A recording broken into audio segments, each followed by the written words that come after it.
and its real, true metaphysical meaning. All of these slides within this video is taken from my book, The Book of Wisdom, so you can get all of these slides. So the Temple of Solomon, you are body, mind, and soul, which is the Holy Trinity, the moon, sun, and earth. The sun is your soul because the sun is its infinite source of energy. It is its own source of energy. And that is what your soul is. It's its own source of energy.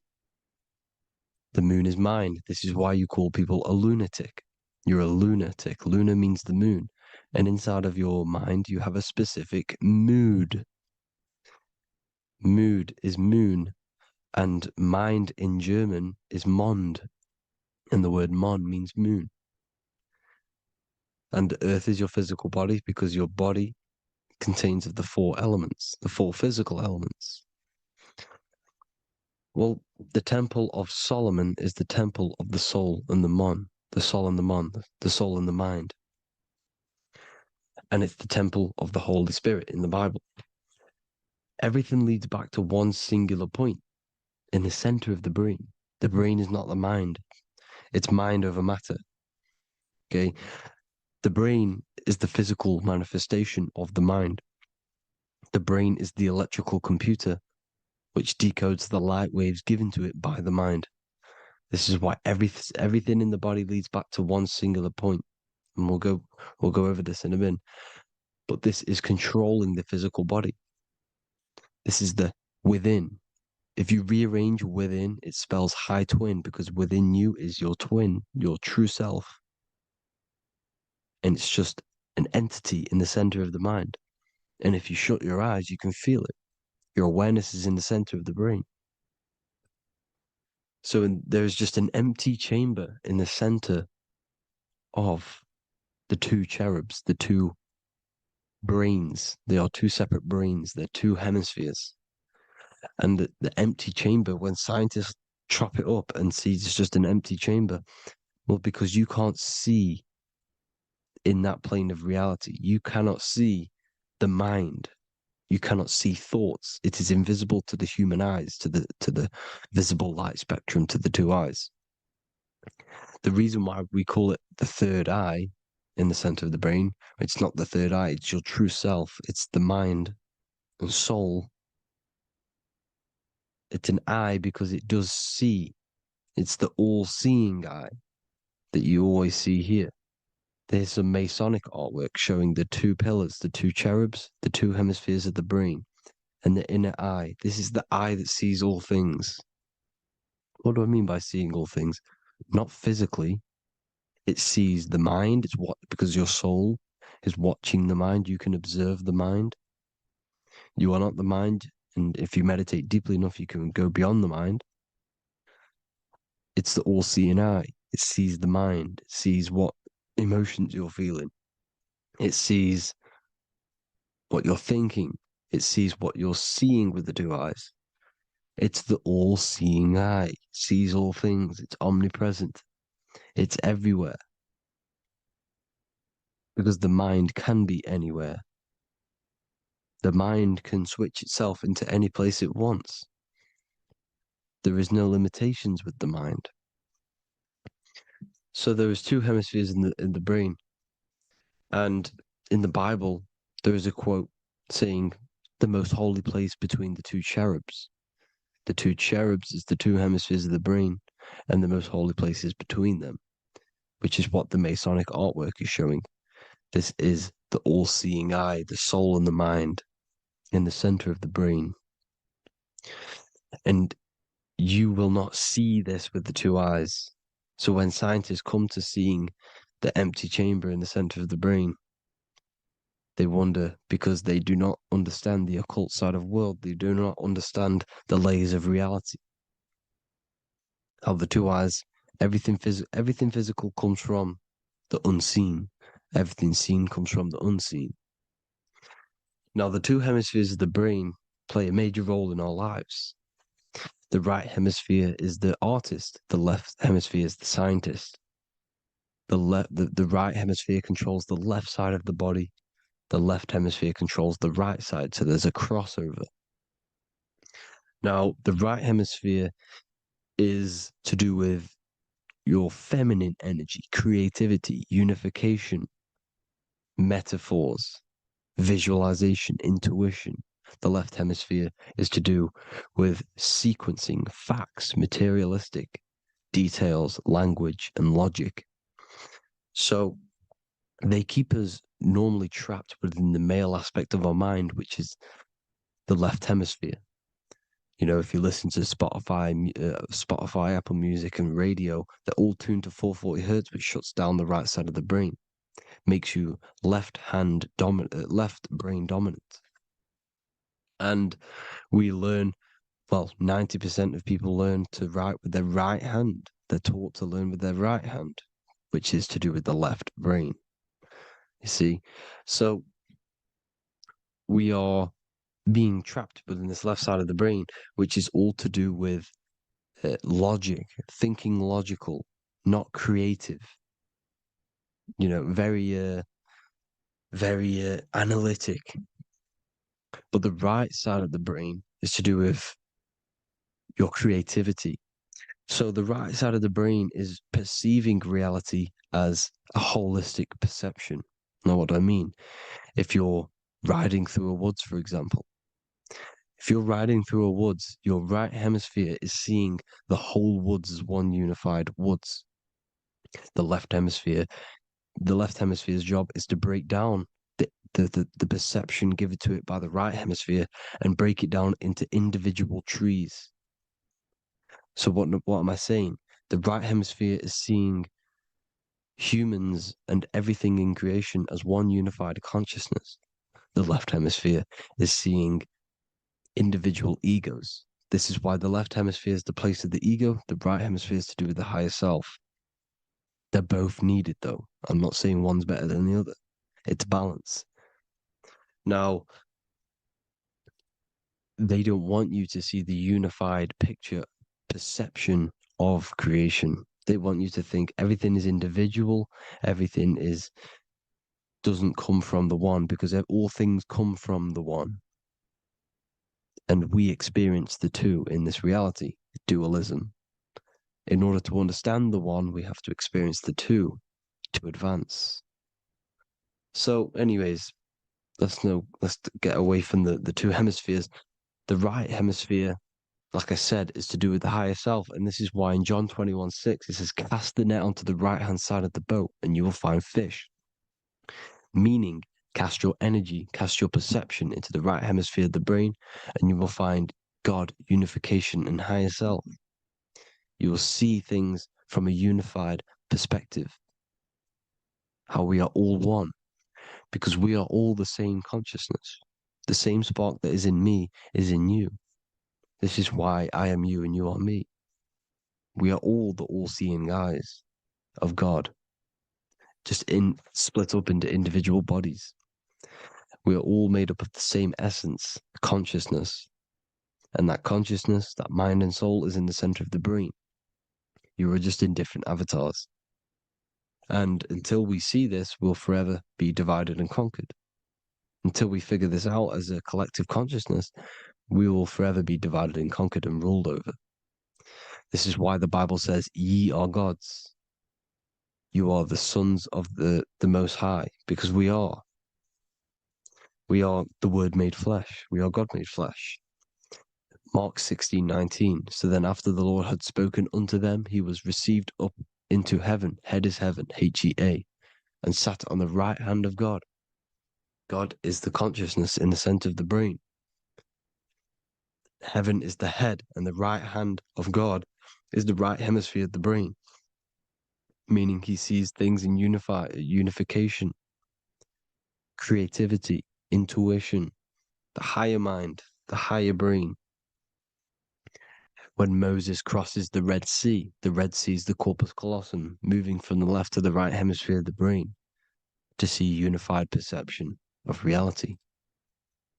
Head, H-E-A, heaven, same root word. This is why the ancients always depict God in the center of the brain. Here you see ancient Christian artwork showing God in the center of the brain, the light. Here you see it here. Here you see Ganesh, an Indian god, which is the brain. Here you see the Father, the Son, and the Holy Spirit in the dome, the brain. This is the brain, because you are God made flesh. That's what consciousness is. The upper room where Jesus meets the 12 disciples. It's the upper brain on the upper room. The upper room is the chamber, the empty chamber in the center of the brain. That's the room. And the 12 disciples are the 12 cranial nerves in the brain, which pretty much rule the body, all the cranial nerves.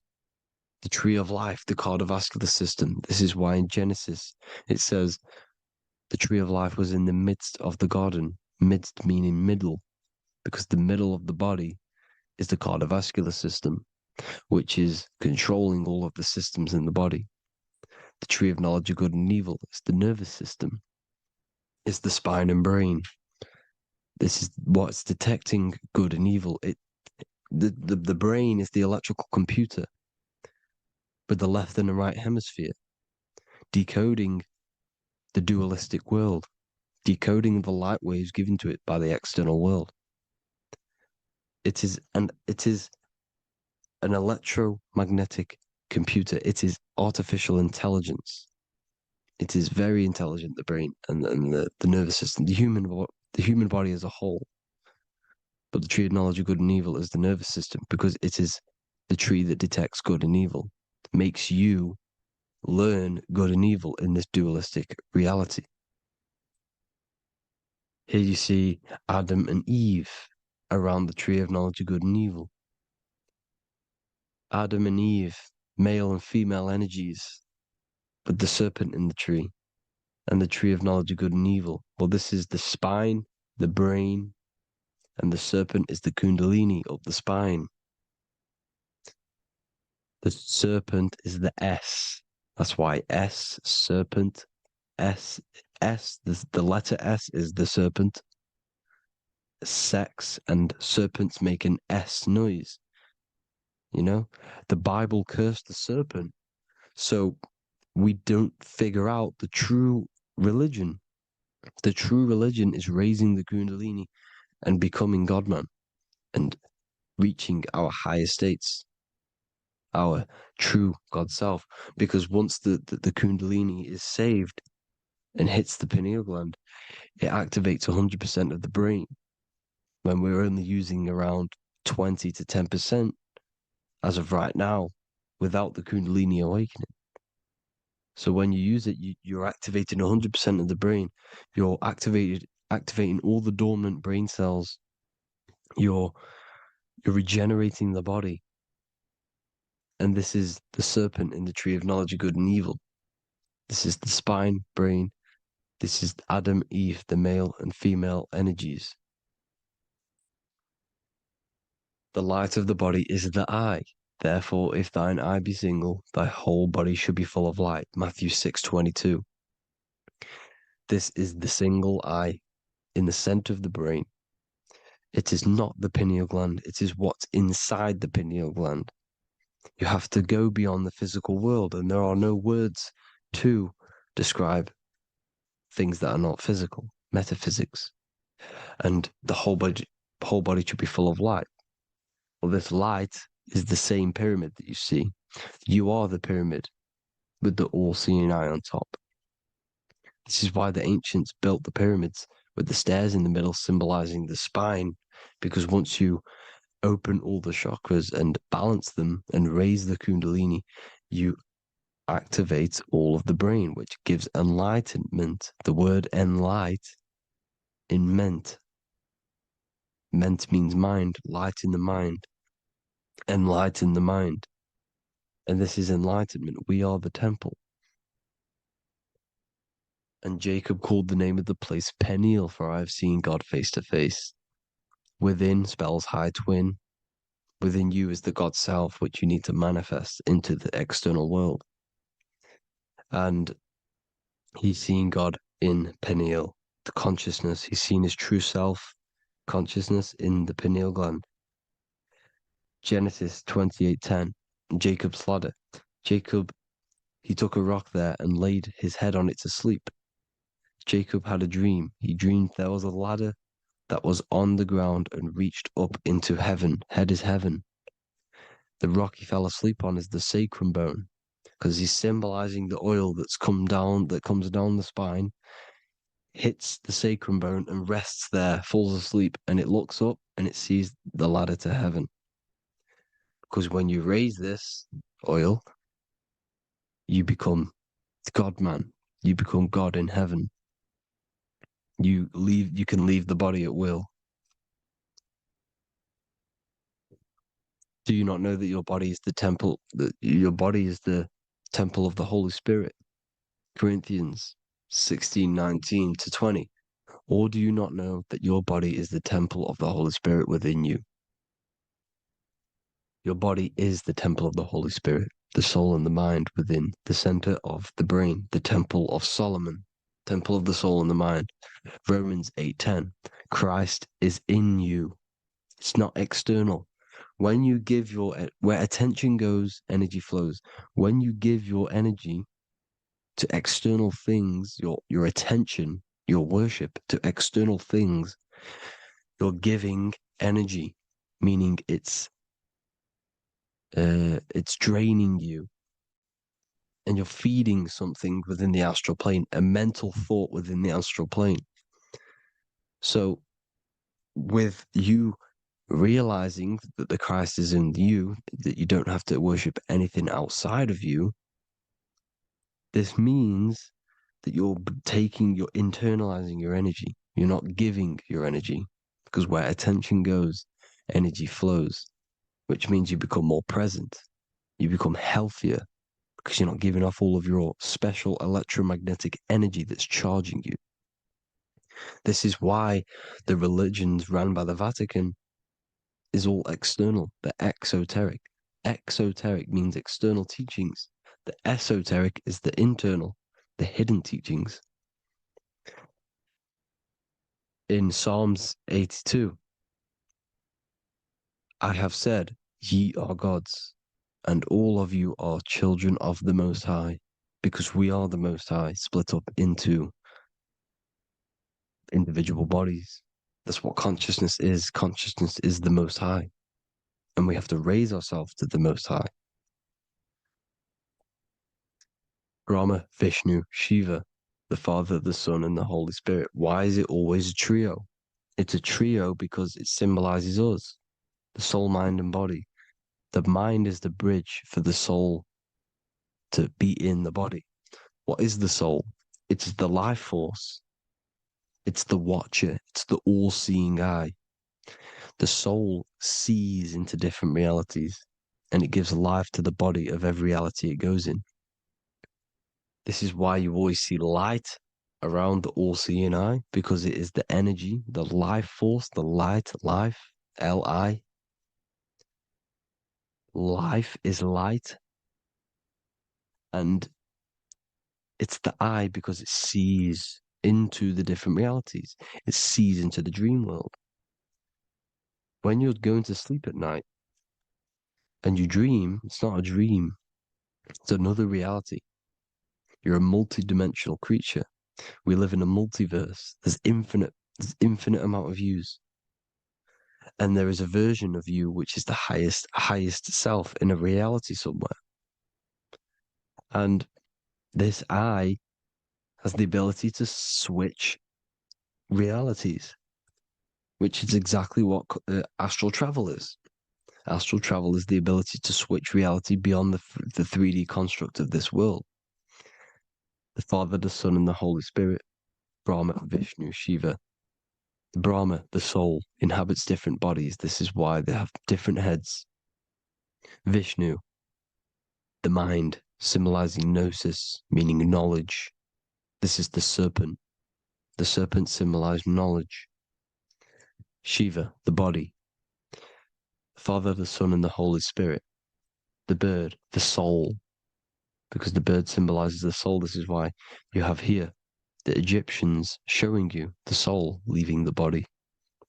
Here you see here with the twin head, the same head, and it's a bird. This is the soul self. This is the ego self. The Egyptians knew this. They knew all of this. Of course they did. Now, the whole story of Jesus is all metaphorical for the process which goes on within your body. Your neck and head is the Holy Grail, which the sun and the moon creates. Sorry, the sun and the moon creates the fluid within the Holy Grail, the brain, the skull. And the moon creates the milk. Sorry, the moon makes the milk. The sun makes the honey, the land flowing with milk and honey in the Bible. The land flowing with milk and honey is the center of the brain in the Holy Grail. Here you see the Masonic artwork showing you the sun and the moon creating the fluid in the spine. Here's the serpent. Serpent symbolizing the two Kundalini channels, the Ida Pingala up the spine. Here's the furnace raising the Kundalini, raising the oil, heating it up and rising it to the crown. You see? So here you see more Masonic art, seeing the sun and the moon creating the holy fluid in the brain, in the cup, filling the cup. This is why it's a cup, because it's the Holy Grail. This is the holy oil in the center of the brain that gets released down the spine, which is Jesus coming down from heaven. It comes down the spine, down the River Jordan in the Bible. This is when Jesus goes from Nazareth to Jerusalem. He comes down the River Jordan, and Joseph and Mary are in Nazareth waiting for Jesus' return. Joseph and Mary symbolize the pineal and pituitary gland, which produce the two oils created by the sun and the moon. And he returns. When he returns, he gets crucified at 33 because there's 33 vertebrae at the back of the spine, and it crosses the vagus nerve. The crucifixion of the oil past 33 vertebrae creates God-man, and it creates your higher self, and it activates 100% of the brain. And you turn into spirit, you turn to your spirit self. This is why Jesus dies. He didn't physically die, it metaphorically dies and becomes his higher self. The ego self is left behind. It's the same with the whole story of Jesus. Jesus comes down from heaven, which is the oil. He dies in a cave for 3 days, which is the oil hitting the cave. Here's the cave. And resurrects after 3 days. If you resurrect the oil, comes up and gets crucified at 33 in Golgotha. Golgotha translates to a place in the skull. The three wise men from the east. Well, if you look at the Masonic artwork, they'll always show you a ladder up to the east. Okay? Here you see north, south, west. This would be east. Here you see east here. East here. The ladder up to the east. The east is the top, up. Three wise men from the east. The thalamus, pituitary, and pineal gland in the center of the brain. The most important glands in the body. Here you see the Egyptians with the spine, the sun, and the two hemispheres of the brain. What did I say at the beginning? The sun is the soul. The sun is its own source of energy. It's the life force, which gives life to anything it inhabits. The soul is the same thing. That's why sun and soul mean the same thing. So, what I'm saying is consciousness is God. And this is why when it refers to as God in the Bible, it means your higher self, pretty much. And returning back to this higher self, because God is something that you need to manifest. Consciousness is God, and your body is a reflection of the creation by God. This is why everything in the body corresponds with the stars. The stars rule the body. We are an image of the stars. This body is an image of the whole of creation. Aries rules the head. This is the cerebrum, the ram in the brain. Here's the ram, Aries.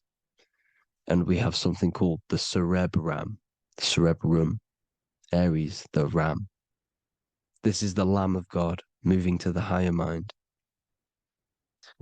Taurus, which is the lower brain and neck, the cerebellum, the bull Taurus, the lower mind.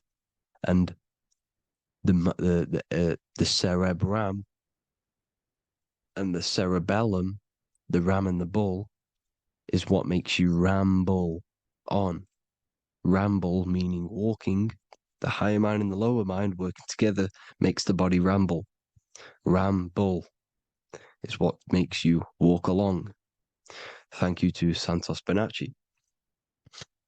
Gemini, the two twins, rules the two arms, the hands, and the lungs. These are the two twins of the body. Sagittarius, the horse, which rules the hips. Hips means hippo. Hippo means horse. Hippopotamus means water horse. Hippo means horse, and this is why we call them hips, because horses have massive hips. Capricorn, the kneecaps. Pisces, the two fish, the 2 feet. Then they make us swim. We are an image of the stars, people. Well, the body is anyway. Consciousness is God, and the body is the image of the whole of creation. It's a reflection of the whole creation, as above, so below. 12 systems in the body, 12 cranial nerves for the 12 constellations, 12 cell salts. The body's made out of 12 cell salts. So, this is where it gets kind of deep. This is where we get deep. And he said Jesus was known as the fisher of man. And fisher of man, meaning man does not mean man as in the male. Man means mind.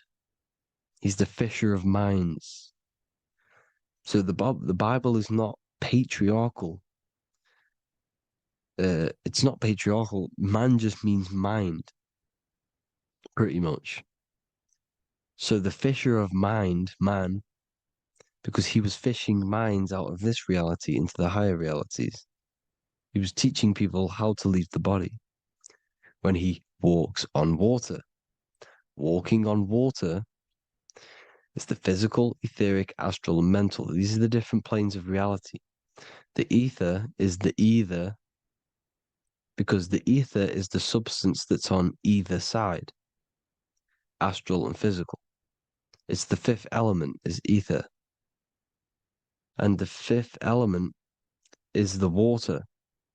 The same water at the beginning of the Bible when it says, let the firmament divide from the waters above from below. The water symbolizes the ether. It's the base of all physical matter. And the ether is known as the water. So when you're walking on water, you're walking on the ether, meaning you're leaving the physical body. So when Jesus walks on water and he's teaching Paul to walk on water, Paul becomes scared and falls back into the water. Well, when you astral travel and you become scared when you're projecting, you'll fall back into your body. So he's pretty much saying walking on water is leaving the body, and walking on the ether, because the ether is the veil between the astral, and that's what devil means. Devil has the word veil in it, because the devil is trapping you between one veil, which is this world. They're trapping you in this world, this thin layer of reality. Your dreams are different veils. The ether, the astral, the mental are different veils. Devil is the veil. The veil. You need to escape being stuck in one reality and live in between realities. And this is when you truly become a multi-dimensional being, because your soul is just the eye. That's what you are. You're just an eye, and you see into different worlds. And it also, when Jesus means the fisher of man, the fisher of minds, he is. I truly believe, because of my research, that there is other worlds. It's not just this one. There's higher worlds. There's an infinite amount of you, and you've been in them dreams. You call dreams. Them dreams are other realities that you are in. That's why when you're there, you don't feel like you're in a dream. You feel like it's 100% real because it is real. So this is why the ancients always depicted the many different heads, because there's many different versions of you. And this I, the soul, the watcher, is switching itself into different bodies at all times. Well, when you sleep, when you astral project. And this is what the ancients were doing. They understood the multiverse and they could switch bodies at will. And this is what the seven seals are in the Bible, also known as the seven chakras. These are literally portals within us to these different worlds. We're in the heart at the moment. Earth rearranged spells heart, meaning middle. This is where good and evil exist. It's the middle point, the midpoint of realities. So I hope you all enjoyed the video. All of this knowledge that I've give you in this video is inside of my book, the Book of Wisdom. The Book of Wisdom gets updated every single month with new pages. It's a one-time payment for a lifetime worth of research and knowledge by me. So if you do want to get it, the link will be in the description. But I hope you will gain some amazing insight. Please like, comment, and share to help the algorithm, and drop a subscription. And for more lectures, every 2 days, I drop lectures and knowledge within the Patreon. If you want to support the channel, join the Patreon. Everything's in the description because we are not monetized on YouTube. Thank you all. Have an amazing day.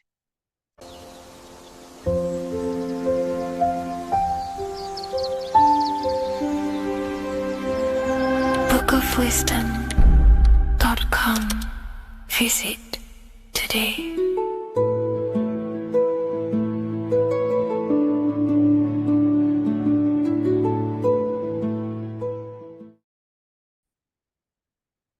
Hello, Seeker. Welcome to Revival of Symbolism, a channel devoted to the language of esoteric symbolism, guiding you to discover yourself and expand your consciousness into deeper realms of thought. I'm Harry B. Joseph, also known as Revival of Wisdom, and today we're going to be discussing this particular piece of artwork of the eye and the checkerboard together, and the esoteric teachings behind the veils of these symbols. So the first thing we must look at is, of course, the eye. The eye being a symbol of consciousness. The eye is the inner witness inside of ourself. This eye is referring to the internal eye of perception inside of our mind. The mind that gives us the ability to perceive and to understand things internally. This is also the eye we use to vision things through our internal vision, what we like to call imagination. The screen in our mind that allows thoughts to be projected into a particular form. So this eye is talking about the internal eye of perception inside every single individual and form of life. Dogs, cats, squirrels, humans.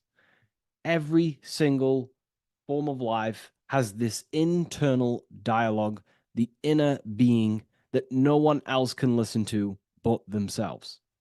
This is a symbol of consciousness. And together, these two symbols reveal a grand teaching and understanding of the world and the universe, of how the universe is one consciousness, one observer. This is symbolizing the observer, witness consciousness. Consciousness holds many vehicles and many dimensions that it exists in. As I've talked about previously in my previous lectures, we have a physical vehicle of consciousness, which expresses physical actions through the physical body. We have an emotional vehicle of consciousness, which is our emotional body or the astral plane. We have a mental vehicle of consciousness to express thoughts inside of, the thought body of consciousness. We also have a witness side of our consciousness. this internal witness. Like, who is the one seeing the screen of your reality right now? Who is the one seeing it? Not looking, who's perceiving the screen of reality through your eyes? Well, that would be the inner witness. And that inner witness is also perceiving your thoughts. A lot of people become identified with their thoughts, and they let the changes, the ever coming, unfolding changes in their mind, world, become a part of who they are. And they get caught up in the world and the changes that happens to them. And a great teaching that I've come across this last year is to never identify with the ever changing circumstances that happen in life. When things are tough, when things are bad, always remind yourself that you are the witness of your thoughts and you are the witness of this reality. You are the one witnessing your thoughts, emotions, and actions. You are the one behind them. So when things get tough, try not to get too indulged in these negative things. The I is the witness. Connect with the witness. And this is the same I that sees the screen of your reality, and it also sees the screen of your dreams. So this witness consciousness is transcending your physical day life and reality, and it's also witnessing your dreams. It's the same observer who's observing your reality now, but also observing your dreams. So this witness consciousness transcends all forms of bodies of consciousness. It is essentially the highest aspect of ourselves. And it is literally the thought voice, the inner thinker, because you are not the external body. You are not the being outside your mind.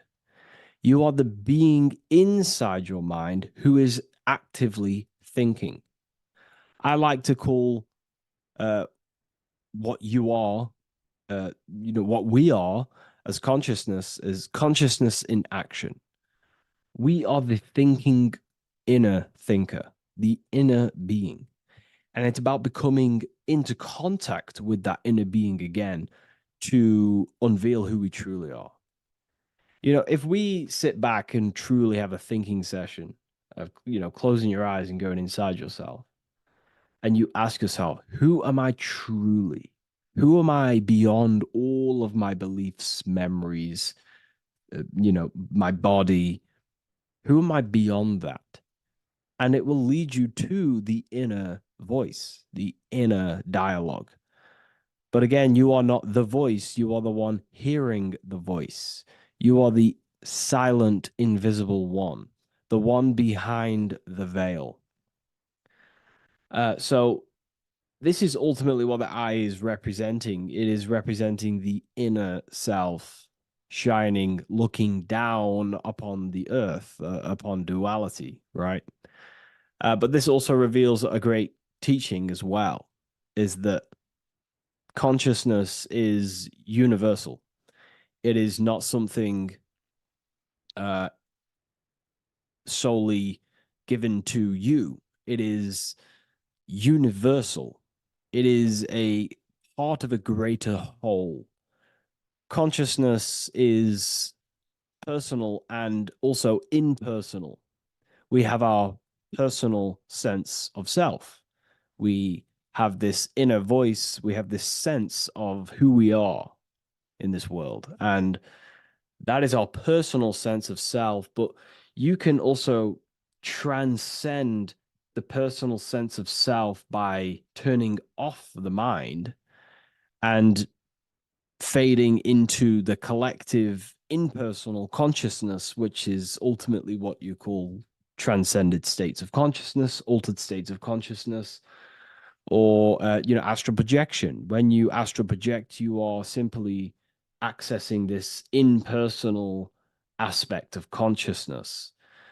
And this is ultimately what the symbol is representing with the checkered board floor, because the checkered board floor is duality, division, There is many, many different forms, but the I is singular.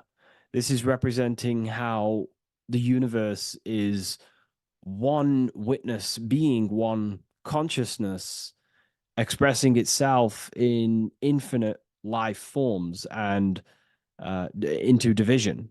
But ultimately, division is an illusion. Consciousness fades into an impersonal consciousness. So the checkerboard floor and the eye above symbolizes how consciousness fractals itself and crystallizes into many different forms of personalized consciousness. The self, the sense of self, right? And this is why we always say, I am. I. If we look at the word I and the word I, so we have I, which is I am, and you also have the word I, which is like the eye you see here in the sky. The I, and if you look at the beginning of some words, you have inside. You also have internal, intelligence, all things to do with the inner self. Most words begin with an I, which is, I find, is a great connection because it's referring to the inner intelligence, the inner being, the inner sense of self. So the universe is essentially one being expressed in many different forms. That's also found in the word universe, uni, coming from the root word unite, meaning oneness, unification, united, and verse being a verse of a song, because we're all playing the song of consciousness, which is an ever unfolding song, an unfolding vibration, an unfolding creation. So this is simply representing how consciousness fractals itself into many different forms. And when we identify with our self consciousness, our sense of self, we no longer realize that we're a part of a greater whole. We're part of a unified field of consciousness. And there is only actually one true being in the universe, and that is the inner witness. And that inner witness is inside of every living form. And in order to truly process that, it takes a lot. You have to disintegrate who you truly think you were before you wake up to this universal truth. Before you understood this, you just think, I am me, you are you, and everyone is divided and everyone is their own being. When in fact, we're all not. We're all one consciousness expressing itself infinitely. And it's kind of like a social system. Consciousness is always interacting with itself. When you interact with someone else, you're interacting with yourself. It's a very mind-boggling concept to truly understand. But again, in order to truly understand this, you have to let go of who you thought you were. And when you do no longer identify with your personal consciousness and you identify with the witness consciousness, you become unified with the whole, with the greater, with the collective consciousness. And this changes the way you think, you feel, and act, because you then realize that we're all playing a part of creation on this earth. We're all contributing towards the building project of Earth. And your thoughts, emotions, and actions also hold a great impact on the building project, your contribution towards humanity and the collective. And you start to have empathy for other people and you start to care for other people naturally by understanding this concept. And it's a very important concept because if the whole world truly understood this, we would live in a better reflection in the material world. The world would be reflecting a better place because the world is simply just a reflection of consciousness. And the world today is so bad because people's thoughts and consciousness is not in the greatest state of mastery of self-realization, and people don't understand who they truly are. And a religion plays a massive part in this. Our whole lives, we're stuffed with someone's going to come and save us. Jesus will return and save the whole world. It's to me, to be honest, it's complete utter nonsense. We have free will. We are the ones holding we hold responsibility for the creation that unfolds on the earth. Us as a collective consciousness are God manifesting, unfolding this creation and steering it in the present moment. And that's another thing. Reality was never created thousands of years ago. God is creating the world right now through the present moment, and it's unfolding. It's in a continuous state of becoming, just like you are in a continuous state of becoming. Time is evolving. Time evolves our minds, it evolves our sense of self. And we evolve over time as an individual and as a collective consciousness. And so does the earth go through this change as we change. So it's important that we are becoming more self-aware in the world so we can actually start to reflect a better world. But the checkerboard floor, again, is just reminding us of the duality and the illusion, because it looks like an illusion, a checkerboard floor. It's an illusion. The physical world, if you only look at the world through the eyes, you will live in the veils of illusion and never see the light, the higher understanding of the world. You will see everything as divided. You will see everything as I am me, you are you, and live in division. But in truth, we are all one. We all come from the same source, and we're all the same infinite witness expressed in different forms. And this brings me back to the concept of love. Love is the force that unifies consciousness. It unifies yourself. It unifies your relationships with people. If you love your partner, you love your brother, your sister, your whoever it is in your life, it unifies. If you have a care for someone, it brings you two together and you grow the relationship by expressing care into the other person, and it grows.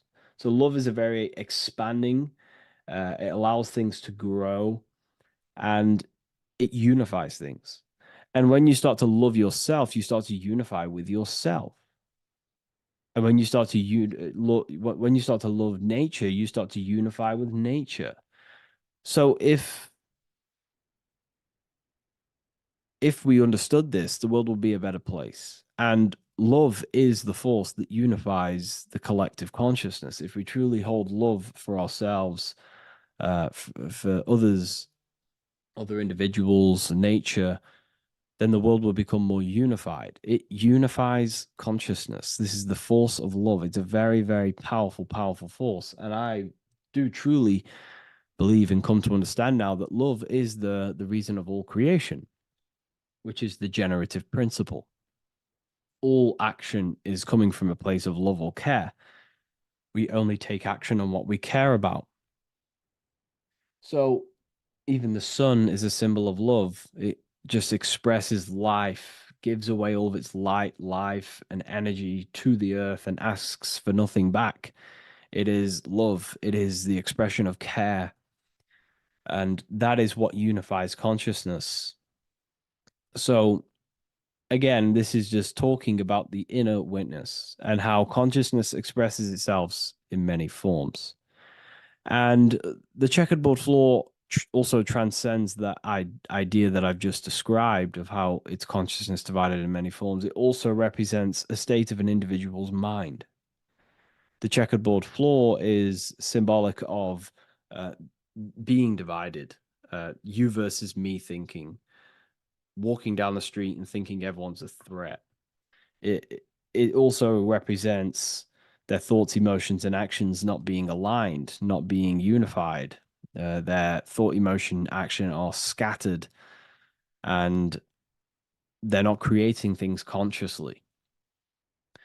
It also represents many, many different personalities in our minds. The divided personas and personalities in our mind that we have. And the I represents the unification of that. It's about unifying our mind pretty much to not have all of these different characters and sides to ourselves and actually being a whole mind, uh, becoming conscious of uh, the unconscious aspects of ourselves and transmuting them. And when we become conscious of something, we then hold the power to change it. If we have an unconscious part of ourselves, we never truly realize it, we don't change it, and that unconscious thing can actually seek to control our thoughts, emotions, and actions from that place of the unconscious mind. So ultimately, that's what darkness to light represents. Darkness symbolizing things we are unaware of, because when something is in dark, you cannot see it. Most people are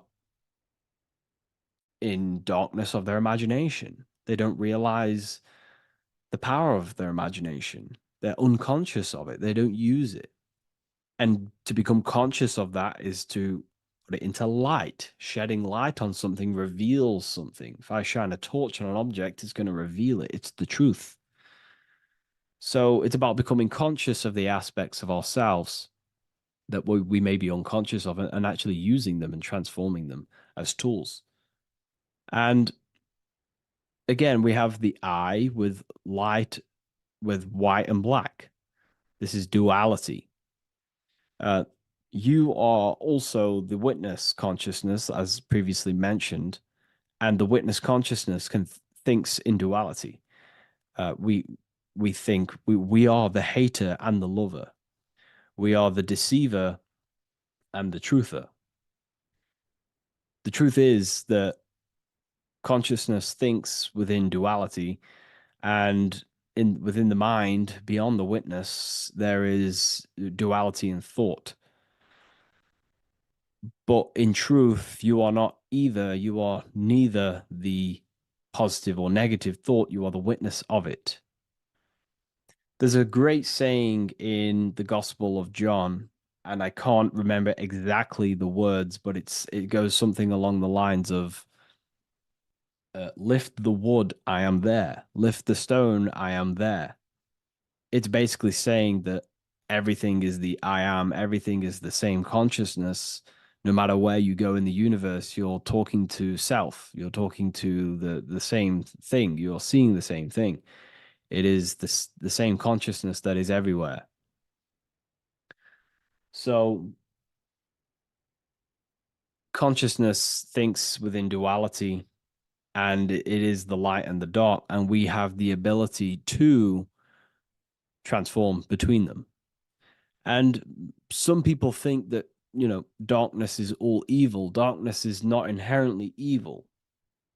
Darkness is not inherently evil. There are dark aspects of the world that help you actually progress into the light.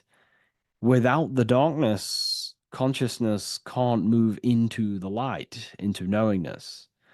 Without bad, there is no evil. They are needed. Both of them are needed. So, in order to understand the light, you have to understand darkness. And there are some forces of some forces of darkness in the universe that are purposely there to cause certain things to then push you and activate the good or the light. Some Gnostic texts talk about how there are very powerful beings that purposely descend themselves into darkness on purpose to make things happen in certain people's lives, so it actually pushes them towards the light, towards the good. So, this is ultimately the whole allegory of Satan is. Satan was created by God, and Satan is necessary, which is symbolic of darkness. It's symbolic of evil, the evil forces of the universe, because the universe is simply just one force of consciousness. And that one force can express itself in good and evil. The power of the mind can be used to kill, or the power of the mind can be used to create amazing things. So there is only one force in the universe symbolized by the one eye, the one force of consciousness, and that one force can be used for light and dark, which is the checkerboard. It's also symbolic of the checkerboard being on the ground, symbolizing the earth, which is base awareness, duality thinking, base consciousness, stuck in division consciousness. And the one eye symbolizes unification of the mind, a balanced internal perception. We're rising from the ground to the sky, symbolizing from heavy to the light, from darkness to light. The eye is also symbolizing perception, what we perceive, and this is ultimately the end goal of all occult and esoteric research, is to gain more light, to gain a higher perception of the self, to gain a higher eye, a higher perception. That's why the eye is always raised above, symbolizing you're chasing the eye, you're chasing a higher perception of yourself and reality and the universe. It also reveals the teachings of the eye that is always watching you. There is an eye always watching you. And then that eye is the laws that governs consciousness. Consciousness, or your mind, is governed by certain laws that your mind cannot escape, such as cause and effect, vibration, mentalism, correspondence, rhythm. The 8 universal principles that pretty much crystallize consciousness into a reality. Your mind cannot escape the law of cause and effect. That force is too powerful to escape. Therefore, this is the eye watching you. This is the eye that has governance over you. It is the laws. But then again, on a negative context of the eye can then become a symbol of surveillance. Hence why certain organizations and companies in the world use the symbol of the eye, symbolizing surveillance, gaining, manipulation and surveillance over humanity and certain things and data. So there's light and dark of every symbol. It's just depending on how you use it. But ultimately, that is the teachings of the checkered board and the eye in the sky. If you wish to learn more about yourself, because that is the only thing that matters in the world, learning about yourself. The only thing you take with you after death is the knowledge that you hold in your mind. You can't take your car, you can't take your possessions, you can't take your money. The only thing you take is your consciousness, your level of mastery, and the things you know. With that being said, I'll see you inside Ethereal University if you decide to join, and I'll see you in the next video.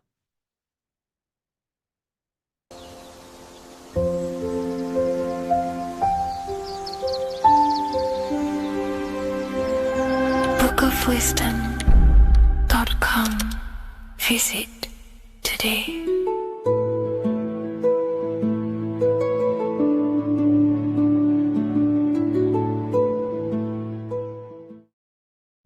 There's an ancient symbol hidden in plain sight, one that holds the key to transformation, power, and unlocking your true potential.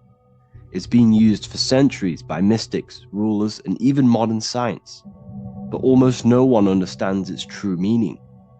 Once you do, it will change the way you see yourself and the world forever. Stay with me, because this could be the key to your own awakening. The symbol of the snake, or the serpent, is a very powerful symbol that refers to something within you, that we all are on this journey. So first of all, we see this symbol in ancient Egypt on the top of the pharaoh's head. We also see this with Buddha, with the snake on top of the Buddha's head and below. We also see this in Rome, with the Roman god Mercury holding the staff with the snake. We see this in Adam and Eve's story with the snake tempting Eve. We even see this today on the medical facility. But what does this mean? Why is this symbol being used for thousands and thousands and thousands of years? It has a very deep esoteric meaning. We see this in the caduceus staff, and we even see the snake representing the kundalini. What does the snake actually mean? A lot of people think it represents the kundalini, which it does. However, there's a deeper interpretation of this symbol, and it goes very far beneath the surface of what the snake actually represents. Okay? So first of all, when looking at symbols, we need to observe what the snake does in nature. The serpent sheds its skin. The serpent shedding its skin is a sacred symbol of an inner transformation. It transforms from its old self to a new self. It sheds layers of itself. As the snake discards its old exterior, it mirrors our own journey of realizing outdated beliefs and patterns, paving the way for a renewed, authentic self on the esoteric path of awakening. Essentially, it represents transformation, but not transformation of our physical bodies, transformation of our inner world. Now, this is where things get a little bit tricky and you may become a little bit confused, but I'm going to make this very clear for you. The snake symbol or any symbol can be used for different context. For example, the kundalini. We see the snake representing the kundalini. We all know that energy can't be destroyed, only transferred. Like I said, this is a transferring of energy. It's a changing, a transforming, shedding its skin. It represents transformation. Sexual energy is energy, and we can transform the sexual energy into a kundalini awakening to activate dormant brain cells in our brain and to activate the human light body, which is the spirit. We can cultivate, save, and retain our sexual energy, transmute it up the spine to activate the brain. This is a symbol of transformation, of energy in this context. However, when we go to the emergency services, this does not mean the same thing as the kundalini. The snake in this context represents transformation of health. When we are picked up by the emergency services, we are looking for a transformation. We are unwell and now we need to transform to well-being. This is why they use this symbol. It represents transformation, especially with the pole and the snake climbing. It's climbing, it's transforming from the bottom to the top, shedding its skin, shedding old layers, transformation.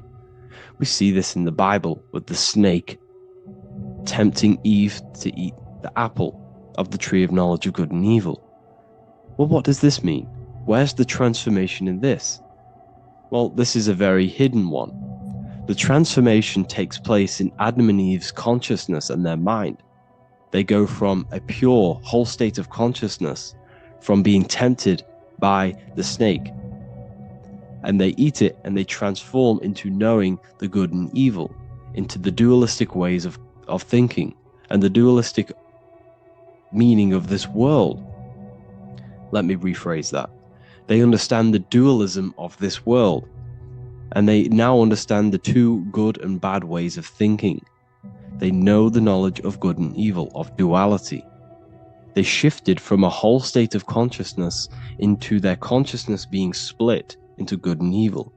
This represents the journey of every single soul that incarnates into this world, including yourself. When you were a child, you were whole. You had no understanding of good and evil. But as you grew older, you eaten the fruit. You grew to understand the knowledge of good and evil. Your consciousness split from a whole into a separate and divided way of thinking and divided understanding of the world. We suppressed aspects of ourselves to fit in with society norms, and we just limited ourselves with limiting belief systems. We knew the knowledge of good and evil. Our consciousness split from a whole state. This is what Adam and Eve is symbolic of. We see this with the Roman god Mercury, with the snake. Mercury represents intellect, communication. He's always flying in the air, which represents the air, the mind, the intellect. He's holding the snake to represent transformation of the mind. This is what we call mental alchemy. turning base metals into gold, turning the unenlightened aspects of our mind into enlightened ones, turning our negativity into power and control. We see this with Buddha, and Buddha is all to do with transformation of the inner world, transformation of the mind and the soul and the emotions. And it also represents the Kundalini. We see this in ancient Egypt. We always see the snake on the head, representing the place where the third eye is, representing the intellect or the mind, the mind's eye, the third eye, whatever you want to call it. This is the place of the invisible intelligence within us. This is our mind or intellect. And this is the transmutation of the mind. This is why the snake is on the head, representing the transformation of the mind, going from the unenlightened into the enlightened, going from the uncontrolled to the controlled mind, so that we can control the very fabric of reality. I've kind of just given that away. Why is this important? Humans are creators. We're the architects of creation, endowed with the divine power to channel the fourth dimension, which is the imagination, into reality. Each thought and intention is a seed. When nurtured with focus and clarity, transforms the unseen into the tangible experience. This creative process bridges the gap between the ethereal and the material. Humans are creators. It's impossible for you not to create. Whether you're doing this consciously or subconsciously, you've been creating your whole life, turning non-physical thought into physical reality. We are creators. However, the mind cannot create in a state of chaos. The mind cannot create with limiting beliefs. The mind cannot create with thoughts that come and destruct our minds. The mind cannot create consciously and effectively if there are impulses within our mind and we have no control over the mind.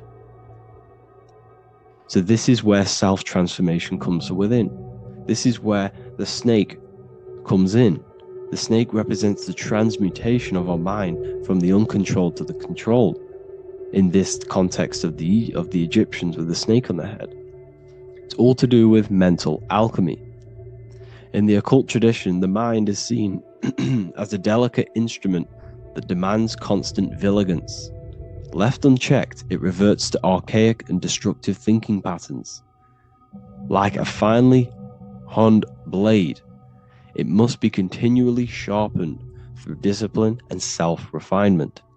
In this unending process of unveiling and mastery, we learn to shape reality, harnessing the power of our thoughts to manifest the highest potential. It's all to do with mental alchemy, and this is how the snake is connected to you. And what the snake represents to you, it represents the transmutation, the changing of ourselves, of our consciousness, so we can gain control in this 3D world. If we lack control, then we'll constantly be manifesting chaos. Now, there are 3 ways that we can transform our world, and we can slowly transform our mind. Now, this is not an overnight process. It takes periods of time of purification. And number 1 is affirmation. Let's say we have this dirty cup of water and we have a tap of water. And in this tap, it's pouring in more water, clear water. Over time, if I keep pouring clear water into this cup, it's going to slowly purify this cup. And then in the end, it will look like the cup on the right. It's the same with your mind. The cup represents the limiting beliefs, the negative thoughts, the negative mind, the uncontrolled mind. But if we keep repeating affirmations over and over and over again, such as I am disciplined, I am powerful, I am limitless, over time this can purify our subconscious and we can gain control over the mind, and we will become conscious of the thoughts that we are giving attention to. The second way is meditation. Meditation allows one to develop an off switch for the mind, providing a sense of control over it. Over time, we gain the ability to filter our thoughts and become more conscious of the ones we choose to engage with. Meditation over a period of time will give you this button that allows you to filter out negative thoughts. If you have a negative thought in your mind, you'll be able to become conscious of this and redirect your mind's attention. This is all about self-control, because remember, we become what we think about. The snake represents the transmutation of the self. And another way is visualization. Visualization allows your subconscious mind to experience the reality you desire, accepting it as truth.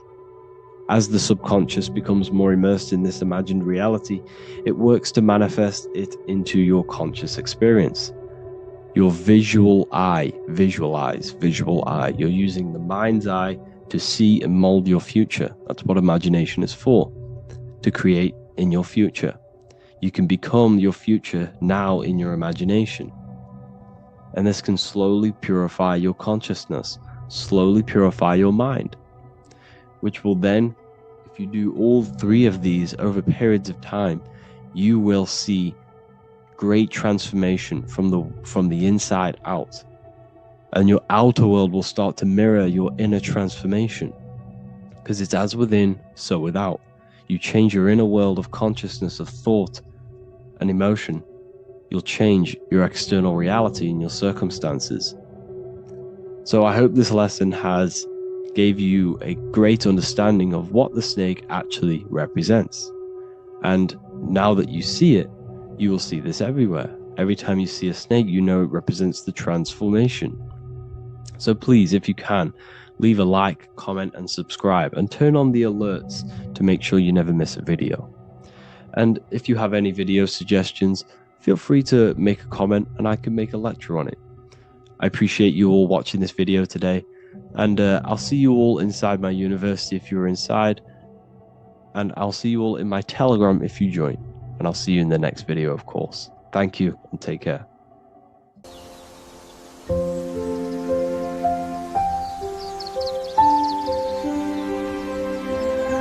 bookofwisdom.com. Visit today.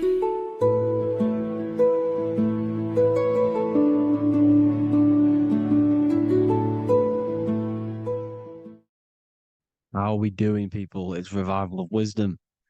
We're back today talking about sun worship. Okay? And please enjoy, sit back and enjoy the video.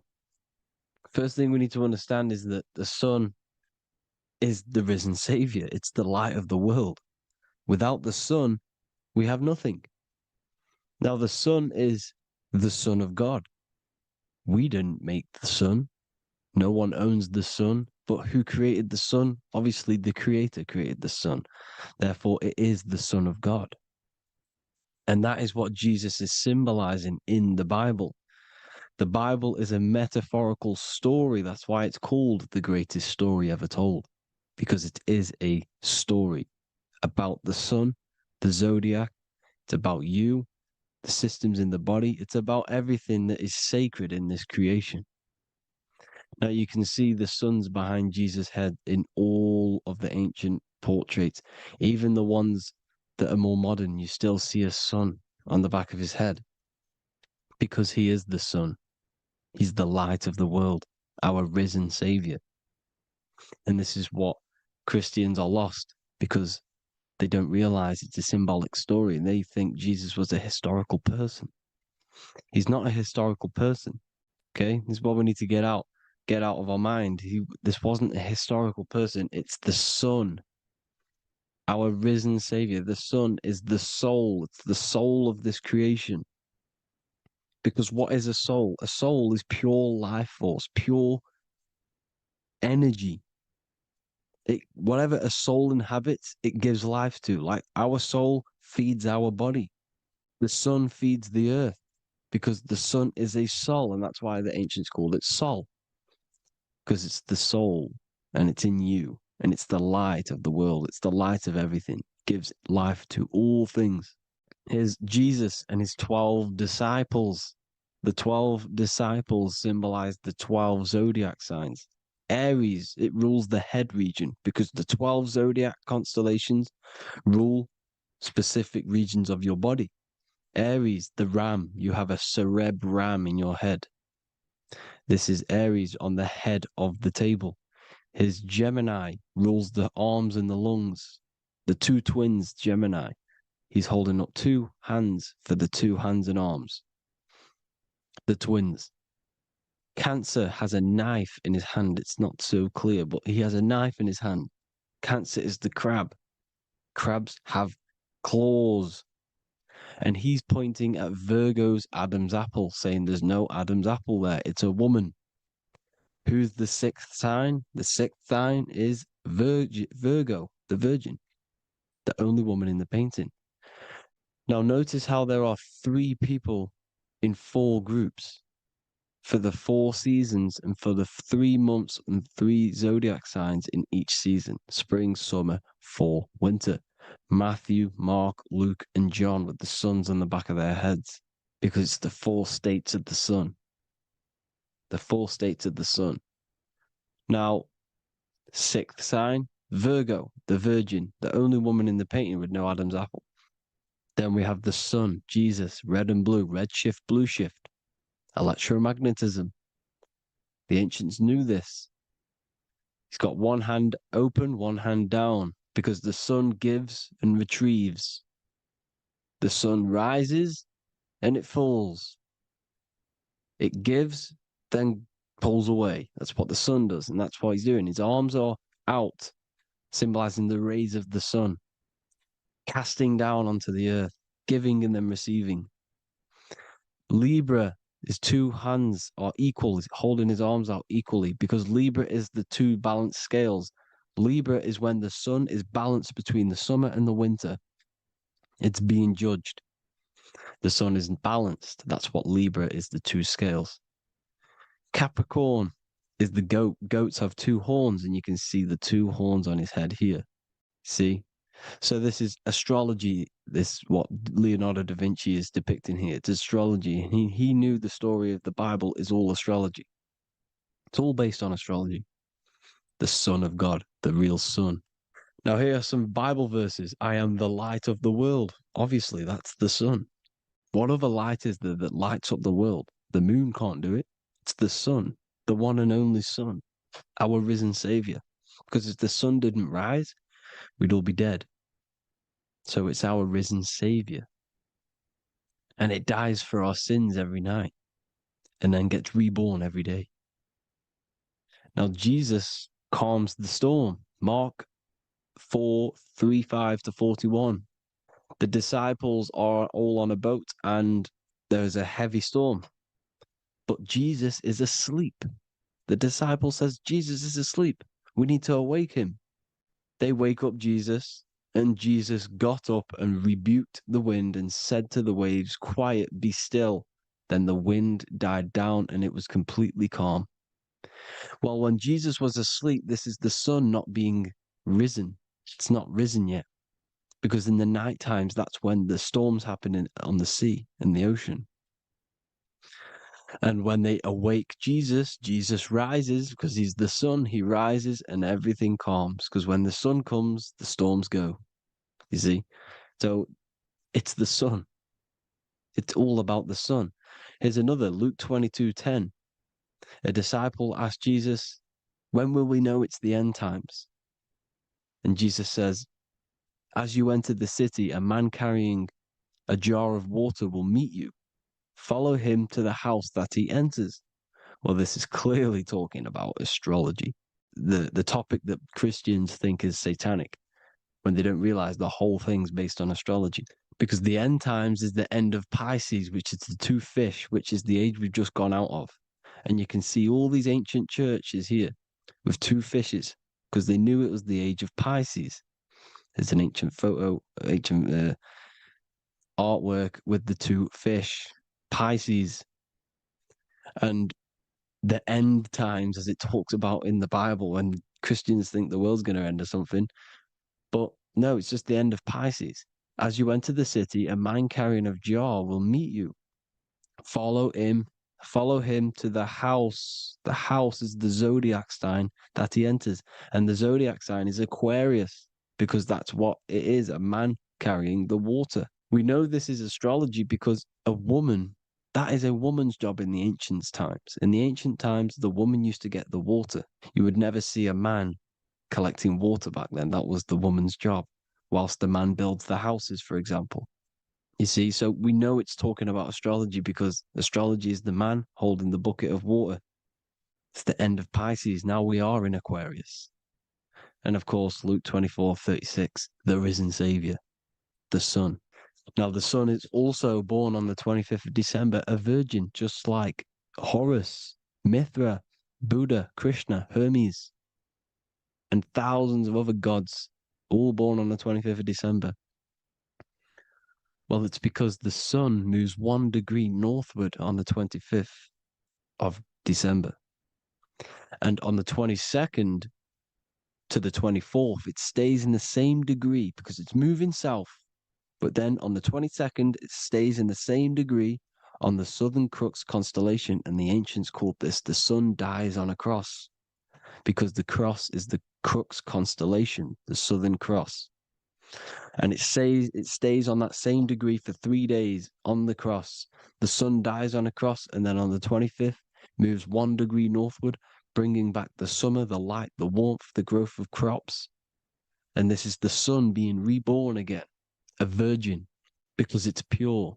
And here's Mithra, another sun god before Jesus was around, before Christianity. It was Mithraism, and Mithra, Ra is Ra, the sun god, Egypt. It's all about Ra, the sun. You can see the crown of thorns on Jesus's head, symbolizing the rays of the sun. And here are the rays of the sun on the back of Mithra's head. Krishna, the sun. Buddha, the sun. Horus, horizon. All born virgins, all did miracles, all resurrected. Dead for 3 days. Well, here he is, dead for 3 days on the cross. And resurrected.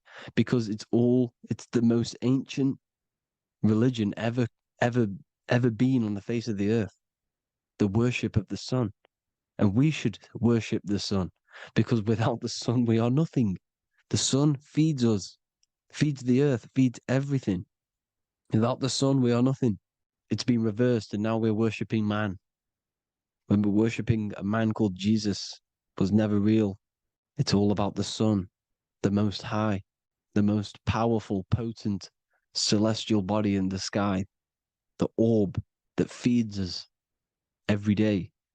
It dies for our sins and rises every day. It's the sun. Now on the Holy Communion Day, it's the worship of the sun. They give out many suns. It's Jesus holding a sun. And they raise the sun on Sunday because they go to worship their sun god on Sunday. Not Saturn Day, not Moon Day, Monday, but on Sunday when the sun is exalting. And they hold suns up above their heads because the sun rises. They're symbolizing the sun rising above their heads as Savior. It's the sun. It's the Holy Communion Day. And here's Jesus giving a piece of himself to the children. It's the sun, the light. Judas was known as a backbiter, a backstabber, because he stabbed Jesus in the back. He betrayed Jesus. Well, this is just another astrological story about the constellation Scorpio, because the Scorpio is the J, looks like a J. J for Judas, the scorpion, the backbiter. Scorpions backbite, they bite with their back. And what does Judas do? He betrays Jesus by kissing him to let the warriors know who they need to get. So he kisses Jesus, and Jesus gets stabbed in the back. Well, when you get stung or bit by a scorpion, they leave like a kiss. So Judas kisses him and gets betrayed. Well, this is because the sun, when it hits Libra, it's balanced. The sun is balanced because it comes through summer. Now the sun's starting to die. The sun's starting to die. It hits Libra. And then as soon as it hits the Scorpio, it gets betrayed because now the sun has to fall to winter. And Saturn is there waiting to take over the darkness of the winter. So he gets stabbed in the back by Scorpio, Judas, the scorpion, the backstabber. You see, it's an astrological story. Here's Mary. Mary means marry, which means pure. The sun is pure. No one gave birth to the sun but the God. And it's born every day. It's born every day on every year. It's born pure. There was no controversy. There was no, activity for the sun to be born. It's pure. Now, the seven metals come from the seven planets. The sun gives you gold, and this is why the sun is golden. It looks gold. And this is why the banks are backed by gold, because gold is the most valuable metal, because it's the sun, the most valuable celestial orb in the sky, in the heavens. Well, here's Jesus, another ancient symbol of him being crucified on the cross with the big sun, the Southern Crux constellation. The sun dies on the cross constellation. And if you go to the old etymology dictionaries, you will see sun and son is the same word.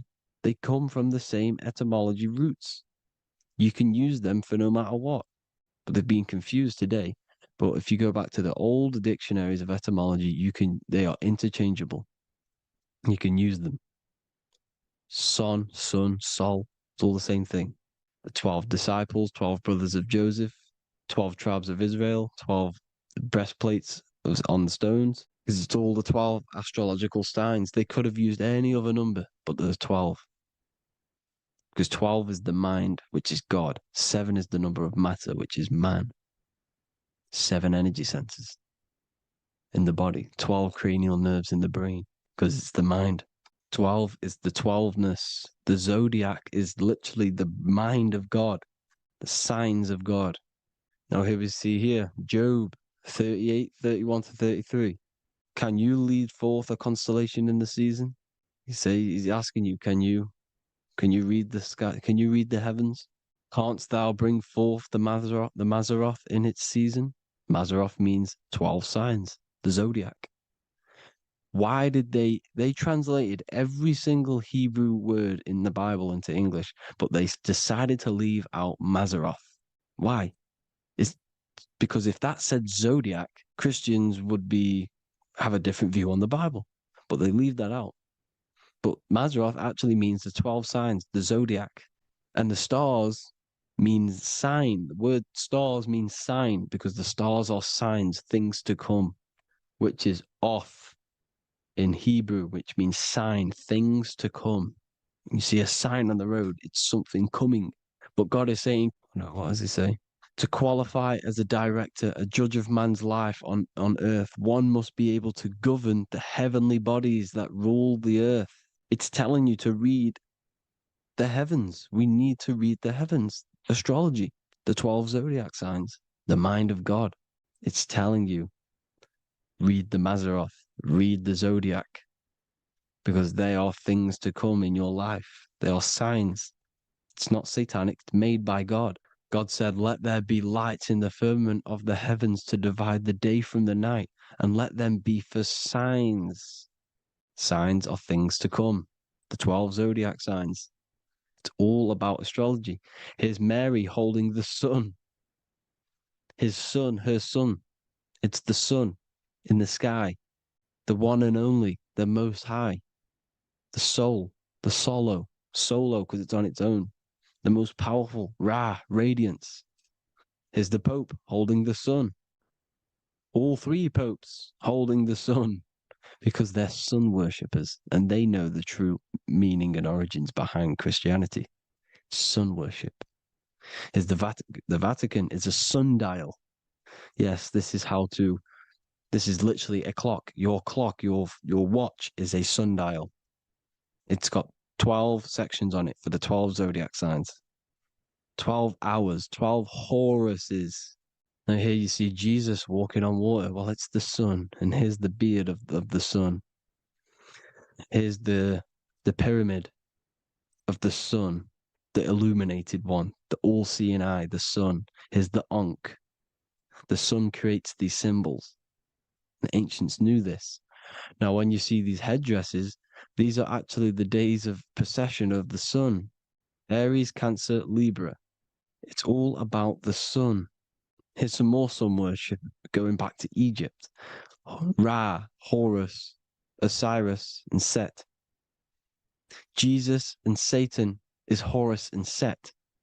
The sun and Saturn. Saturn rules the winter, Satan. Jesus, the sun, the light of the world, rules the summer, rules the day. Satan's the night, Saturn's the night, the sun is the day. The evil brother, Satan. Well, Horus comes, this is where we get the word hours from. There are 12 Horuses. The sun moves in 12 Horuses, 12 hours. Where's Horus? What hour is it? Where's Horus? His Ra, 12 noon, Ra, radiates, powerful, the most high sun. That's why he has a sun on the top of his head. These are the 4 states of the sun. Set, sunset. This is why we say sunset, because the sun is setting. His sunset, his Horus, horizon, the Horus is rising, Ra radiating, and the sunset. Then midnight is Osiris. Here's another ancient symbol for the sun, the scarab. Ra, the sun, scarab. It's got the word Ra in it because it's the sun. And here's the sun on top of the scarab with the wings. Because scarabs roll dung up hills, and then they'll let it fall down the hill to gain more matter. To gain more bigger, like a snowball effect. And this is, the ancients saw this as a process of the sun, because the sun climbs up the hill and then it falls. So they used the scarab to symbolize the process of the sun. The sun climbs and falls. Here's an ancient Egyptian cat cutting off the head of the serpent. Well, the cat is cutting off the head of the serpent, symbolizes the sun cutting off the nighttime. When the sun rises, it cuts off the nighttime. It cuts off the serpent. The serpents represent darkness or evil. There's some more symbology of the sun and the heavens, the arch, the royal arch, the firmament, the sun inside the firmament. These are all ancient churches, and they all depict the firmament with the sun inside. Is the ancient cosmology, you see, because it's all about the sun. Everything's about the sun, because the sun is our orb made for us to sustain life and this inside of this creation, inside of this firmament, the royal arch of heaven. Here's the Freemasons depicting it. Here's the Masonic royal arch. But you can even see the zodiac signs. Here's Cancer, the checkered board. It's the royal arch of the firmament. Obviously, they don't want to tell you that. You live in space, apparently. Some more sun worship. Here's the beard of the sun on the water. They all have this long beard. And why do they say amen? Amen at the end of every prayer. Amen is a sun god, a creator god. It's all about the sun. So thank you all, people. Hope you all enjoyed. Hope you all gained some knowledge and insight.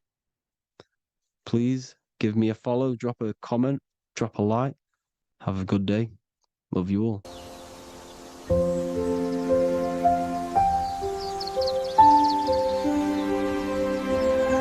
bookofwisdom.com. Visit today.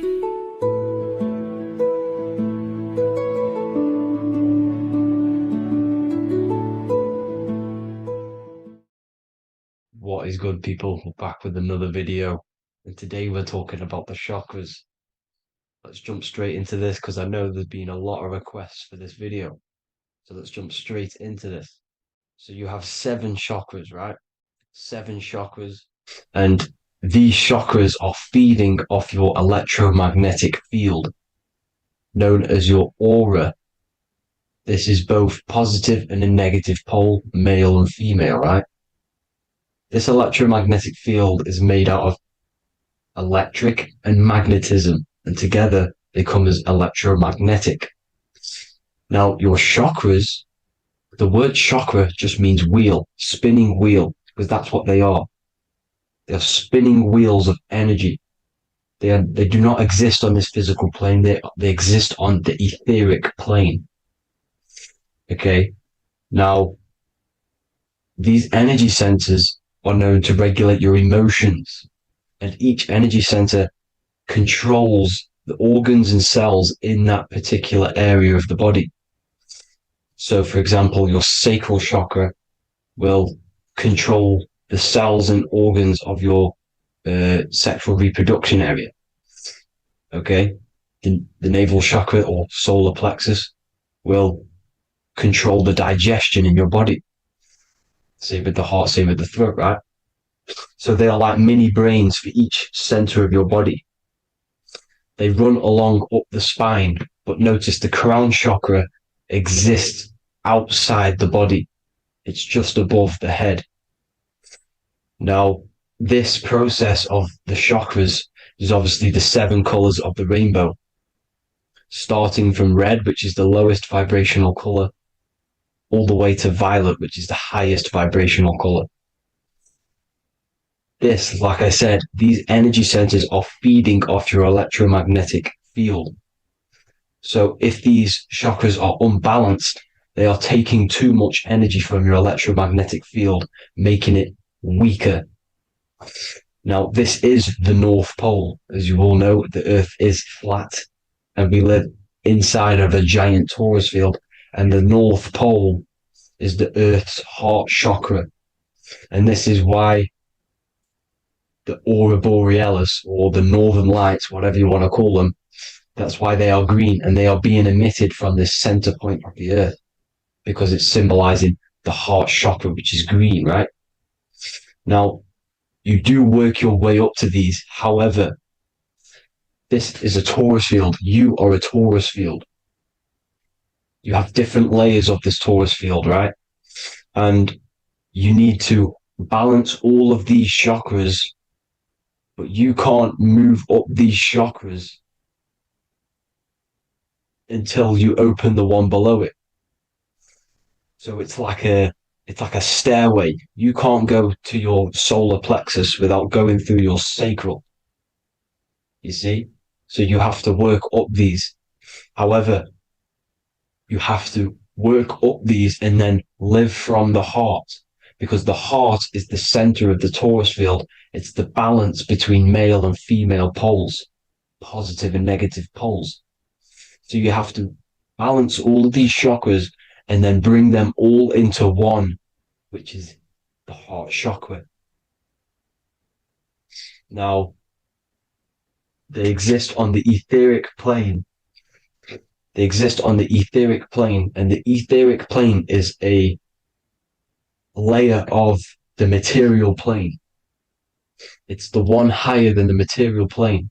And then after the etheric plane, it melts into the astral plane.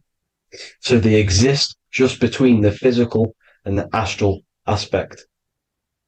Now, this is the yin and yang matter, which is the lowest root chakra, physical matter, and then to spirit, because high vibrational matter turns into spirit, low vibrational spirit turns into matter. So they're interchangeable.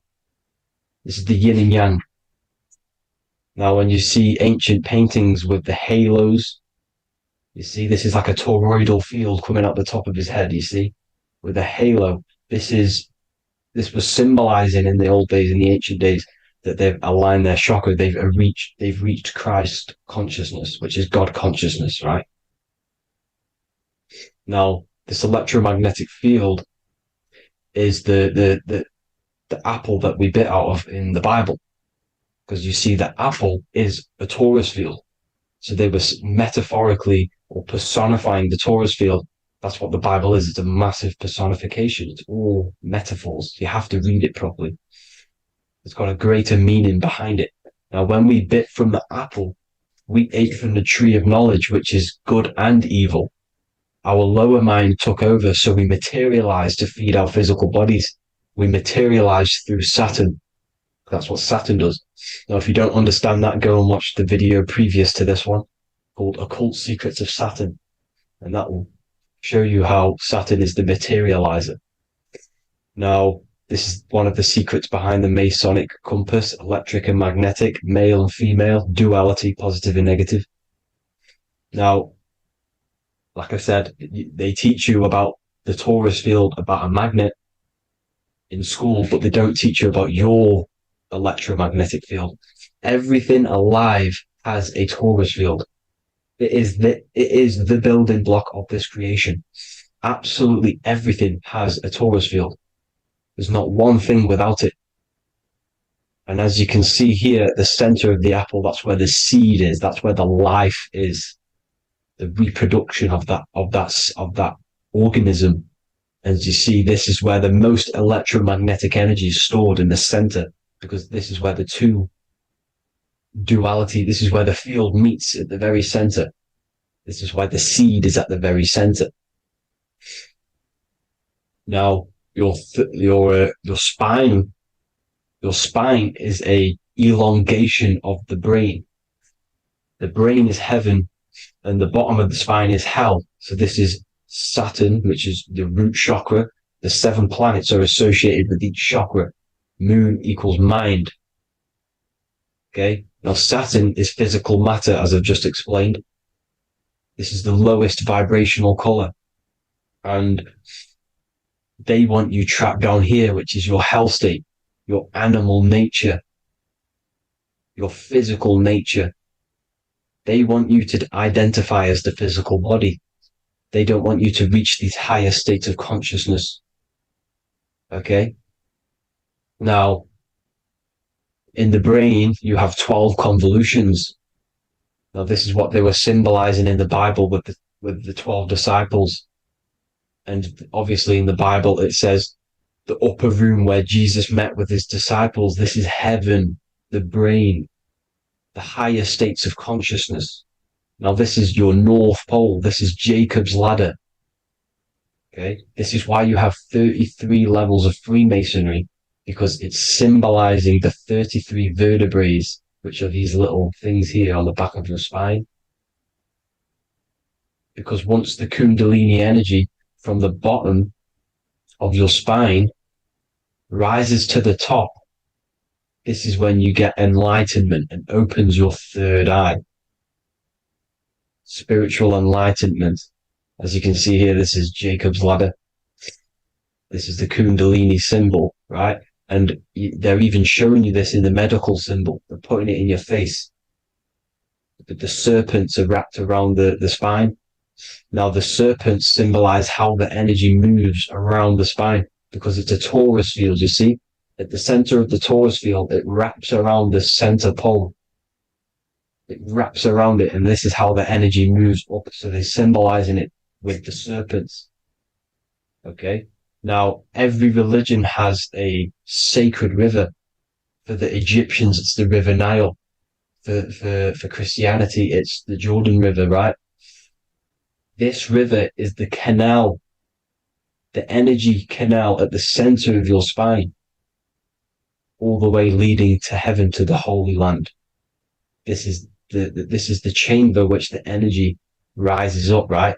Now, they used to say the gods descended from heaven to man. This is just heaven. This is the mind state. And they said the gods were connected by a rainbow bridge. That's the chakra system, the rainbow bridge. Okay. Now, the ancients called this place Midgard, Earth, where both evil and good live, right? Midgard. But you can go to heaven, which is a pure mind state, because once you're in heaven, nothing negative can ever bother you. That's completeness, pure Christ consciousness. Now, this is why Jesus dies at 33. He didn't actually die, but it's symbolizing the death of the physical body. Not the death of the physical body, but his consciousness rising above the physical body to, as I said here, matter to spirit. Matter died off and he came spirit consciousness. This is symbolized by the 33 vertebrae, which is obviously the 33 levels of Freemasonry. And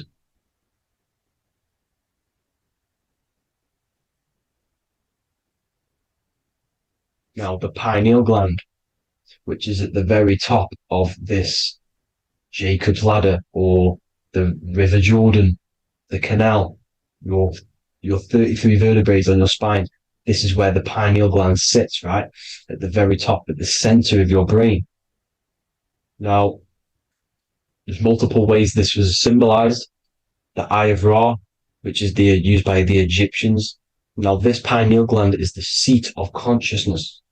This is where your consciousness is stored, right? And the ancient Sumerians used the pine cone, hence why it's got the word pineal gland, the seat of the soul consciousness.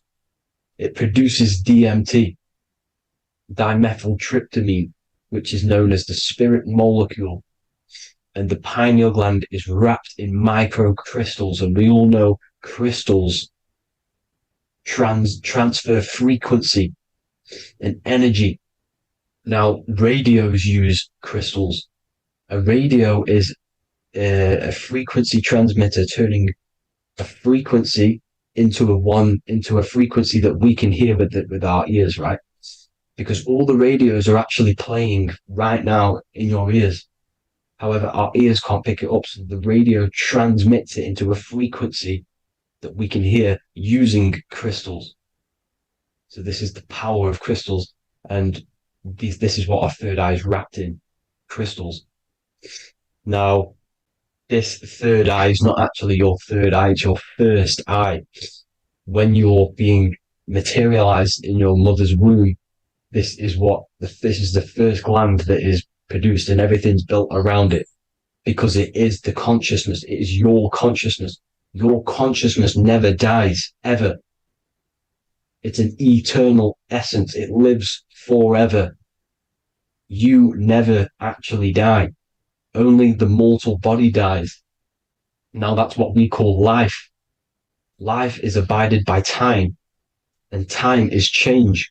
And change is what we call life, because everything's constantly moving and transforming into different things, right?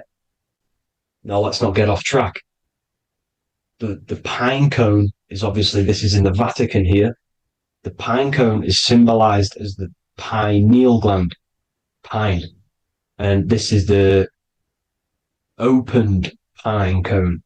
The opened pine cone means or symbolizes the awakened man, the awakened third eye. But the ones here, which the Sumerian gods are holding, these are shut pine cones, symbolizing the unawakened man. But let's not get confused, people. These gods were not gods. They are human beings just like you.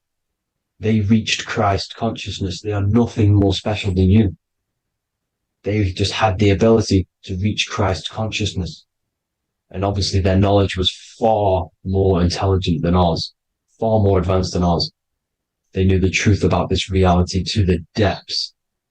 Now, the ancient Hindus had a goddess called Kundalini, which is said that she descended by the means of a ladder or a cord from heaven, which is symbolizing the spinal cord. Now, this is what hickory, hickory dock, the mouse went up the clock and came back down. This is all these stories, like Santa as well. Santa comes up and then down the chimney. This is symbolizing the Christ oil. There's an oil which is produced in your pineal gland, right? And this oil travels down the spine. And once it's down on the spine, you must have to raise your consciousness, just like I said, with the chakras. You have to raise your consciousness, raise your vibration to heat up this oil and turn it into a gas.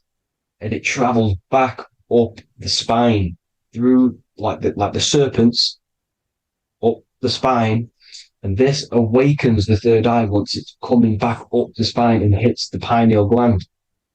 This is the secret behind Santa and hickory hickory dock, because Santa comes down and feeds the presents and goes back up the chimney, and he lives in the North Pole, the positive pole. This is the North Pole, people, and the presence is your sacred oil. This oil, your physical body is the furnace. It's the spiritual furnace, which you have to heat up this oil by raising your frequency and turning it into a gas to rise up this chamber, the River Jordan, to your third eye, right? Now, this is an alchemical process. Your body is the alchemical furnace. It says in the Bible, if therefore thine eye be single, thy whole body shall be filled with light. I shouldn't have cut that out, but that's what it says. The light of the body is thine eye. If therefore thine eye be single, thy eye shall be filled, their body shall be filled with light.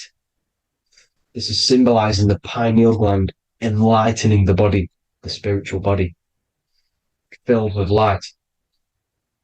Now, as I said, they want you kept down here, which is the root chakra, which is your animal nature, which is obviously mind, matter over mind. This is the symbol of Saturn, right? As you say, we're built of body, mind, and spirit, the Holy Trinity. That is the sun, moon, and earth. The sun's your soul, solar. Moon is your mind. Earth, which is the cross, which is your physical body, the 5 elements, right? So body, mind, and spirit.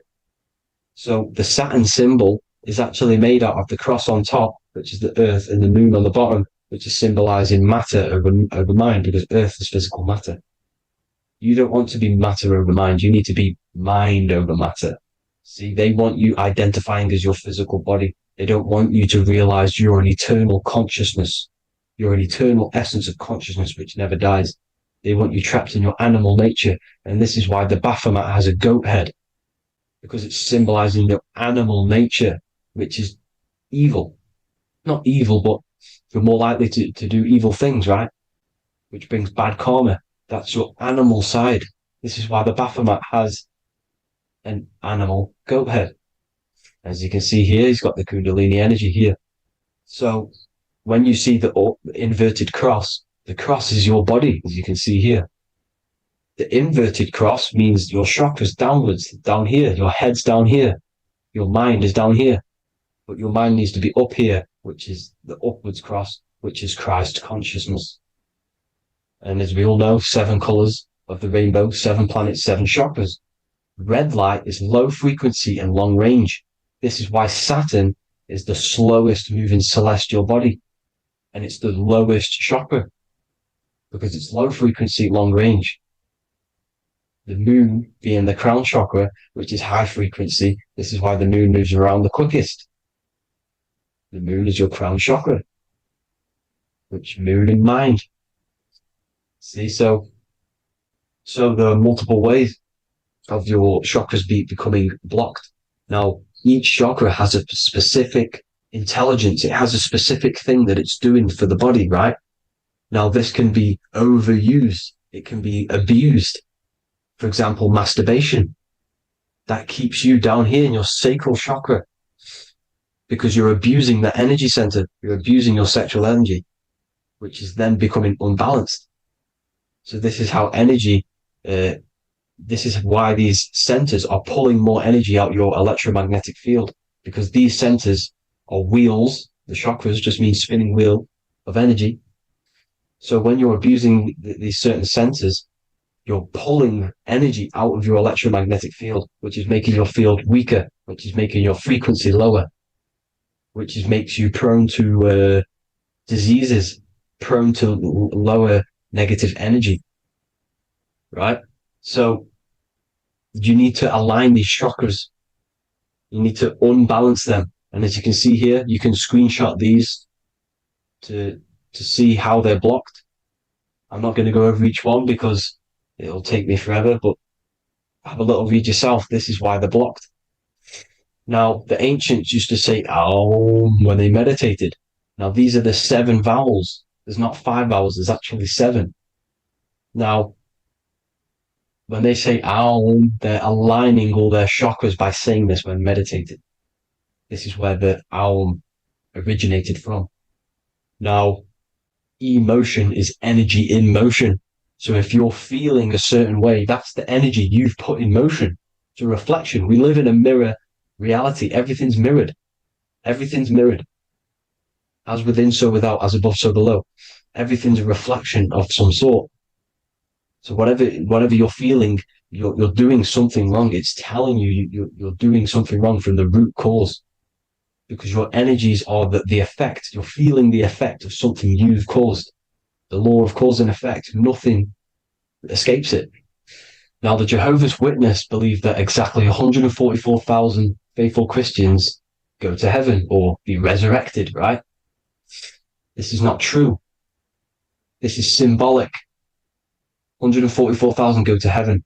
Now the petals on the chakras, this is the root chakra, this is the crown chakra. Now, if you add up the first 5 chakras, the petals, add up the petals on the first 5 chakras, you get 48. And then you get to the third eye, which has 2 petals. 48 times 2 equals 96. 96 plus 48, which you got from here, equals 144. The last chakra has 1,000 petals. Times 144 times 1,000, you get 144,000. This is a frequency. This frequency is the frequency of the ascension up your chakras. This frequency is a high frequency which turns that oil into gas, which rises up the spine, activating your third eye. Right? So this is all the religions are all symbolic for this sacred secret of Christ consciousness. As it says in the Bible, the kingdom of God is within. It's not out there, people. You must look within yourself. You are God. You are a spark of his consciousness, infinite consciousness, right? So 144,000 is a frequency, and you must achieve this. Like I said, these people in the past, they're not gods, people. These were just humans. Nothing special. They just reached Christ consciousness. Now, they keep you in these lower vibrational states with the food, right? And as you can see here, all of these fast food restaurants are mainly are red and yellow, which are these lower states, these lower 2 chakras, lower vibrational colors, because they want you trapped down here in matter. And these foods are so low vibrational, they will keep you down here, because your gut produces, I think it's like 80% of melatonin. Melatonin is your feel-good hormone. These foods will not make you feel good. This is very low vibrational. Meat. It's not meat, it's raw flesh. These animals are stripped from their family, put on a conveyor belt, watch their friends be tortured, and then get slaughtered in a slaughterhouse. Think of all the fear that's running through their blood, all the hormones, all the fear, and you're going to go and eat that very low vibrational energy. As you can see here, this is the light photons within fruit. You can see the light, the life force in this fruit. You must think, feel, and do positive to raise your vibration. As you can see, earth equals heart. If you rearrange it, everything in nature is green, right? The aurora borealis is green. You must align all these chakras and then live from the heart, because the heart's the center of the Taurus field. You must become the consciousness in the center. So that's it for this video, people. Thank you all. God bless.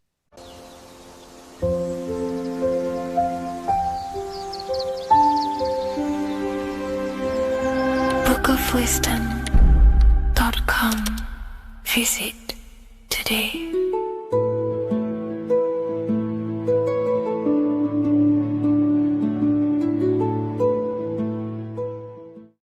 The scariest thing about having your first out-of-body experience and leaving your body is the realization that you have after. You realize everything you've been told about yourself, reality, the earth, what you're doing here on earth is a complete, utter lie. Your self-belief of what reality is and what you are is completely shattered. You now fully understand that you are more than your physical body that you inhabit. My first out-of-body experience happened a few years ago, but before all of that, I remember being a child, going to bed and closing my eyes, and I remember as a child feeling like I was floating above my body and moving. And maybe subconsciously this has led me into knowing intuitively that there is more to reality, and I've gone down this path of esotericism, occultism, consciousness. Maybe that has led me to this, I don't know, but I've always had this subconscious intuition in my mind that there's more to reality than what we've been told. And maybe it came from having these experiences as a child. And I'm pretty sure some people in the comments will also have that experience, feeling like you're floating when you close your eyes in bed as a child. I remember this very vividly. But a few years ago, I had my first out-of-body experience, and it completely shattered everything. And it confirmed to me that I am eternal, and there is so much more to the self, to consciousness. I then realized after my first out-of-body experience that our self is not just here in the physical dimension, it's existing in every dimension there is in the universe. However, our mind is focused primarily on this physical time space. When your mind is totally giving its attention and time to this particular time space, it locks in the mind or consciousness into that particular body of consciousness, such as the physical body, right? But for example, let's say you have a daydream and your full focus isn't in the present moment and your environment that you're in physically. Your mind kind of wanders off into a daydream, what we like to call it. That again is shifting time space. Your consciousness is 40% here in the physical plane because your body's there, but then the other 60% is in this daydream, this imagination. So you're shifting time space, and what an out-of-body experience does is allow your mind to reduce that attention to the physical body and access attention to this altered body or dimension of consciousness. So I'm going to give you the story of my first out-of-body experience, because I know when I was researching this, I was always looking for personal stories about someone's out-of-body experience, and there's not many out there, to be honest with you. Well, based off my research, I couldn't find many. You know, you find a few, but I'm going to give you my experience of my first out-of-body experience that happened a few years ago. It was early in the morning. I kept on waking up and falling asleep to my alarms. I went back to sleep after waking up for like the third time in the morning. When I fell back to sleep, that is when I had my out-of-body experience. It's also good to mention that I have been listening before that about podcasts, books about out-of-body experiences, astral projection, and things along them lines. So this was stored in my subconscious, you know, this topic. And I had a desire in my heart to actually experience this for myself. Long story short, I went back to sleep early in the morning because I kept on waking up, and it began with this tingling sensation, a high energy sensation. It was like bursting, intense, high frequency energy. My attention was no longer in the time space of my body, but my attention shifted into this energy body, which I now understand. I didn't understand at the time properly, but I now understand that as my consciousness started to feel like it was being pulled upwards, right now, our time space, our attention is in our body, and you feel all the data of the senses, right? And that's what I'm feeling right now. That's what you're feeling right now. But imagine that was completely stripped. My attention was no longer feeling the sensations of my body, because my body kind of just dissolved as I fell back to sleep. So this was a natural out-of-body experience. I didn't force it. I didn't meditate. I didn't do anything. This was just a natural out-of-body experience that I had. And a lot of people get these that I've read about. So my attention started to feel like I was being pulled upwards, and I no longer felt my body, but I felt this intense energy, frequency, sensation all around my body. It felt like this, like it felt like illuminating energy that's moving very, very, very fast. So my conscious awareness was now shifting. I now understand. My whole body faded into this sensation. My whole mind faded into this energy sensation, this tingling free, and it was very, very intense. I was not feeling my normal senses anymore, only this energy. This energy was also pulling me up.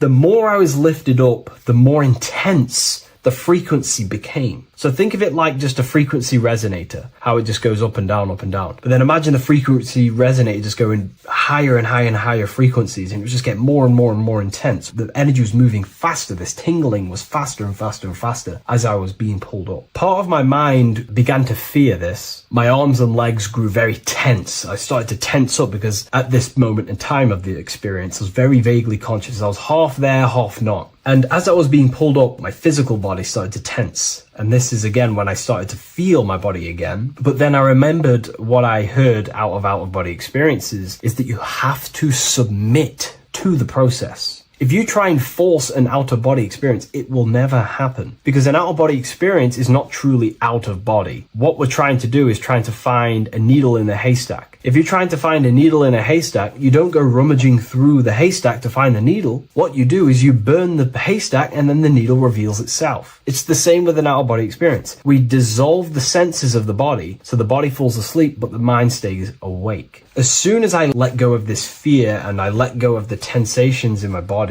I started perceiving through another state in this energy body, but I didn't see my body. It was just like perceiving and seeing, but no body, like a camera. When you look at a camera view, you don't see what the camera looks like. You're just seeing through the camera. It's the same as that. I had no form, but I was just seeing. I was just like a floating eyeball, seeing into this altered state of consciousness. I was just seeing. I first saw my street outside my house with lots and lots of people walking on the street, but I could not see the people directly. Everything was black and green. The background was black, but I couldn't see the people. I could just see a glow of light around people, like an egg shape. They were just walking on either side of the road, other directions. I could just see more and more people moving faster and faster and faster. I didn't realize then, but then I did start to realize later on in my journey that that was more than likely the etheric plane that I saw. The etheric plane is the plane of life force and vitality and electromagnetic auras. So that was my awareness shifting from physical into then the etheric plane, the plane of life force and energy. Now, the etheric plane is very, very, very difficult to actually access consciously. The etheric plane acts as a bridge between the physical body and the astral body. To actually access the etheric plane alone is very, very, very difficult, and only certain trained individuals can do that. The etheric plane is not really a conscious plane where you can stay there and be conscious. It acts as a bridge between the physical and the astral plane. I could see the glowing auras around people moving along the pavement. The people moved faster and faster until the scene started to just dissolve as these people were just moving faster and faster. It was not very clear at first, but I subconsciously knew that I was having an out-of-body experience. This is when I really started to realize that I'm being shot out my body. When I realized this, I submitted even more. I started to just let go. The more and more I let go, I kind of like split through a veil, and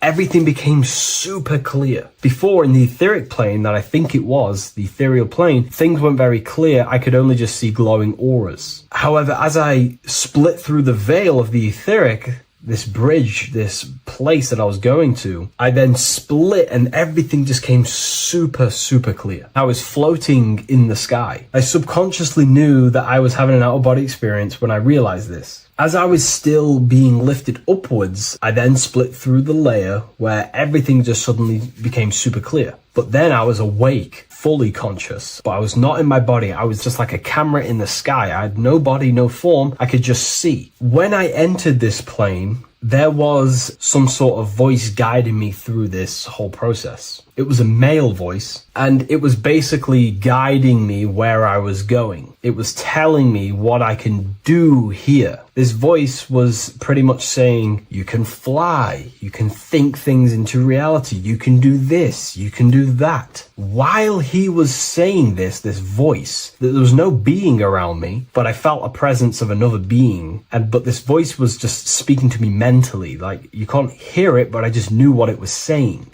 It was so weird to describe. It was like telepathy. You couldn't hear it, but I just knew what it was saying. But it was a male voice. It's so hard to describe. I still could not see any form of myself. I was not seeing my astral body or any shape. I was just perceiving a point of awareness like a floating eye, like I said earlier. While this voice spoke to me, I saw fractal patterns as he was saying, you can do this, you can do that. And while he said, you can fly, I remember just seeing this line like splitting and creating fractals. It was like this black line that was just splitting off into duality, creating fractals. But then my physical body just went through this line, split, and then split into fractals again. So strange, very difficult to explain because it's four-dimensional. To explain it in physical language, it's very difficult to actually explain what was going on. So as he was saying what you can do, I was seeing these fractals dividing and then creating fractals. When he says you can think things into reality or something along them lines, my awareness just did a full 360 as if I did a backwards flip. I had no conscious control over this. That's something that you later develop as you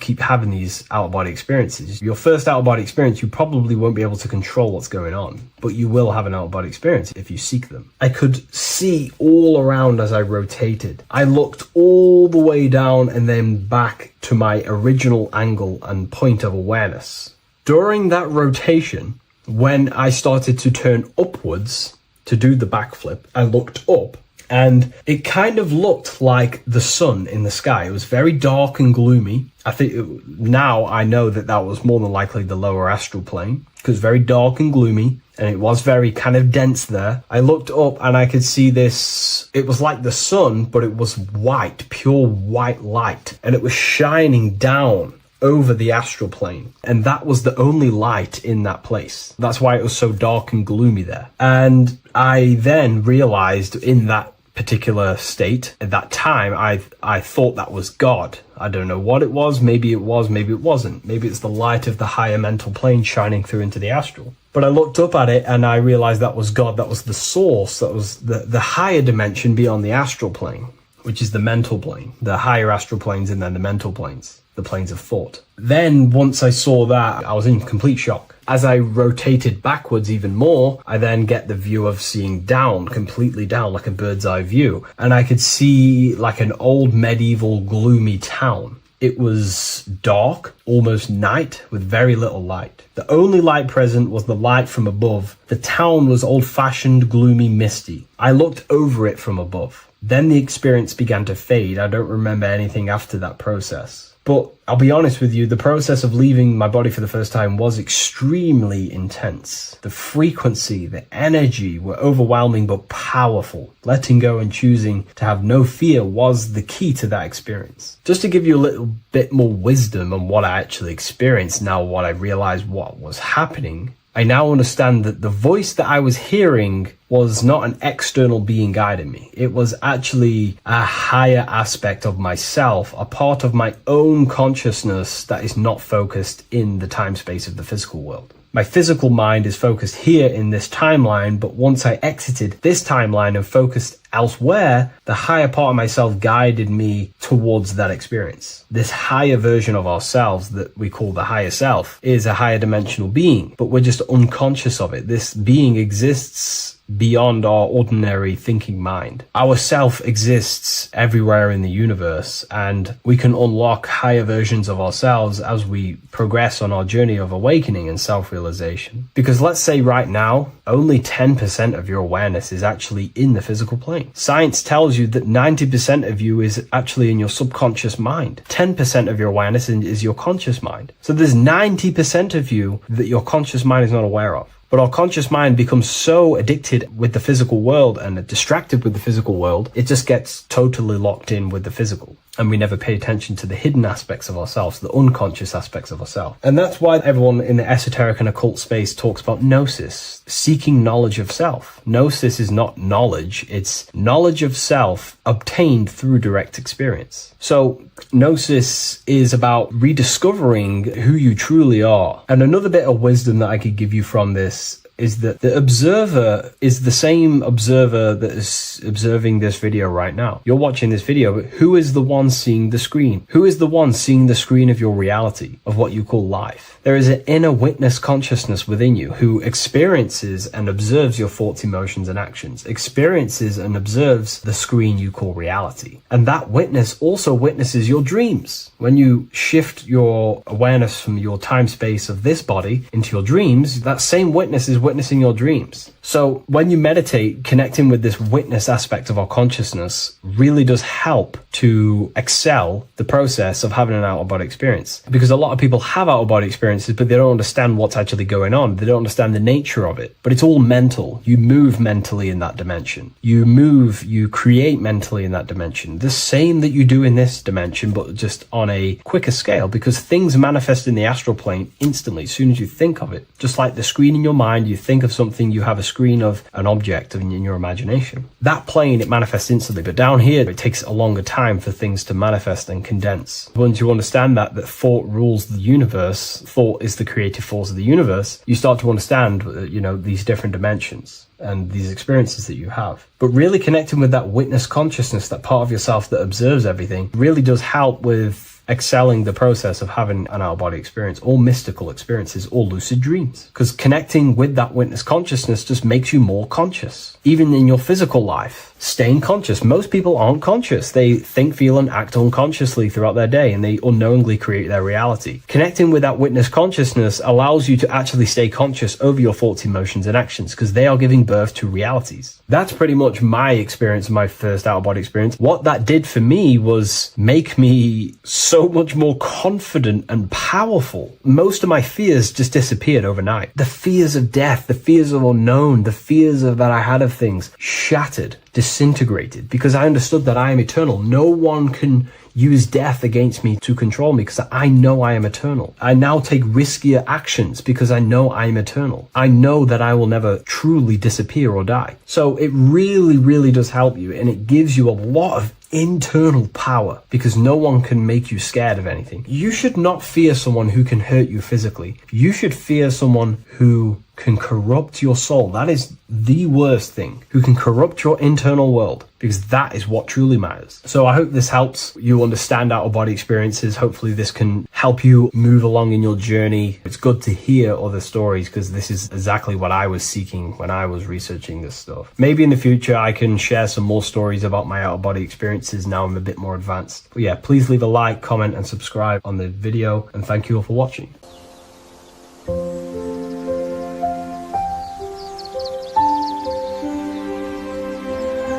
bookofwisdom.com. Visit today.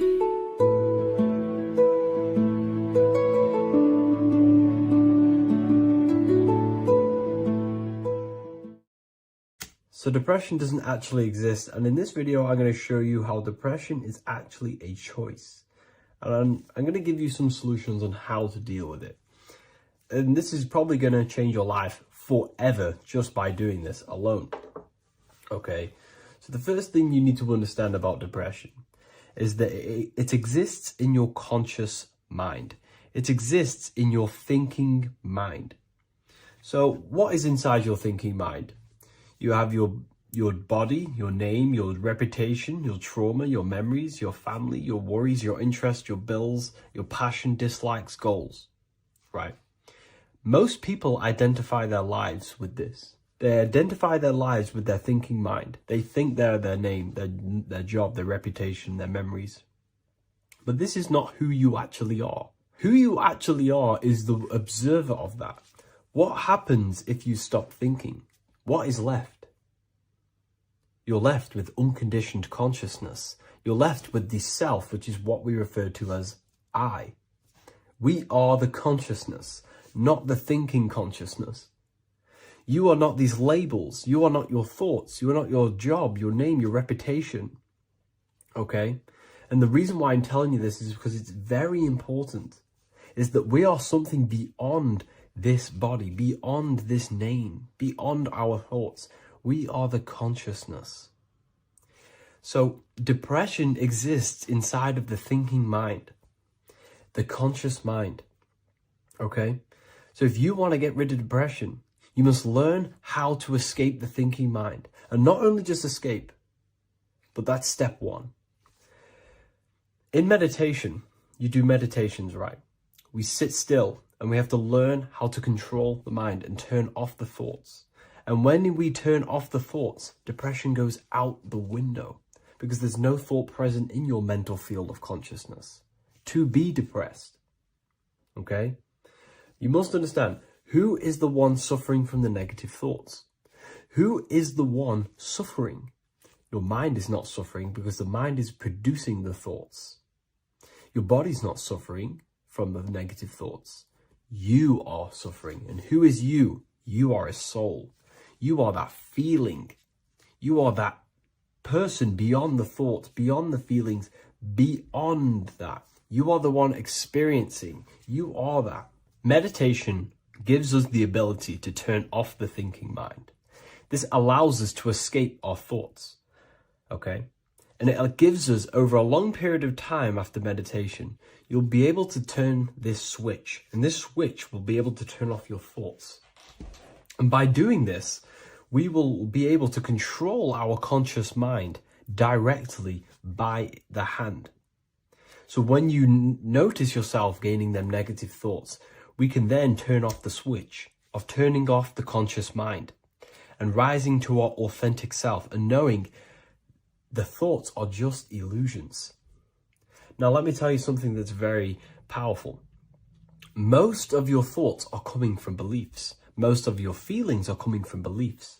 So if you have a feeling of lack, this is coming from a belief that you don't have much. If you are feeling alone, this is coming from a belief that you are alone. So what we must do is restructure ourselves. We must restructure the subconscious mind, and we do this in many different ways. We can do this with meditation. We can do this with visualization, visualizing our desired reality as if we are living it. We can do this with affirmation. Now, a lot of people think, oh, I'm trying to speak something into existence with affirmation. No, you're not using vibration to try and change reality with what a lot of these new age people will teach you. Vibration, your words will not have much an impact on reality. That's the truth. But what they do have an impact on is reprogramming and recrafting and refining your mind. If you repeat, I am wealthy all day long, your subconscious mind, that word will be lingering inside your subconscious, and you will start to mold that into your conscious. You'll start to be consciously thinking about this. Most of your thoughts are coming from your subconscious. So if you want to get rid of depression, you got to figure out the trigger. What are you depressed about? What are you feeling? What are the beliefs that are making you feeling and thinking this way? And that's what you must restructure. You must restructure your subconscious mind through visualization, meditation, and affirmation. You do these all the time. You do these every single day, and you will slowly, if not surely, restructure your subconscious mind. While by doing the practice of meditation, you'll gain the off switch as well. Sometimes depression comes from not living in your authentic self. You're not doing the things that your soul is telling you to do. We all know what we should be doing at all times. I don't care what you have on. We all know we should be doing something. We all know that we have there's a higher aspect of our mind that tells us, oh, we need to be doing this, but I'm actually sat here on my phone. Oh, I shouldn't be eating this, but I'm doing it anyway. There's always that higher voice. And that is the voice that has to be connected to. And when your body's not acting out the voice of the soul, then the soul becomes sadder, and suffers more and more and more. There has to be a connection between the soul, the mind, and the body. They have to work in unison. Okay? So I hope this video helps with depression, with whatever you're going through mentally.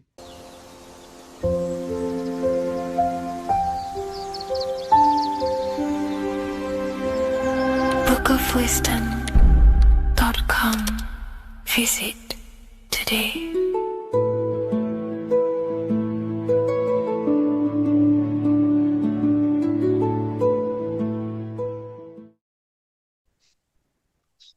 Matthew 21:1, Jesus went into the temple of God. Corinthians 3:16, do you not know that you are the temple of God? Now what is this telling you? That God is within you. Hence why in Luke 21:12 it tells you the kingdom of God is within you. And the side of your head region is called a temple for a reason.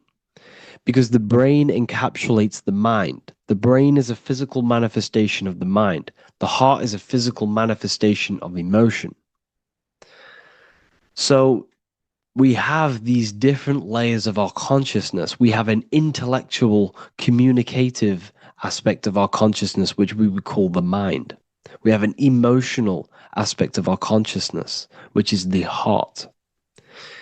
And to communicate with the divine, it's all to do with the mind. Hence why the ancients always symbolize the mind being God. This is why Michelangelo always placed God inside of the brain on top of Sistine Chapel in the middle of the Vatican.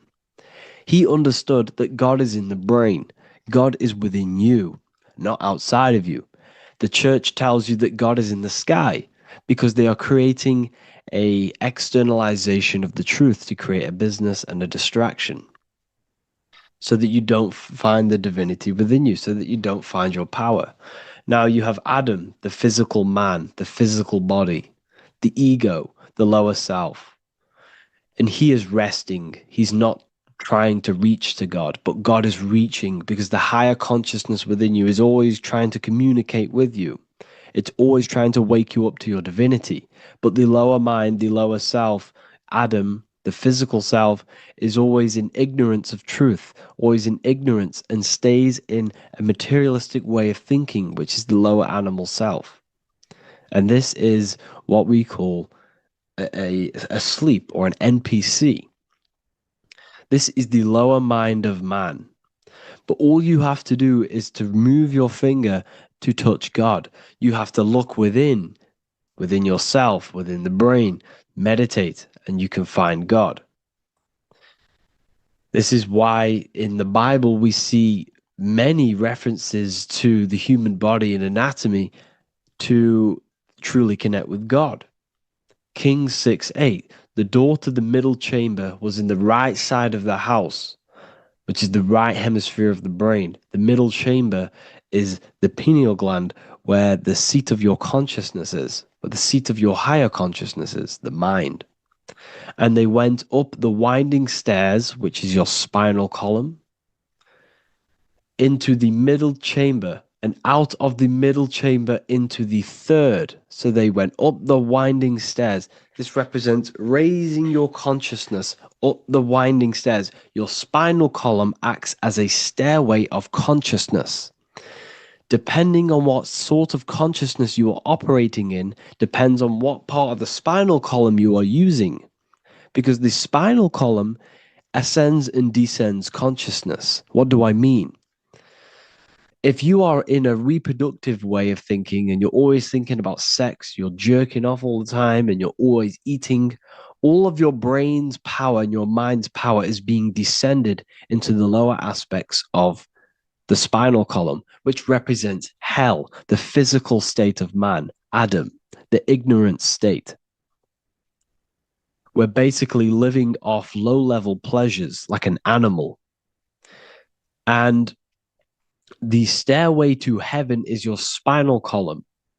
They went up the winding stairs into the middle chamber, which is your mind, your pineal gland, and out of the middle into the third stage of consciousness, physical, etheric, astral.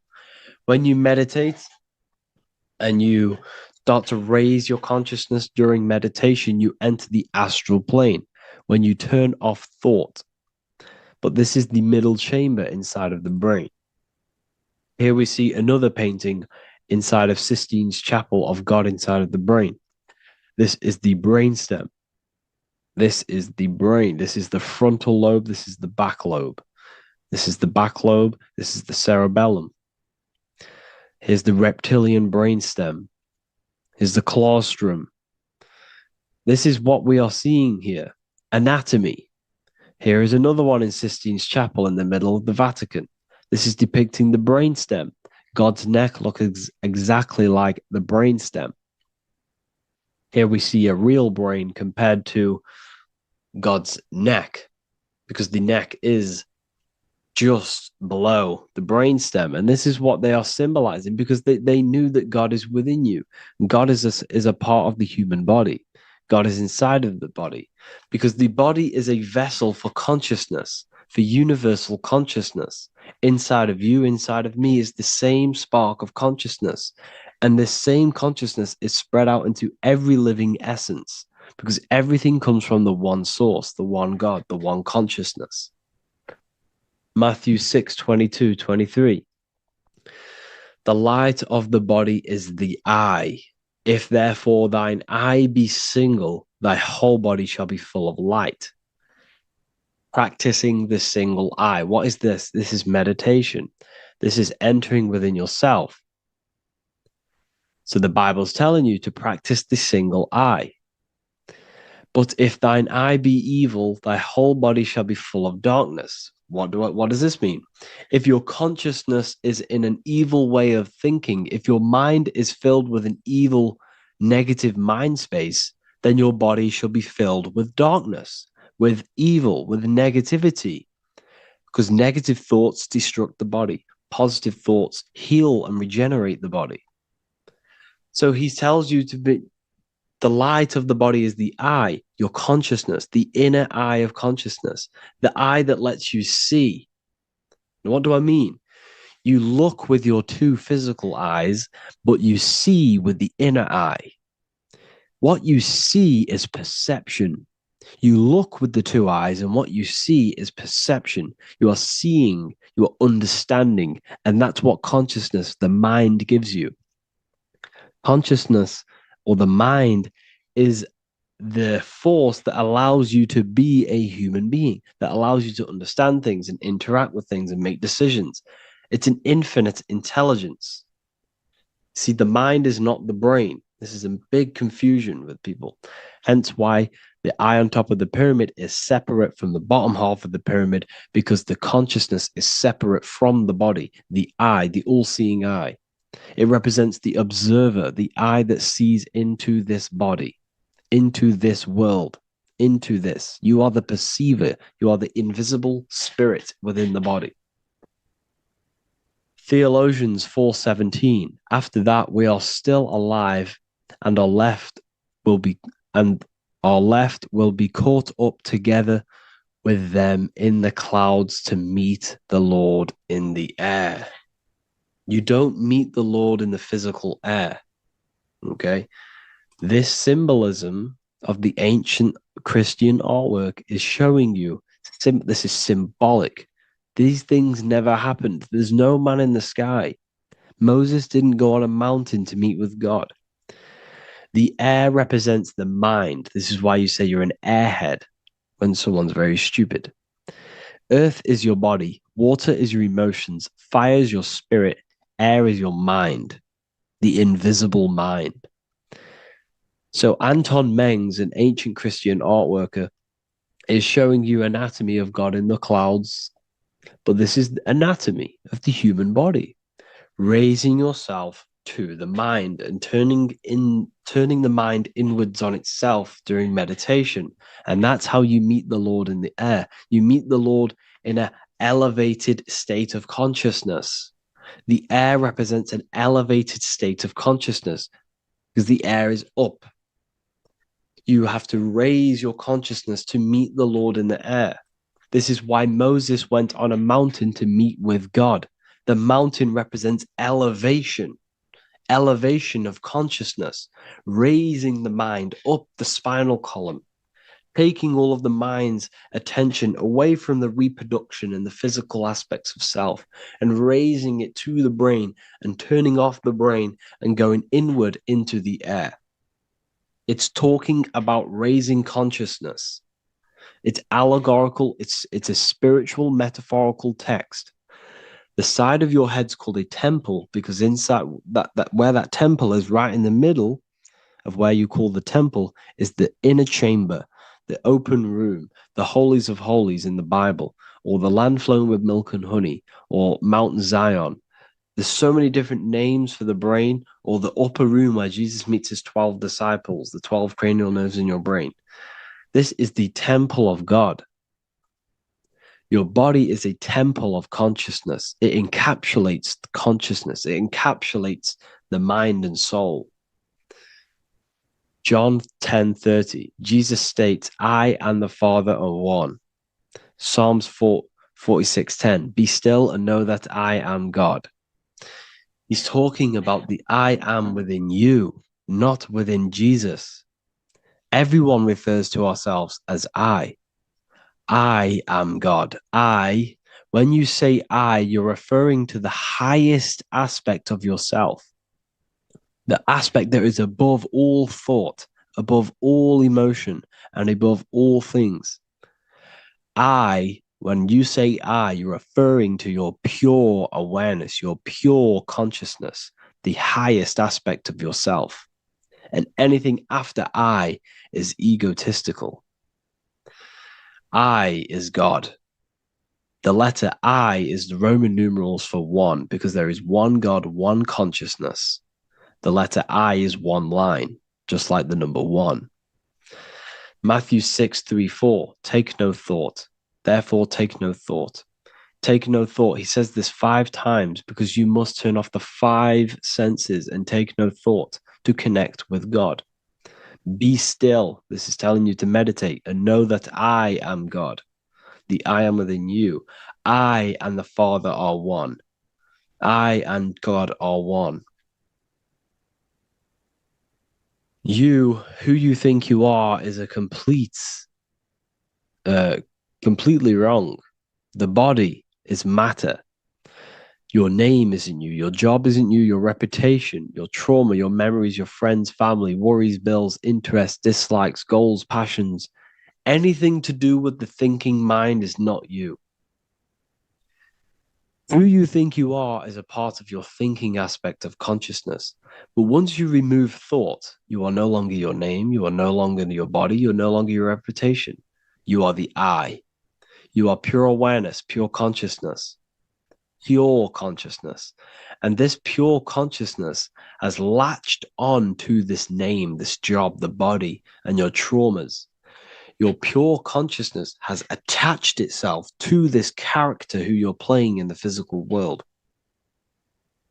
And this is essentially who you think you are, but you are not. You are the I, you are the self, you are pure awareness.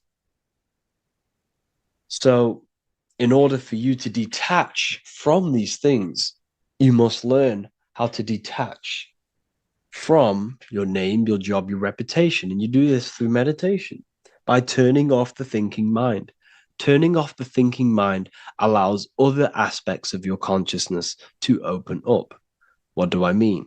Your whole life you've been thinking, and all of these thoughts has attached you to this physical body.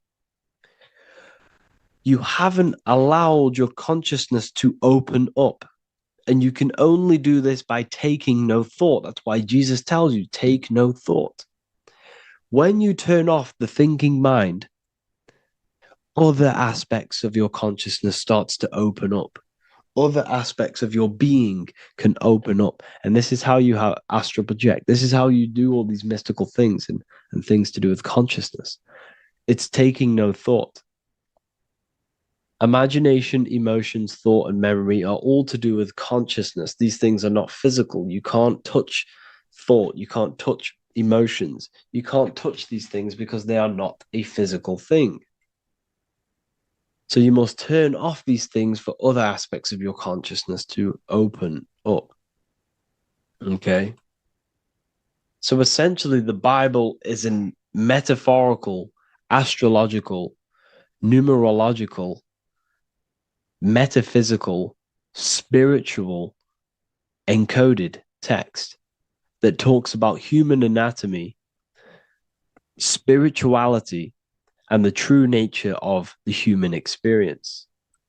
Everything they teach you in school is to make you think that you are this body. Everything they teach you in church is the externalization of the true teachings of Jesus. Jesus was telling you to meditate. Jesus was telling you to practice the single eye. Jesus was telling you to look within yourself and find God. He wasn't telling you to pray to him. Mark 16:19, he was taken up to heaven and sat at the right hand of God, the right hemisphere of your brain. John 21:6, cast the net onto the right hand side of the boat and ye shall find fish. Fish is understanding. The boat is your body, your brain.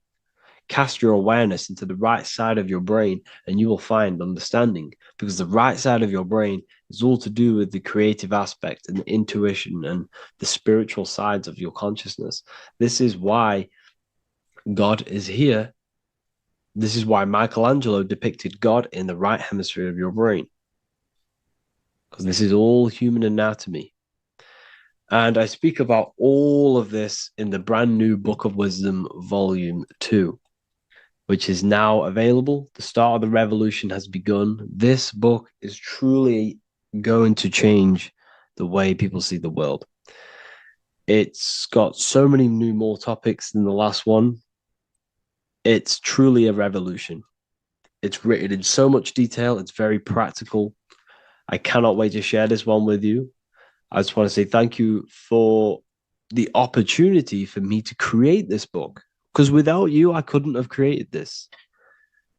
And I just love sharing my work with you.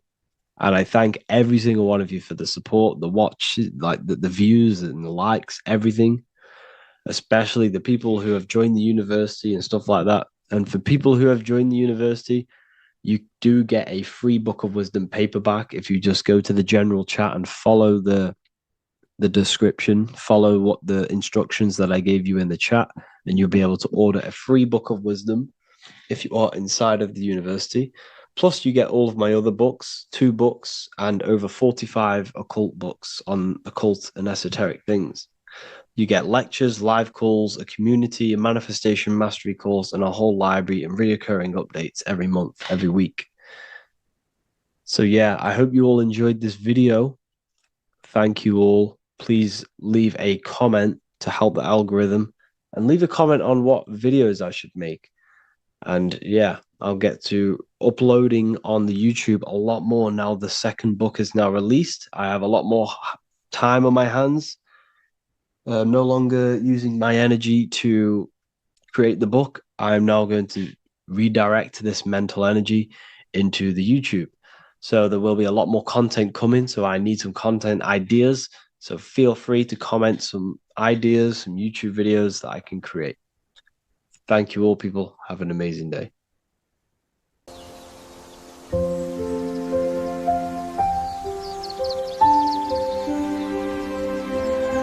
bookofwisdom.com. Visit today.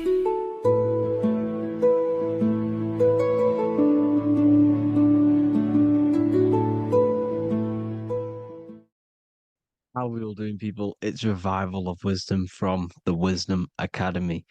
Today we're going to be breaking down God, consciousness, and the higher and the lower self, and how to overcome the lower self. Now, the first thing you need to understand is that you are the invisible intelligence within the brain, within the body. This invisible intelligence is known as the mind. But you are not the mind. You are the observer of the mind, which is the soul, the invisible entity. The mind is your intellect, your intelligence. Now, the mind is, it's hard to put this in words, but the mind is something that gives you the ability to explore the universe. And this inner self is the I am. It's the quiet, the inner self, the voice you see in you hear in your head. This is why within spells high twin, inside, internal. The I is also the number 1, which is one line. Because the one and only, is the inner self, which is the I am. This is why you say, my name is Harry. You are not Harry, you are the I, the inner self, the intelligence. Okay, this is why Jesus in French is I am. You look with the 2 eyes and you see with the inner eye. I and I, the same thing. Okay, because the I inside is what gives you the perception of what you're looking at. So when someone's trying to explain something and then you catch on saying, I see now, it's because you're seeing with your inner eye, the one that gives you perception, gives you intelligence, gives you the ability to understand things.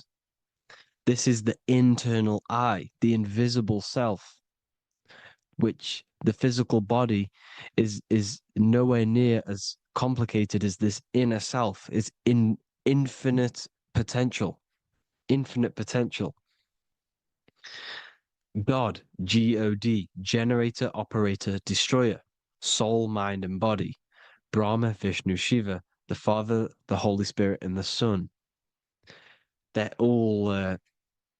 The reason why you see God is always a triad is because it represents yourself. Your invisible intelligence is God. Me and you are the same invisible intelligence. We are the invisible intelligence experiencing the program being run by the central nervous system and the brain. I always say this in my videos, but I have to, in order for you to understand the things that I'm going to say later on in the video, you need to understand this concept, is that you are the consciousness experiencing the nervous system, the tree of knowledge of good and evil, which is you here. You would be in this invisible intelligence right here in the center of the brain. Now, this is why the ancient Christians show God is in the brain. This is the brain stem. This is the brain. This is also the brain stem and the brain. The brain stem and the brain. It's all depictions of the brain because the brain's the computer, the electromagnetic computer, which decodes the demands created by the invisible intelligence, the I, the inner self, you, your true self. The person moving, if you observe what someone moving, this is going to sound, but if you observe someone walking, it's not the body. The body is moving, but the thing telling it to move is the invisible intelligence. Before you kick a football, a decision is made within your invisible intelligence, your mind. And this consciousness, this invisible intelligence, is either stuck between the lower self and the higher self. Okay? When the invisible intelligence, meaning the true self, identifies itself with the physical body, it will trap its mind within physicality. This consciousness that we have is either operating in the lower self or the higher self. It's either feeding the material body or it's feeding the spirit. Okay? But because we are physical and spiritual, we need to be even. We don't want to be meditating all day long because we do have a physical body as well whilst we are here. We are playing a game in physical matter. Okay? Now, the reason that you incarnated here is to learn a lesson because the mind can manifest anything it wants within the astral planes, within the world of imagination. It can manifest anything it likes, but it incarnates into matter, into this game, so we can understand labor, because anything in matter, you have to labor to manifest. But in the astral, you can manifest at the click of a finger. You come here to learn the knowledge of good and evil. And your consciousness, I came out a bit off topic there, but your consciousness is experiencing the lower or higher self. The lower self is manifested in the lower parts of the body. Sex, food, and power, the lower three energy centers. These centers are like mini brains. You are literally thinking with these centers. And when your mind is stuck within these lower centers, you'll think, have you ever heard the term of thinking with your penis or thinking with your, you know what, as a man? Even females maybe, but mainly this is a boy saying, you're thinking with your penis. This is a truth, it's truth in plain sight. You think with these energy centers. When you're living off the lower three centers, all you care about is sex, food, and power. Eating, sleeping, and greed. Power's kind of like greed. Now, when we move up to the higher parts of the body, when we live our life within the higher parts of the body, this is considered heaven, love, expression, intuition, and wisdom. This is what we need to be aiming to do, moving out of the lower half of the body and living our life within the higher self, the higher parts of the body, thinking with the higher energy centers, thinking with love, expression, intuition, and wisdom, spreading love, expression, intuition, and wisdom to others. Heaven is even. This is why Jesus is pointing at the heart chakra, always pointing at the heart. Earth rearranged his heart because in earth you're manifested as a physical being. You're in the heart, good and bad. You need to be balanced between the good and bad. Because love can be a demon too. That's a whole nother video, but love can be a demon. Now, the seven chakras are known as the seven seals in the Bible. When the Lamb opened the seventh seal, there was silence in the heaven for about half an hour. This is a verse from the Bible. The Lamb is Aries, which is the higher brain, the cerebrum, the cerebram. Ram, Aries. Because when the Ram opens the seven seals, you enter the kingdom of heaven. Because these chakras seal your invisible intelligence. They seal your true self. You are behind these seven seals, your true invisible self, your true consciousness. Because behind these seven seals, you do not think about anything materialistic. Your intelligence is not material. It's not physical. It's not from the physical world. It does not desire the physical world. The body is the beast. The body's the animal, the lower self, which can corrupt our intelligence. It can corrupt the intelligence. Okay? Now, we need to balance these chakras so that we gain a deeper connection between this intelligence and the brain.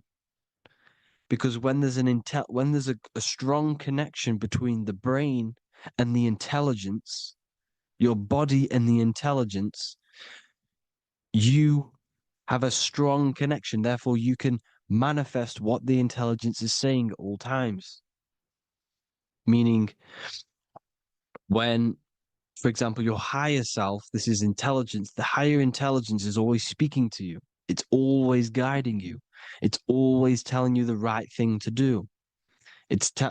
You can feel it when you're doing something wrong. You can feel that you're doing something wrong because this higher self, this intelligence knows what it needs to do here.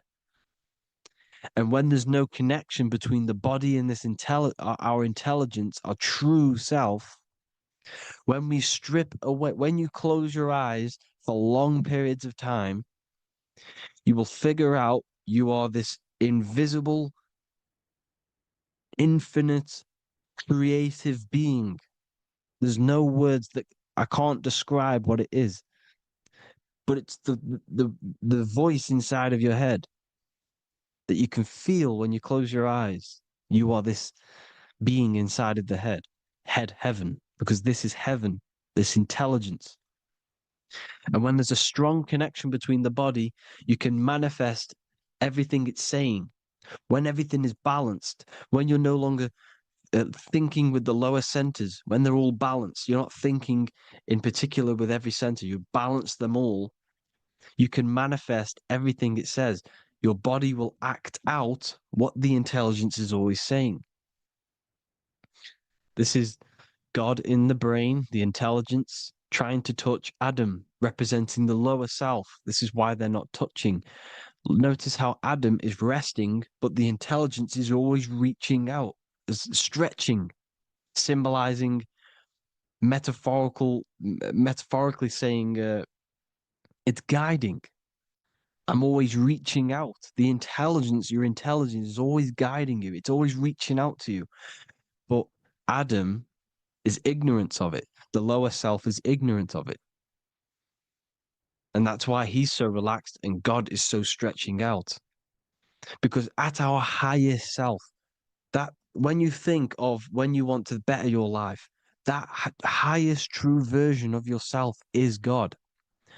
When you're manifesting this, your highest self, this is God. Your truest form. your most perfect form, that is God. Your highest version of yourself, that is God. Emotions. Emotions are not what you've been taught. Emotions are not something that should be reactive, okay? You should not let the emotion be you, except that you should experience them instead of letting them become you. You need to understand there's a separation in our consciousness. You have the soul, which is the person who is observing your thoughts. When you think a thought, who's the one observing that thought?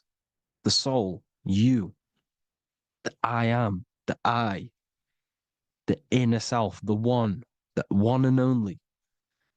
And inside of every single body, inside of me, inside of you watching this video, there is this same intelligence that is inside of me, inside of you. And it's the exact same intelligence, experiencing a different body. And this is what we mean by the universe is mental. We all are all sharing the same ball of consciousness in a different body. The animals, the fish, the cells, all expressing this one consciousness. Me and you are the same. This is why the golden rule is treat others like others should be treated, because I am you and you are me in a different body. Now, going back, you need to identify that there's different levels of consciousness: soul, mind, emotion, and body. Okay? Your emotions are on a separate layer than the body, the mind, and the soul. So when you identify there's a difference between all of these, you do not let them become you. You do not let your mind rule you, because your mind can be corrupted. Your soul is the one that is pure good, pure love, but your mind can be corrupted. Okay? Your emotions can be corrupted. The body can be corrupted, but the soul can never be corrupted, only layered on top. You can only throw piles of programs within the subconscious, layering the soul down, but deep down inside of every single one of you, there is a loving being. Because love comes from the heart. Love is the universal emotion, expression. Now, your thoughts can become bondage, your emotions can become bondage. Now, what do I mean by bondage? By conquering the lower self, we need to conquer our own mind, because the mind is what's manifesting the lower self. When you're thinking with the lower half of the body, when you're becoming your emotions, you need to experience the emotion, not become the emotion. Do not let the emotion become you. Do not let your thoughts become you, because your thoughts are tools that you can manifest. Your thoughts are the idea. Your emotion is the energy that you can use to manifest that thought. Your emotion is energy in motion, emotion. You use emotion to manifest, to feel as if you already have the thought. Therefore, you become that vibration. Therefore, your emotions are actually a creational force that is given to you to manifest things, because you're a human, a manifester. You're here to manifest things. You're a creator. You are a god. Your inner self, your intelligence, your I am, the one and only inside of you, the inner self, the quiet one, the one that's deep down, the invisible intelligence, is it's creating things all the time. All the time. Speak no evil, see no evil, hear no evil. This is the astronauts, they're Freemasons, but they understand this, because thinking, seeing, and hearing can corrupt your mind. And when you have a corrupted mind, you'll have a corrupted subconscious.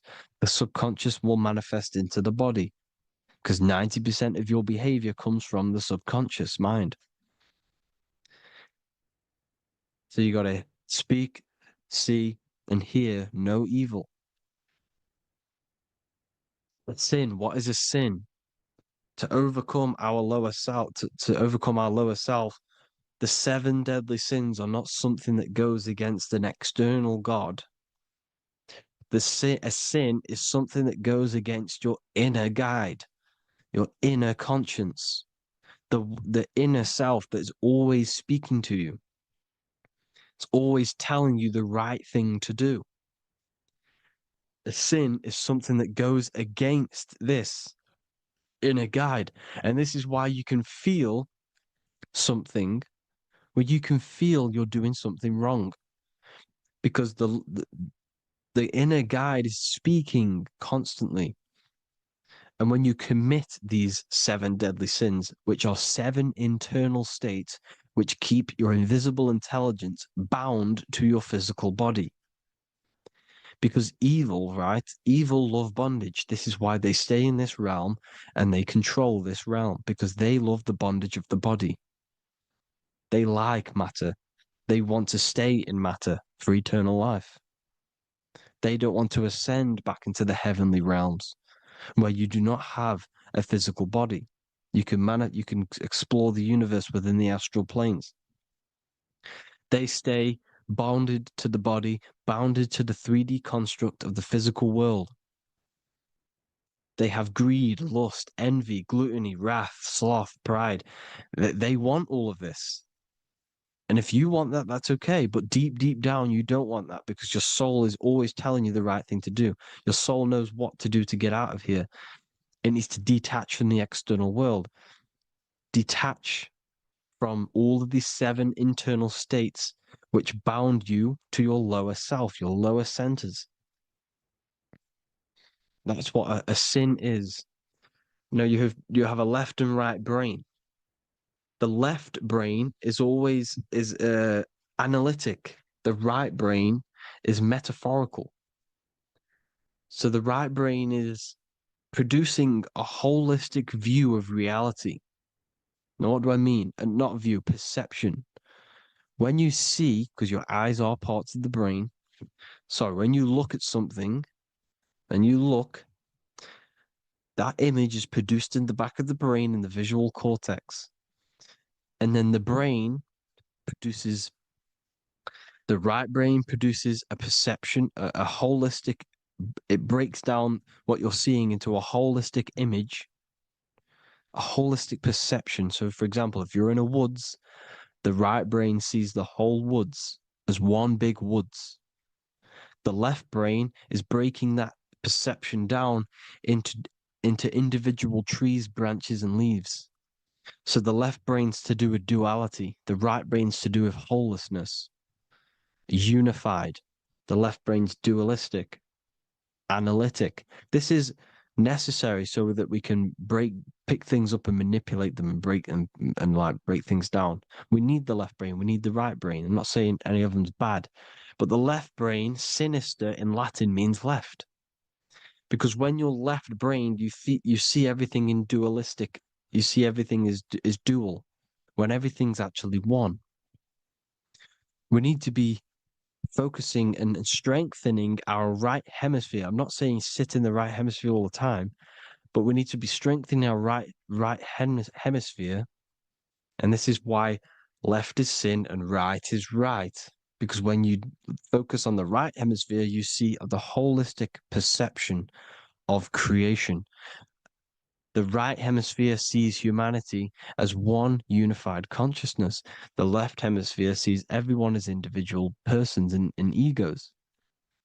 Because the left hemisphere is dualistic. And this is why the Bible says, cast the net onto the right side of the ship and ye shall find. John 21:6. What does that mean?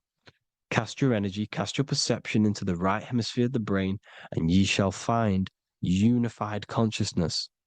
You shall find your higher self, the one and only. If then you have been raised with Christ, seek the things that are above, where Christ is seated at the right hand of God. Wow. Powerful. What does this mean? Seek the things that are above, where the Christ is, seated at the right hand of God. God is your consciousness, your invisible intelligence between the two hemispheres. The right hand of God is the right hemisphere. Seek the things that are above the heart. Love, intuition, expression, and wisdom. Seek the things that are above the heart, the higher self, the higher part of the body. Because when you seek the things of love, expression, intuition, and wisdom, you create a strong aura. You attract the same frequency. And this frequency is heaven, God. This is the Sumerian artwork showing the lamb. This is a step symbolizing stepping upwards, raising up. He's stepping over the lamb up to the bird. His hand is going to the bird. The lamb symbolizes the lower self. Okay? The bird with the wings is in the sky. It represents the higher self. This is why angels always have wings, because it represents the higher self in the sky. The lamb is a ground animal, symbolizing the lower self. He's stepping over the lamb to the bird, his higher self, his invisible intelligence. Horus and Set, Jesus and Satan. Look, Horus has an evil brother, Set, just like Jesus and Satan. Horus is a bird, higher self. Set is a ground animal, lower self, which is the devil and the angel on your shoulder. You see? The right and the left hemisphere, the two wings. So the devil and angels always speaking to you.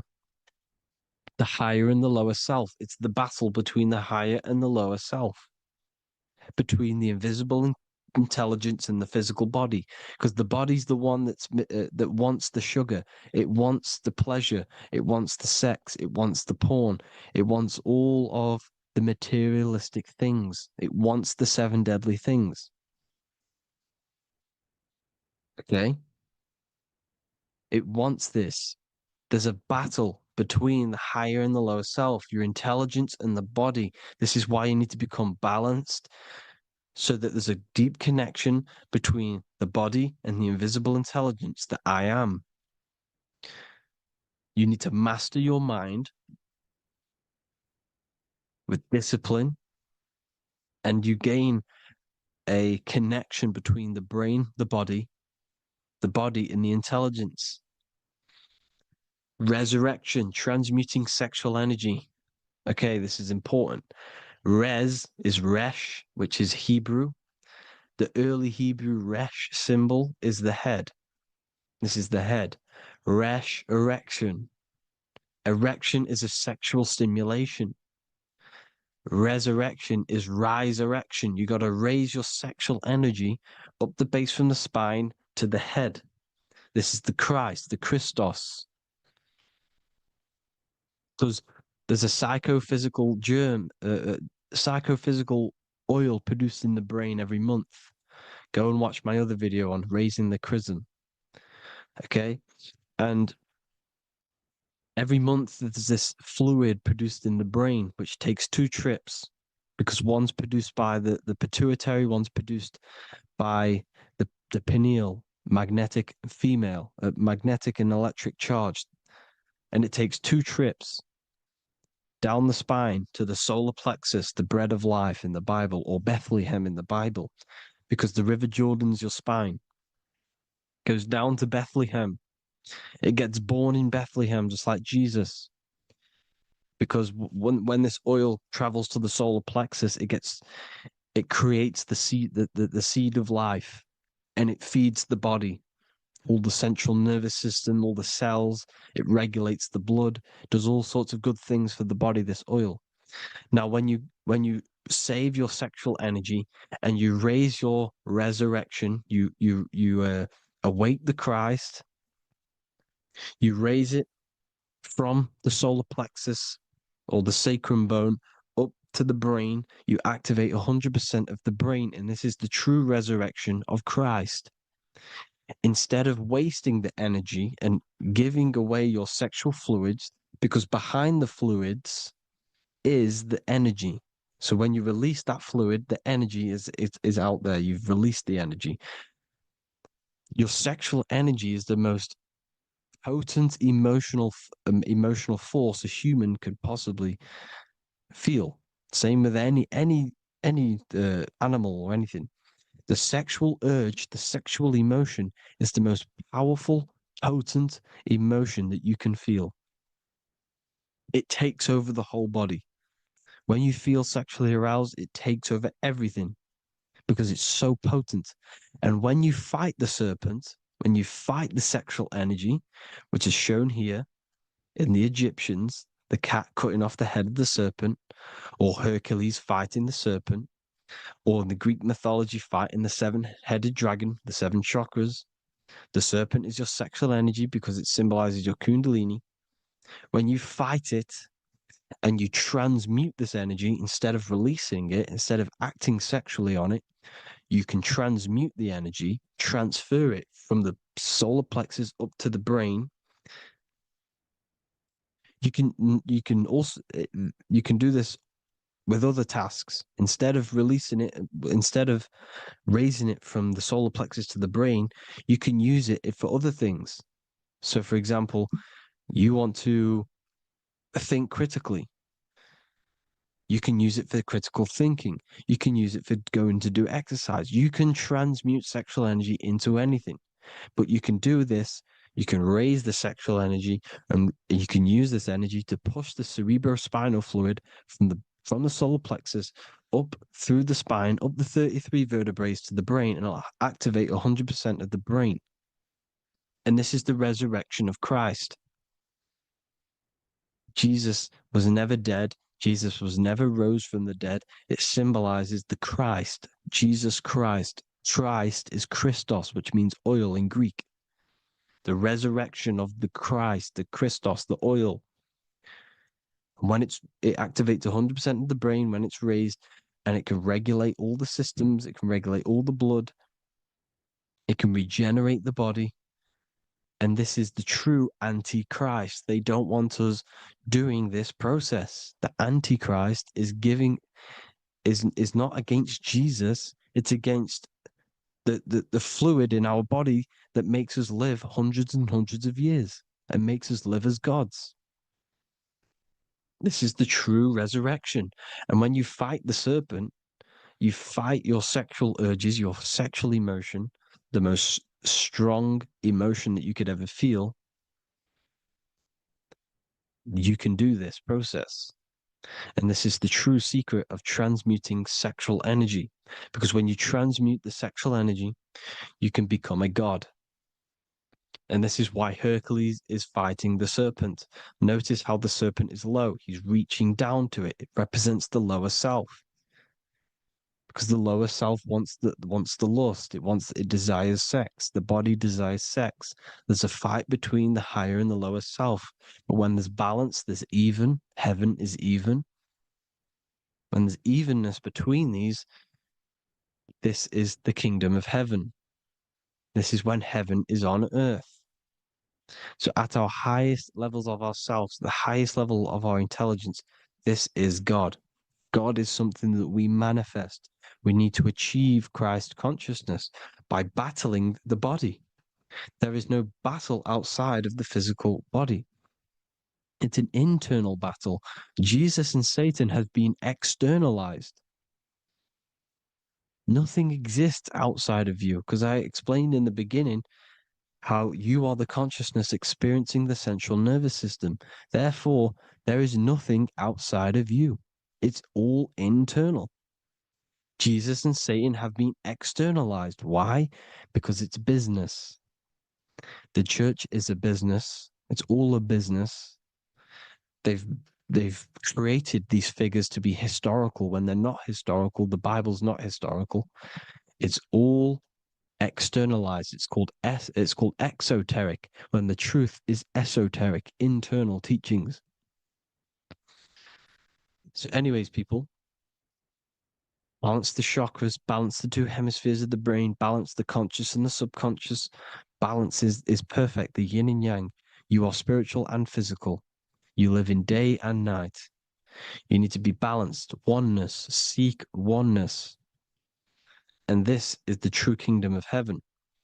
And when we all realize that we are all the same intelligence, the same consciousness expressed in different bodies, when we all realize this, we all realize we're all one. Doesn't matter what race you are. It doesn't matter what race you are, where you're from, your nationality, because none of you are actually from here. None of you are from the physical world. You're manipulating the physical world through the physical body. You are the I am. We all have a soul. Every single one of you has a soul. We all have souls. The reason why they say some people don't have souls is because they're trying to suppress your mind. They don't want you to know that you have a mind. That sounds crazy, I know. But a lot of people haven't realized that they have an infinite intelligence called a mind. And behind that mind, if you can observe your thoughts, the person who is observing the thoughts, you have a soul. Everyone has a soul. Don't listen to all these people saying some people don't have a soul, some people do. We all have a soul. Every single one of us. So anyway, you need to break the lower nature of yourself. At our highest levels, we are gods. Our intelligence, our universal intelligence, the I am, the intelligence that's inside of the brain, is God. Our minds are being corrupted within believing that you are the body, and by the result of this is a society like today, because everyone thinks they're the body, and everyone's living in the lower nature of self, where everyone only cares about themselves. But when we realize we're all one big consciousness ball, we're all the same consciousness expressed in different bodies, there will be peace. So thank you all, people. If you do want to learn more, if you do want to read my book, it's called The Book of Wisdom. I'll put it in the description. It's an amazing book, people. It's going to give you the best understanding possible about creation, yourself, and the world. It's amazing. The Bible, everything. I have just launched a new cymatic library. A friend of mine has just added this to the website. He creates beats, and he creates the purest beats. So they are actually the frequency that it tells you. Most of the stuff on YouTube and Spotify and Apple Music it says it's a certain frequency, but we know these major platforms are all playing with the frequencies of the app. So if you want a real binaural beats, solfeggio scale frequencies to meditate on or listen to throughout the day, join the Occult Library. You can get a 2-day free trial. I'll put the link in the description. Thank you all, people. Hope you all enjoyed this video. God bless you all.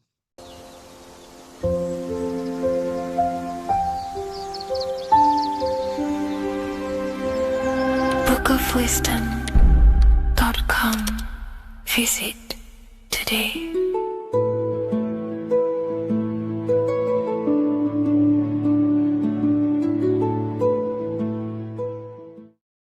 666 is a code, and this code needs to be broken down to fully understand what 666 truly is. In an esoteric view of 666, it represents a state of consciousness, a way consciousness functions within the individual. Now, if we look at the Bible in Revelations, it says that the mark of the beast, 666, is going to be placed on the right hand or on the forehead of an individual. The forehead symbolizes the mind, while the hand represents action or behavior. The forehead represents a belief or a mindset, a way consciousness functions. Therefore, the mark of the beast is not something external. It is actually a way consciousness functions within the individual. But the code reveals the darkest secret about 666. 666 is 3 sixes. The number 6 in esotericism and occultism represents the cube, because the cube has 6 sides. And the physical dimension, everything has 6 sides. Up, down, back, forward, left, right. Everything is 6-sided in this 3-dimensional world. The body is the cube itself. It is the number 6. And the number 6 is the number before 7. 7 is a divine number. It represents divine perfection. As there are 7 functions and cognitions of the mind, 7 energy centers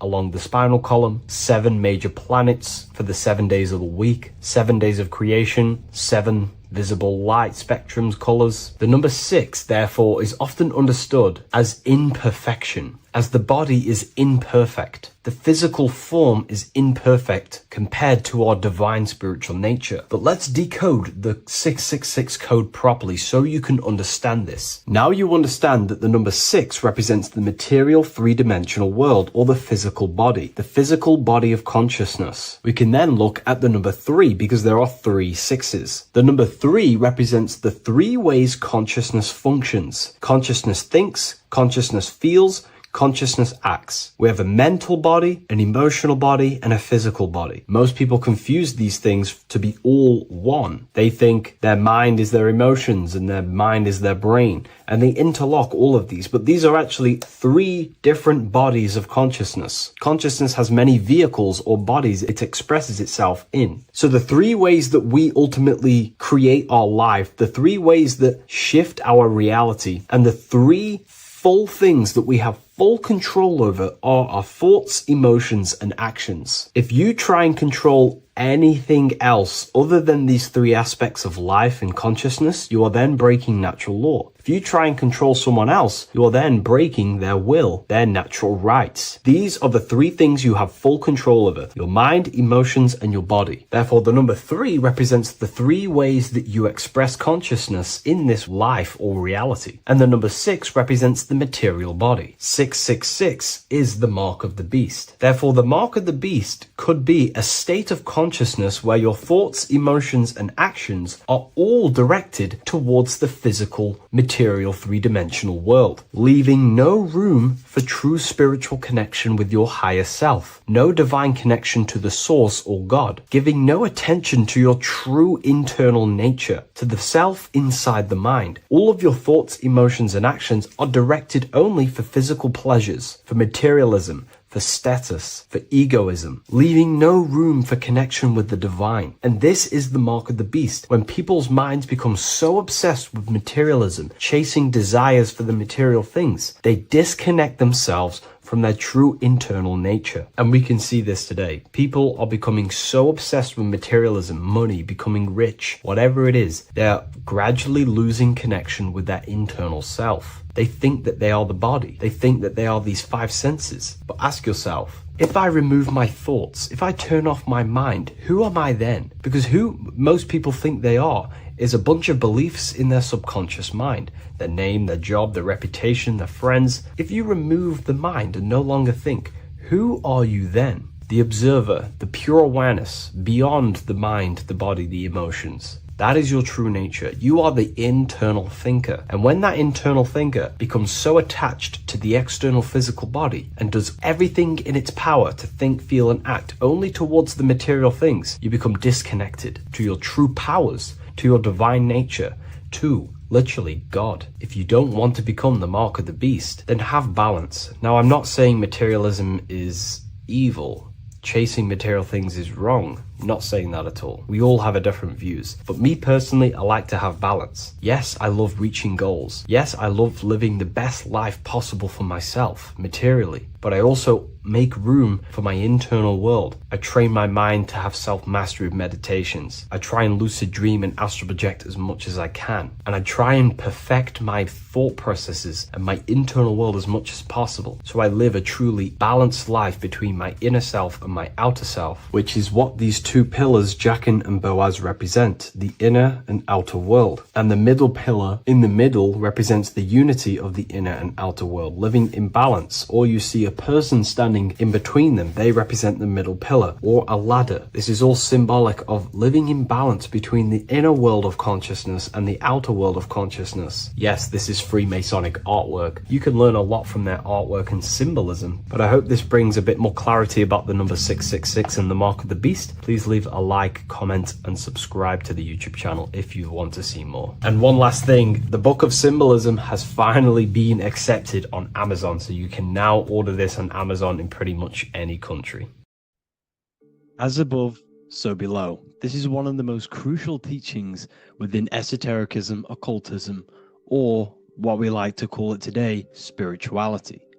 I don't like calling it spirituality because it's not spirituality. I teach human consciousness. I teach the science of you and your consciousness alone and your being.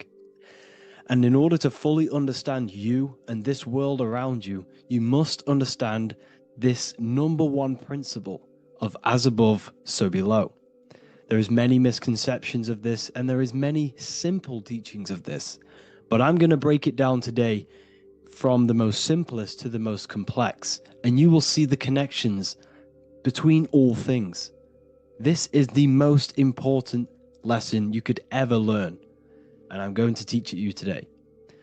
So what you must understand is with the term as above, so below, it applies with everything you see in this world and about yourself. We have something called the macro, which means the bigger scale. On the bigger scale, we have the whole earth. If we look down from the sky on top of rivers, this is what we see. We see this tree pattern. Then on a smaller scale, we see trees have the same pattern. Then we look even closer.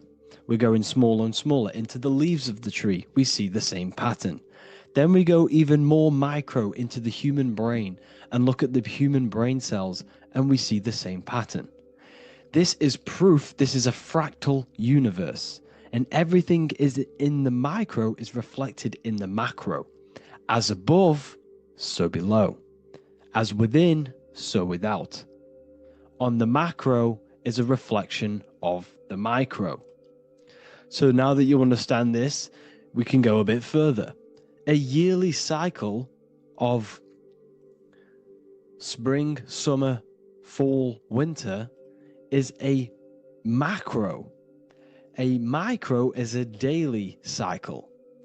So a day is a mini year. The summer is the midday. Autumn is the evening. Night is the winter. And spring is the morning. This is a macro, a reflection. We have a miniature cycle of the zodiac every single day. And this cycle is also reflecting the cycle of life and death. We live, we are born, which is the spring. We live, which is the summer.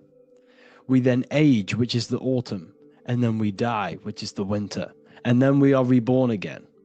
This is the cycle of life and death. And you do this every single day. You see, death is a macrocosm of sleep. This is why we say sleep is the cousin of death. Because you die every single night. You do this process of life and death every single day. As above, so below. What's in the micro is in the macro. So when you go to sleep, you are essentially dying. And then in the morning when you wake up, you are then born again. This is a fractal cycle that we live in. Everything in this whole world is fractal. Everything applies to as above, so below. We have the sun, we have the moon, we have the day, we have the night. We have the life, we have the death. We have the conscious, we have sleep. as above, so below. We have the conscious mind, because now we're diving into as within, so without. As above, so below more refers to the external world. As within, so without is referring to your inner world and the outer world. What you must understand is about yourself. You exist in two realms. You're an individual. The dual nature of you. You exist in two realms at once. You have an inner world of your thought, emotion. This is the inner world that no one else can see but yourself. And you have an outer world with a physical body which everyone can see. So you exist in two worlds. You have the inner voice, you have the outer physical voice, which I'm speaking to you with now. But I also have an inner voice, which no one can hear, only but me. So you exist in the light and you exist in the darkness. The sun represents your external self, your physical, conscious mind. The moon represents your shadow self, the inner self, the psyche self, the spirit self. There is an as above, so below. The sun is within you. The moon is within you. Everything is within you. Now that you understand as above, so below, what is your body? Your body is a miniature earth. Let me repeat, your body is an earth. Your body is the earth. Okay? Because like I say many times in all of my videos, you are not in the world. The world is you. You are the universe. Your brain is a computer creating this reality. What you see with your eyes is produced in the back of the brain called the visual cortex. You don't look into the world, the brain produces the world. The body produces the world. When you touch something, you're not actually touching something. This is the electrical nervous system. When you touch something, what you feel is actually electrical signals on your nervous system reporting back to your brain. Therefore, when this body dies, you leave the earth because this body is the earth. Okay? As above, so below. You have the mental plane, the astral plane, the etheric plane, and the physical plane. This is essential for understanding reality and the teaching of as above, so below. Everything in this material plane began in the thinking mind. For example, the microphone I'm speaking into, the phone you're watching this video off, or the laptop or iPad. Where did this begin? It didn't begin in the factory. The first ever place this item begun was in the mind of an individual. The invisible realms of mind is where all physical things and physical items begun. Essentially, this physical plane is the effect of the thinking mind. This world is the world of effect. It's the world of outcomes. When you see something, it is already manifest. It is already being manifested. It is an effect. And in the effect of the cause, which is the thinking mind. Therefore, the mind creates thoughts, which is the mental plane. Then after thoughts creates imagination, which is the astral plane. These two are spiritual. They are non-physical. So spirit kind of means non-physical. Then you have the physical planes, the etheric and the physical plane. As above, so below. What happens in the mind is manifest on the physical plane. Like I said, the phone that you are holding, it was a thought, and then it brought down into a physical reality. As above, so below. You change the mind, you change your reality. Your environment, the word environment has ment in it because your environment is mental. So now that you understand this, so what is the world around you? The world around you was created by the mind of God. It was manifested through God's thought.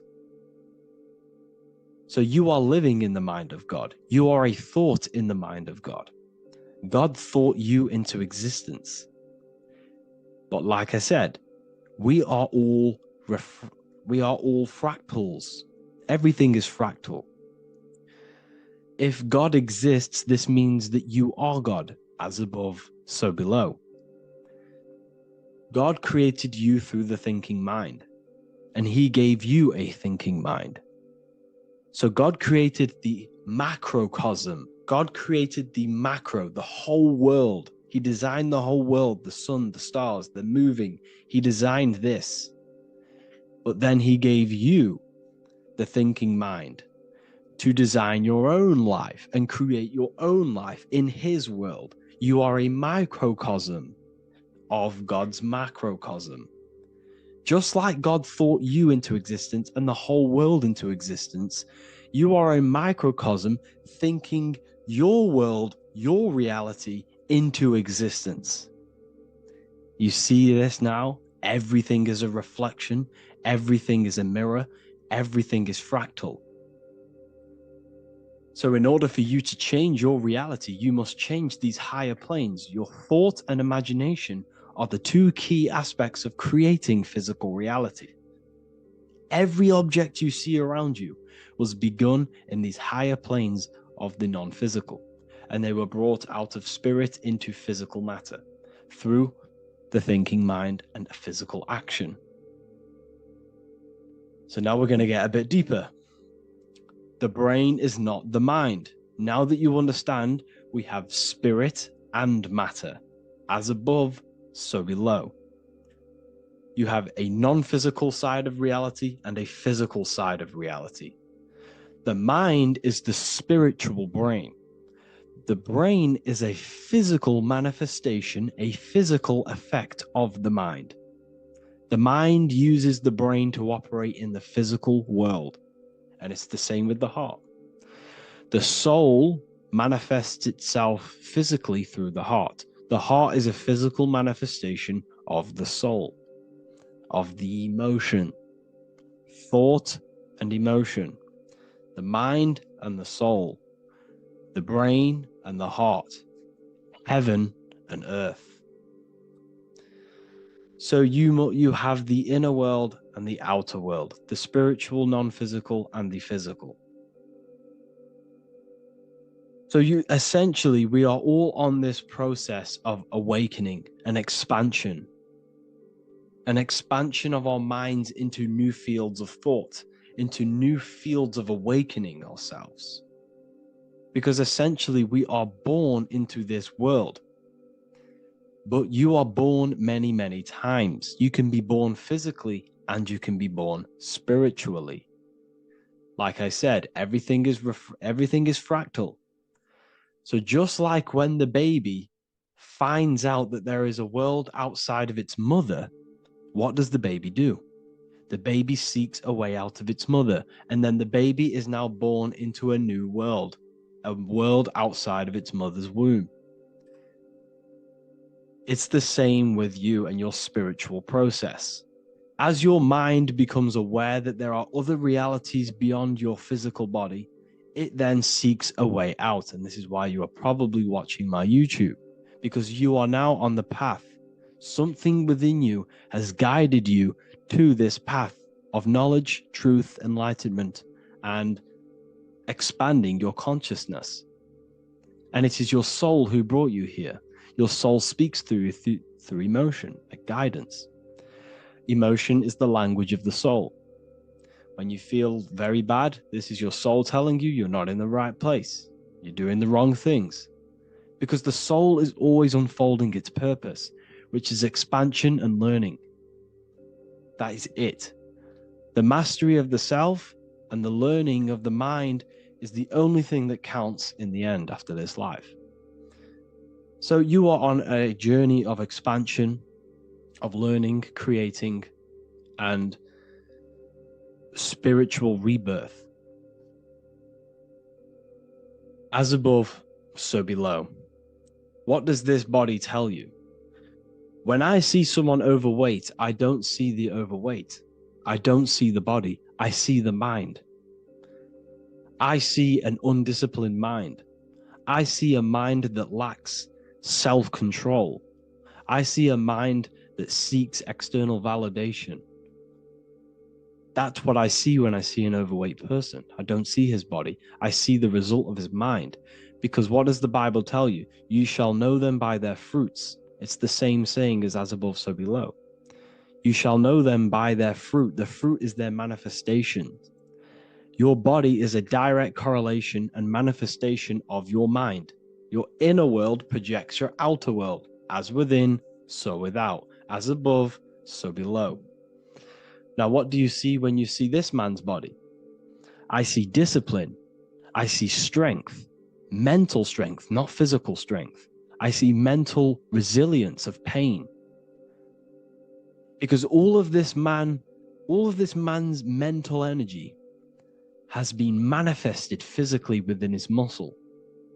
This body is a direct manifestation of this man's mind's pain and suffering, and it shows discipline. This is why people instantly respect you if you are in shape.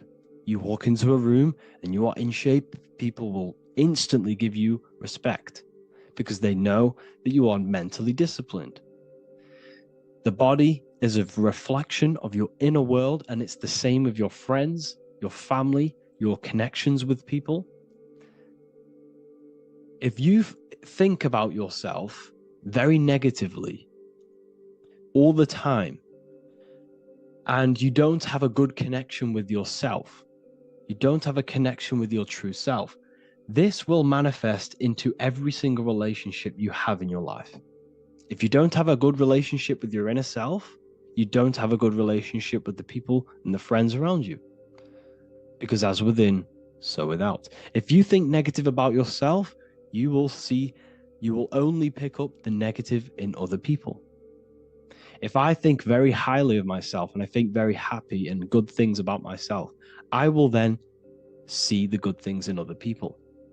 Because it's as above, so below. As the inner world is, so is the outer world. It's the same with your life circumstances. Your life is a direct correlation of every thought you thought in the past. If you possess millions of pounds, millions of dollars, this is because you have thought this into physical reality. You live the life you are deserved. You live the life that you manifest through your thoughts.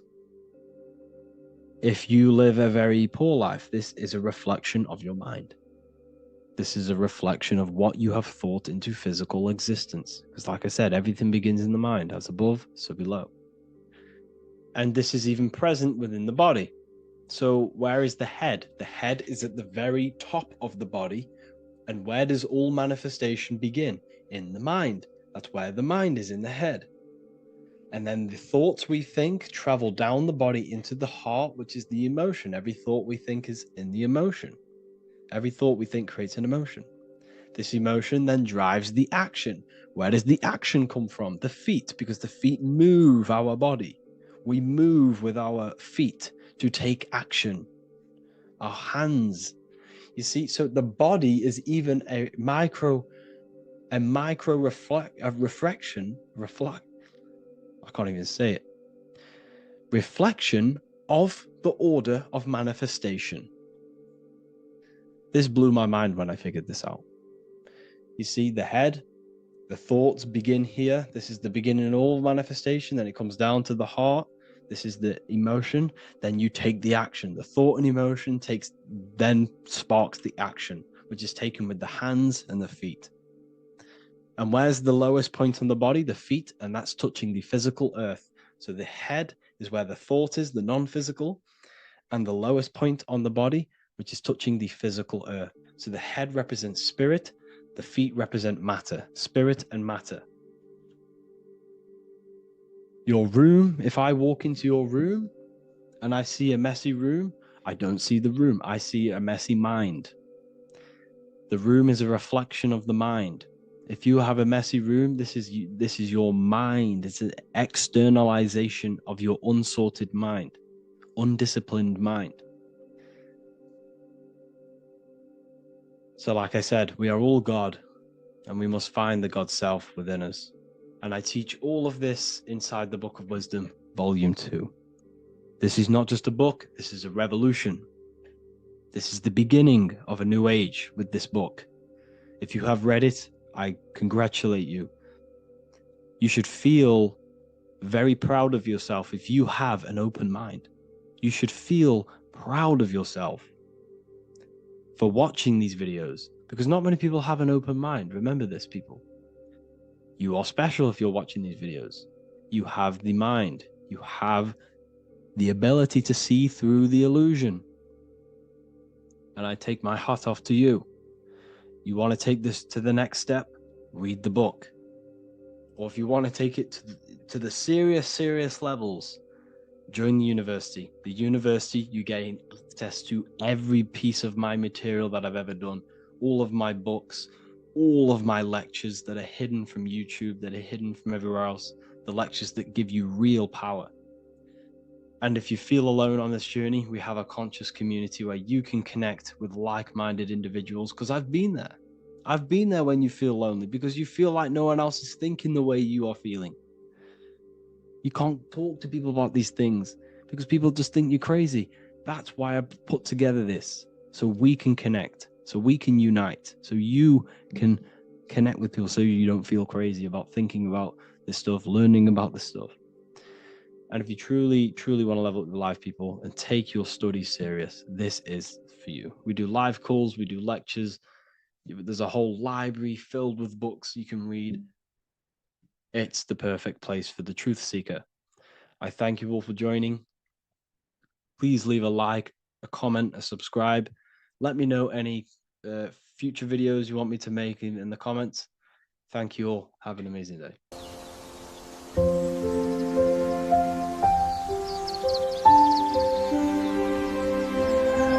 bookofwisdom.com. Visit today.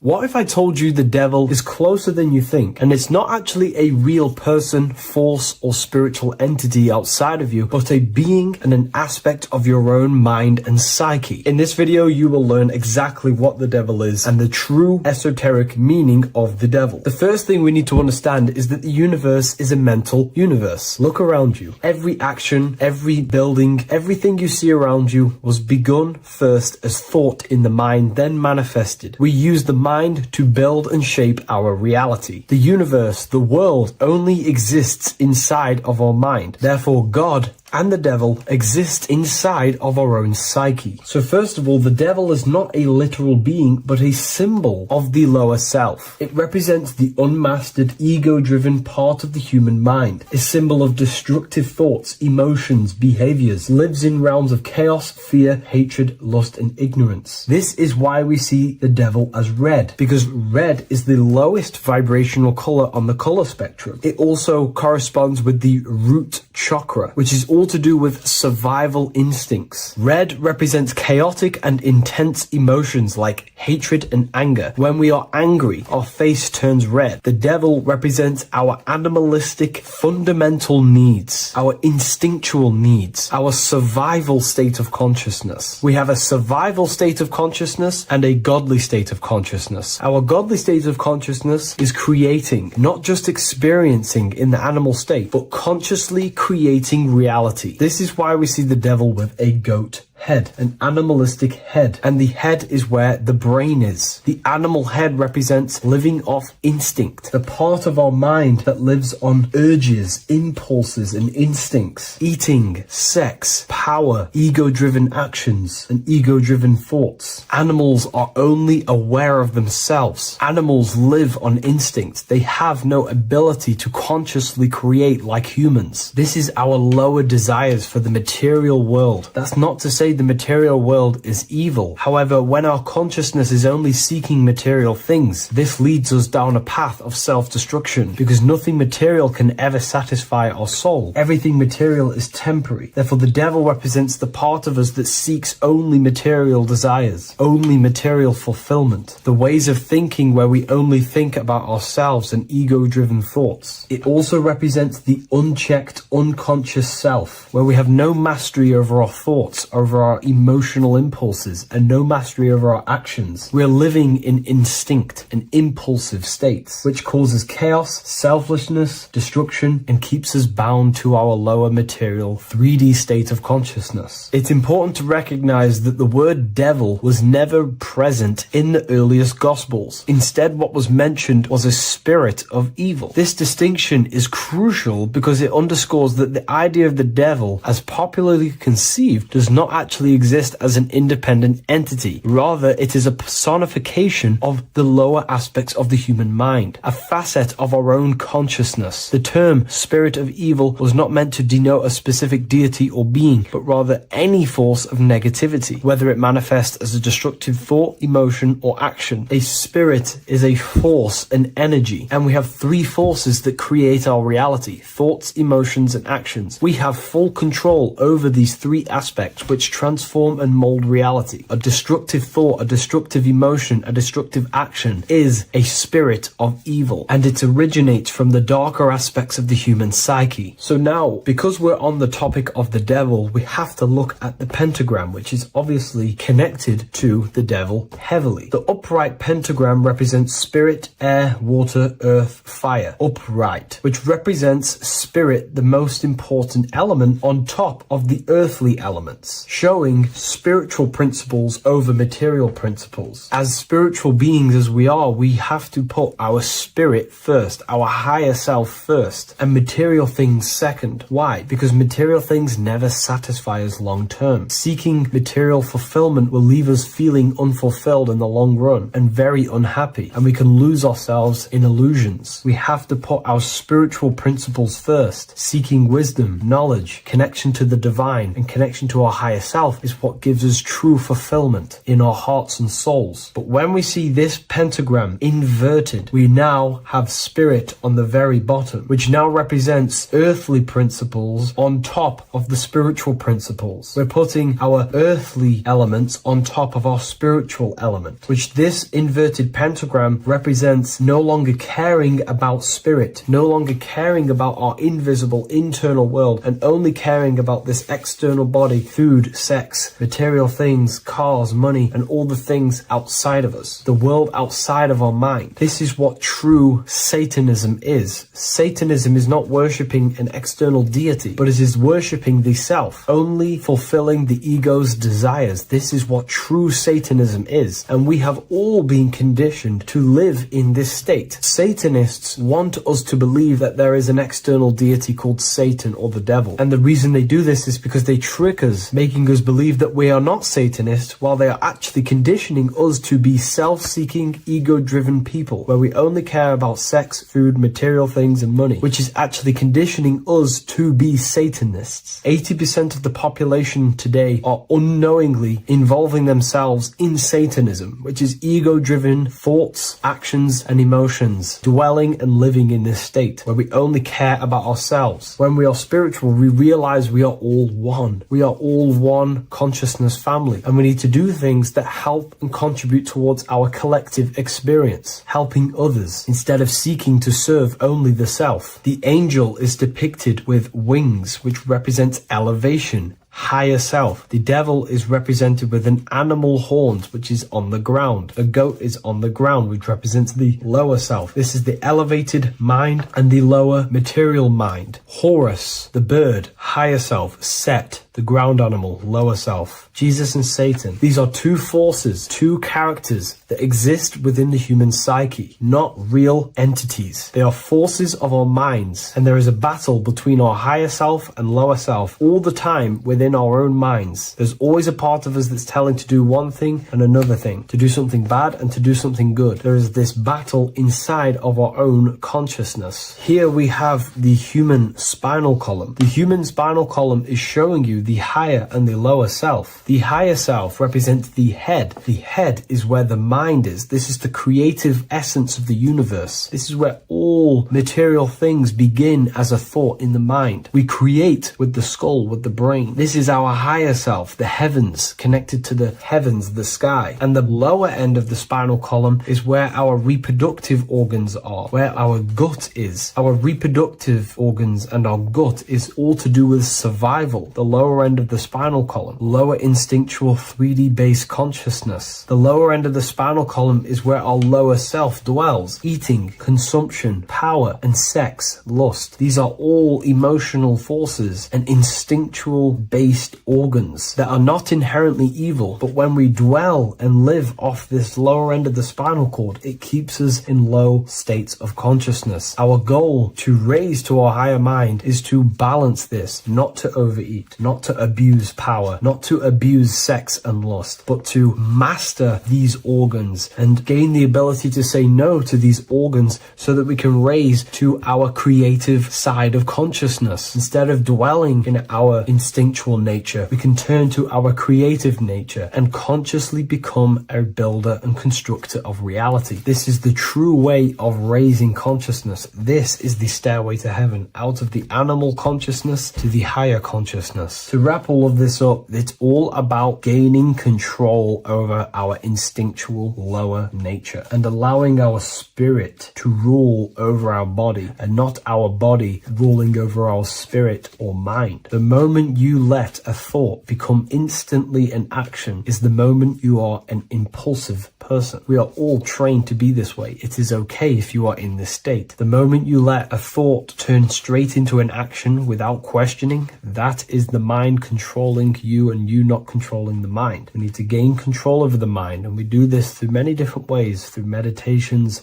affirmations, and discipline. We slowly gain control over our minds. And once we gain control over our minds, we gain control over our thoughts, and we gain control over the attention that we give certain thoughts. We can then start to uplift our mind, our thoughts, out of our instinctual state to the higher mind. If you wish to learn more about consciousness, I'll leave a link in the description for the Book of Wisdom, Volume 2.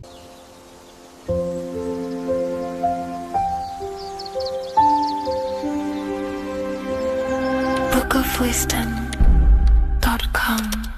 Visit today.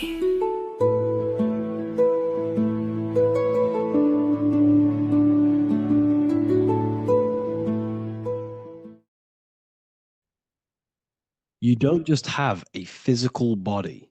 You have a physical, mental, spiritual, and emotional body. Each one of these aspects are a body of its own. Body does not just refer to a physical substance. You have a mental body for thinking, an emotional body for your emotions, a spiritual body for your energy in your astral form, and a physical body to encapsulate all of these. Each four of these aspects are essential for the human experience and essential to balance. Now, today we're going to be syncing the four aspects of your consciousness with the four seasons and the four elements and how this ties into the Bible.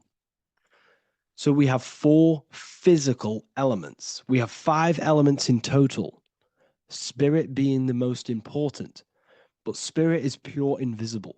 We have 4 physical elements. We have air, fire, earth, water.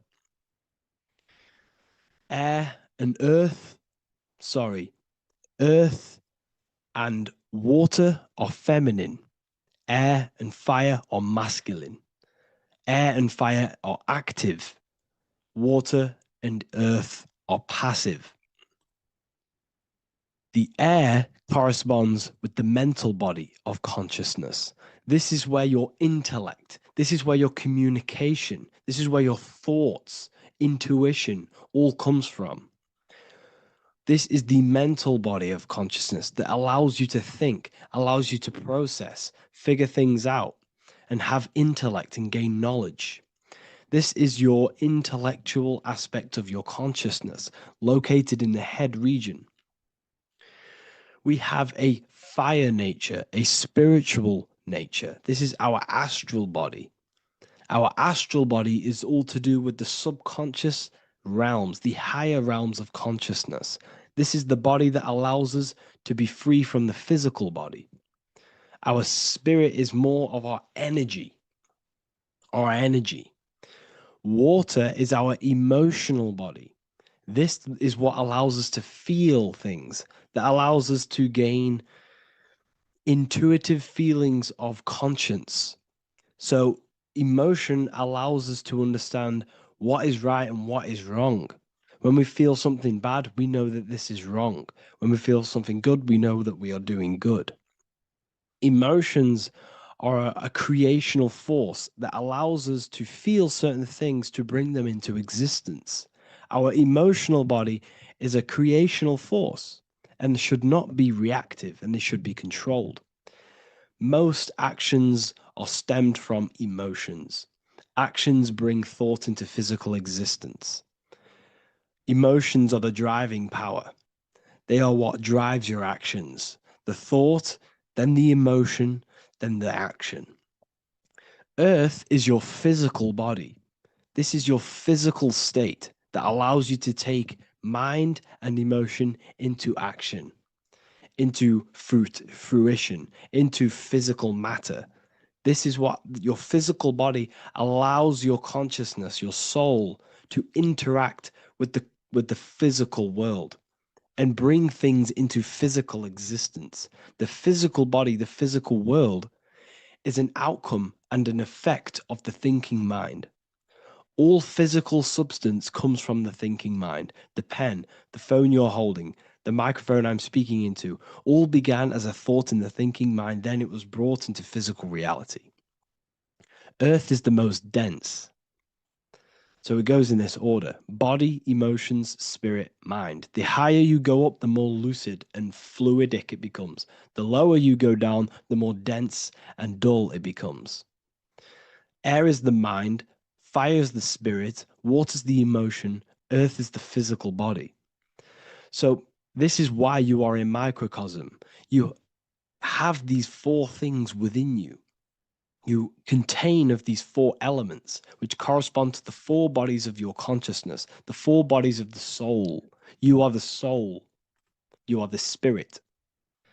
So this is why in Theologians 4:17 it says, "Caught up together with them in the clouds to meet the Lord in the air." You don't meet God or the Lord in the physical air, in the clouds. This is clearly a parable. A human being cannot go up to the clouds and meet a mystical man in the clouds. This is obviously a parable, a metaphor. The air is your mind. You must raise your consciousness beyond the body, beyond the emotions, beyond the spirit, and enter in the mind during meditation, turning the mind inward to connect with the Lord. The Lord is the highest aspect of your consciousness, the one that exists beyond the physical body, beyond your emotions, beyond the thought. So you meet the Lord in the air, in the mind. The mind represents the air. This is why in America there's a saying called an airhead. You're an airhead. This means that you are stupid, or you don't think, or you have nothing in your mind. You have nothing in your head. When someone's very stupid, you call them an airhead, because air represents the mind. The air is elevated. The air is invisible. The mind is totally invisible to the human eyes.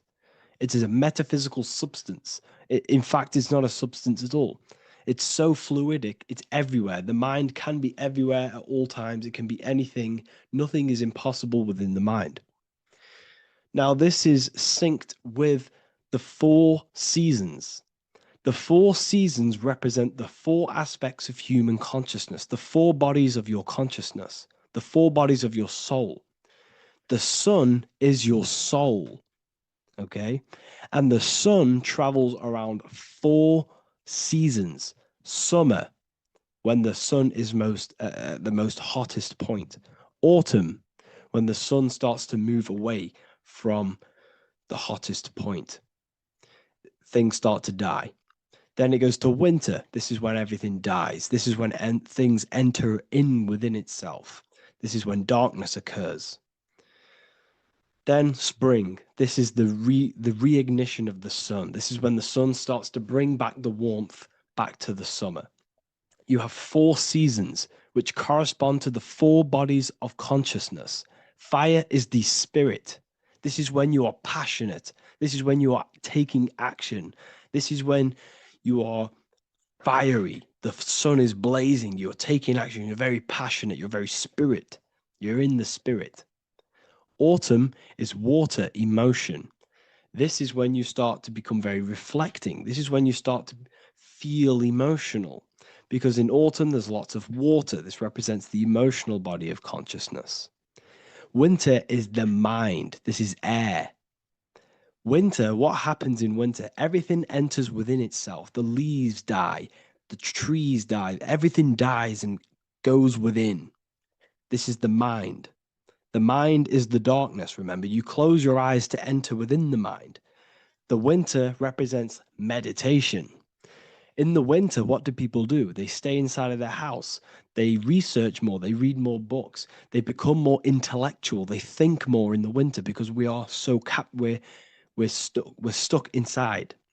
So we're more reflective. We're thinking more. We're more communicative. We're more intellectual. In the spring, this represents the earth, the body. This is when we start to come out of the mind and we awaken to the body. And things start to grow again. The plants start to grow. The earth is growing again and reborn again. This is the body. This is when you become more active in the spring. And then the summer, back to the summer, we then take action on these thoughts and these thoughts that we gained over the winter. Essentially, this is just a massive cycle. And this is a daily cycle also. The nighttime is the winter. The morning is the spring. The midday is the summer. And the evening time is the autumn. This is a microcosm. We have 4 bodies of consciousness. You are the sun, you are the soul, and the soul has 4 bodies: summer, autumn, winter, spring. Emotion, air, body, spirit. Sorry, emotion, mind, body, spirit. So you are the soul. You are the pure essence of consciousness. The sun is your soul in the heart. And the seasons are inside of you because you are a microcosm. Okay? You are a microcosm. The word sun is son. The Latin word for sun is sol, which is soul or solo, because the sun is solo. It's on its own. You are the soul, and the soul has the 4 different bodies of consciousness. So before we move on any further, if I've blown your mind, please, if you can, leave a like, a comment, a share, and a subscribe. Let me know what videos you want me to make in the future. Please drop a like. It definitely will help me. You are a microcosm of the macrocosm. Man is a miniature universe that goes through its own cycles. The seasons of the summer, winter, spring, and autumn do not occur merely outside of him, but within him as well. The summer is within you. You feel different in the summer. You feel different in the winter. You feel, depending on the body of consciousness, it's your soul's interacting with. So the sun in the sky is your soul inside, and the sun goes through these cycles, which is affecting your bodies of consciousness, because the cycles represent your bodies of consciousness. Now, this ties in with the Bible. This is why we have 4 Gospels. This is why Matthew, Mark, Luke, and John are always seen with the 4 different zodiac sign animals or symbols. So you always see each one of the Gospels. If you just type in on Google Matthew, Mark, Luke, and John, type in ancient pictures, paintings or pictures of them, and you will find these 4 zodiac signs are always standing with each one. Taurus, the bull; Leo, the lion; Scorpio, the eagle. An old symbol for Scorpio was the eagle. And a man for Aquarius. Here you see very, very ancient paintings and artwork. Here we see Matthew, the man, Aquarius. Here we see John, the Scorpio. Same here. We also see it on the tarot cards, on the world card. We see the 4 fixed zodiac signs. Here we see it as well. These are called the 4 fixed zodiac signs. Now, when we look at the zodiac, we're no longer looking at the sky, because what you must understand is as above, so below. What is above you is inside of you. What is above is what is below. What is outside of you is within you. The zodiac is inside of you.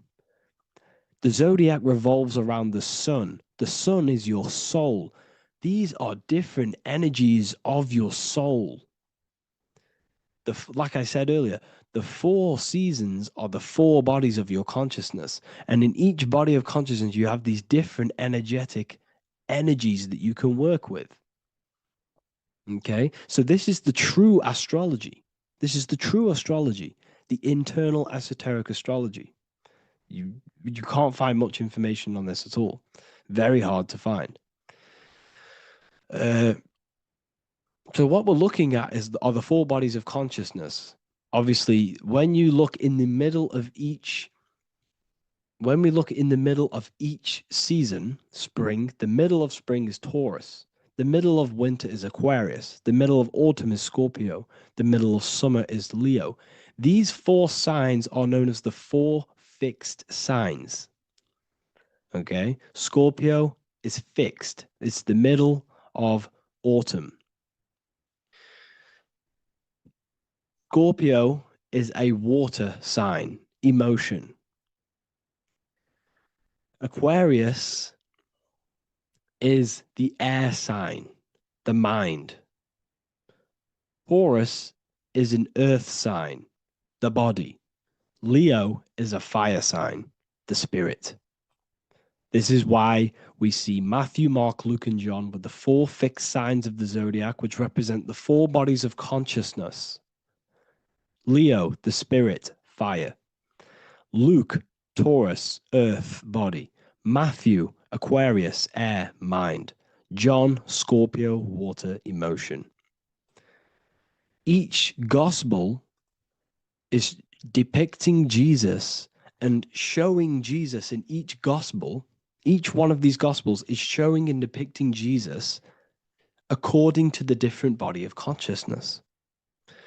In John, this is when Jesus starts to turn water into wine.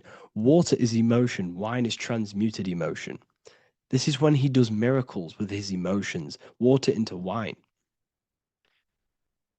Aquarius, which is Matthew, air, the mind. Inside of the Gospel of Matthew, this depicts Jesus as an intellectual person, a person is communicating and using his mind, his mental body a lot inside of the Gospel of Matthew. Go and read it, and you will see this.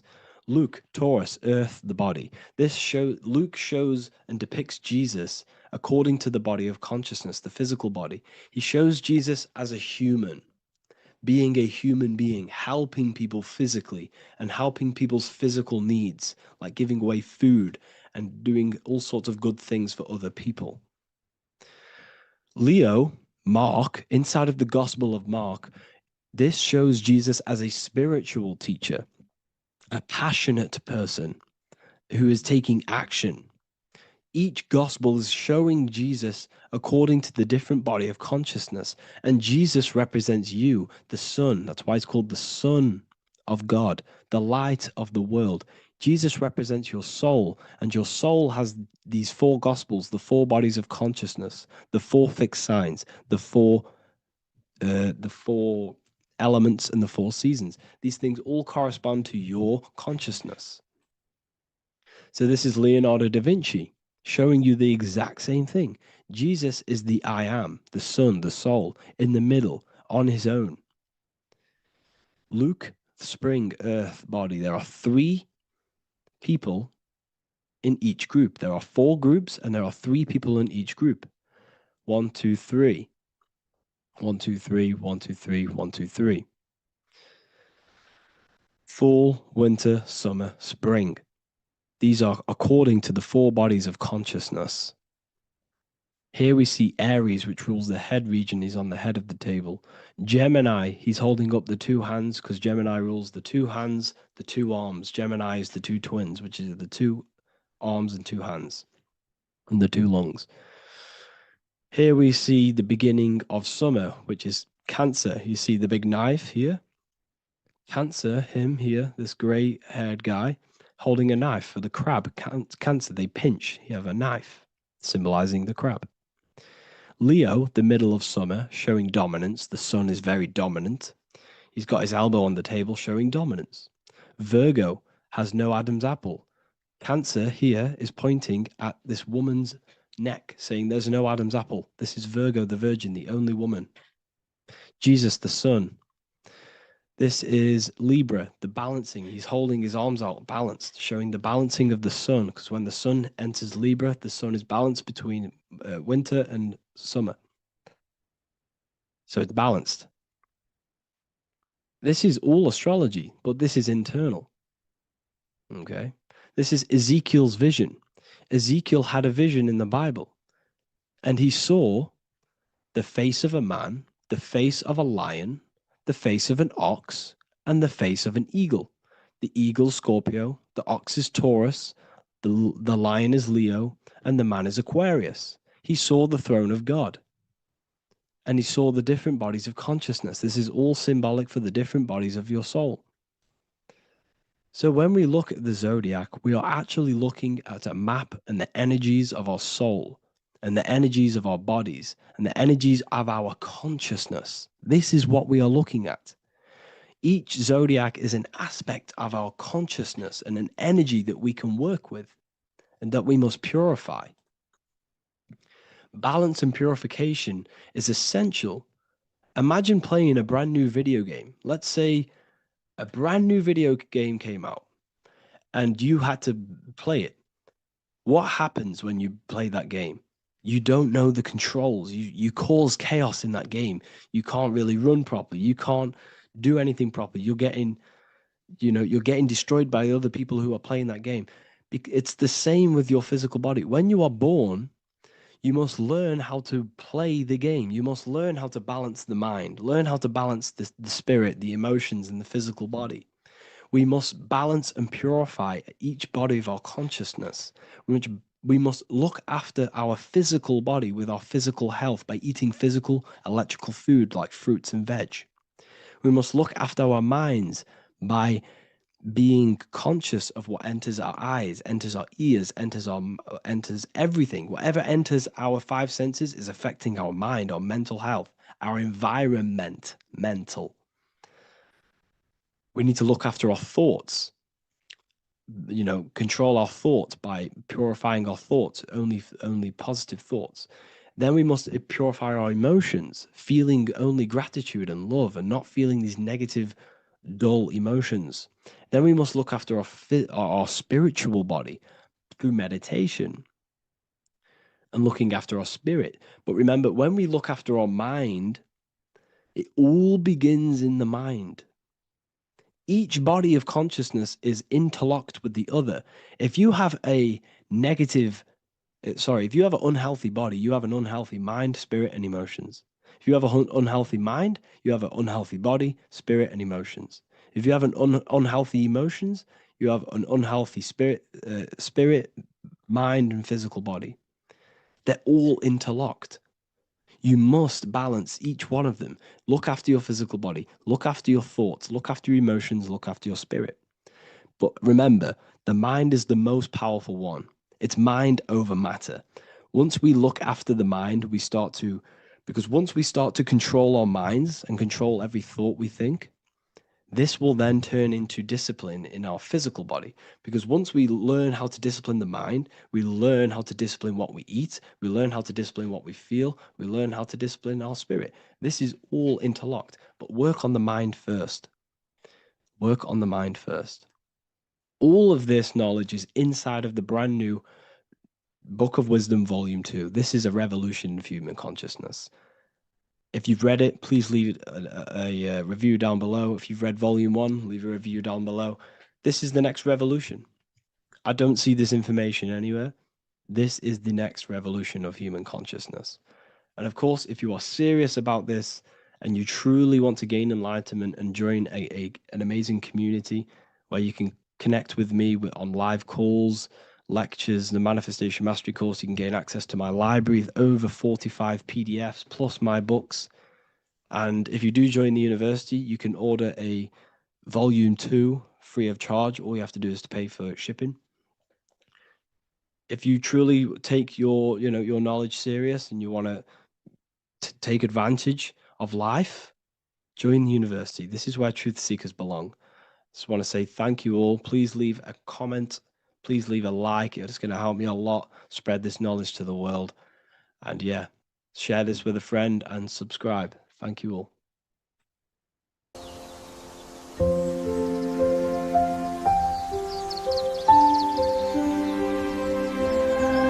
bookofwisdom.com. Visit today.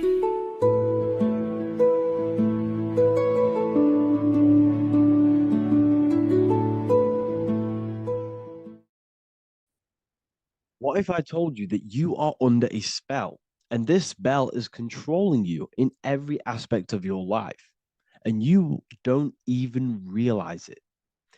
Spells are not what you've been taught. They're not fantasy magic wands that are casted over you. No, no, no. Spells are much, much deeper. A spell is a belief system that is installed into your subconscious mind, which holds power over you. Okay? If I install a belief into your mind and that belief holds power over you and controls you, that is you under my spell. A spell is a belief that someone has installed into you. Okay? You have a subconscious mind. The subconscious holds power over 90% of your daily basis behavior, thought patterns, and overall emotional state.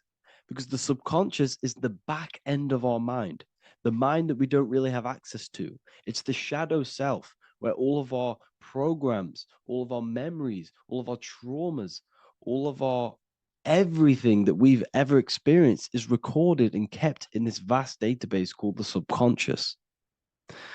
Now, the subconscious is the 90% of our mind. We are only aware of 10% of our mind, which is the conscious mind, which is what you're using now, what you're consciously aware of. But there is a subconscious mind that holds power over your conscious decisions, and you don't even realize it. For example, as a child, you had a very, very traumatic event happen. Let's say as a child, you were not loved enough by your parents. And this feeling of you not being enough for your parents and feeling alone as a child implanted this seed. And this seed was planted by your emotions, a strong emotion. And over time, as you grew older into an adult, this seed grew and grew and grew. And what this seed grew into is you being very needy, you always seeking validation from others. Okay.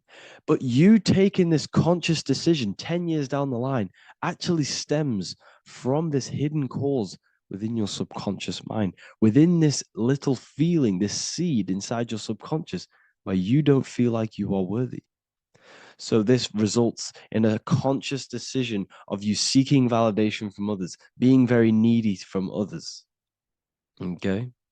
This is what the subconscious is. The subconscious holds power over us. For example, posting on social media. Why are you actually posting on social media? If you take a selfie with your new watch, new car, and you go and post that onto your social media, why are you actually doing that? On the deepest root cause, it's not because you just want to post a picture. No, it's much deeper. It comes from a subconscious belief or a subconscious emotion of you seeking external validation, whether you believe that or not. But that's what it is. If you're posting on social media, you're seeking attention, you're seeking validation from others on a deep level, on a subconscious level. You may not even realize this because it's subconscious. Now, this is what a spell is. Money is a type of spell. Remember, money doesn't actually exist. Money does not exist. Money is a physical object inside of the material plane. But the physical object has a belief in the mental plane. See, the mind is the highest plane. This is the root cause of reality, the mental plane. Okay. So our belief in our mind has given this piece of paper value and a meaning. But in reality, it's just a piece of paper with a belief behind it. But this subconscious belief behind this piece of paper is controlling your daily basis behavior, is controlling your emotional state and controlling your life without you even realizing it, without you even realizing that it's all an illusion. Money does not exist. It's the belief that gives the piece of paper a power. And the way we break the spell is by realizing that the money doesn't actually exist. The whole world is under the spell of money and it's controlling all of us. But the spell is the belief. Once we all wake up and realize money has no value, it doesn't actually exist, it's only a belief. There is no actual money. That's how we break the spell. The spell is broken when we figure out that we are under the spell, under the belief, under the illusion of this piece of paper having value, and it's controlling our lives. That's why the word money has mon within it. Mon is moon, and the moon represents our hidden aspect of our mind, our subconscious, and the sun represents our conscious mind. So you have two versions of yourself. You have the self that you show to everyone, the conscious mind, and you have a shadow self called the subconscious, which is the hidden aspect of you. For example, do you really love your partner who you're with, or are you just with them for, is there a subconscious fear of being alone?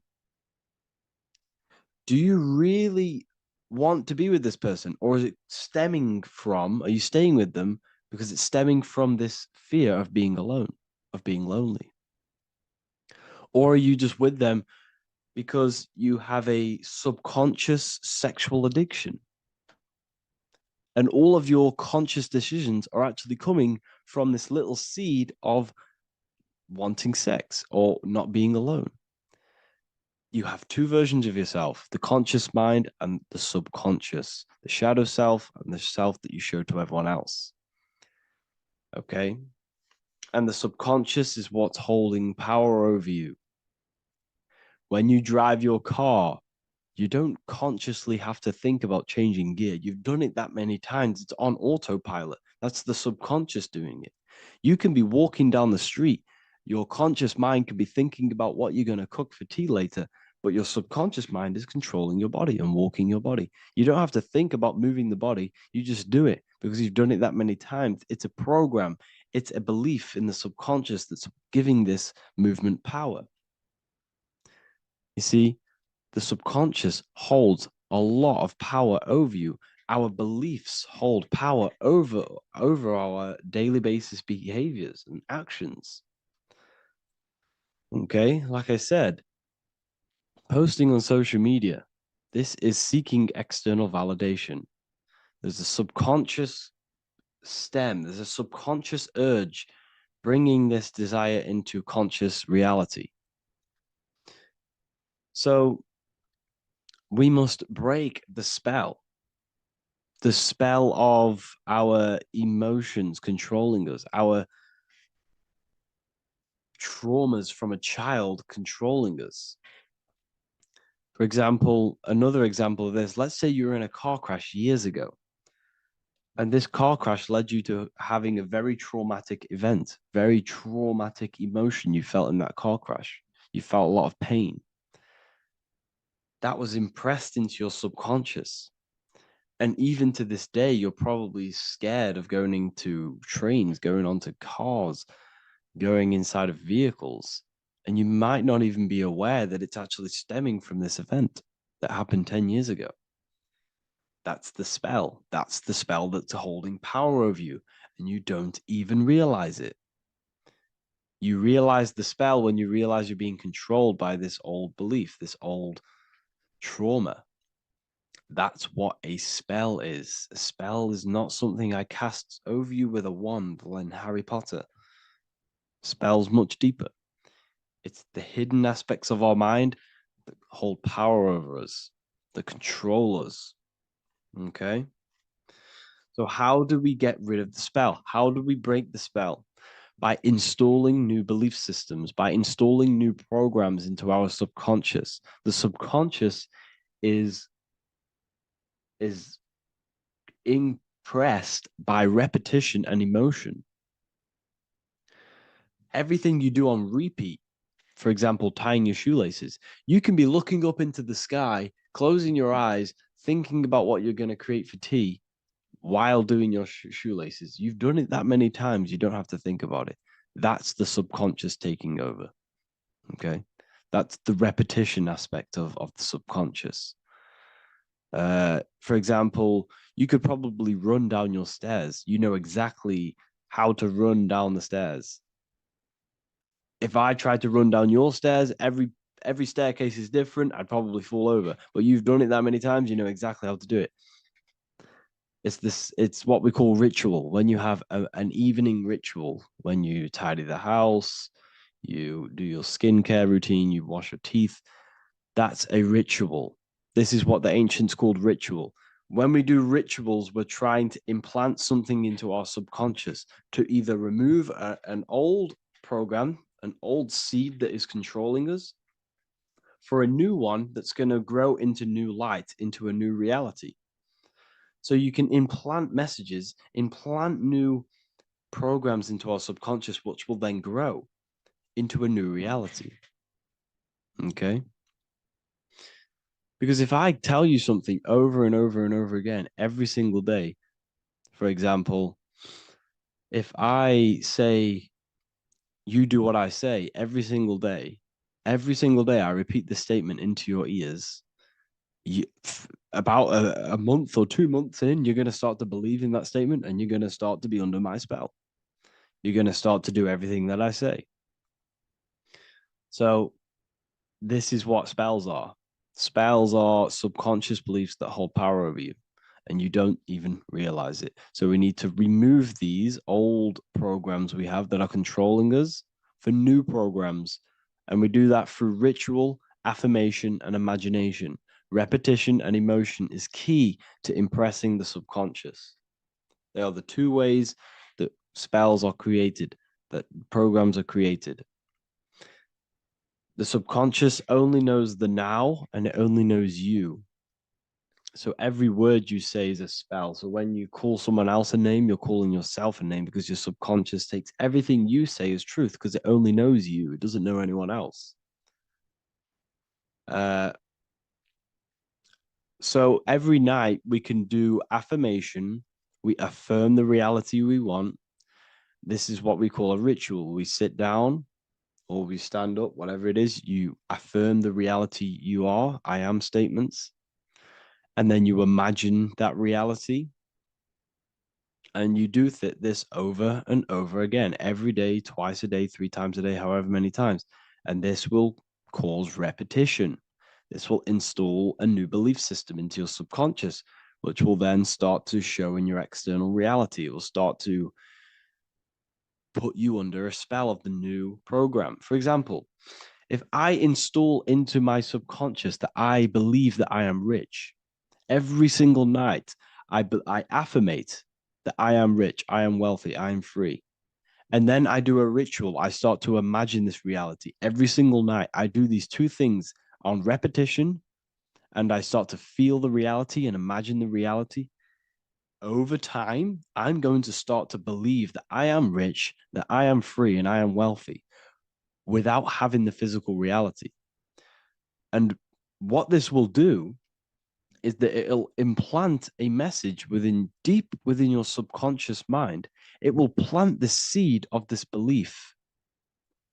And this belief over time will grow into 90% of my thoughts, 90% of my actions, 90% of my words.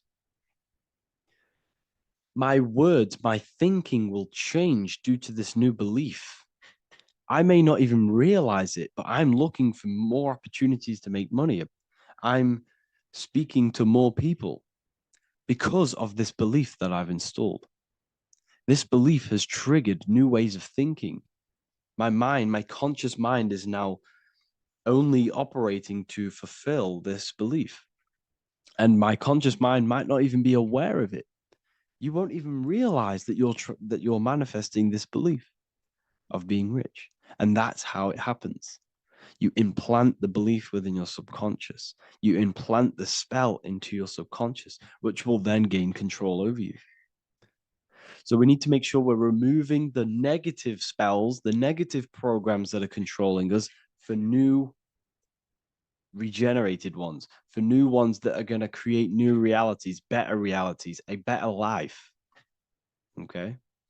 You don't want negative traumas, negative seeds controlling you and growing into your life. If you don't cut them off, they will continue to grow and grow and grow. Your anxiety will get bigger and bigger and bigger. Your depression will get bigger and bigger and bigger. But it's all actually stemming from one belief system or one trauma. Okay? So this is important. Everything in this physical plane is an effect of the higher planes. It's a shadow of the mind. Everything we think, all physical objects, began as a thought, then an imagination, then energy, then a physical reality.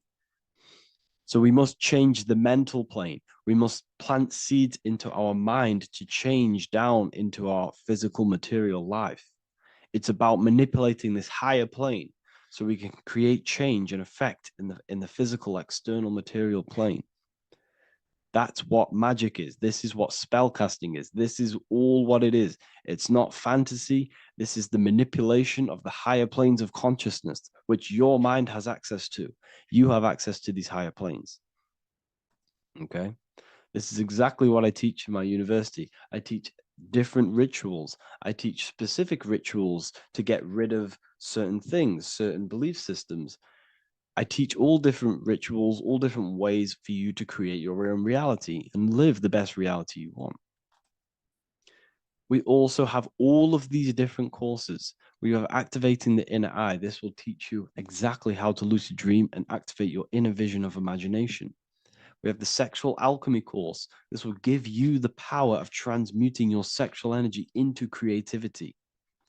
We have electromagnetism studies. We have esoteric exchange, and an exclusive live call that we do every single week. And I connect with all of the students. They can ask me questions, can speak with me one-on-one inside of these live calls. We have the real numerology section. We have the health section. We have a lecture section. Look at all of these lectures we have on occultism, symbolism. All of these lectures are designed to gain you power, to give your personal power back to you, to make you realize things about you. We have a meditation section. We have a library section where you can download all of our library, all of our books, different books on occultism, symbolism, Freemasonry, astral projection. And of course, we have the Manifestation Mastery course, which teaches you exactly how to create reality so you can live that desired reality that you want. This is the last chance to lock in the price of $55 a month. This is less than $2 a day. You can really level up your life because the price is going to increase as the value of the university increases, because there's a new symbolism course coming out. And if you join now, you'll get this course for free, because obviously when this course releases, the price will go up. The symbolism course will teach you the language of esoteric and occult symbolism. I'll leave the links in the description. Make sure to leave a like, comment, subscribe to the channel if you want to see more content. Thank you all, people. Have an amazing day.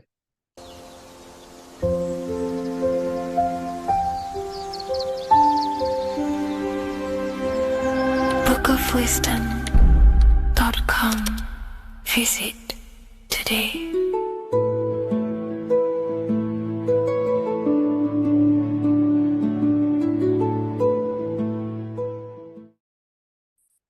The Pope is supposedly opening 5 portals on Christmas Day. Now, I know this video is a bit late, but I'm going to be commenting on what I think this symbolism and this ritual truly means and what they are trying to do to society with this symbolic ritual. So the first thing we must understand is that everything these people do on a mass scale, all of these major events that they take place on, are all symbolic. They're all ritual. They all have purpose. Okay? So when we look at the locations of these 5 doors that are in Rome, we actually see the sigil of Lucifer when we connect the dots of all of the 5 door locations. This is the sigil of Lucifer. Lucifer is not what you think. Lucifer, sigil of Lucifer, represents the outline of the human brain and our visual perception field. Now, the human perception field is how our brain interacts with the external reality. Our external reality is not physical. The only thing that exists outside of you is pure energy, formless, vibrational energy and light. Your brain is an energy decelerator. Your brain decelerates this light, this energy, into a material reality or perception that you can interact with. You don't look into the external world. The energy, the light enters the eye retinas, goes through the optic nerve, and travels to the back of the brain called the visual cortex. And the visual cortex is what shapes your visual screen. Now, if you are seeing the screen, this means that you are not the body, you are not the brain, you are the perception observing the screen that you are seeing. You are the eye behind that, you are the person behind that. So, what this is actually symbolizing is perception. This is a symbol of perception, of perceiving the material plane, of how spirit interacts with matter. Now, what's Lucifer? Now, the word Lucifer means the light bearer. He's known as the light bearer. The word Lucifer originates in Latin. Luci means light, and fer means to bring. It's the light bringer. The eyes, the visual perception of the light bringer to your reality. You see, everything outside of you is light. You are made of light. The word hue man means light. Hue means color, which is a form of light. And man means manifest. We're light manifested into material form. Every single one of us is Lucifer. When we fall for the material world, the external world, is an illusion. It is the false world. It can elude you. It can make you fall in love with the material things, material pleasures, lust, money, fame. These things make you fall. This is the fall of Lucifer. This is the mythological story. This is the symbolism behind Lucifer. It's you. Are you falling for material pleasure because you are a divine spiritual being from the higher planes, not from this plane? Now, if you let your divine being fall for this material plane and fall for the evil that can take place in this plane, then you are Lucifer. It represents the false light, the false reality. This symbol, the sigil of Lucifer, it symbolizes the interplay between light, consciousness, and the perceptual experience of the physical reality. The external world is truly internal. What we visually perceive is essentially light waves carrying information, which then gets processed by our brain, the central computer of our nervous system. Okay? So, how many doors are open? 5 doors. So 5 is the number of perception as well. 5 fingers on each hand, 5 points on the human body, 5 toes on each foot. We have 5 senses. 1, 2, 3, and 4, they're spiritual numbers.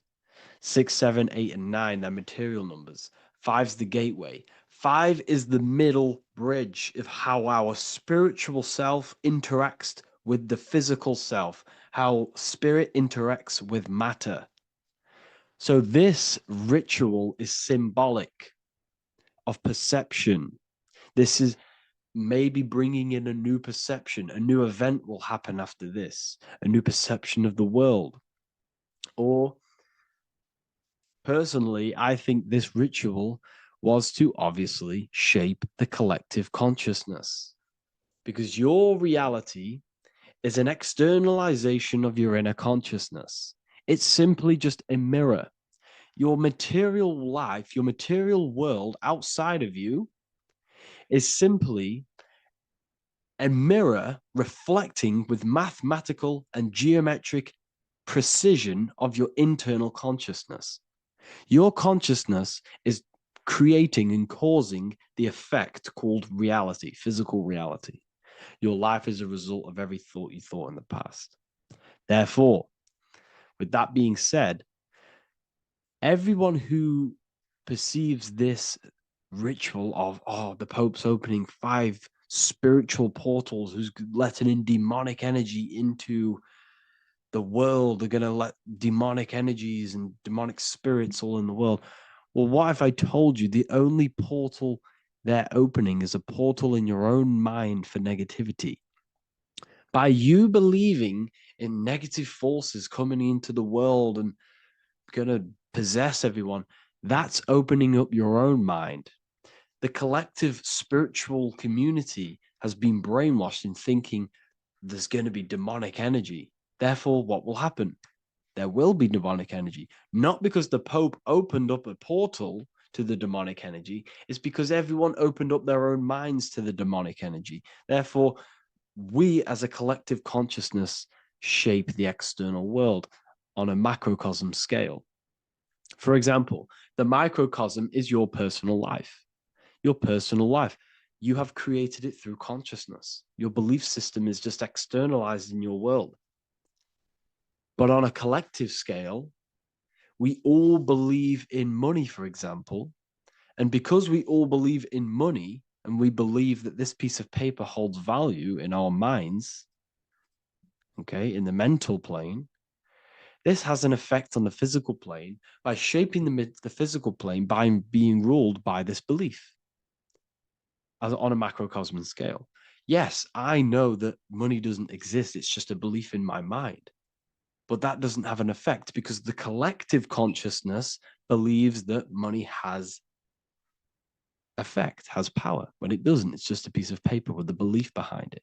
If the collective consciousness stopped stopped believing in money, then the collective consciousness would have broke the spell and we would have no longer had a material plane ruled by money. You see, our beliefs is ruling and shaping our physical plane. This physical world outside of you is truly just an effect of the mind, an effect of our consciousness, our inner world. So I believe this ritual was done to change our perception, to make us think the Pope is bringing this spiritual energy and negative forces into the world. And it's just simply us creating the negativity in the world by believing in this, by thinking this. Remember, they have the power to send messages into millions of people's minds through media. And then messages are then believed, and that belief is shaping our world. What have I told you? That the New World Order is not manifested by the elite, it's manifested by you and us. We're all manifesting the New World Order. They can't manifest it. We can, because we are the ones believing it. We believe it. It is reality. It shapes our own prison. We're all shaping our own prison by believing in the prison, by believing in money. So this ritual was all to do with perception, creating a new perception, creating fear in our minds to, of course, distract us from what's really going on. This is all a ritual to implant messages in your own mind. So I hope you all understand this video, and I hope you all gain some insight, and I'll see you inside the university.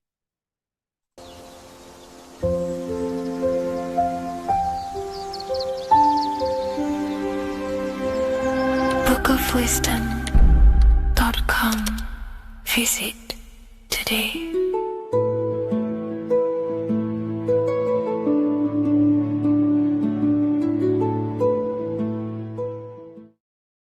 What's good, people? We're back with another video. This is going to just be a quick video. Manifestation, magic, bending reality. So let's jump straight into this. So you have a conscious and a subconscious part of your mind.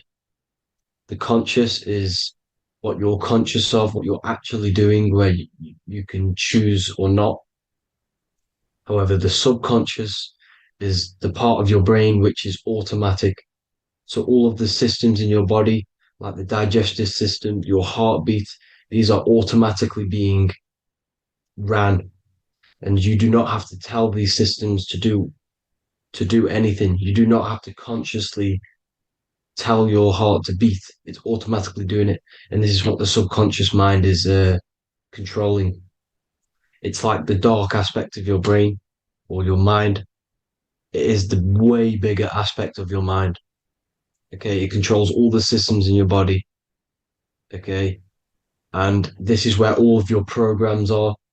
So when you're in it from your childhood, what you've learned in school, all of these things are being kept in your subconscious, maybe traumas and stuff like that. So the subconscious is the female aspect, and the conscious is the male aspect, because the male is all about action and doing, and the female is more about creation, creativity, intuition. So you have a right and a left hemisphere of your brain, and these are obviously male and female. The right side of your brain is your female. It's to do with creativity, imagination, intuition, insight. Okay. And this is one of the most important sides of the brain. This side of the brain is the most attacked by the elites, whatever you want to call them. This side is one of the most important because obviously your intuition is a massive part of reality. And if you don't have intuition, then you lose track of the things around you. You can't consciously feel if things are wrong or right. They don't want you to have intuition or creativity or imagination. They want you in the left side of your brain, which is just reasoning, logic, and basic things. So they just want you to tell you what you want, tell you what to learn, and then that's it. They don't want you thinking for yourself, which is the right side of the brain. So whatever the conscious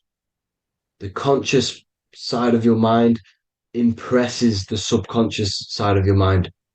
So if you do affirmations, for example, if you consciously do affirmations every day, you're reprogramming your subconscious mind.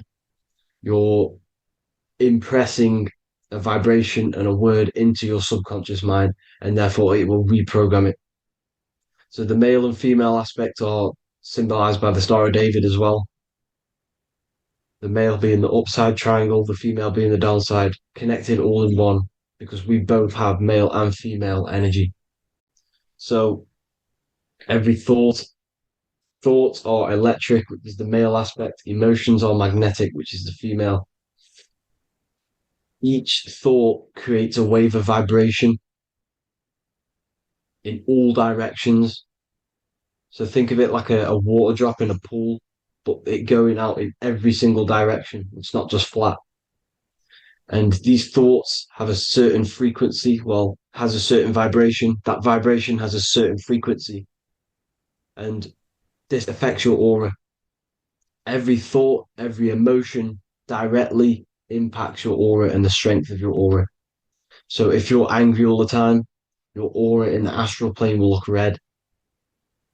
However, if you're happy, it'll be more like blue and green. So it's very important. Your electromagnetic field is created out of your emotions and thoughts, and that affects reality because you're 60% water, and frequency and vibration create certain patterns and has a certain effect on water. We'll get into that after this slide.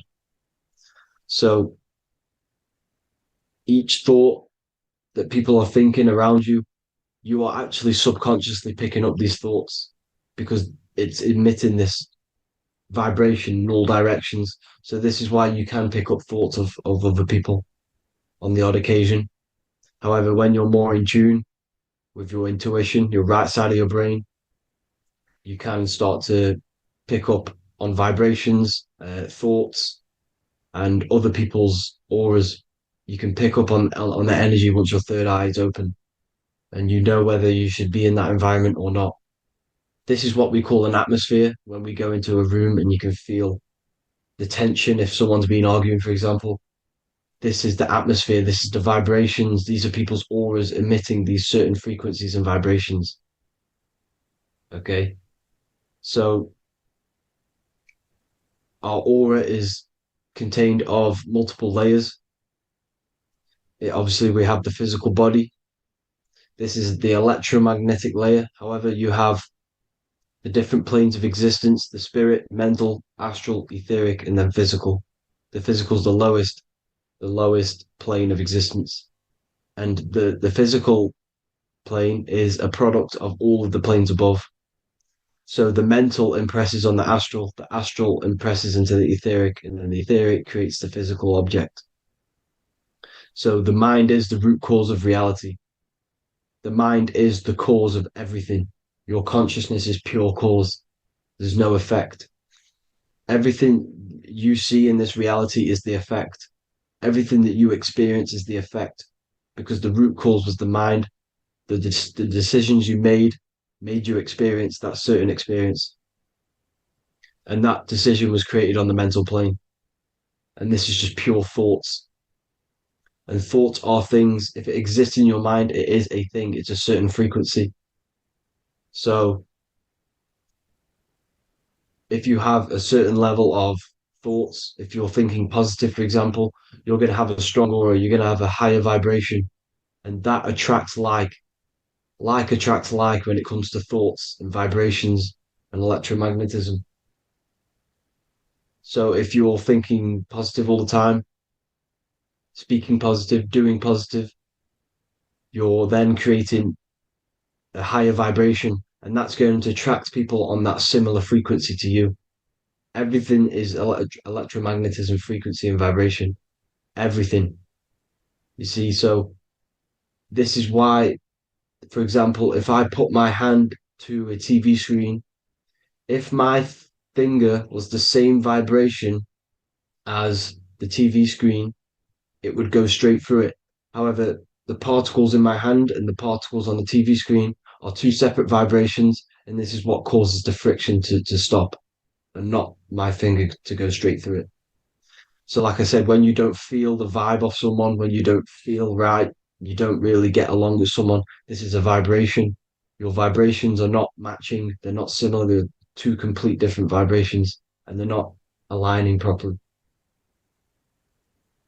So music has a massive part on this. Music is a massive, massive tool for the elites because music is frequency. And in 1975, the musical instrument are all tuned to 440 hertz. So Spotify, Apple Music, most of the music on YouTube is all set to 440 hertz. And 440 hertz is not divisible by 3, 6, or 9. And when you can't divide a frequency by 3, 6, or 9, it's not a natural frequency. As you can see here, this is 432 hertz. This makes a nice geometric pattern. However, 440 hertz is a distorted pattern. So when you listen to this, this actually shuts off the whole right side of your brain. Like I said at the start, this is the most attacked side of your brain. It's to do with creativity, imagination, intuition. When you listen to 440 hertz, it shuts off the whole right side of your brain. And obviously shutting off all of these forms of your brain. Music is a very, very powerful tool for the elites because it's the only thing which can enter your soul or your ears without consent, your body without consent. Everything else has to be through consent. You choose whether to eat something, you choose whether to drink something, but frequency, you're going to hear it no matter what. This is why it's so powerful. And music influences the body in many different ways. It's the most powerful imitator of everything. It directly affects all listeners. It directly affects intentions, gestures, movements, and actions. It stimulates your mind, and certain songs, certain catchy songs, can reprogram your subconscious mind. invoking certain emotions. This is why when you listen to slow beat songs, it makes you feel more sad. When you listen to upbeat songs, you feel more energetic. This is because these frequencies have a profound influence on reality and on how you feel. Because, like I said, you are 60% water. And as you can see here, each frequency creates a different geometric pattern. And inside of you is 60% water.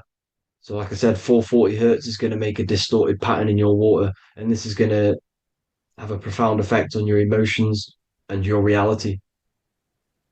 So, like I said, health is not just the body. It's you are made of body, mind, and spirit. You need to look after what you put in your body. You need to look after your spirit and look after your mind. It's very important to keep all these in balance because once one of these are unbalanced, it affects the other two. So if you're eating wrong, it's going to affect your spirit and mind. If you're thinking wrong, it's going to affect your body and spirit. These are all interlocked. You have to look after them all. So it's very important you understand music. Stop listening to low vibrational music. To be honest, you want to listen to music without any sort of speaking inside of it. You just want pure uh, frequencies, which are the solfeggio scale, like one of these, for example, 432, 528 hertz. These are all good frequencies. It's called the solfeggio scale. And these frequencies make you more in tune with nature. 528 hertz is what the earth vibrates at. So it's very important. And the Rockefellers are the one who changed this to 440 hertz. The Rockefellers, one of the elite families. So if you want to manipulate reality, it's very important to have your chakras aligned and having a high vibration because the higher your vibration, the more powerful your words and your intentions are on reality. So the lower your vibration, the harder it is to affect reality because you're on a lower state of consciousness. Like I said, you have the mental, astral, etheric, and physical. Everything is a product of the one above. As above, so below. This is what Hermes Trismegistus was saying in the Egyptian days. This is where it comes from. As above, so below. If you affect above, it directly affects below. So, like I said, meditation helps on this, helps align your chakras. Think positive, feel positive. Like I said, your feelings are magnetic, your thoughts are electric. So once you combine these two together, you're then creating an electromagnetic frequency, and that will have profound effect on reality. So the law of cause and effect. The law of cause and effect. Every effect has the root cause. Like I said, your mind is the root cause of everything. Every decision you make is having a different effect on reality. Everything happens for a reason due to the root cause, which is your mind. You choose everything that happens in your life. Okay. So it's very important you understand this and you constantly make the right decisions, the good decisions to have good effects on your reality. You have to be very conscious of this law because nothing escapes this law. This is the law of all consciousness. So think about it. Imagine a massive ball of consciousness. However, off this ball are different sparks, and each one of these sparks are in each and everyone's body.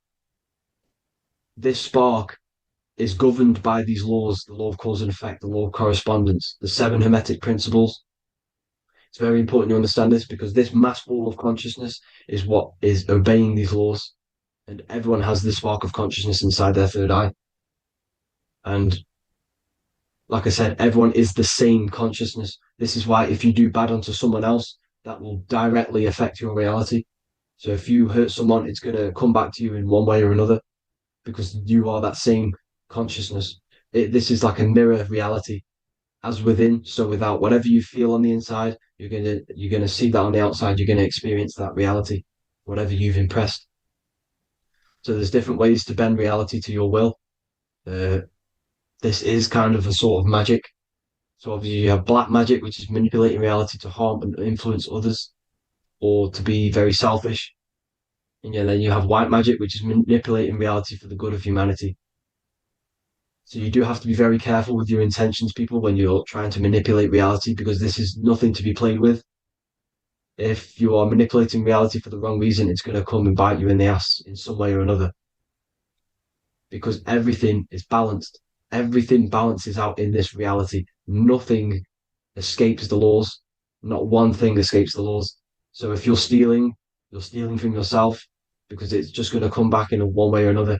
Inside of everyone's heart, you know whether you're doing good or wrong. You know, you can feel it when you do something wrong. You can feel it when you do something good. The heart is the center of the torus field. It's balance. And this is why you say follow your heart, because it's the center of the torus field.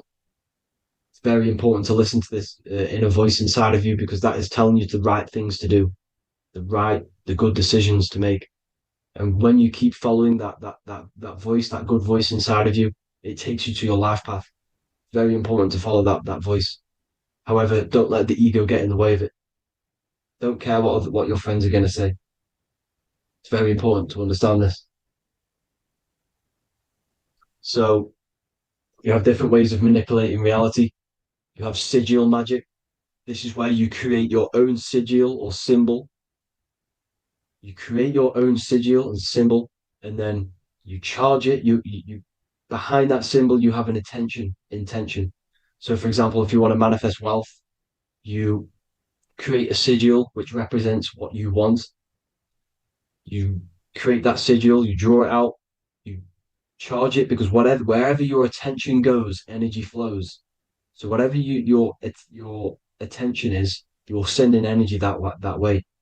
So what you do with your eyes and your hands, you place attention on the sigil. Imagine that it's glowing. Imagine that you're sending energy to the sigil, and then you burn the piece of paper once you've done this. And then after this, you meditate on that symbol. You constantly think about that symbol, because that symbol is the frequency, is the thing that you want to manifest. So that's one way. Or you can just meditate on your reality. So imagine yourself having already what you have. This is what they call a mindset. You must set your mind to the frequency what you want to manifest. Okay. So if you want to manifest wealth, for example, imagine yourself being wealthy. What would it feel like? What would you be doing? Imagine a scene in your mind. Constantly do this, and you're putting out that frequency. Like I said, you must think, because the thoughts are electric, and then you must feel, which is magnetic. Together, this creates an electromagnetic frequency, and this is how you attract things to you. You will attract the certain people to come in your life to bend reality to your will. Okay. Or you've got mirror magic. Stare yourself in the mirror, because a mirror reflects light. It also reflects energy. So you've got to be very careful with what you say to a mirror. You've got to be very, very, very careful, because whatever you send into that mirror is directly sent straight back to you.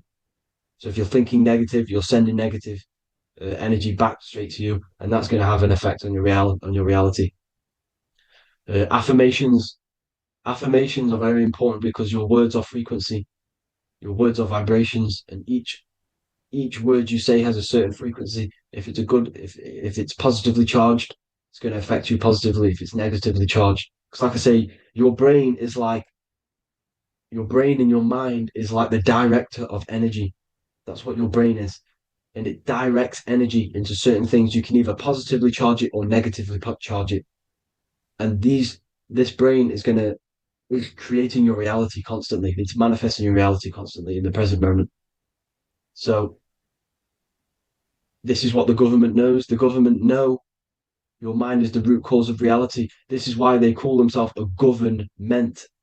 Government. The New World Order is not being manifested by them. They are controlling the information. They are controlling your perception of this reality. And they know the mind is the root cause of reality. Therefore, if they control your perception of reality and your information, what you believe, you're going to manifest that information, that perception. So we, the people as a collective consciousness, are the ones manifesting this New World Order. You see, so this isn't black magic. They're actually tricking us into manifesting their own their plans, this New World Order. You see, this is how smart these people are. They know how to get around the laws of reality. They know how to bend reality to their will without facing the consequences. They're getting humanity to do it. You see, there is a collective consciousness. As like I said, we all have that same spark of consciousness, right? So as a collective consciousness, we are on a very low vibration at the moment. However, we are waking up rapidly. There are more and more people waking up at the moment, and light always chases away the shadow. Light is a lot more powerful than darkness, you see. So one person waking up has a massive effect than one person being asleep. It has a profound effect. Because, like I say, the light always chases away the darkness. It's more powerful. The light is always more powerful. High vibrations are more powerful than lower. So that's it for this, people. I hope you all enjoyed. This is a short, quick video. God bless you all.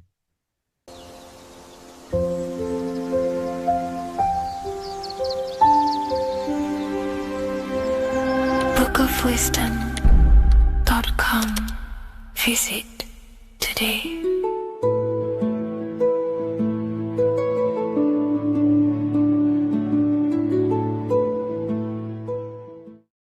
Hello, Seeker. Welcome to Revival of Symbolism, a channel devoted to the language of esoteric symbolism, guiding you to discover yourself and expand your consciousness into deeper realms of thought.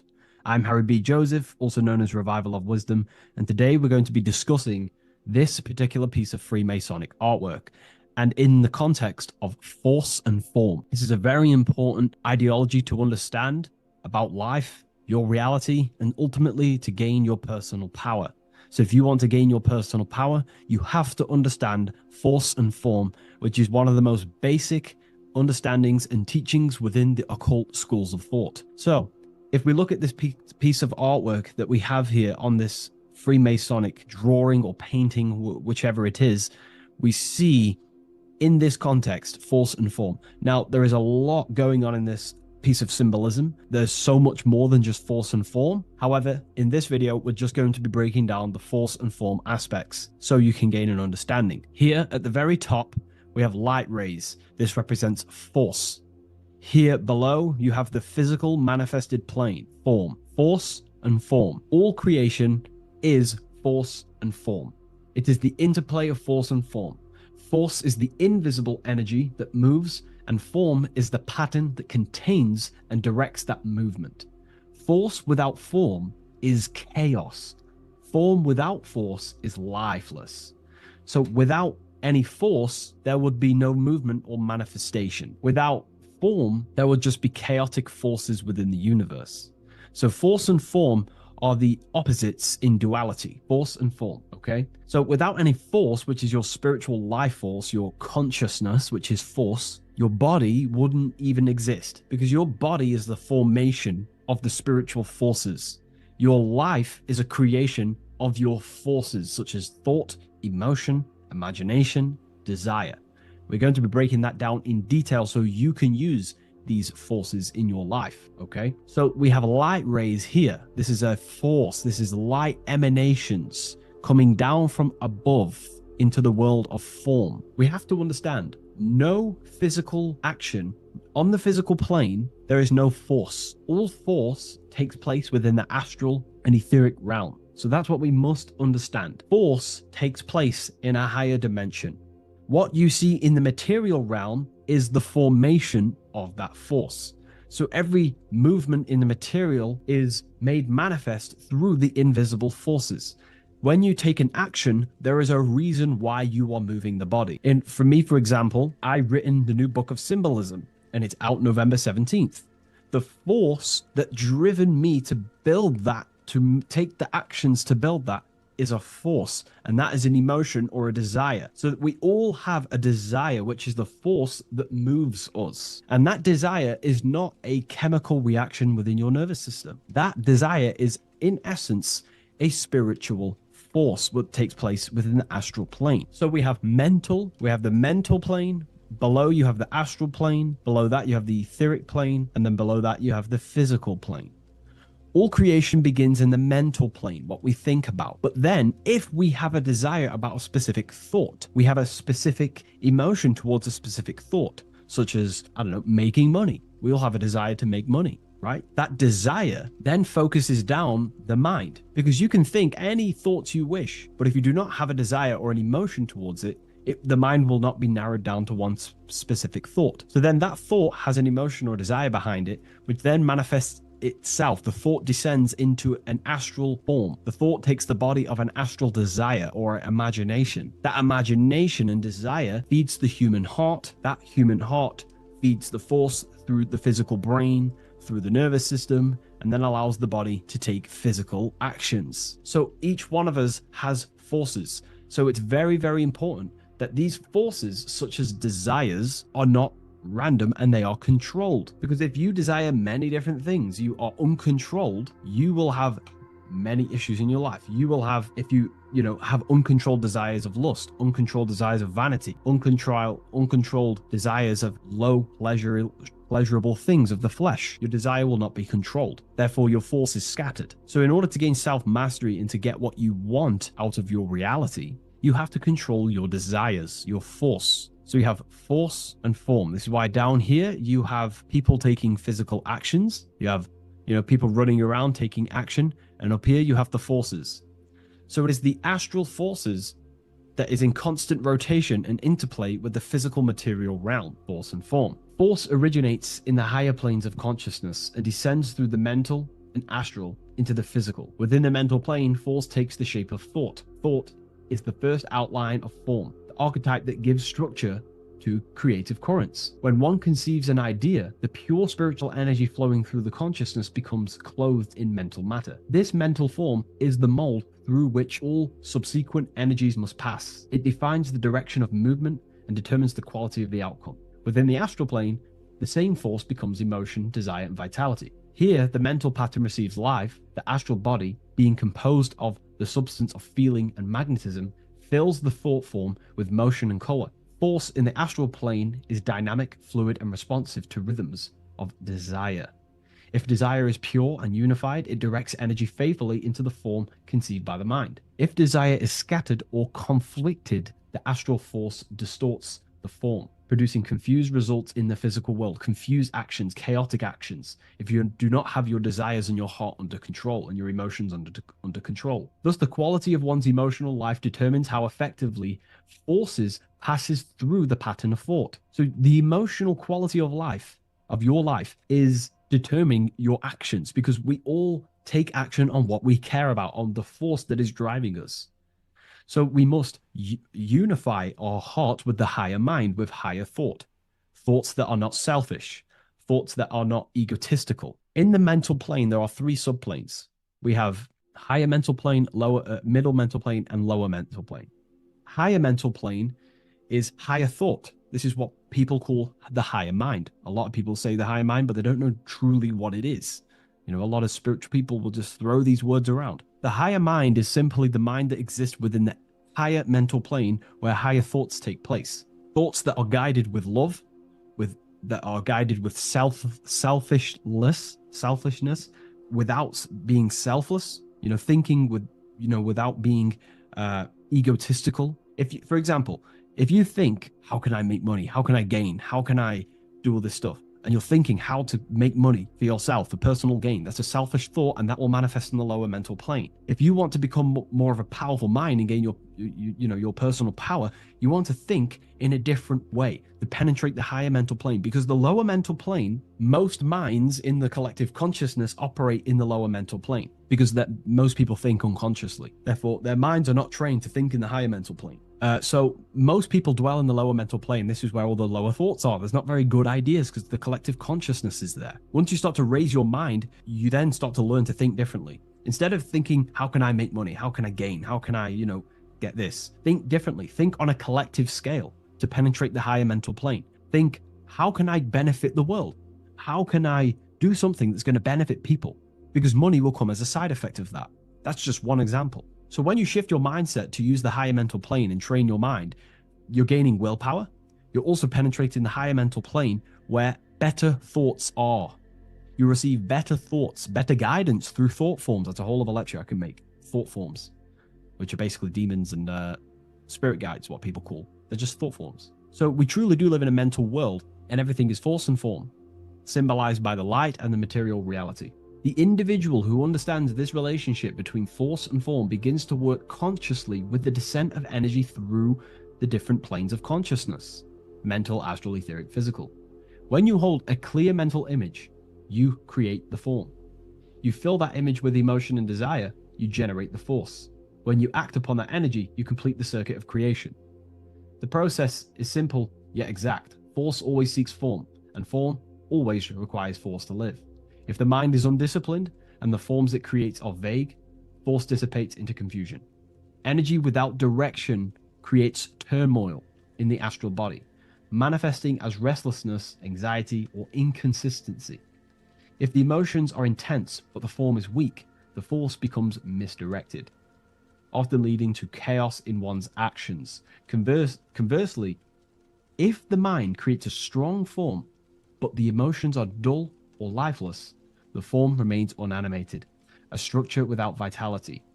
True creation requires the balance and union of a defined mental pattern and vibrant astral current. So it's about aligning your mental and emotional states, symbolized by these two pillars here. Well, they are the extremes. So the moon would be your emotional state, the sun would represent your intellectual, or the masculine and feminine. However, they are the extremes. So this middle pillar represents the balancing of those. So when we balance our mental and emotional state, we become conscious co-creators using force and form. It's a very important lecture, and I know this is a quite complex and advanced lecture, but this is what this channel is about, Revival of Symbolism. It's about more advanced teachings.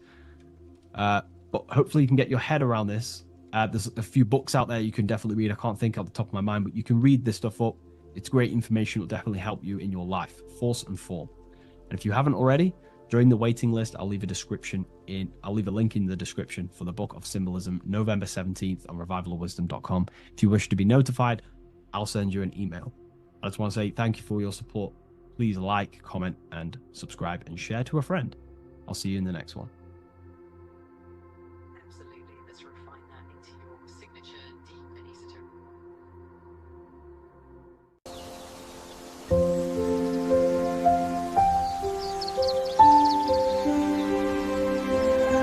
bookofwisdom.com. Visit today.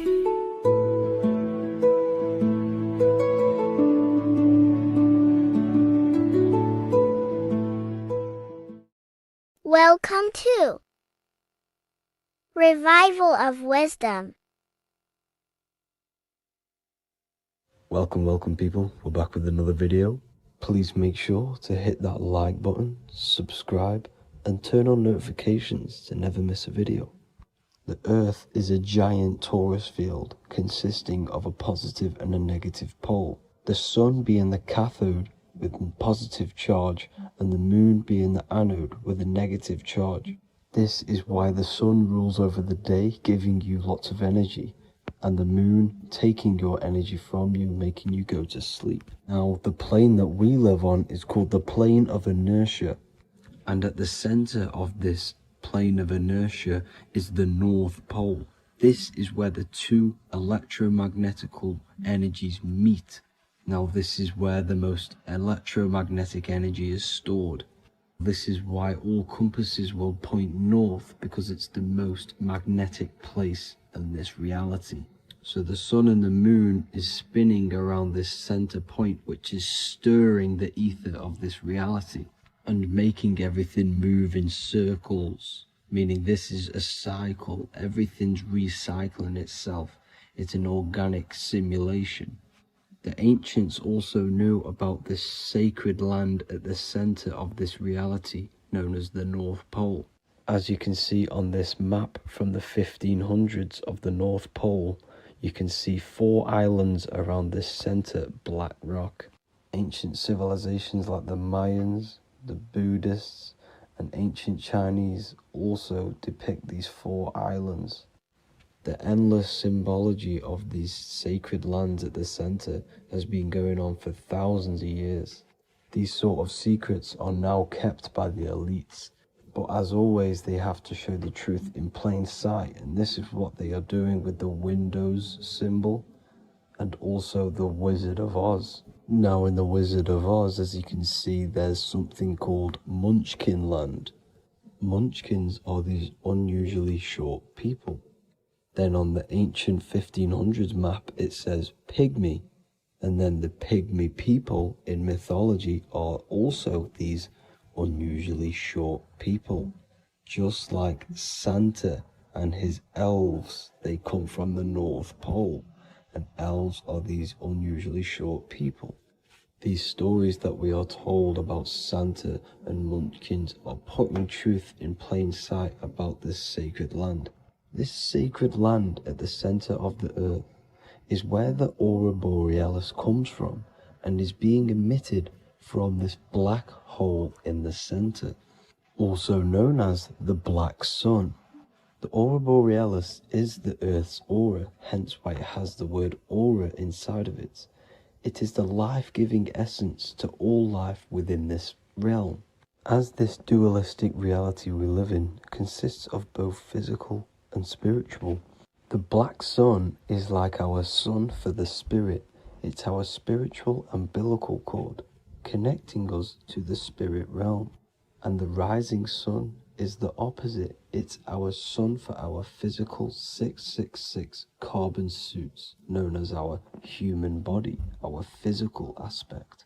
As it states in the 40,000-year-old emerald tablets, deep in Earth's heart lies the flower, the source of the spirit. The flower of life is as thine own place of spirit, and streams through the earth as thine flows through thy form, giving off life to the earth and its children. So the North Pole is the core of this spiritual reality, and the closer you get to it, the more spiritual and lucid it becomes. So the elites have covered this up in order for us to forget the true nature of this reality. And they did this cover up by introducing the globe model. Nicholas Copernicus was around in the 1400s, and he introduced the globe model. As you can see, he is a Freemason. He depicts himself with a globe and a Masonic compass in all of his paintings and portraits. Galileo was also a Freemason, as you could see in all of his portraits with a globe and a Masonic compass. He was also a massive part of introducing the globe model after Nicholas Copernicus.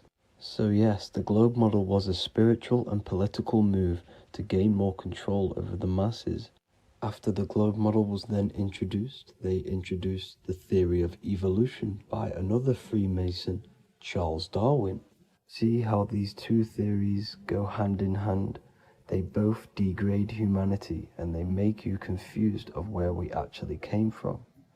By hiding the true form of this divine creation and hiding the true power of each and every one of us, they maintain control over the masses. Now this is order out of chaos, known to be the 33rd degree slogan of Freemasonry. Now this is the Masonic cosmology, and as you can see, you have the checkered board for the duality, the 5-pointed star for the 5 elements, the 4 corners for the 4 pillars, the all-seeing eye, which is Polaris, the sun, the moon, and the 7 stars. So even Freemasons are taught the flat earth cosmology and the true form of this reality. Now the true nature of the sun, the moon, and the earth is shown and reflected through the Masonic compass. The Masonic compass is the sun, the moon, Polaris at the top, and the black sun at the bottom.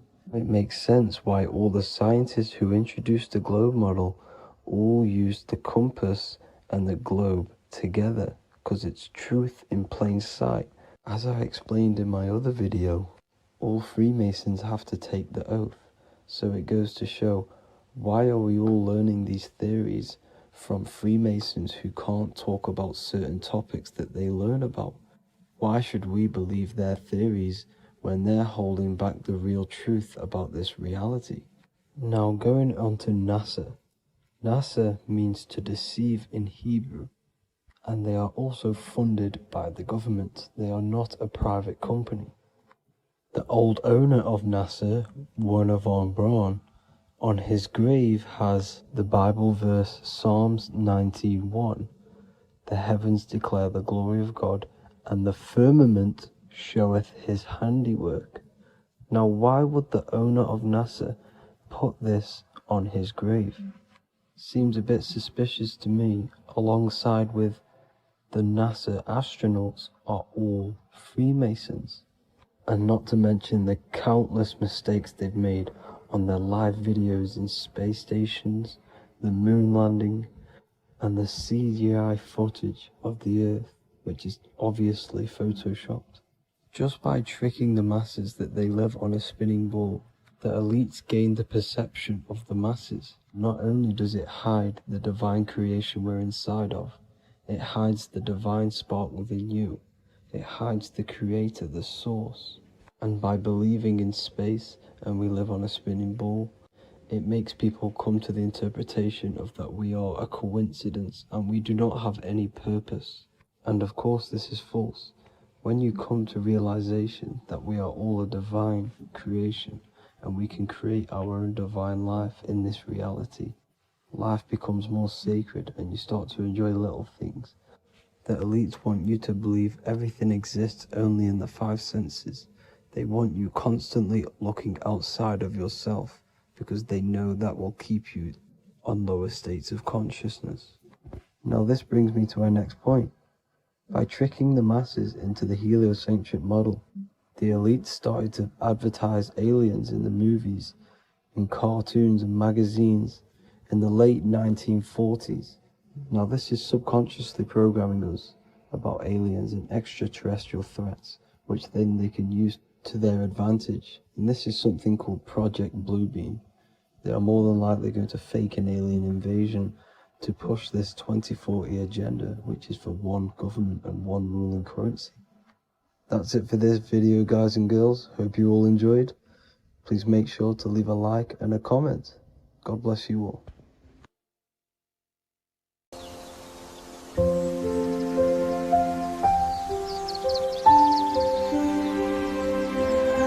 bookofwisdom.com. Visit today.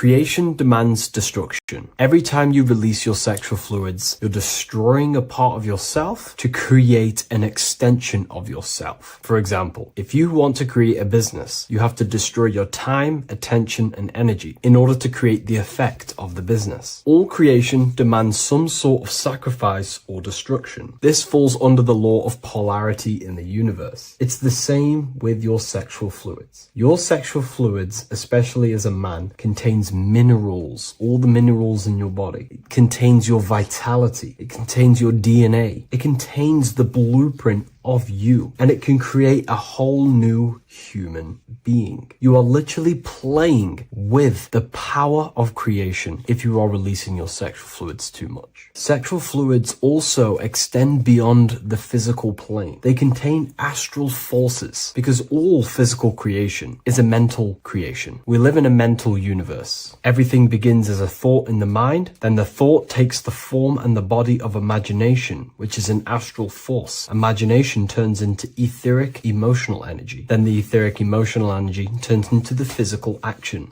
and the physical manifestation. We live in a mental universe. Therefore, these dimensions do not exist separately. They are permeating and mixing in with all. Your physical body has an astral body. Everything physical has astral forces behind it. Semen is known as the astral fluid of the soul. It feeds nerves, the channels of life force and consciousness within the body. And every time you release it, you're destroying a part of your vitality, your brain, your nerves, your energy levels, your creativity, and your DNA to create an extension of you. Therefore, it is a sacred fluid within your body and not something to be played with and to be released too much. Think about it. This is a very creative energy, your sexual fluids. It can create a whole new human being. This is how powerful it actually is. It is the power of creation, and the misuse of this power can destroy your own vitality and your life of your body, because that life you are giving in order to create an extension or a child is the same life you could keep inside of of you and not waste, to recycle and regenerate the body. Sexual energy has been for thousands of years associated with regenerating the body, longevity of life, and maintaining youth.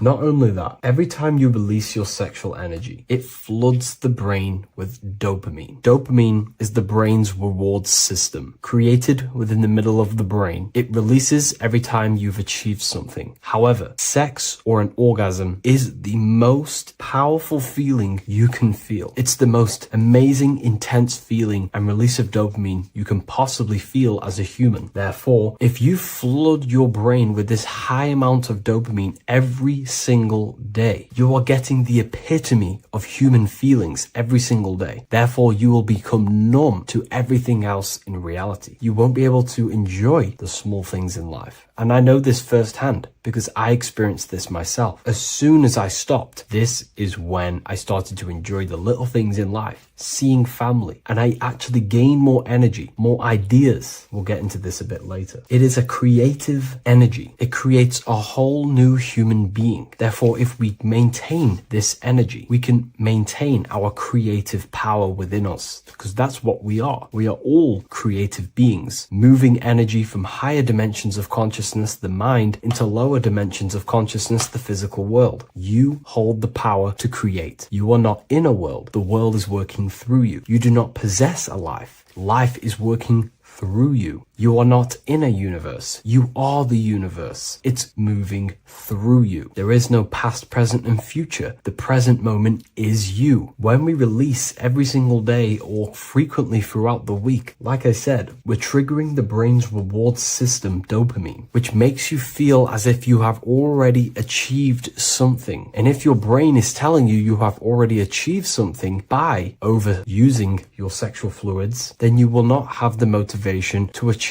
other things in your life. I know this firsthand. I became very lazy. I didn't want to work. I didn't want to do anything because subconsciously my brain felt as if I've already achieved. If we look at the symbol of the Baphomet, we notice the Baphomet has horns and a goat head. Now we look at the word horny. When you become sexually aroused, it's known as horny, which is the horns, representing the lower mind. The lower mind is the mind we use for our animal instincts. We have two parts of our mind. A higher mind, which is contained of higher thought, which chases spiritual things such as love, wisdom, knowledge, and God. Then we have a lower mind, which chases the things of the material world closely associated with the ego, chases validation, material gain, status, and physical sensation, physical pleasures. It is these physical pleasures that can keep you in an endless loop, making you feeling empty inside, because nothing material can ever satisfy our internal world. Nothing. You can achieve millions of dollars. You can achieve your dream house, your dream car, your dream watch. And if that is the only thing you are chasing, you will feel empty inside when you achieve it, because nothing of this material plane can satisfy you. Nothing of the lower mind can ever satisfy you. This is why we must sacrifice the lower mind and overcome the lower mind and the lower instincts. One thing I found amazing when I mastered my sexual urges and my lust is that my mind became a lot more clear. The thoughts and the time and the attention that I used in my mind to go towards lust, sex, and chasing these things was taking up a lot of mental space, time, and energy. But as soon as I removed it and mastered it, my mind became an open vessel for higher thoughts to be received from the higher mind. The mind is like a radio antenna. Whatever we attune it with, that's what we receive. If we're constantly thinking about lust and low-level pleasures, we're going to just receive low-level thoughts. But once we remove all of the lower mind and we conquer our physical body and physical urges, our mind becomes an open channel for divine thoughts and spiritual thoughts. This is what most people call today as downloads. You receive wisdom from your higher self. Not only do you receive more wisdom, you just receive more power to create. The male and the female come together to create a child. That's how you were created. Now, the law of correspondence teaches as above, so below. It refers to everything in the universe. Therefore, in order for you to create a reality, to give birth to something, you have to bring together the masculine and the feminine. Your masculine forces are willpower and actions. Your feminine forces are emotions and imagination. When you combine the willpower, action, emotions, and imagination and combine them together, you can give birth to reality. But it's important to only give birth to things that are spiritual, that are good, that are for the benefit of yourself and humanity, and not for the ego and the lower mind. Killing our lower mind is essential for spiritual ascension when we die. The thoughts that we give the most attention and energy to when we die are pretty much the same thoughts that we're going to think when we die. When you die, your physical body and external world is stripped and you're left with your internal world of consciousness, more than likely be resonating within the lower astral plane before you move on to any higher dimensions of the astral. It's important that we kill any addictions such as sex, food, attachments, emotional attachments to people, any desire for material things before we physically die. The Hindus taught this, Buddhism taught this, the ancient Egyptians taught this. We have to remove the desires in our heart for material and things before we physically die, because when we die, we cannot fulfill physical pleasure. Therefore, we will create our own suffering within the astral dimension. So sex is the biggest part of this. We have to remove the desire for sex or releasing any of our sexual fluids before we physically die to master ourselves. And not only that, it's going to benefit the way you feel, the way you think, the way you act towards people once you have mastered this. Porn psychologically damages you. You are quite literally the person in the corner of a room watching two other people give pleasure to each other. Psychologically, that is not good. And what happens in darkness is always revealed in light. What you do in your alone times will show in your confidence, in your eye contact, in your presence, in your aura, your energy. You cannot hide things that you do in the dark, because they always reveal themselves in a subconscious way, whether physically or through an energetic spiritual way. Sex can be known as sacred energy exchange. You are exchanging energy, bioelectrical energy. It's a scientific fact that when you hold hands with another person, your brain waves of each individual become synced. Your emotions sync. And you exchange electromagnetic energy because you are an electromagnetic being. When you have sex with someone, you are literally exchanging emotional energy. Your aura is not just an electromagnetic field. It is literally a manifestation of your internal consciousness. Your consciousness contains your thoughts, your beliefs, your traumas, your emotional state. And this manifests externally through the vortex of your heart into an energy presence around your body. This is why you can feel sad when someone else is sad next to you, because their energy is merging with yours. When you have sex with someone, you are quite literally exchanging consciousness, beliefs, traumas, emotions, feelings, vibrations, and your consciousness merges with their consciousness. So be careful with just having casual sex. Now, I'm not here trying to say never release, never have sex with your partner. I'm not saying that. I'm saying take caution with these things. Take my teachings with a pinch of salt. If it benefits you, that's great. I'm not here to tell you how to live. I'm simply giving you my research and the things that have helped me in my life on my esoteric research, awakening, or spiritual path. I don't like calling it a spiritual path, because it's not spiritual. It's simply just life, the knowledge of consciousness and the self. So I hope this video helps. If you'd love to read this book, I'll leave a link in the description. This book I wrote myself called The Book of Wisdom, Volume 2.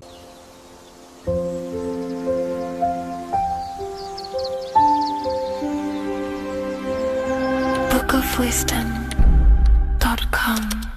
Visit today.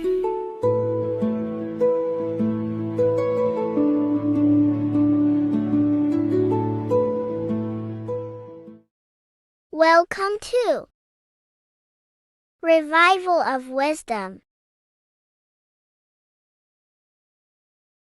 This video is going to be about the flat earth and the breakdown of the whole cosmology.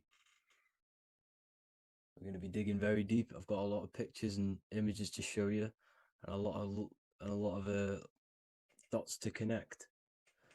So let's start with the Freemasonry art. So this artwork we have here is the Freemasonic cosmology as they know and believe. So what is it symbolizing? We obviously have to start off with the 4 pillars representing the 4 corners of the earth. The 4 corners with duality. You see, there's everything on earth. There's good and evil. Good, evil, positive, negative. Good, bad. This is the checkerboard. This is what it symbolizes. Okay. Obviously, we have the sun, the moon. The sun gives you energy. It's the anode. The moon is the cathode. It's the opposite. It takes your energy. So therefore, you become sleepy when the moon comes out. You see, everything on Earth, everything in the universe is balanced. There's complete balance symbolized by duality. There's always 2 opposites. We have the all-seeing eye, and obviously 7 stars representing the 7 planets, but not planets as in we know planets. They're not physical spinning balls of gas. They are energies. They are lights emitting from the realm above this realm. They are lights through the firmament, through the electromagnetic field. So let's go through that again. The 4 corners, duality, positive and negative, cold, dry. Everyone on Earth has an opposite. Everyone, there's 2. Okay, and then we have the sun, the moon, the 7 planets with a 5-pointed star. What's the 5-pointed star? Of course, it's the 5 elements: spirit, water, earth, fire, and air. Okay, that's what the 5-pointed stars symbolizing, the 5 elements of Earth. And then, most importantly, we have the compass. The compass is very, very important, hence why it's in the center. The compass is symbolizing many, many things. And one of the most important things, but we'll get into that after. We have a boat with water outside of the earth. So we have a boat on water, symbolizing the waters separated by the firmament, the waters above, separated by the firmament from the waters within the firmament, the earth. So this is what it's symbolizing. So the compass, what's the compass? This is where the compass comes from. The Polaris, the most important star there is, because it's in the center of Earth, the sun, the moon, and the black hole, black sun. Because all creation comes from center, the seed center. Okay, but we'll get into this after. But also, this is a very important Masonic symbol because they use this symbol a lot. This is one of their main symbols, hence why Neil Armstrong has the Masonic ring with the compass on it. The people who supposedly went to the moon, which obviously they faked to push this globe model, because the globe model is based upon fear. Because the globe model, if they can sell you the globe model, they can sell you anything then. You don't know where you actually are. The globe model is to push fear upon the masses, because the globe model means there's not enough resources. There's also risks of asteroids hitting the planet. There's also risks of space extraterrestrial invasions, global warming, asteroids. You see, this is all the fear that they can gain of selling you the globe model. Okay, because they don't want you to know that this is an intelligent design. And also, they're hiding God, the creator, the source. This is why they are satanic. They are opposites. They are lefty, Lucifer, right, righteous, godly. Hence why they do the symbolism on their eyes, 666. This is another famous, what's it called? Sorry, famous astrologer, astronaut. This is another famous astronaut doing 666, showing that he's in the alliance of the occult. But even look at their 10th anniversary stamps. They have a Masonic compass on there. Also, the Order Out of Chaos.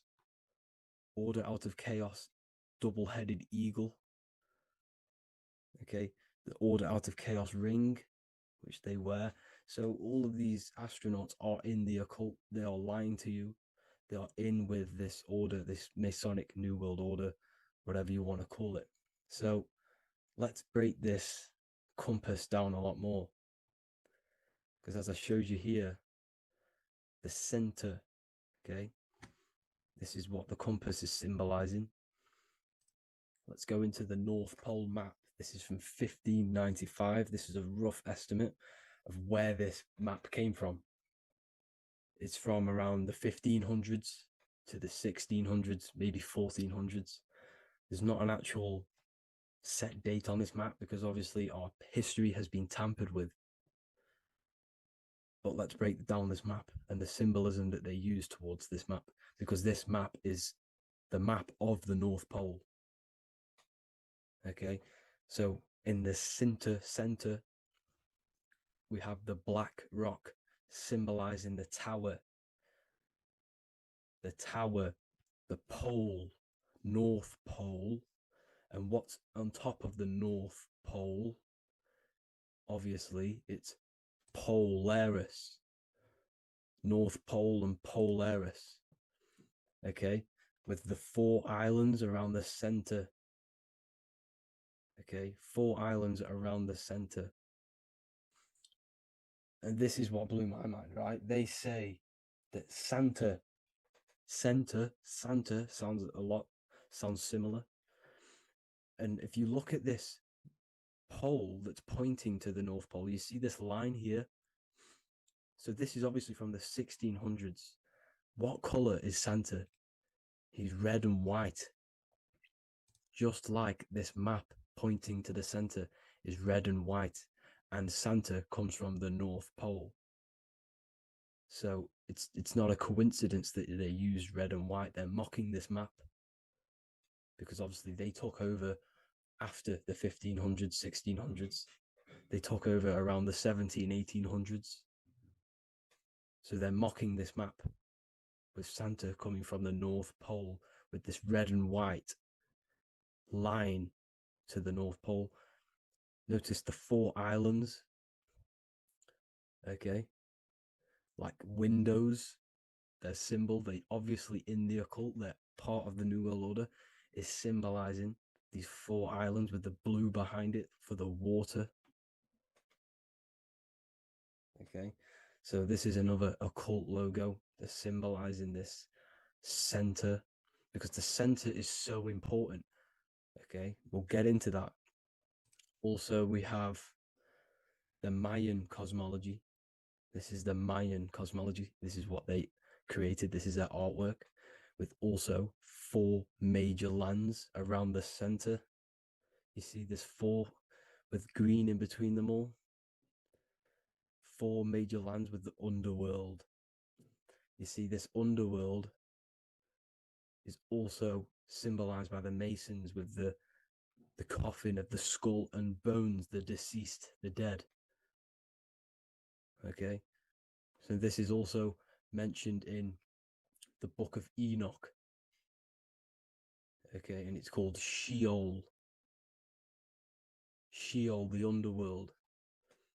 Okay, and in the Book of Enoch, it says all spirits of the dead go to these hollow places, that they all wait until their appointed time of judgment. And it also says in the Book of Enoch, there are 4 hollow places underneath. 4 as above, so below, representing the 4 islands. As above, so below. That's where that could link in. Okay. The Book of Enoch is very important because it was found in a cave thousands of years ago. And there's a lot of truths about this realm and about this world we live in. So let's go back to the Mayan cosmology. So the ancient cosmology, they all must have had some sort of communication. They must all be in peace, at peace with each other, because all of their cosmologies link together. See, the Greek, Babylonian, Indian, the Celtic, okay, they're all linked in together. They all knew that they were in an enclosed system with an underworld and obviously a firmament. Okay, so this is what they all knew. They all must have had some sort of communication. They were a lot more advanced than us. They knew the center of the realm. Okay, and obviously the United Nations flag also symbolizes their center. You see how it has like a grid with a circle around the center. It's symbolizing that center of the realm, because that center of Earth is so important. The United Nations flag, all have it. See, some different ones all have that circle around the center. Because the center is the seed. All things come from a center. So the torus field is so important because it is the spark of life. It's the building blocks of the universe, this creation. Because all things have a torus field. Just like an apple with what's in the center of an apple, a seed. Because the center is where the energies hold, is where the energies meet. And it creates that spark of life. Just like your heart is the center of your body. And it has an electromagnetic field. Because the center, all things come from the center. So this is why the North Pole is so important, because this is why it's so important, because this is where the creation sparked from, the center. This is where the most electromagnetic energy is stored. So this is why the northern lights come from the center. It's electromagnetic energy. This is what the northern lights are. It's being emitted from this black hole in the center. Okay? And obviously what else is on the center? Polaris. Polaris is the center star. Okay? So the center star is what sits on top of this North Pole, Polaris, because it's a pole of electromagnetic energy, symbolized as a black rock, a black hole, pole. You see, because all creation comes from void. Light is born from darkness. Without light, darkness can't be born from light. You see, but light can be born from darkness. This is why darkness is so important. And this is why there's a black hole in the center of our realm, like the black sun.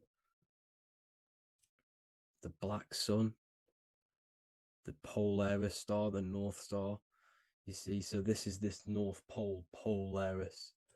This is what they're talking about.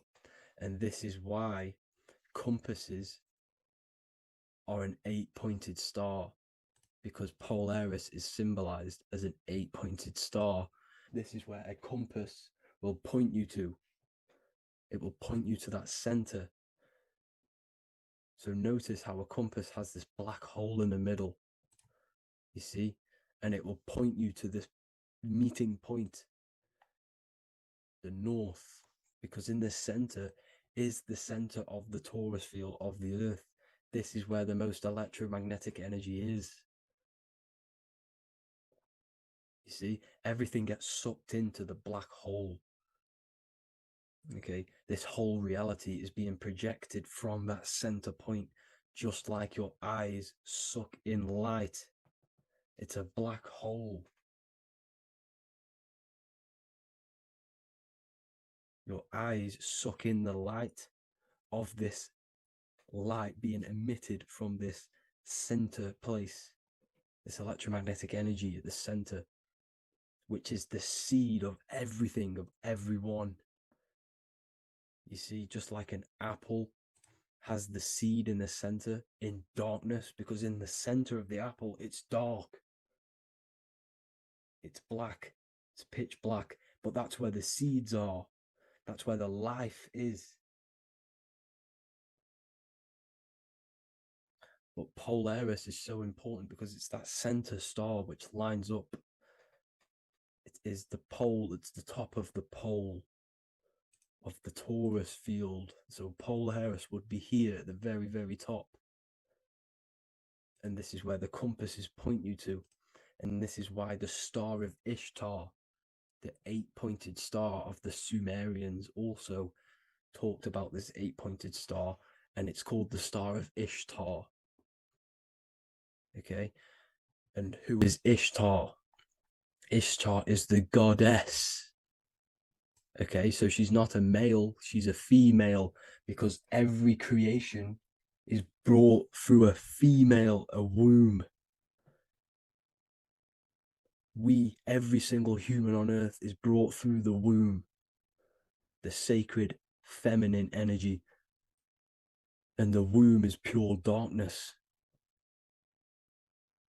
There's no light in a womb, just like the center of our realm. It's a black hole.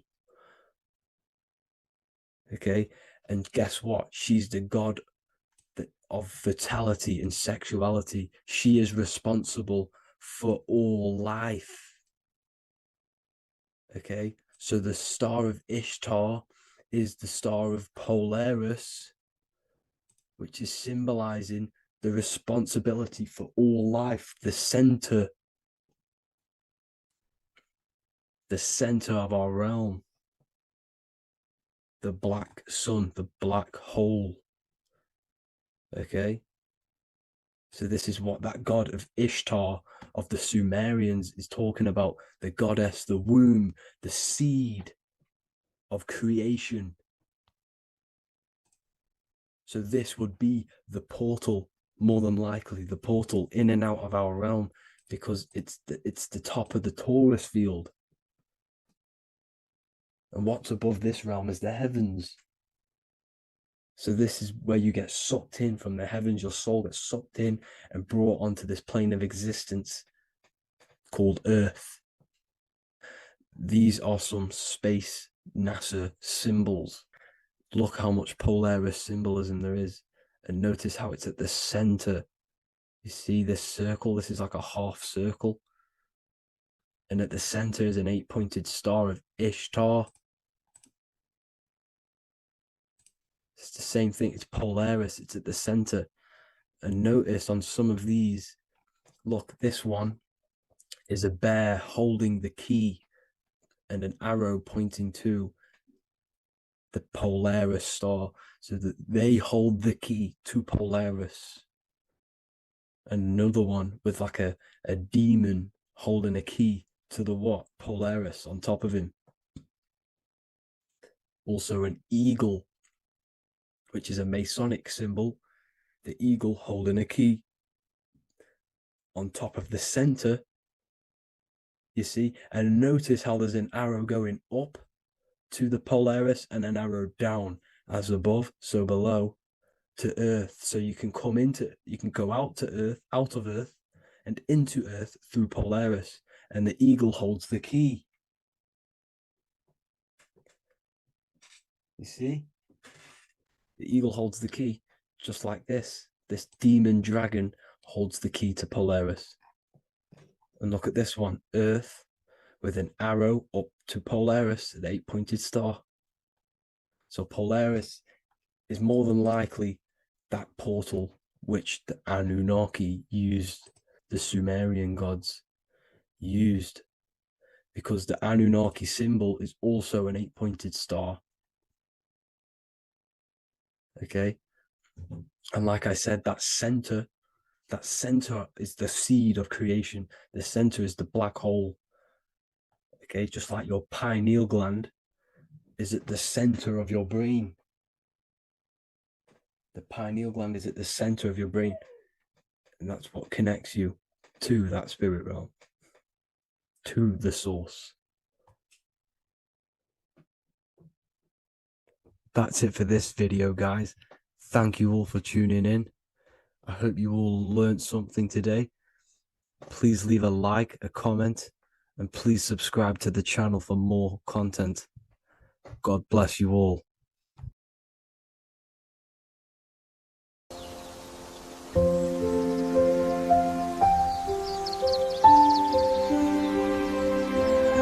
bookofwisdom.com. Visit today.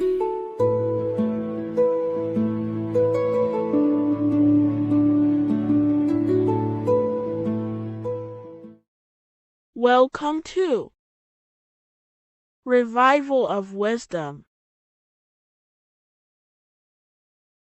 Today, we're going to be talking about portal symbolism, what portals are, okay, and how they show them to us, because they have to tell you the truth, guys. This is the thing with the universal law. They have to tell you the truth. And they tell you through symbols, they tell you through movies, and different things like that. But let's jump straight into this. So first, I want to talk about the Freemasonry symbols. Okay, so first we got, obviously this is some Freemasonry art, but notice how you've got the ladder with a key. Okay, so this is ladder symbolism with a key. So maybe this is talking about ascending. Okay, because look, because this is ascending into the heavens, because it's a ladder with humans going up it with a key. In order to ascend, you must have the key. Okay, so what else do we have with a key? Well, the Netflix show Lock and Key, which is all about portals and keys. Because what the keys do, they open doors, gateways. Okay, so what's interesting about this is that they've got this key here, which represents the Kundalini energy rising up the spine. Okay, but we'll come back to this. But it's that same portal key symbolism. We've also got the Vatican. The Vatican is in the shape of a key. Okay, so you can see the start of it here and the end. So this is key symbolisms. Keys open doors. And notice how it's got the 8-pointed star. Okay, what is the 8-pointed star? Okay, we'll come back to this. This all ties in, guys. I'll break it all down for you. But then you've also got the god Janus. Janus, okay, is known as the god of the doorways. He's an ancient god of Rome, and they worshipped him. However, he's not a god, he's more like a high-level ranked demon. Because he is the god of the doorways. And notice how he's got two faces. Because doorways always have two sides. You're going into somewhere, there's always two sides of a door. And he's always depicted with two sides of a face and a key, because he holds the key to the doorways, to the portals, to other worlds and realms. Okay, as you can see, he's always got two faces and a key. Okay, so now we have the Sumerians, the Anunnaki, and they are always depicted with the two faces. Why do they have the two faces? Because they're symbolizing doorways, and the Anunnaki come to Earth through doorways and portals So these are what these gods are symbolizing in their artwork. But they always have the 8-pointed star. Okay, what is the 8-pointed star? You see how they always have. Look, let me try to find another one. It's the 8-pointed star. This 8-pointed star is Polaris. Okay, Polaris, just like the Vatican has the 8-pointed star with a key. Polaris is the center star. Polaris is a fixed star, it doesn't move. Okay, so the Anunnaki's symbol is also the 8-pointed star. So this is symbolizing the portals and doorways that they come through in order to get to the earth. But Polaris is that center star which does not move. It's always symbolized with the 8-pointed star, just like a compass. Why is a compass the 8-pointed star? Because at the center of our realm is where the most electromagnetic energy is stored. As you can see, we have an aura field, an electromagnetic aura field. So does the earth. And in the center, so like our heart, for example, is where the most energy is stored. And like the center of the earth, this is why all compasses point to the center, because this is where the most electromagnetic energy is stored. It's at the center of our realm. Okay. So like I was saying with the lock and key series, see this here? The Kundalini energy rising up the spine, just like your Kundalini energy rising up the spine. Let me try. I can't zoom in, but you know what I'm trying to say here. Let's go back to Polaris, because at the center is where pole. Can you see the pole of electromagnetic energy? Polaris, the North Pole. It's symbolized. The truth is in the words. It's like a pole of electromagnetic energy. And this is where the aurora borealis comes from. Notice how it's got the word aura in it, because it's the Earth's aura, electromagnetic field. Just like you have an aura, also known as the northern lights, because it's coming out of this center hole in the center of our realm, where the black sun is. And this is where the electromagnetic energy is coming up from. And this is what the aurora borealis is, or the northern lights. It's just electromagnetic energy. And it's symbolized through our symbols, the original O. Okay, because it's like a pole through the middle. Polaris. So this Polaris is the sky vault. It's the portal into this realm, because this is what the Anunnaki are always talking about, always symbolize it with the 8-pointed star. And just like a compass is the 8-pointed star pointed to the center, to Polaris. Okay. See here on the Sumerian tablets with the 8-pointed star again.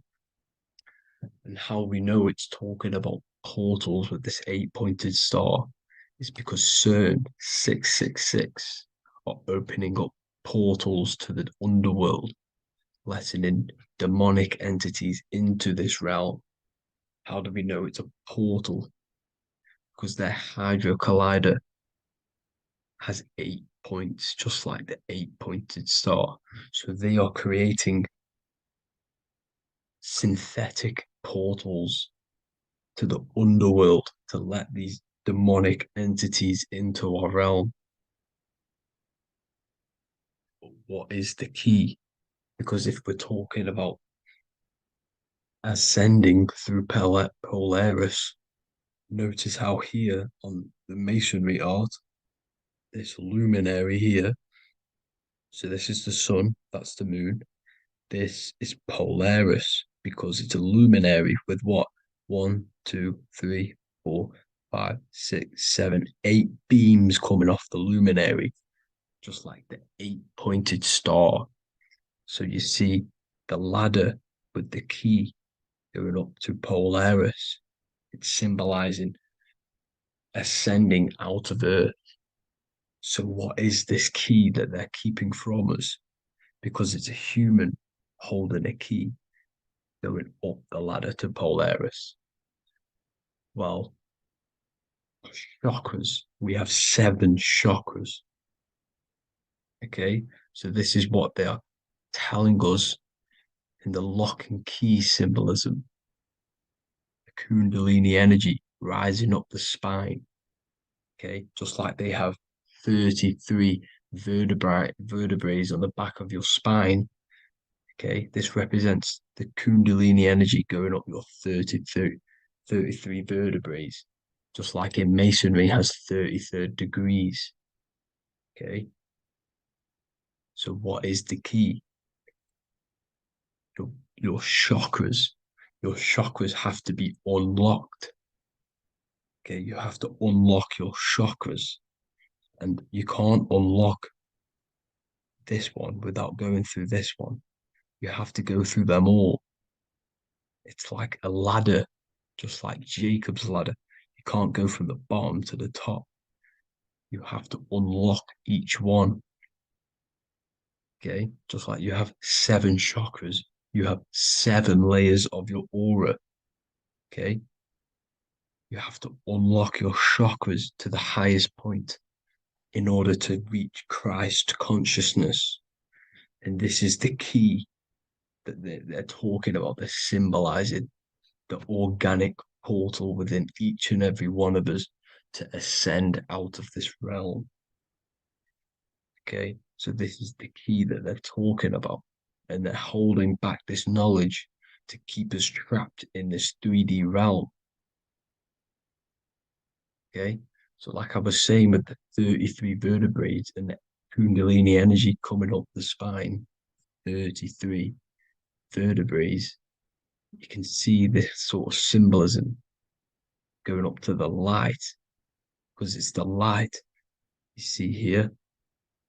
Your crown chakra turns on and becomes enlightened, just like the Illuminati symbol. Can you see it? But also Jesus also died at 33. So this is symbolizing, okay, they're symbolizing the death of the ego, the body. So once you open up your chakras and reach Christ consciousness, which is your 33rd vertebrae, once your Kundalini energy goes up your 33rd vertebrae, your body technically, not physically, but spiritually dies, because you then become formless. You reach Christ consciousness. So then you can travel other worlds. Okay. This is what they're talking about with Vatican, 8-pointed star, and the key. Janus with the key. The Sumerians with the 8-pointed star. Anunnaki, the 8-pointed star. Polaris, 8-pointed star. So Polaris is the way out of this realm, which is at the center. Pole, North Pole. Okay, so the key is that they're hiding from us is the knowledge to unlock our chakras. Okay, and without this knowledge that they keep from us is trapping our souls in this reality to keep reincarnating. Okay, well, thank you all for tuning in. I'm going to leave you all there. Make sure to leave a like and a comment in the comment section. Let me know some topics to talk about so I can break it down for you. God bless you all.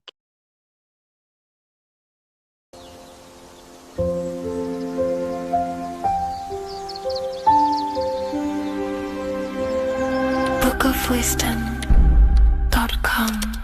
Visit today.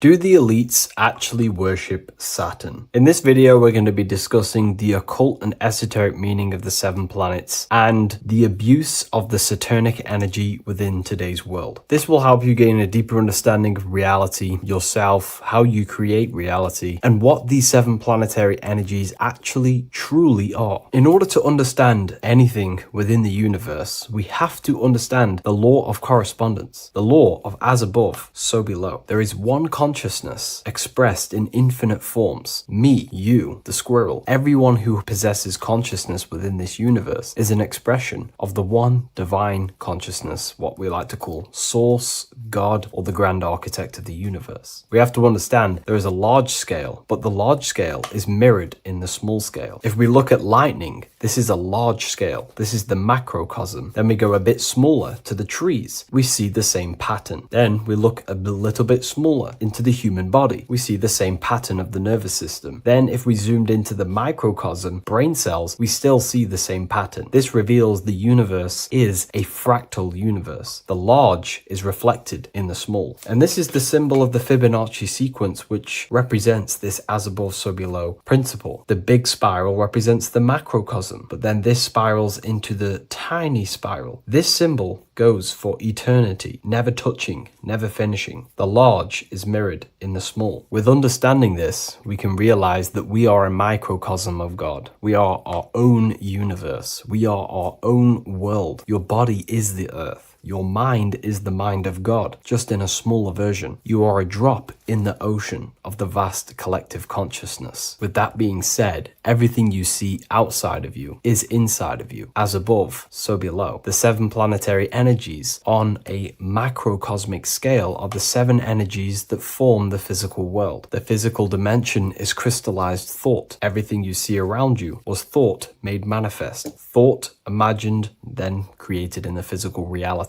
Therefore, these 7 planetary energies are 7 astral forces that create and weave the material existence. For example, if we look at a tree has 7 categories of consciousness, 7 creational forces that create the tree. This is the reason why we have 7 days of creation in the Bible. This is the reason why we have 7 days of the week for the 7 planetary energies. Monday is for the moon, Mars is for Tuesday, Mercury for Wednesday, Jupiter for Thursday, which is Thor. Thor is Jupiter. Venus for Friday, Saturn day for Saturn, Sunday for the sun. This is also the reason why we have 7 major energy centers within the body. The 7 life forces that flow through the body to give physical existence to the physical form. Man is a microcosm of the universe. With that being said, if we look at a tree is nature, and nature is the macrocosm, the creation of God's mind. And if we look at the tree, we can see 7 creational categories that go into create the tree. For example, the stem of the tree, the trunk, represents the sun. The root system, the base of the tree, where the tree grows out of, is Saturn. If we look at the fruit of the tree, that represents Jupiter. The smell, the look, the colors of the tree, that's Venus. How the tree communicates with other trees through the root system is Mercury, the intellect, the intelligence, the communication. The leaves of the tree is the moon. The defense mechanism of the tree, how it defends itself from infections and other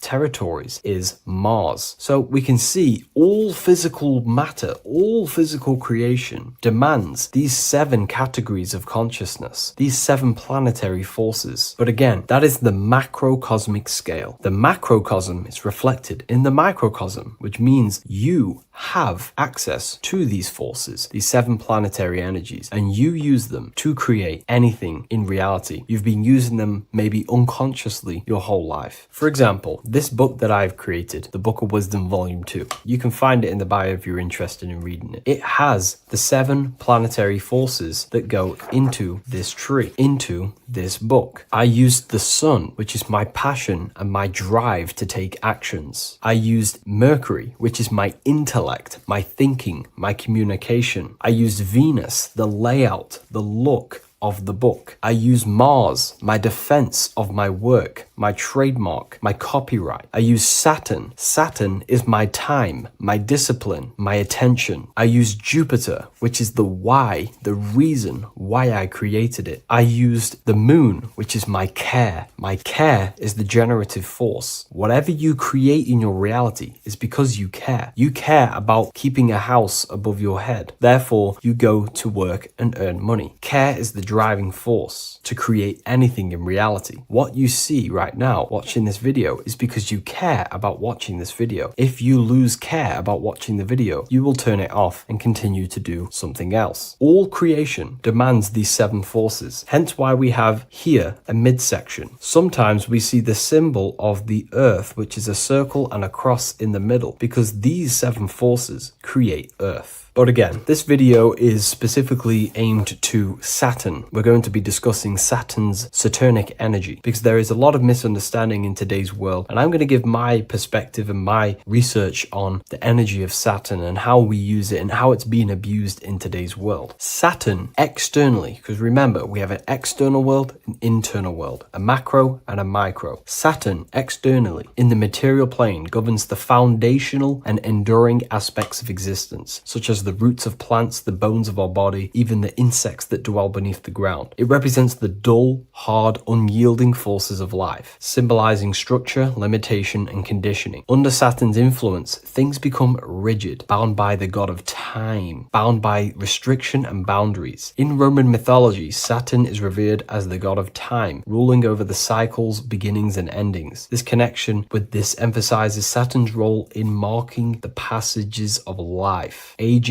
and inevitable constraints we all face. Internally, inside yourself, the microcosm. Internally, Saturn embodies the conditioning within our own consciousness. When Saturnian aspects of consciousness dominates, we become overly rigid, fixated, restricted in our thinking and actions. For example, Saturn's influence is strongly felt in today's world, where many people's minds are confined to societal norms and conditioned responses. The pervasive control Saturnian energy can lead to the sense of limitation, as people become trapped within structure imposed by society and power structures. However, we have to remember that limitation, there is dark and light. Limitation is not bad. This is why Saturn is connected to the god Satan. They are the same being. It's something that restricts, holds back, and keeps you limited, conditions and limits consciousness to its lower power. Saturn is a great teacher, guiding us through difficult life lessons that ultimately lead to growth and expansion and power. Although Saturn's energy is harsh and often challenging, it helps us to develop resilience, discipline, and wisdom. Yet in modern age, this energy has overpowered the minds of the masses, fostering excessive rigidity and limitation. Instead of being ruled by Saturn's constraints, we should seek to embrace more freedom, love, joy, balancing Saturn's lessons with openness and fluidity in our life. So like I said, Saturn rules law. Anything that is limiting or holding back, something that is a restriction or a wall. This is why we see judges wear black robes. The color black is associated with Saturn because Saturn rules over the nighttime and the winter time. Capricorn, they wear black robes. A graduate also wears a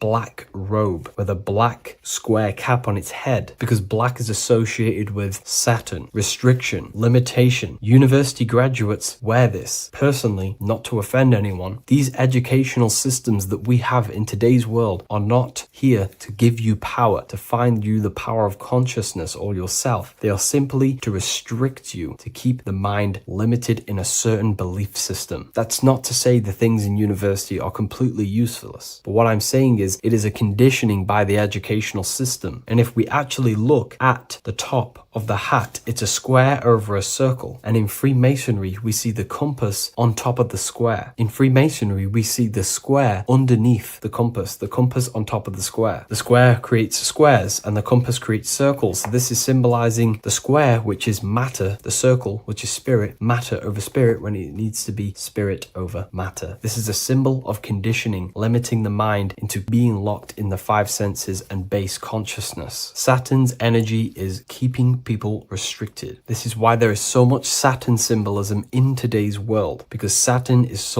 anything to do with limitation, restriction, and time. All of the systems in place are to limit our minds, to keep us on base consciousness, only thinking in a limited box, only thinking and aware of the five senses. In base consciousness, in animal nature, one only thinks according to their senses. When they have a sense, their mind thinks. This is an affect state of consciousness. They're living in the affect. We need to understand that in base consciousness, we have no true power to create. We're simply living in cycles of affect. Now, what do I mean? The physical world is the effect. It's already manifested and cannot be changed. Our consciousness needs to rise to become a cause instead of playing around and being lost in the effect, to become a co-creator. And this is what the system does not want you to do. It does not want you to become a conscious creator. So they keep you in base consciousness, not giving you the awareness that you are literally a god creating a world right now. You are a world and you are shaping the world. Our consciousness needs to be mastered, controlled, and then we can become a conscious creator instead of running around in the world of illusion and effect. As above, so below. What happens in the mind happens in reality. We do not want to be matter over spirit, which means the external world over the internal world. We need the internal world to rule over the external. Saturn symbolism can be symbolized as a black cube. The cube symbolizes this physical world because everything has 6 sides. We can move forward, backward, left, right, up, and down. We are in this cube. This is why we say think outside the box. Thinking outside the box means to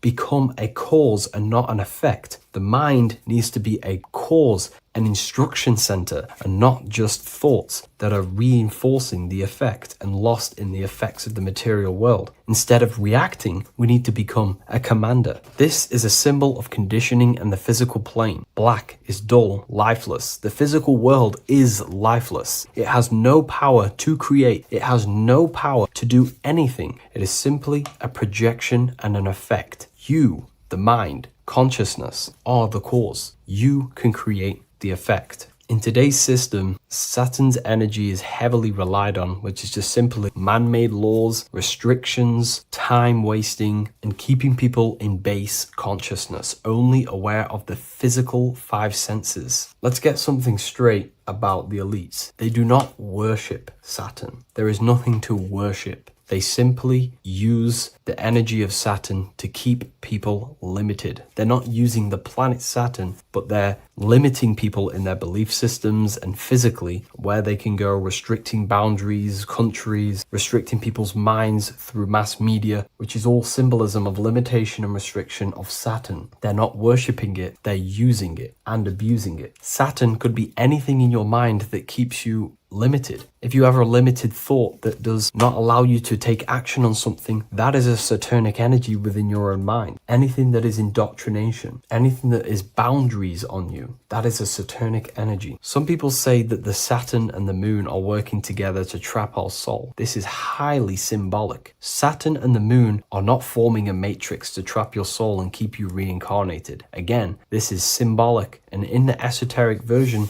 and understanding of this, we can see that they do have a relationship. The moon is our subconscious mind, and Saturn is restriction. If we have restrictions and belief systems in our subconscious mind that keep the soul locked and trapped only in these 5 bases, these 5 senses, then we will think and condition ourselves that we are only the physical body and never actually free ourselves from the material world and ascend. Saturn and the moon are not working together, but these are highly linked. By limiting the subconscious, we keep people stuck in base awareness, keeping them locked in the world of effect, never becoming a conscious creator. We have 2 spiritual currencies, time and attention. These are the 2 currencies that we spend. We spend time or pay attention. These are the 2 spiritual currencies that pretty much create our reality. And the system aims to hijack these 2 currencies from you, to limit you, to dominate you, so you do not become a conscious creator. So again, no one worships Saturn. It's simply just a symbol of limitation and restriction. Limitation has good and bad. Limitation can make us learn, overcome, become strong, disciplined, but when it's abused, it can keep people locked in base consciousness and stuck in their lower nature, never figuring out how powerful they are. You hold the power to shape a world. That's how powerful you are, to turn thoughts into physical existence. I'll see you in the next video. Please leave a like, comment,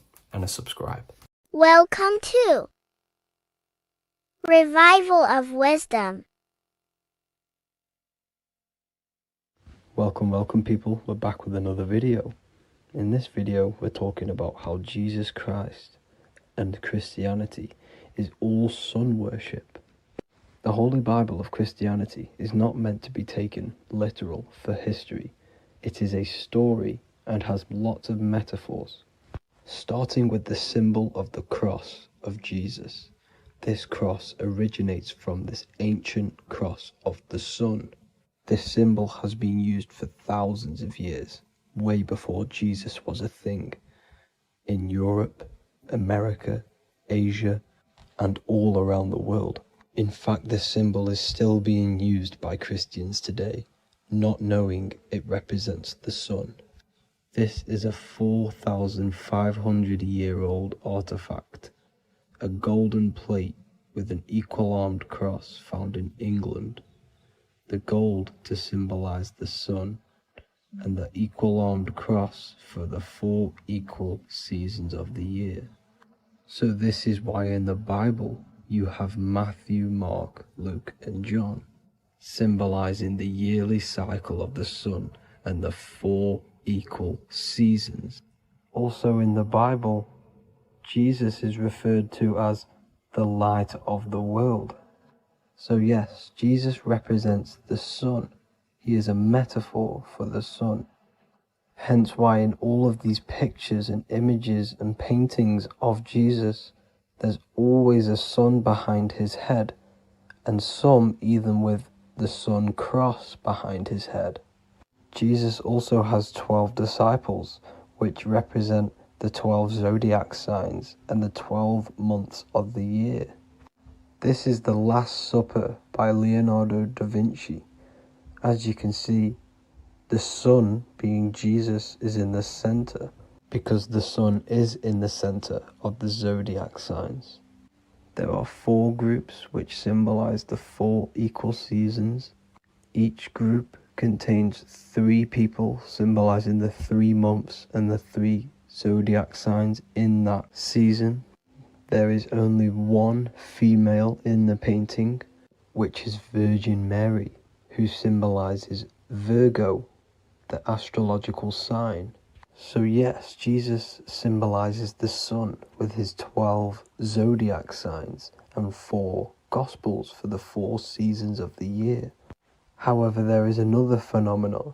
The 25th of December is known as the birth of Jesus Christ, which is known as Christmas today. Jesus symbolizing the sun and is born on December 25th.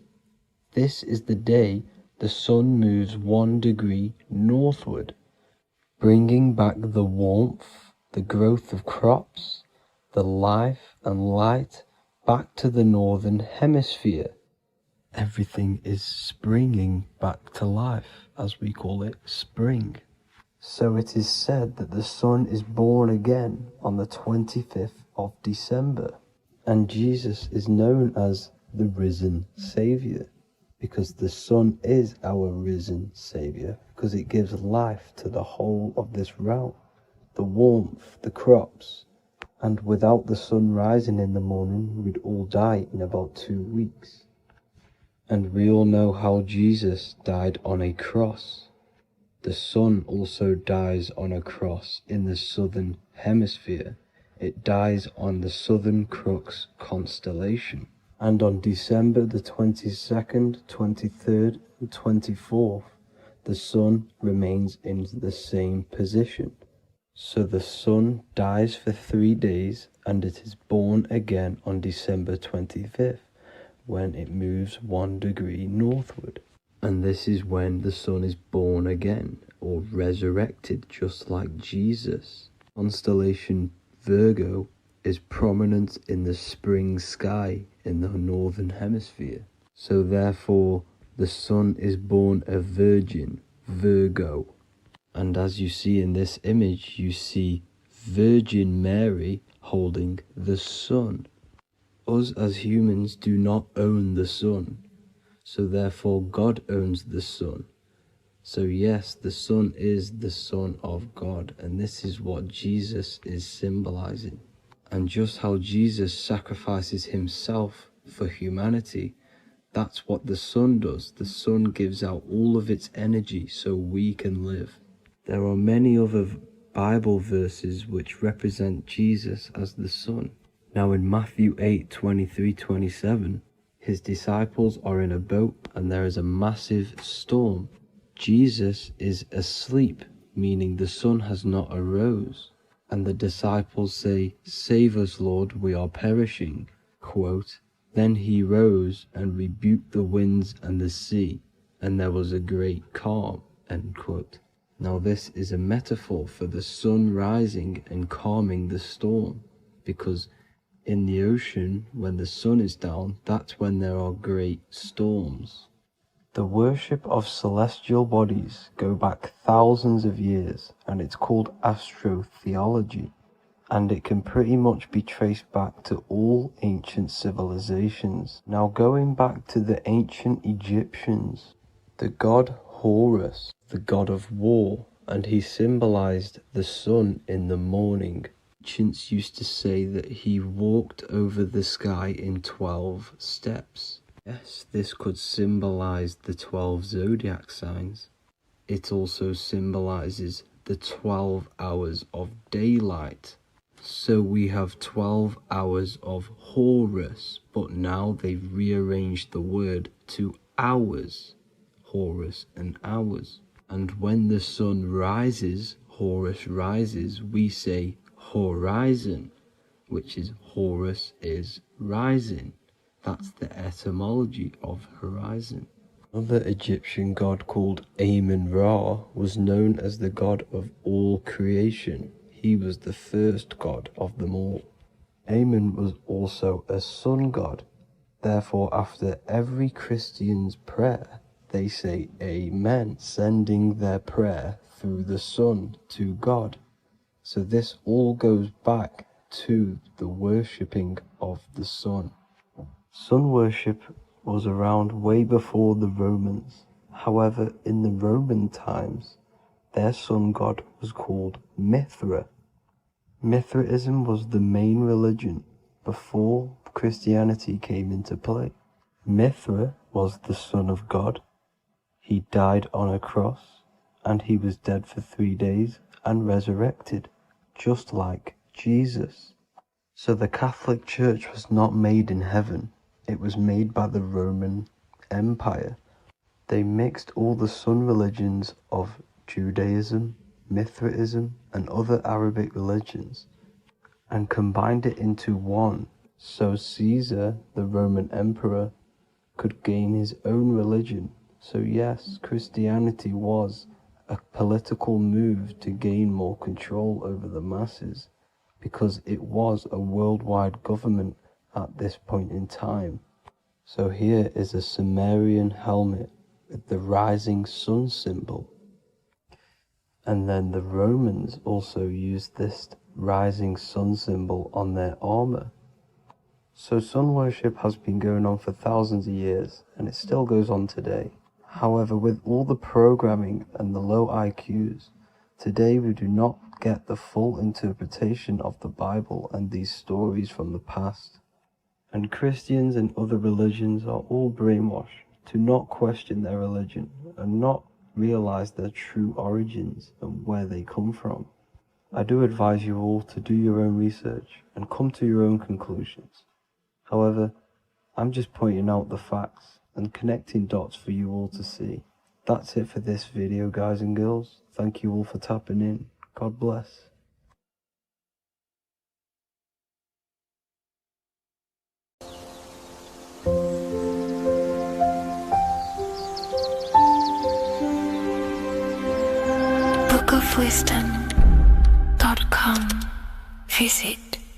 today.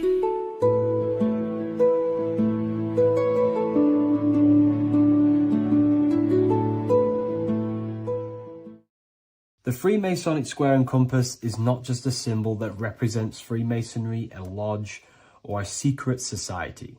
It is a symbol of gaining your own personal power. Now, in this video, I'm going to be breaking down this symbol in the most detail I can possibly go into. Most people live in a state of illusion.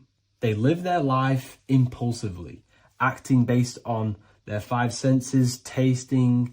They want to feel a certain thing like an orgasm, or they're basically just slaves to external things and their five senses, which leads to a very dark path where you'll never actually become a conscious creator and you'll never actually be internally happy.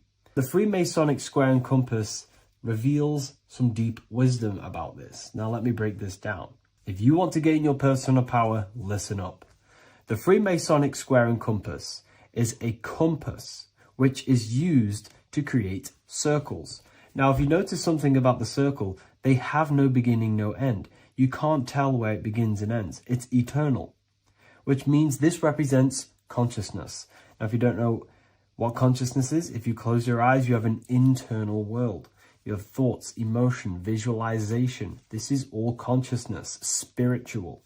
Then we have the square. The square creates squares or lines, which represents matter. It has a beginning and an end. You can quite see where the beginning of the end is, right? So we can even link this to Leonardo da Vinci, the Vitruvian Man. We see the man in the square with the circle. The circle is the eternal consciousness, and the man is the square, limited to the physical world. But consciousness is not limited. That's why it's outside the square. This is eternal. The body is mortal. The body will die. Consciousness will never die. If we look even closer at the symbol, we notice in this particular symbol, we have the compass overlapping the square.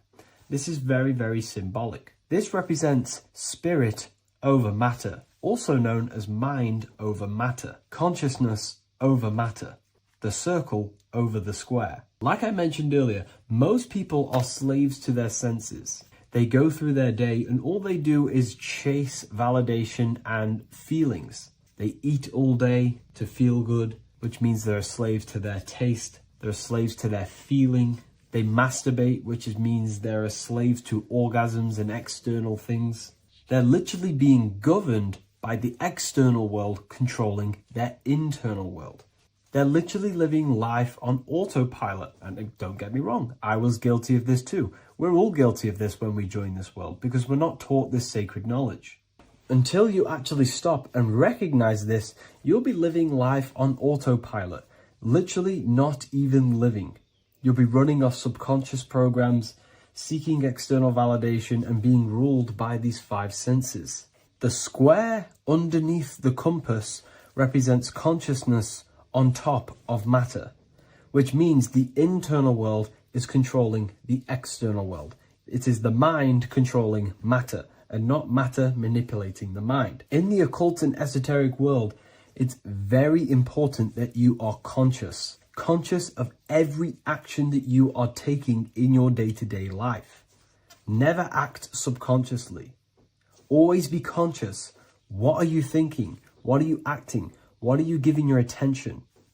All of this is contributing towards creating because you are a creator. Consciousness is a creative force. You need to make sure that the compass is on top of the square, that your inner world is controlling the outer world and not the outer world controlling the inner. As I've mentioned in many videos before, the internal world of consciousness is what's producing the external world. Your life is just a result of every thought and emotion that you felt in the past. Everything you own, everything you possess, your friends are all reflections of your consciousness. They're all reflections of what you are thinking about.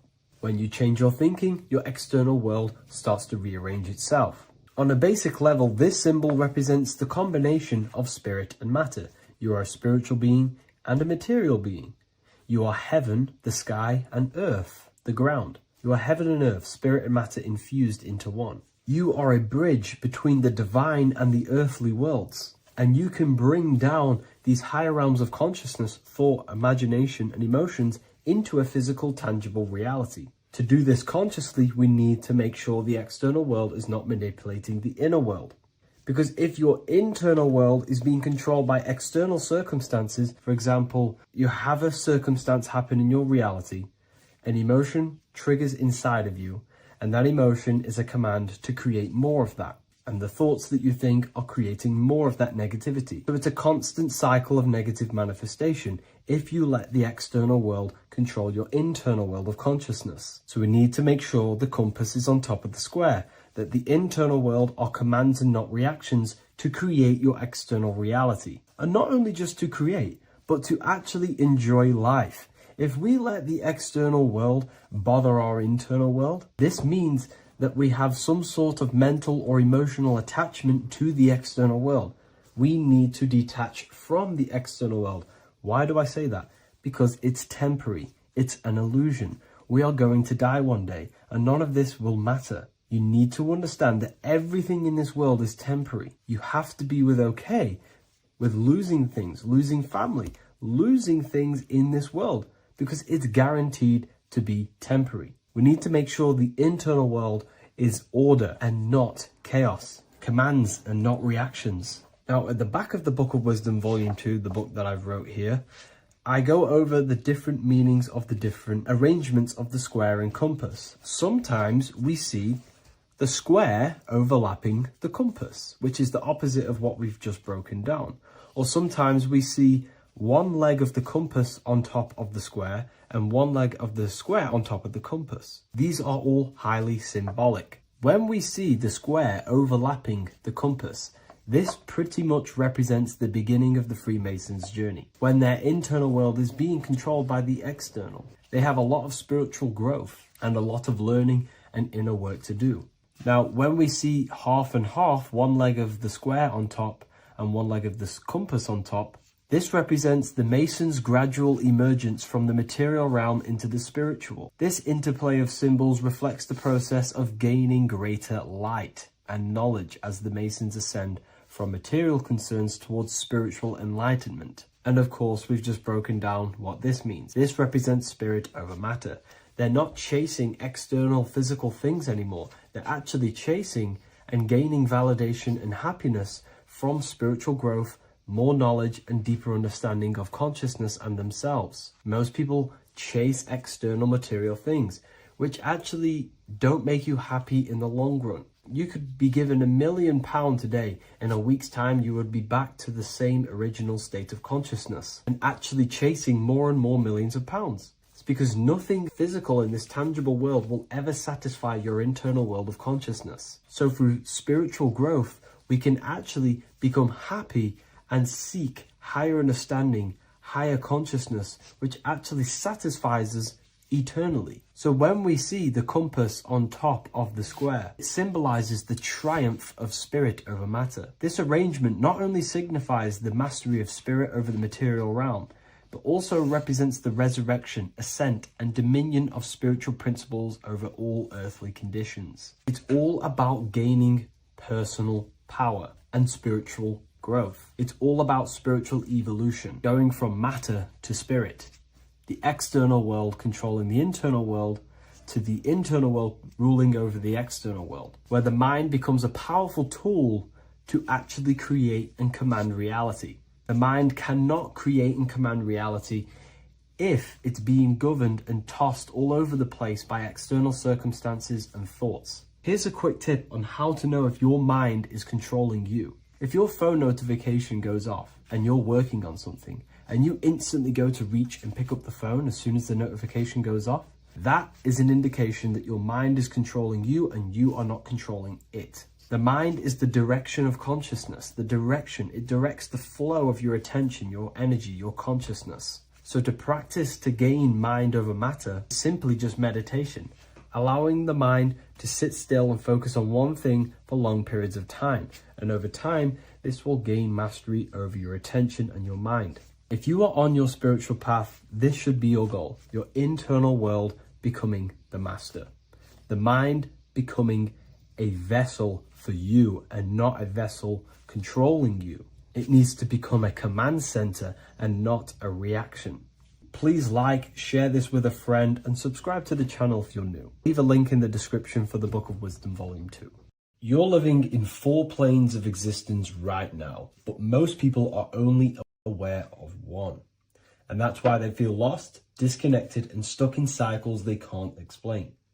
If you don't understand the blueprint of reality, you'll keep trying to fix the physical, while the real causes lie in the unseen dimensions that you have direct access to.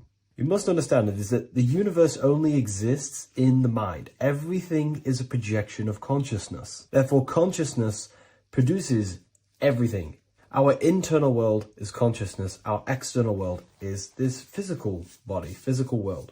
Everything is an externalization of consciousness. For example, this was a thought. Now it's made physical. But before this was invented, it was existing in someone's mind, in consciousness, invisible. Then it was made manifest, made physical.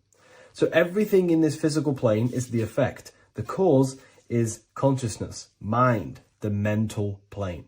So now I'm going to explain these different dimensions of consciousness. You don't just exist in this physical plane. The physical plane, in fact, is the lowest plane there is. It's the illusionary plane. So first of all, we have the Buddhic plane. This is the nothingness. So think of it like this. Absolute nothingness. If you turn off thoughts, there is nothingness. This is the void. And out of the void springs infinite potential, which is the mental plane. Now, your mind has no limitation. It can think anything, be anywhere, anytime, any place. In the whole world, there is no limitation with the mind.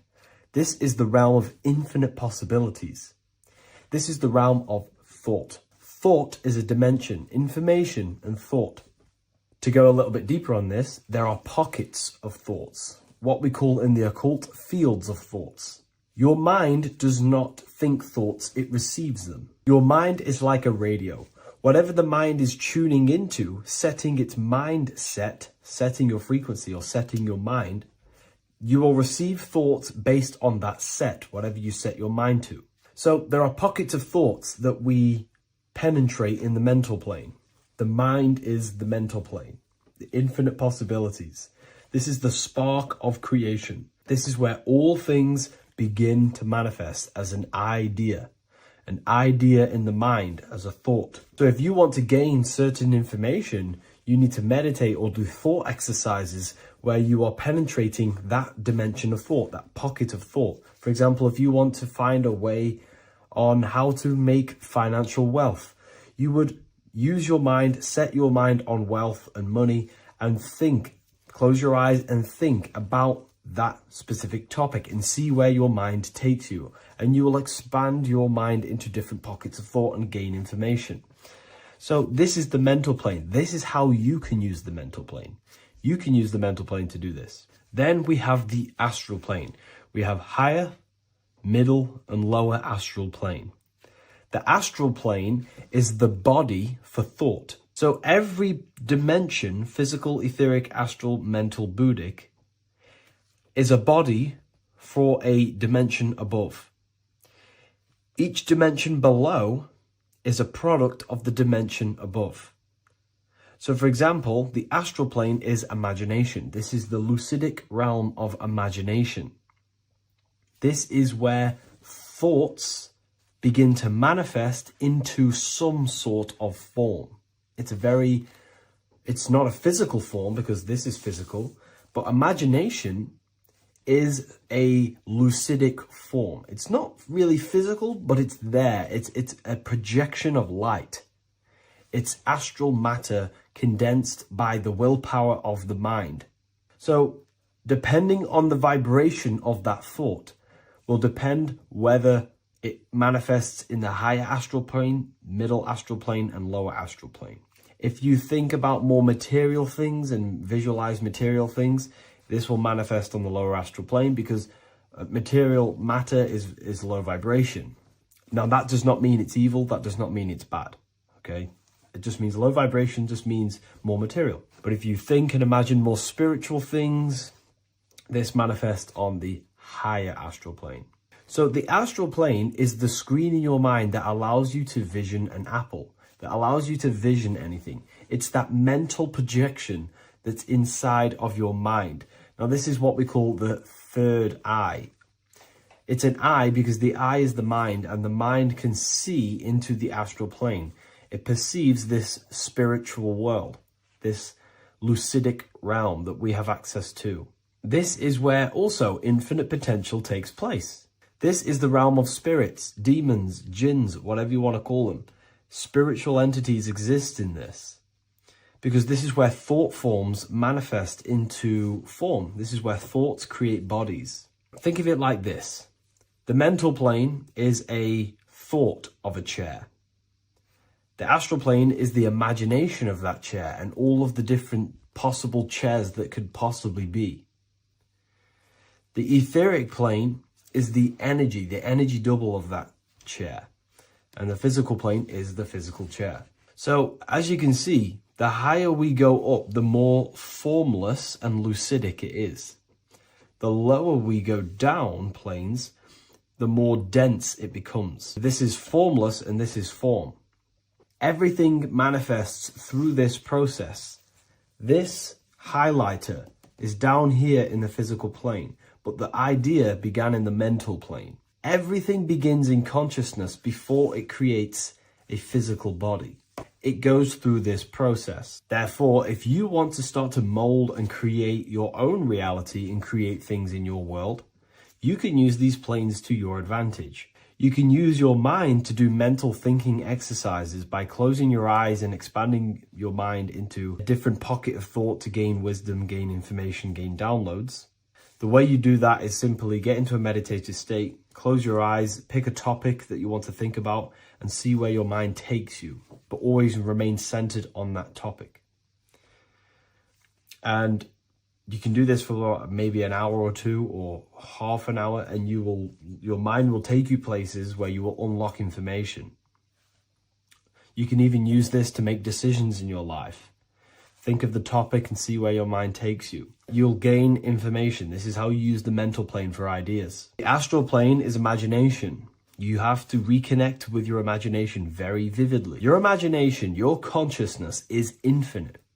It's not a three-dimensional plane. It's an infinite plane. You can think and make form anything in your consciousness, in your imagination. You can think anything and you can imagine anything in the most vast details. You just have to reconnect with your imagination. I have a free book on my website. I'll leave the link in the description. It's an ebook. It's called Activating the Inner Eye. This is going to help you reconnect with your imagination. It's a practical guide on how to imagine. So once you know how to use the mental plane and astral plane, thought and imagination, you pretty much need to use the physical plane to take physical action with this physical body that you have and start to manifest these desires you have in the higher planes. Now, it's very important that we master the mind because the mind is the very fabric of reality. We become what we think about. Your life is a product of every thought you thought in the past. It is the mind that directs the flow of consciousness. And wherever this consciousness is flowing is what you will create in your life. Consciousness is the most potent force in the universe. And the mind is pretty much the universe in a microcosm form. It is infinite potential. And your mind will continue to expand into new realms of thought forever and ever and ever. You are eternal. You are not this physical body down here. You are consciousness. Literally dreaming that you are in this physical body. So everything begins with the mind. We need to be conscious of the thoughts that enter our mental field of consciousness. There is a level of self-awareness that you can reach where you can become conscious of pretty much every single thought that enters your mental field. Now we have over 7,000 thoughts a day. You can gain such mastery over your mind where you can become conscious of every thought you think. And that is when you gain superior power. Because when the mind is fully under control of self, you can direct the mind's potent force into a specific goal. Most people's minds are dualistic. They want something, but their mind is thinking something else. They're They have limiting belief systems. They have the little voice that comes in and says, you can't do this, you're a failure. That is a fractaled mind. The mind needs to be singular. It needs to be on your team and not an enemy. Do not let your own mind take away your power.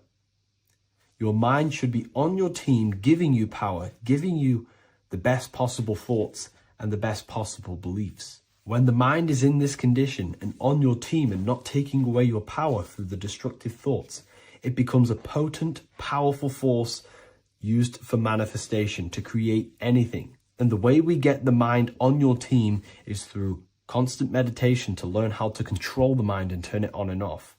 Subconscious reprogramming through visualization, affirmations, cultivating emotions associated with your goal.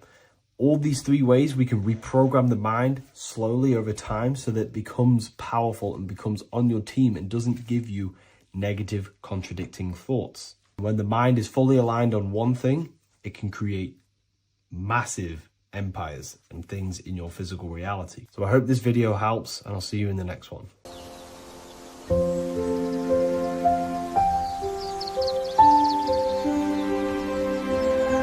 bookofwisdom.com. Visit today.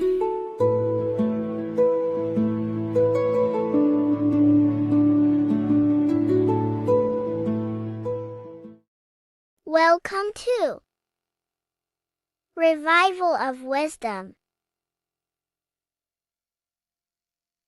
Today we're going to be breaking down Saturn worship and how the occult are linked in with Saturn.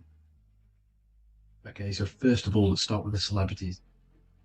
All these celebrities are doing 666. Okay, covering the one eye, which also symbolizes the all-seeing eye, which is another occult symbol. But we're focusing on the 666, the 6 with the 3 fingers. Also, we have CERN with the 666 within their logo. Also Disney, okay, as you can see here, 666 within their logo. Pepsi, Coca-Cola, and even Cadbury's. Monster Energy with the 666 in Hebrew numerals. Unleash the beast. So what is 666 to do with Saturn? Because on Saturn, there is on the north pole of Saturn, there is a 6-sided hexagon, okay? So Saturday is named after Saturn Day, the 6th planet. It is also the 6th day of the week, and has a 6-sided polygon on its north pole, 666. Not only that, when you create a star out of the hexagon, you will create a 6-pointed star, okay? With 6 triangles within the star, and a 6-sided hexagon, which all adds up to 666. Okay, so this is why all these symbols contain 666. So why do they worship 666? Saturn. Because Saturn is the god of time and death, okay, and order and lessons. Okay, Saturn is a very cold and dry being. That is the 6th planet from the sun. Okay, Saturn represents the winter, which symbolizes death. Okay, because all nature dies within winter because the sun's not there. So it represents darkness and death. It rules the zodiac sign of Capricorn. Okay, so in the celestial cycle, Saturn is always opposite the sun. So it's the opposite of the sun. So they're worshipping this energy which is death-like. Okay, this god which is death and does not bring life. Okay, also is the god of time. Okay, also in the Roman and in Greek it's called Chronos. Okay, which is just a translation for time. It's also known as the Father Time, aka the Grim Reaper. Okay, the Grim Reaper. Keep that in mind. We'll come back to this. Here are some more logos with Saturn. Okay, NAG, Internet, Wi-Fi.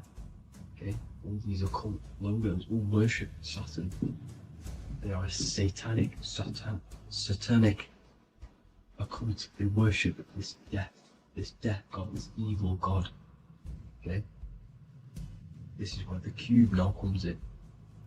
Okay, Because what colour is associated with Saturn? It's black, because it's the absence of light, it's opposite the sun. So black is the colour associated with Saturn. Each planet has its own colour associated with it. Okay, so when you make the cube, okay, as you can see here, the cube out of the polygon, it creates what? A black cube. Okay, and the Kabbalah, okay, Kabbalah means cube, Allah means the God, the cube God. These religions are secretly worshipping this cube God, the God of death, Saturn, Satan. It's the same entity behind it all. Okay, so also we have these black cubes in Australia, Denmark, all around the world, these black cubes, because this occult is worldwide. Saturn, Satan taking over this realm. Okay, also with this black cube, they walk around it like the rings of Saturn. It's around the black cube of Saturn with the rings, they walk around in circles. What are circles? Cycles. What is a cycle? Time. The time god. This is why it has a ring around it, because it represents time, cycles. Okay. And this is another depiction of Saturn, always depicted with this Reaper staff. Okay, keep in mind this staff, just like we associated with aka the Grim Reaper. The Grim Reaper also wears a black robe, representing Saturn with the same staff. Can you see it? This is where it comes in. Okay, the same thing, look, the same staff with the black robe, black representing Saturn, the god of death. Okay, the Grim Reaper, Satan. Okay, also when you graduate from university, what do? You wear a cube on your head, a black cube with a black robe. This is Saturn worship. See, this is how Saturn, Satan, has tricked the world into worshipping him, not God, the sun, which represents God. So what is a corona? Because a corona is a crown, a circle, okay? A set of concentric circles of light seen around a luminous body. So Saturn, so this is why they used to worship Saturn by wearing crowns in ancient days, and we still do to this day. The king or queen has a crown, a corona. Also, corona, the drink. Corona adds up to 666, just like Saturn is 666. But like you see in the corona, you see the staff. You see this staff, just like the staff of Saturn, the Saturn god, like the Grim Reaper, with the black robe and the staff, just like the Saturn god. What is the Grim Reaper? It's a killer, it represents death, just like Saturn, the god of death and time. So all these occults and secret societies all worship the 666 god, which is Saturn, Satan. All of our energy is being put into Saturn. Okay, and Saturn, Satan, is harnessing all of this energy. So gradually, this is what the mark of the beast is. Like it says in the Bible, the mark of the beast, or the name of the beast. Here is wisdom, let it know that you have to understand and count the number of the beast, for it is 6. It is the number 6 of a man, and is 600, 3 score is 6, 666. So this is what the mark of the beast is. They are going to eventually put green chips, just like Neuralink, which is what Elon Musk is pushing.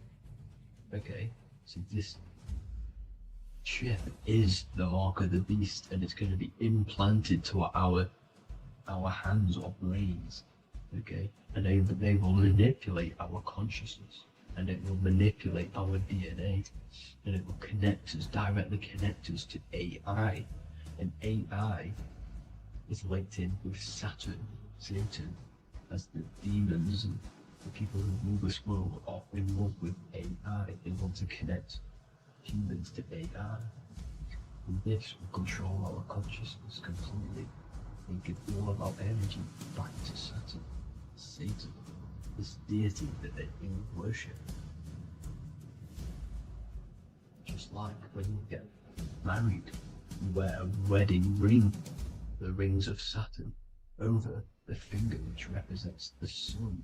So you're basically seeing Saturn over the sun. The sun is the son of God. It represents the sun, represents God. So you are putting Saturn over the sun. So thank you guys all for tuning in. I'm going to leave you guys here. Please leave a like, comment some topics that you want me to talk about. And please, please subscribe for more amazing content. God bless.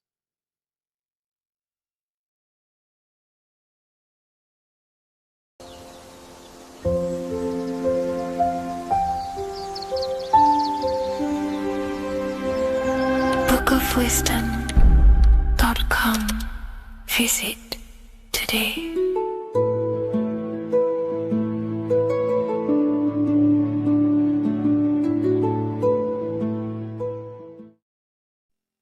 What is good, people? How are we all doing? Today we're going to be talking about the different planes of existence, the occult side of the world, the things they don't teach you in school.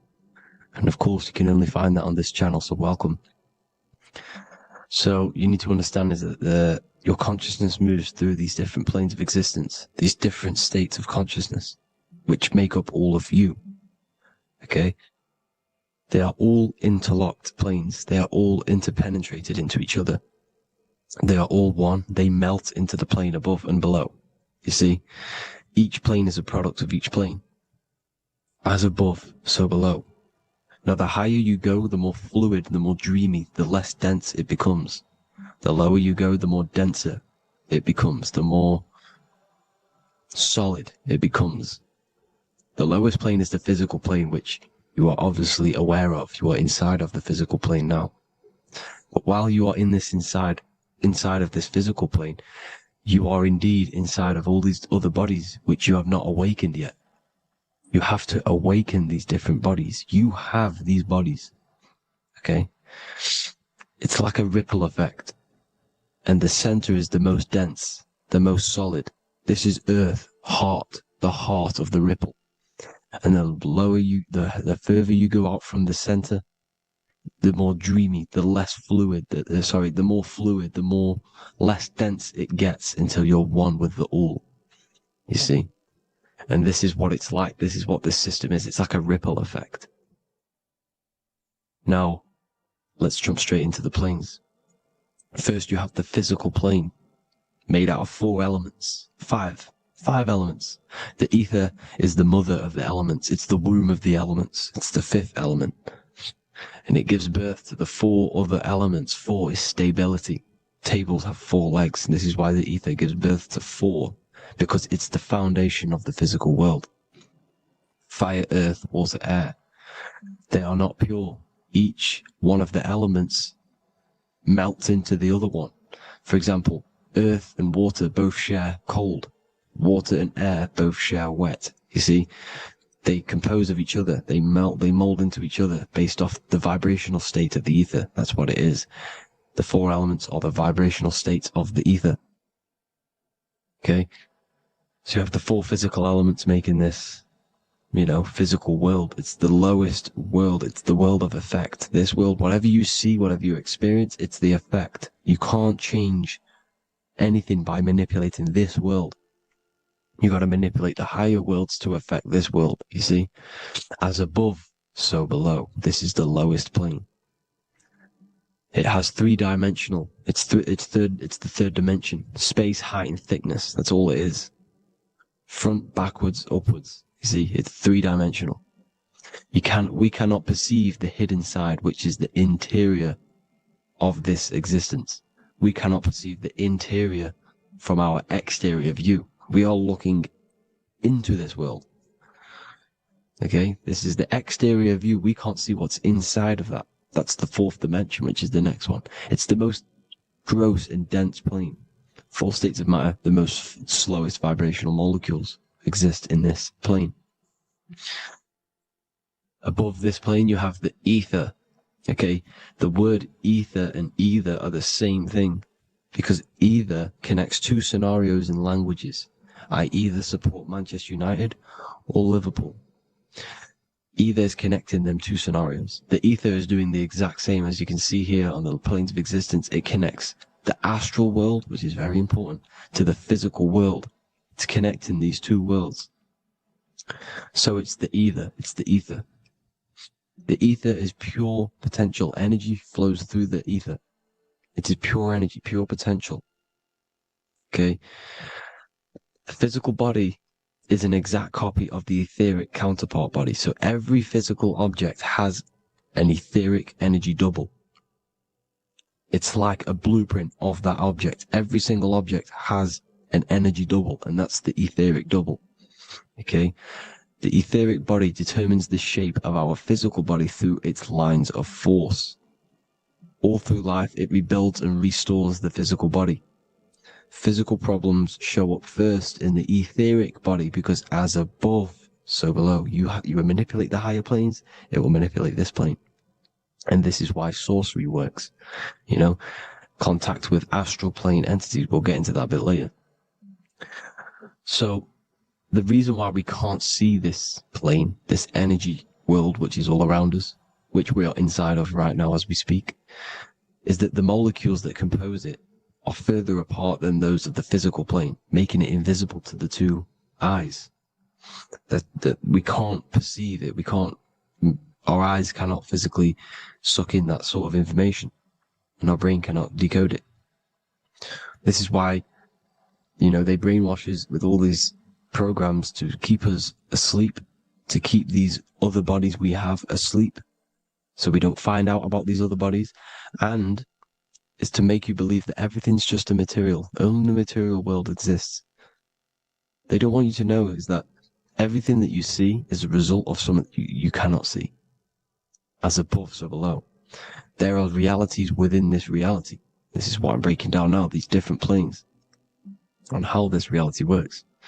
So your etheric double is your energy body. You can see here the physical, etheric, astral. Astral is your spirit. The ether is a part of the physical plane. It's like just above the physical plane, but it's still part. But then the astral plane is completely separate. It's another plane, but they're all interlocked. Don't think they're apart. They're all interlocked. They're all one. They all melt into each other. The chakras that we have are inside of our etheric body. They are our sense of organs which tune us to the fourth dimension. These 7 chakras connect us to the astral world, the fourth dimension. Okay? They are points for the flow of energy from the universe / 7 planets, because the 7 chakras are your 7 planets, and the 7 planets are connected to the astral world. They are feeding these 7 centers in our body. They connect us to the universe, to our etheric counterpart, and then to us, supplying the physical body. Because the energy comes from above. As above, so below. These 7 centers, these 7 etheric chakras, are being supplied with energy from the universe, the 7 planets, the solar system. Then it supplies the physical body. You see? So the ether is very important. And this is, you know, that the ancients understood the science of the ether, and they could, you know, harness free electricity from it, because it's all around us. The ether is all around us. And this is what they were doing. They were harnessing free energy using the ether. The astral plane, the fourth dimension, very important plane. Very, very important. We've all been there. Every single one of you has been there. Okay? The fourth dimension is unseen of what we see. It's the interior of the exterior that we see. We see the third dimension, but we cannot see beyond what's making this third dimension. This is the fourth dimension. Okay? It's the dream world. This is where you go when you dream. Okay? This is where you go when you dream. It's the place of disembodied spirits or ghosts, entities, whatever you want to call them. When you hear ringing in your ears, that is not tinnitus. That is an entity around you. Okay?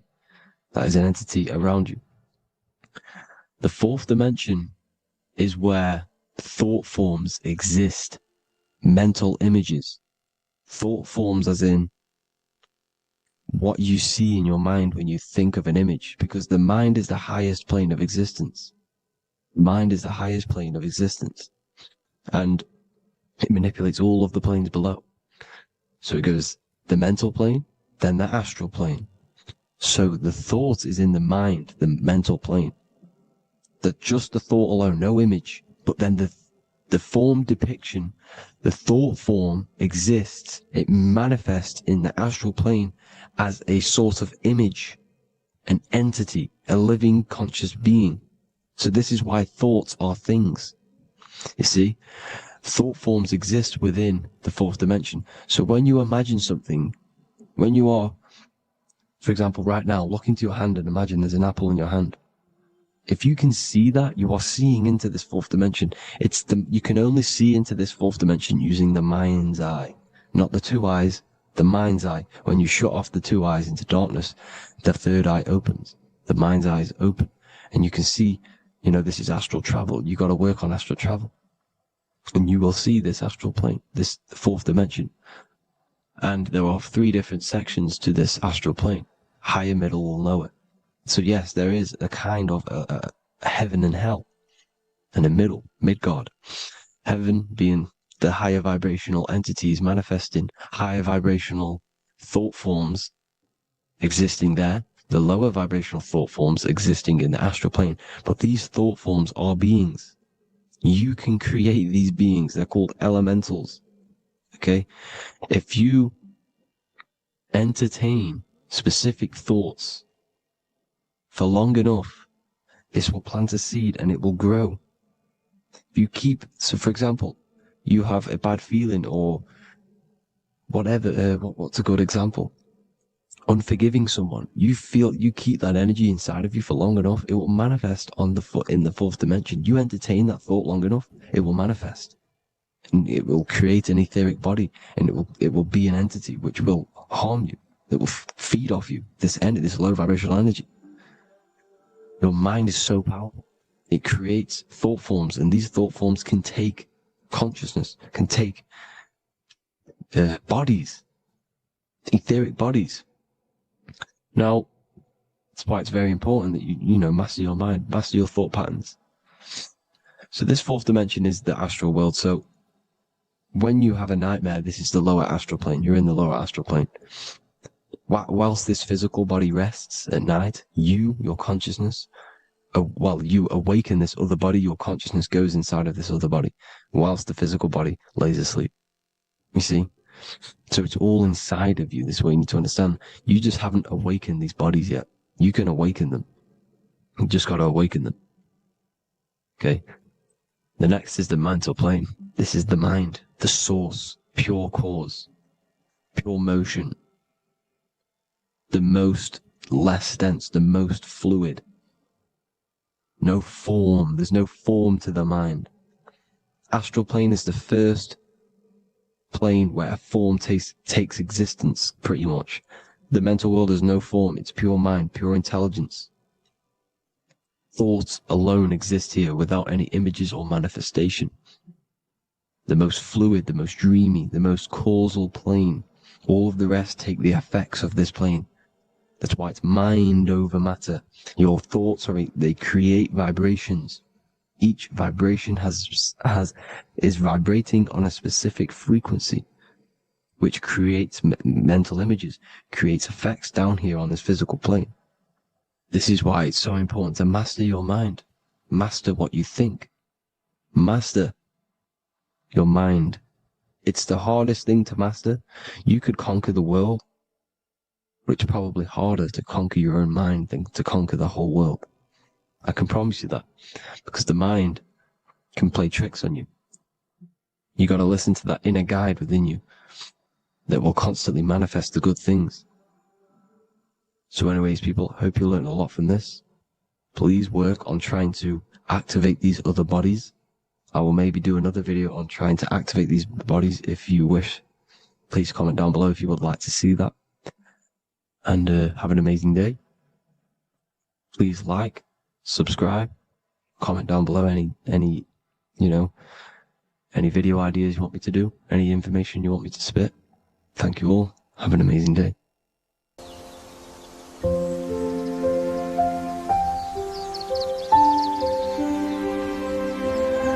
bookofwisdom.com.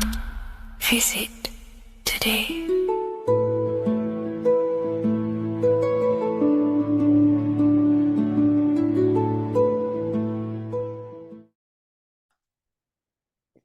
In this video, you're going to learn exactly what Christ consciousness truly is and how to cultivate this into your life so you can live a better life, create the things that benefit yourself and humanity, and ultimately to bring heaven on earth.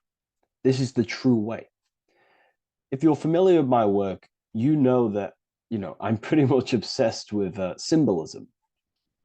Symbolism is such a massive topic, and it unlocks profound ancient wisdom that is hidden behind these layers of symbolism of the ancient paintings, symbols, and texts.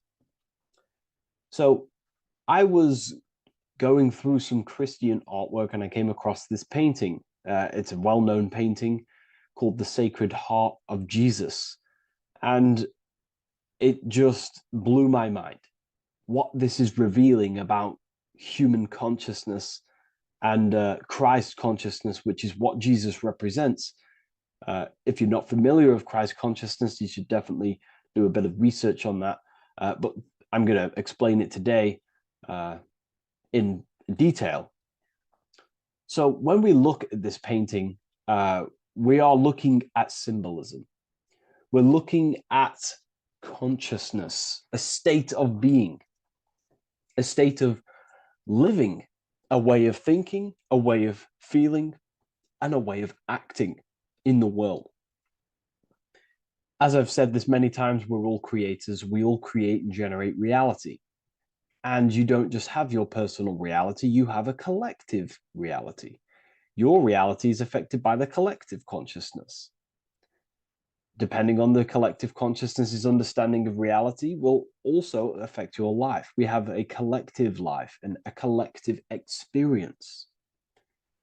So Jesus in this depiction here is in a way showing us instructions to reach Christ consciousness, whether you see it yet or not. But I'm going to decode this for you. And your mind might be blown after watching this. Okay, so what is the meaning of Christ consciousness? What's the whole purpose of this? Very simple. Like I mentioned before, we have a collective experience on this world. And Christ consciousness is the natural consciousness that we all need to be functioning on to generate peace, love, and unity on the earth in this experience we call life. That's what Christ consciousness truly is. It's a state of being that we need to cultivate within our own self, within myself, others, and everyone in this life and experience, so that we can all live in peace and heaven on earth, what they like to call it, so that we can generate the best experience possible together on this thing we call earth, on this material world, this material dimension. The material dimension is simply just a physical dimension of thought. It's a physical outcome of thought, but that's a whole other lecture. So please leave a like, leave a comment if you have any topics to talk about that you wish for me to cover, and definitely leave a subscribe if you like my content and channel. So to go deeper into this, right, we've explained what Christ consciousness is and what it actually, will do to the earth and what it will do to reality in our collective experience. And it's also representing a profound understanding of self, a deep understanding of the true nature of self, the true source of self, what the self is, pure consciousness, pure God. We are all Jesus. Jesus is you, a physical manifestation of the divine made manifested physically. A physical manifestation of consciousness, okay, of spirit descended into matter. However, Jesus is a symbol that should not be worshipped, but something that we need to cultivate, maybe look up to, and cultivate within our own mind and hearts and actions.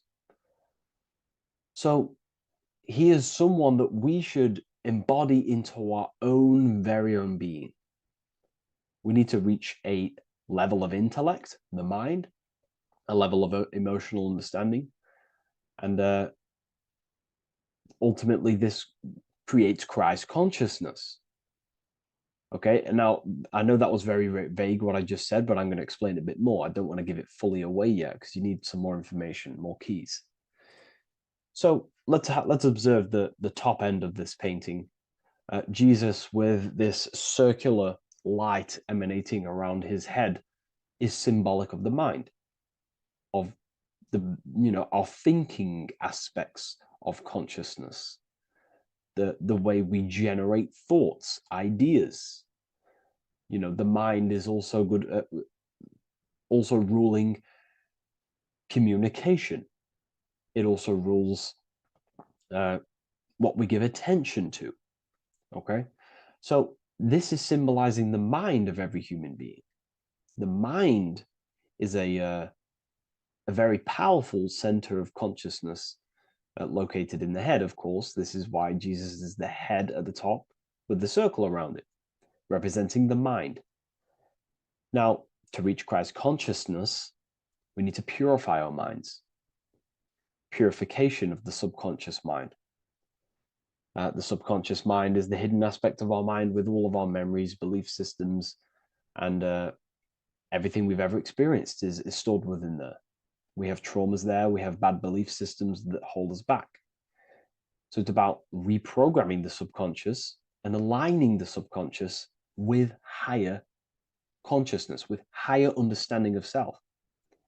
Removing any mental blockages from the mind. Because in today's world, most people's minds, including myself before I, purified myself, and I'm still continually purifying myself. That's not to say I'm perfect, because I'm definitely not. But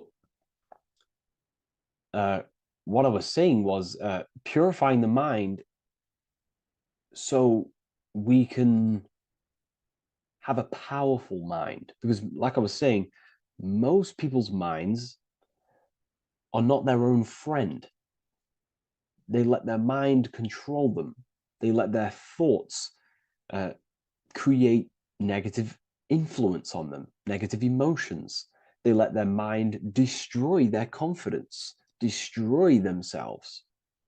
We do not want a mind like this. We need a mind that is our best friend, that receives powerful thoughts, that gives someone power. We do not want our mind taking away our power. Okay, so in this specific image here of Jesus, this represents a light mind, a powerful mind, enlightenment. The word enlightenment means light and ment coming from mental or mind, light in the ment. This means a powerful mind. Light is also symbolic of knowledge, information. When someone's very intelligent, you call them a bright person. It's a bright mind. It's knowledge of self. So the mind is conscious of self. That's another thing. We need to be conscious. A lot of people are not conscious, including myself before I did this, before I woke up. Most people are not conscious of their actions. They're not conscious when they're actually awake in the day. They do things unknowingly. Are we conscious of our thoughts, emotions, and actions, what we're giving attention to in our mind? Because ultimately this shapes our experience. There's a great quote, I think it's Julius Caesar or one of the Roman emperors, who says the quality of your life is dependent on the quality of your thoughts. Something along them lines. I don't know if I'm 100% correct there, but it's very true. Our thoughts dictate our happiness. So to cultivate Christ consciousness, we need to be conscious of our actions, conscious of our thoughts that we're giving attention to. There is a level of mastery that we can achieve within ourselves where we become conscious of every single thought that enters our mind. That sounds easy, but it's definitely not. But that's a high level of mastery that we can achieve and cultivate within ourselves. So we're looking at a powerful mind here from Jesus, a powerful mind, a purified mind. And we purify the mind through, affirmations, meditations, ritual work. Rituals are things we do every single day with an intent in our mind and an emotion in our heart to impress that state of consciousness into our subconscious so it can slowly rewrite our consciousness and align our consciousness and sync it with higher thoughts and higher emotions with love. We can sync our consciousness with love, which is ultimately what Christ consciousness truly is. Well, now we're going to go on to that now. So we've gone over the mind. Now we go over the heart. Now notice before we go into the heart, Jesus is revealing. He's pulling back the robe, symbolizing opening the heart, revealing the heart, revealing the soul, the light of the heart. Our authentic self lies in the heart. Our pure intentions, our love, our soul needs to be shining through our heart. And our soul is unconditional love. Now,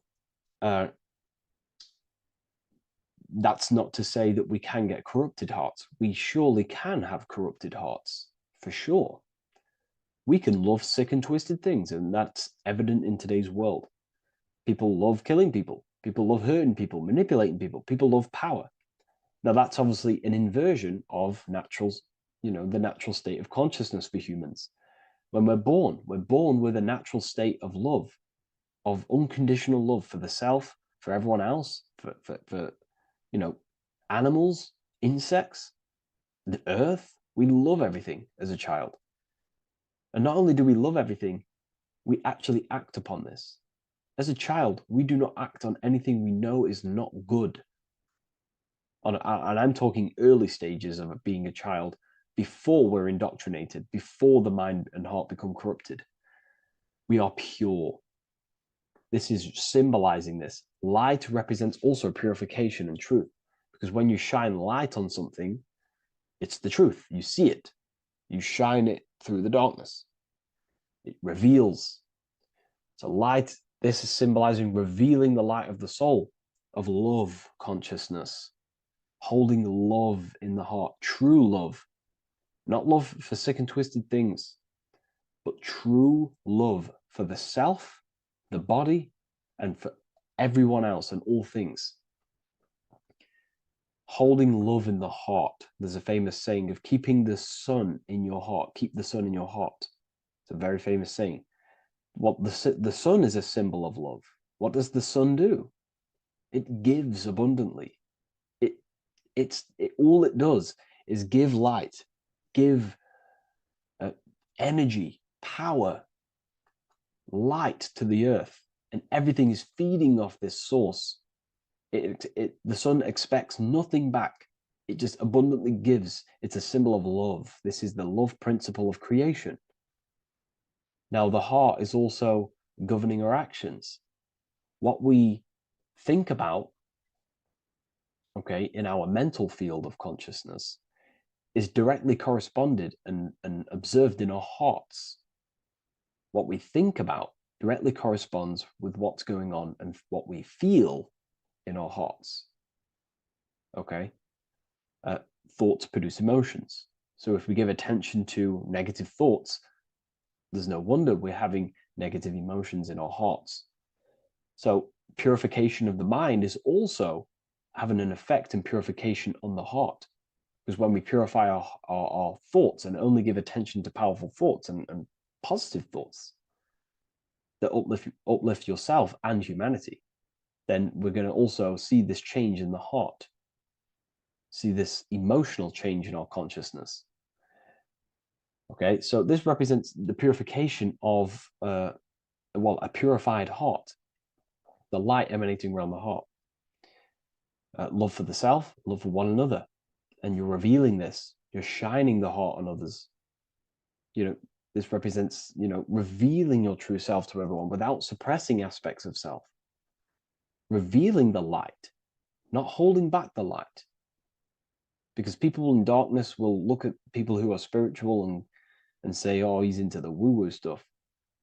It's about revealing that and not caring about others. Because when you shine a light, you're also planting seeds in other people.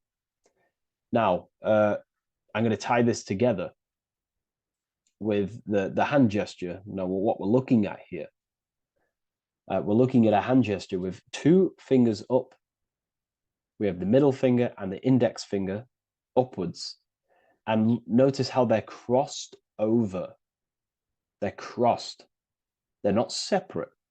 They're crossed, representing unification.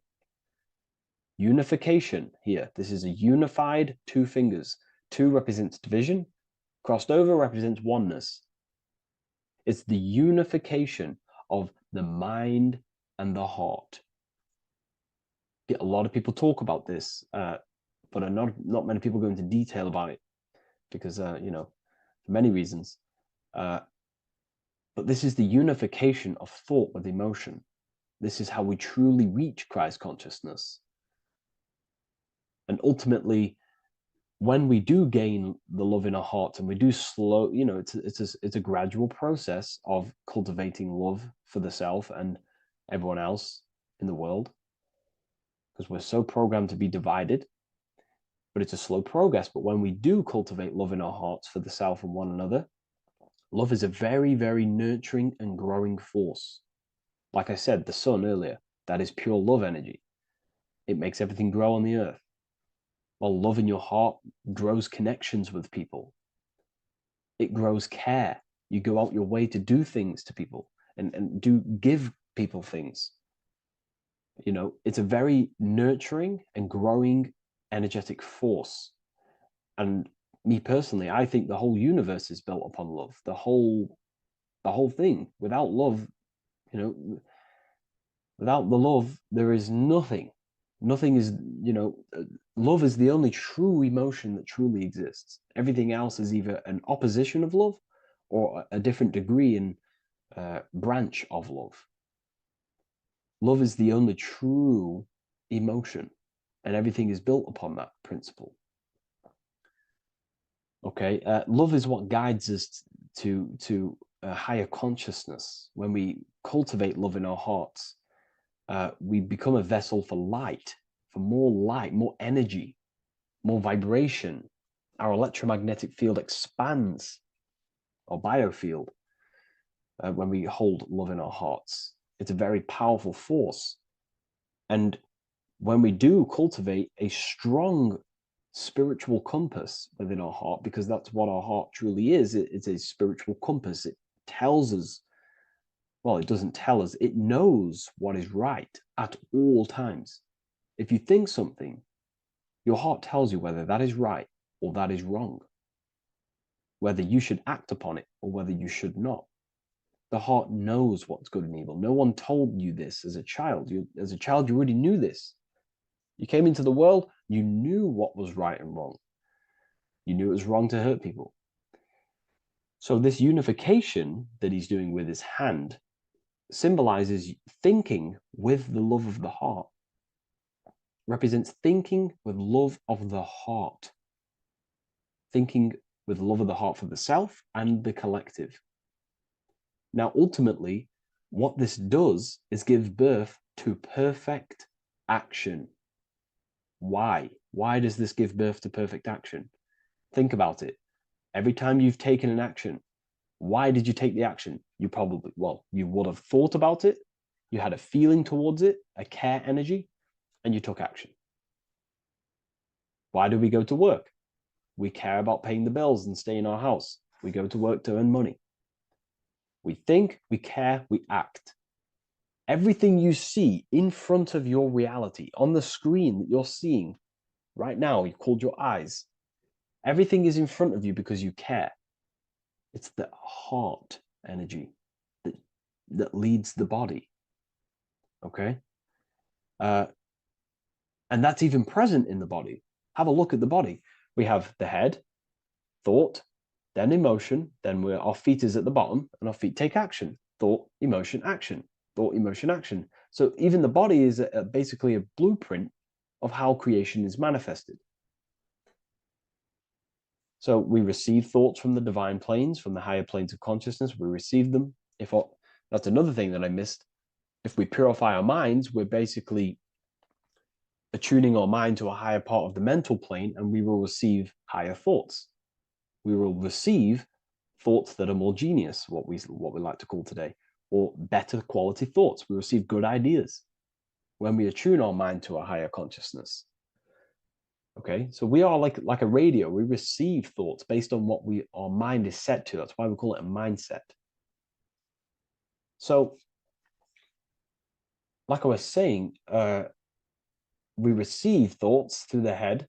We feel the emotion, then our feet take action. Thought, emotion, action. So the body's a blueprint of creation. It's beautiful when you really notice this. So this unification is about thinking with the love of the heart, which gives birth to perfect action in the world.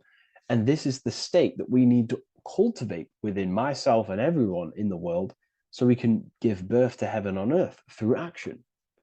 Because ultimately the world is molded through action, physical action. And them actions are molded from thoughts and emotions. Now,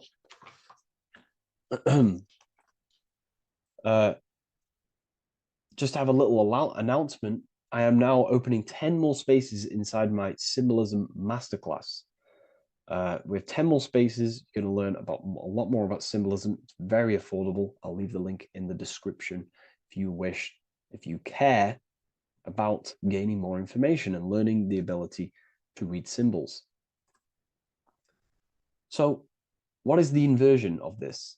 What is the inversion of this consciousness? Well, that's what we call satanic consciousness. Satanism. Satanism on its true level is the opposite, the opposing the natural state of consciousness that we are born into.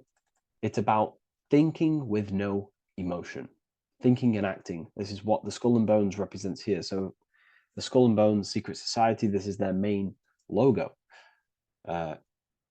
Again, we have the skull, which represents thought, and the bones, which represent action. The bones take action in the physical body. We're looking at thought and action with no emotion, no empathy, no love for one another, only love for the self, the inverted love.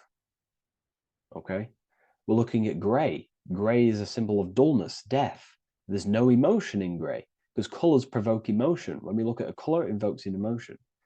Gray has no emotion. So we're looking at dullness of the emotions. I'm not going to go too deep on this subject. I'm going to create a whole new lecture for that. In fact, I think we have a great lecture inside Ethereal University on Satanism. We're going very into depth of what Satanism is and what Satanism consciousness truly is. And again, it's just the cross inverted. Satanism is just it's the invertation of, I don't know if that's a word, but it's the inverse of natural law, natural consciousness, of love consciousness that we are born into. Okay, so ultimately the message in this video was to create love in our minds, love in our hearts, think with the love of the heart, think with the care for one another, and that gives birth to perfect action. And when we align, when we do truly act out what our heart is telling us, and I know this from first-hand experience. This is what happened to me. I woke up, I started to follow my inner guidance. I always took action on it. I was saying yes to it every single time. And it led me, I'm getting goosebumps actually saying this. It led me to where I am. That action, me saying yes to my heart, to that knowingness of goodness within me, was like a domino effect. And that domino effect, every time I did it, it was just opening more and more doors, not physically, but mentally. I was receiving more information. I was receiving more opportunity physically. My work started to explode on social media. Like, when you follow your heart and truly take action on what you know is good, it's like a domino effect that leads you step by step to where you're meant to be. And it's so profound and it's so, beautiful. And I'm telling you this from firsthand experience. This is ultimately how you kind of unlock your purpose in this physical world as well.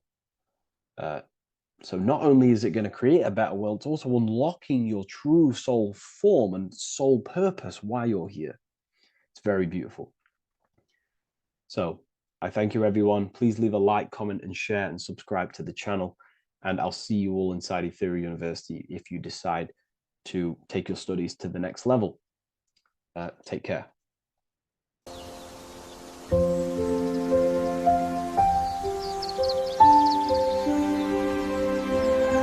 bookofwisdom.com. Visit today.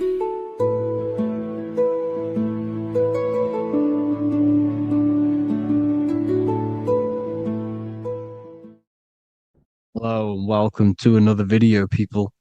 Before we start, please like, comment, and subscribe if you wish to see more content. Today we're going to be talking about the mental universe and how everything is mental. This is the #1 law on the Kabbalion. If you've never read that book, it's called The Kabbalion. A very good book. It's the first law because this is the most important thing you need to understand, is how everything exists within the mind. Behind every single one of these eyes is the same consciousness expressed in different bodies. The mind is what gives perception to what you're experiencing. Behind every single one of these eyes is the exact same consciousness, but the brain that they inhabit is giving them a different perception, a different being, a different body. Now, this is the difference between humans and animals. Humans possess a advanced consciousness, an advanced mind that gives us the ability to be aware of ourselves mentally, physically, and spiritually. We can reflect on ourselves. When a dog looks in the mirror or an animal looks in the mirror, it doesn't know what it's looking at. It doesn't realize it has a consciousness. It can't reflect on itself. It can't say, I want to improve in this area. It doesn't have that consciousness. We have a divine consciousness. Take away the N for divine, and you get with a D, put it with a D, you get divide, because we have a divided two-way consciousness. An animal only has one. However, it's still the same mind. We're all mind. We're all mental. We all exist within the mental plane. Look at this person walking. The body, the brain, is sending electrical signals through the 12 cranial nerves, which the 12 disciples that spread the gospel of Jesus, right? You have 12 cranial nerves in your brain. There are 12 disciples which spread the gospel of Jesus. Jesus represents the mind, the intelligence, the invisible intelligence that we all are, the same intelligence, the same exact consciousness, which then sends a command into the brain. Then the brain sends these 12 electrical signals through the 12 cranial nerves to control the rest of the body through the nervous system. This person walking is not, the body is not walking. The mind is telling it to walk. And the brain is it's a supercomputer which is decoding these demands given to it by the mind. Because the pineal gland will have something to do with the ether, because the ether is physical and non-physical. The mind is sending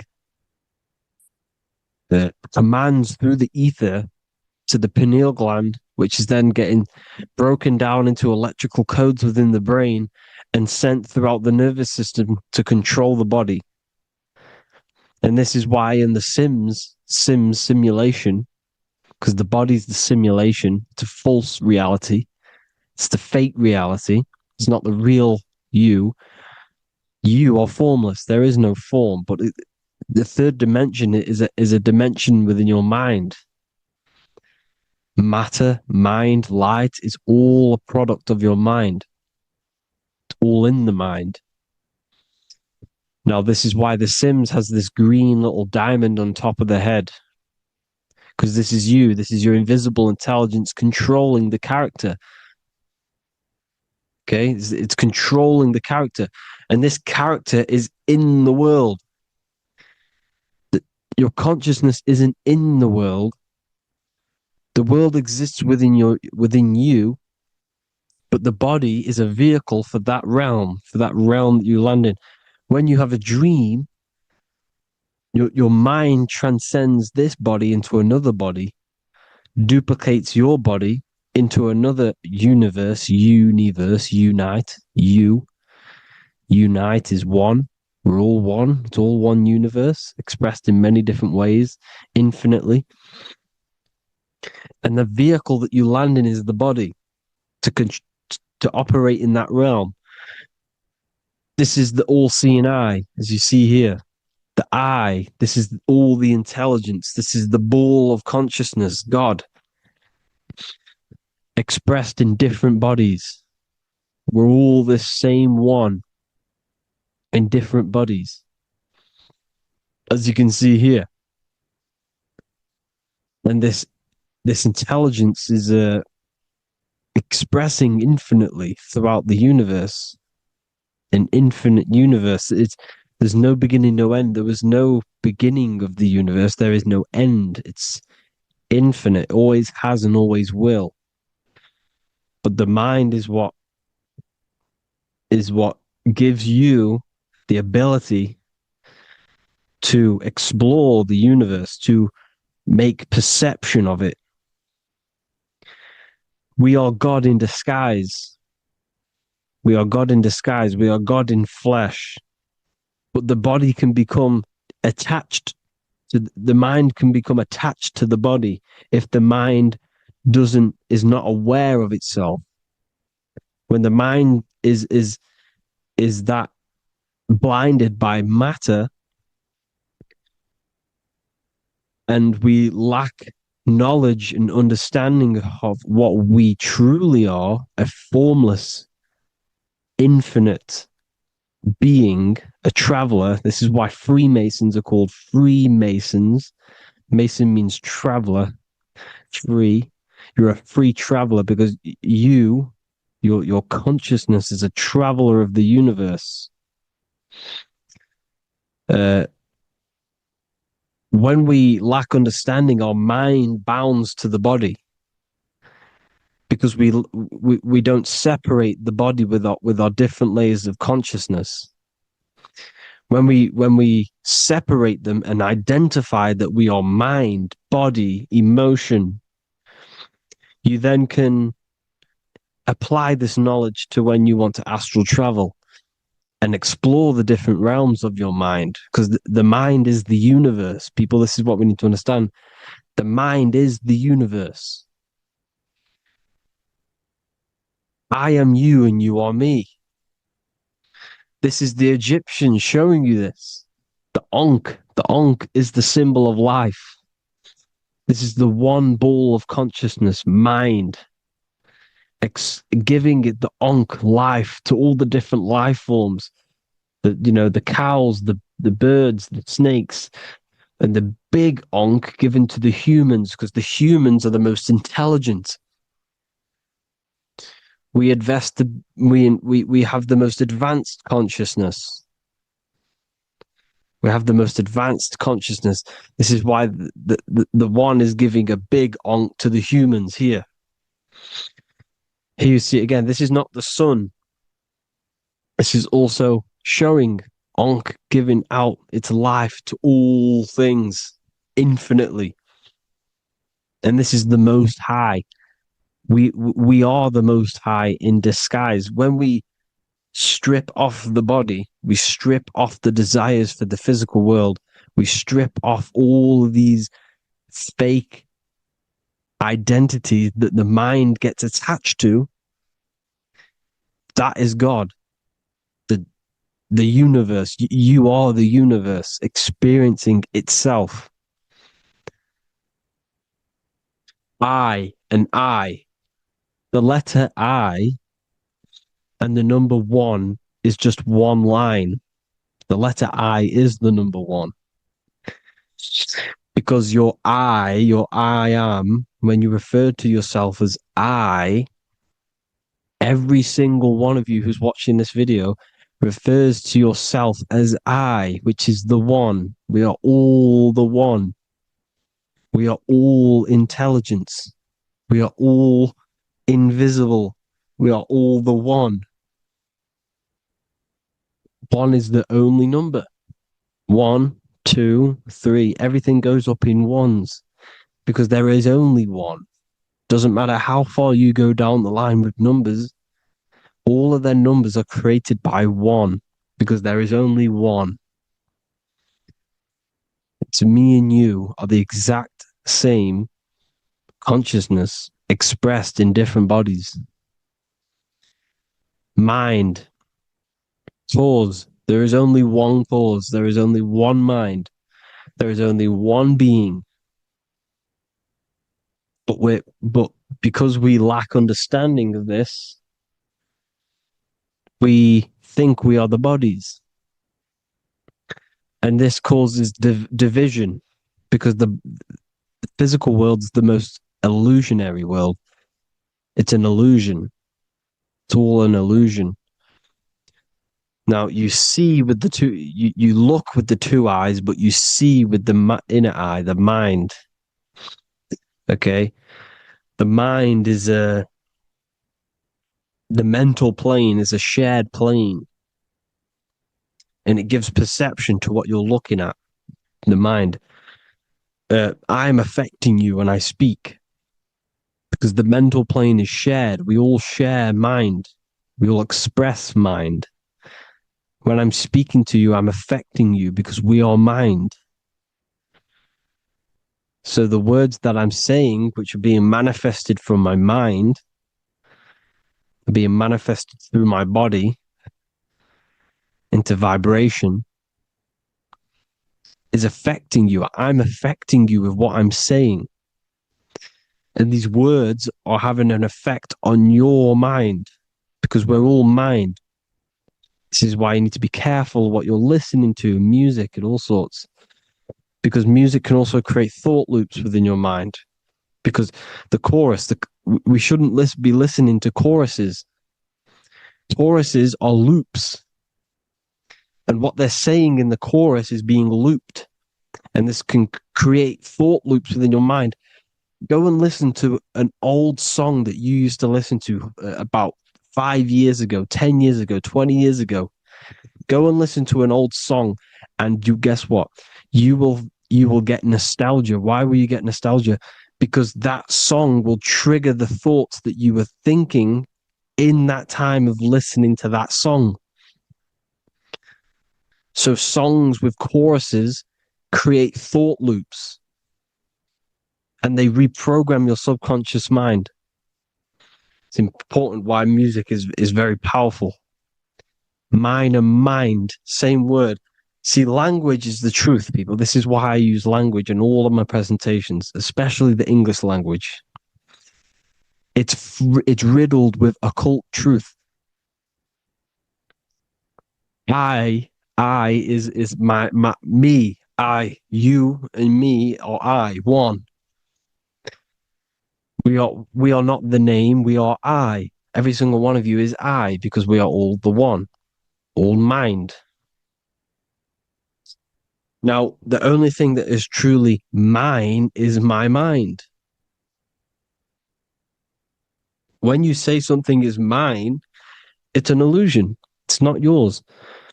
The only thing that is mine is mind, my mind. Okay? It's my mind. It's the only thing. It's the same word, mind and mind. Like I said before, everything's one. Hot and cold is different degrees of the same thing, of the one substance, of degrees. The 7 colors are different frequencies of the one white light. Everything is one. There is only one. We are all one. Everything is one. Hot, cold, day, night. It's the same degree of one, which is mind. The mind's perception is what's giving it, labeling it hot or cold. The mind's perception of colors is what is giving it red or purple, hot or cold. There is only mind. The mind gives things perception. There is only one, that is mind. The conscious and the subconscious mind. The male and the female, these are married. The subconscious mind is your hidden part of the mind. Okay, it's hidden. You can access it through different meditations and Reiki teachings, and dreams are manifestations of your subconscious. This is how you know mind and matter are one, because your mind creates matter in dreams. Your subconscious manifests everything in a dream, in the astral realms. The conscious is what you're conscious of, what you're consciously thinking of. So me, I am conscious that I am speaking into this mic and creating this video. My subconscious mind is the hidden part of the mind, which is speaking to my heart, telling it to beat. It's telling my food to digest. It's regulating all my blood. It's doing everything in my body without me being conscious of it. Without me being conscious. The subconscious is the feminine. The conscious is the male. The Bible, of course. Proverbs 12:4. Helpful, not helpful, an excellent wife is the crown of her husband, but she who brings shame is like rottenness in his bones. In the same way, husbands should love their wives as their own bodies. He who loves his wife loves himself. You can take that physically, you can take that literally, or you can take it metaphysically. See, the Bible's written in such a way where you can take it as your level of realization. He who loves his wife loves himself. If you love your subconscious, if you love yourself, you speak good about yourself, because your subconscious takes everything literally. If you say, I hate you to someone, your subconscious does not know the difference between me and someone else. It only thinks me, me, me. Why? Because mind is the only thing that exists. You are mind, I am mind. If I say, I hate you, you're saying that to yourself. Your subconscious picks that up and says, I hate myself. And that's telling your subconscious that's what you want. Because your subconscious manifests 90% of your behavior. The programs within your subconscious. Tying your shoelace is a program. You don't need to be conscious of it. You can just do it because it's a program. It's deeply interwoven in the subconscious. Driving your car, texting on your phone. You don't have to think about what letter. You just do it because you know where the letters are. It's a program. Therefore, if you look after your subconscious, they are a married couple. It's your wife. Your subconscious is your wife. And it manifests 90% of your daily basis thought patterns, actions, behaviors, emotions, all the things that you all the trauma that you've experienced is stored within your subconscious, which is affecting you. So let's say you were in a car crash 10 years ago, and you had a really traumatic event, you really hurt yourself, and you had a very, very, very strong emotion that you felt of pain, that will still affect you today. And why? Because it will manifest into your behavior. How? Well, you'll be cautious of what cars to go in and who. You'll be cautious because of that event that stood within your subconscious, because of that feeling you felt was so painful and so strong. It's still manifesting into your behavior today. For example, you won't go in certain cars, you won't go with certain drivers. The subconscious stores everything, all your memories, the programs, and everything. So if you trick the subconscious, that's how you manifest your life. If you trick the subconscious, you already have something. And therefore it will manifest into your life, into your behavior, thoughts, and actions. This is why the golden rule is to treat others like you want to be treated. Because I am you and you are me. We are all subconscious. We all have subconscious. Whatever I do to you, I do to me. Because my subconscious picks that up and thinks I'm speaking to me. Mind is very powerful. Whatever I do to you, I do to me. Treat others like you want to be treated. The golden rule. That is the only rule we need in this realm, in the universe. If everyone understood this rule and how the subconscious works and how karma works, we'd live in heaven on earth, the Garden of Eden, the golden age. As a man thinketh in his heart, so is he. Proverbs 23:7. Where your heart is, there will be your treasure. Your heart's the emotions. The storehouse of emotions is where you feel emotions. You have to let your emotions move through you, not become you. You can't let your emotions become you. Or except be like the sky and let them pass through you. Be like the clouds and the stars passing over. Let them pass through you. Do not let them become you. And this is how emotions can take over your mind. We are driven by, when a man is driven by emotions, he has no self to control. You must control the mind, because the mind can be corrupted. Because your thoughts are electrical in the brain. Your thoughts come from the mental plane. So how the mind works is that you place your attentions on something in the mind, and infinite information just flows in. Think about it. When you think of a certain topic, as soon as you think of that topic, information comes flying into your mind. Different ideas, ping, ping, ping. It's all connected. It's why we call it a mindset, because your mind sets itself to frequencies. And when we think of something, we tap into that frequency, and just the universe, the mind, the mental plane just flows in information based on that frequency and that thought. The universe is just information. All of the information out there, nothing is new. It's all there. You just have to tap into it. You can tap into these different thoughts, and it's all there. Everything already exists within the mental plane. You don't think anything. You receive thoughts. We all share the mental plane. We affect each other. I'm affecting you. Listening to me is affecting your mental plane, your mind. The physical plane is the lowest plane. It's the world of effect. Everything you see in the physical plane is the effect of mind. Like I said, the person walking is the effect of their mind telling the body to walk. The physical plane is the lowest dimension of your mind.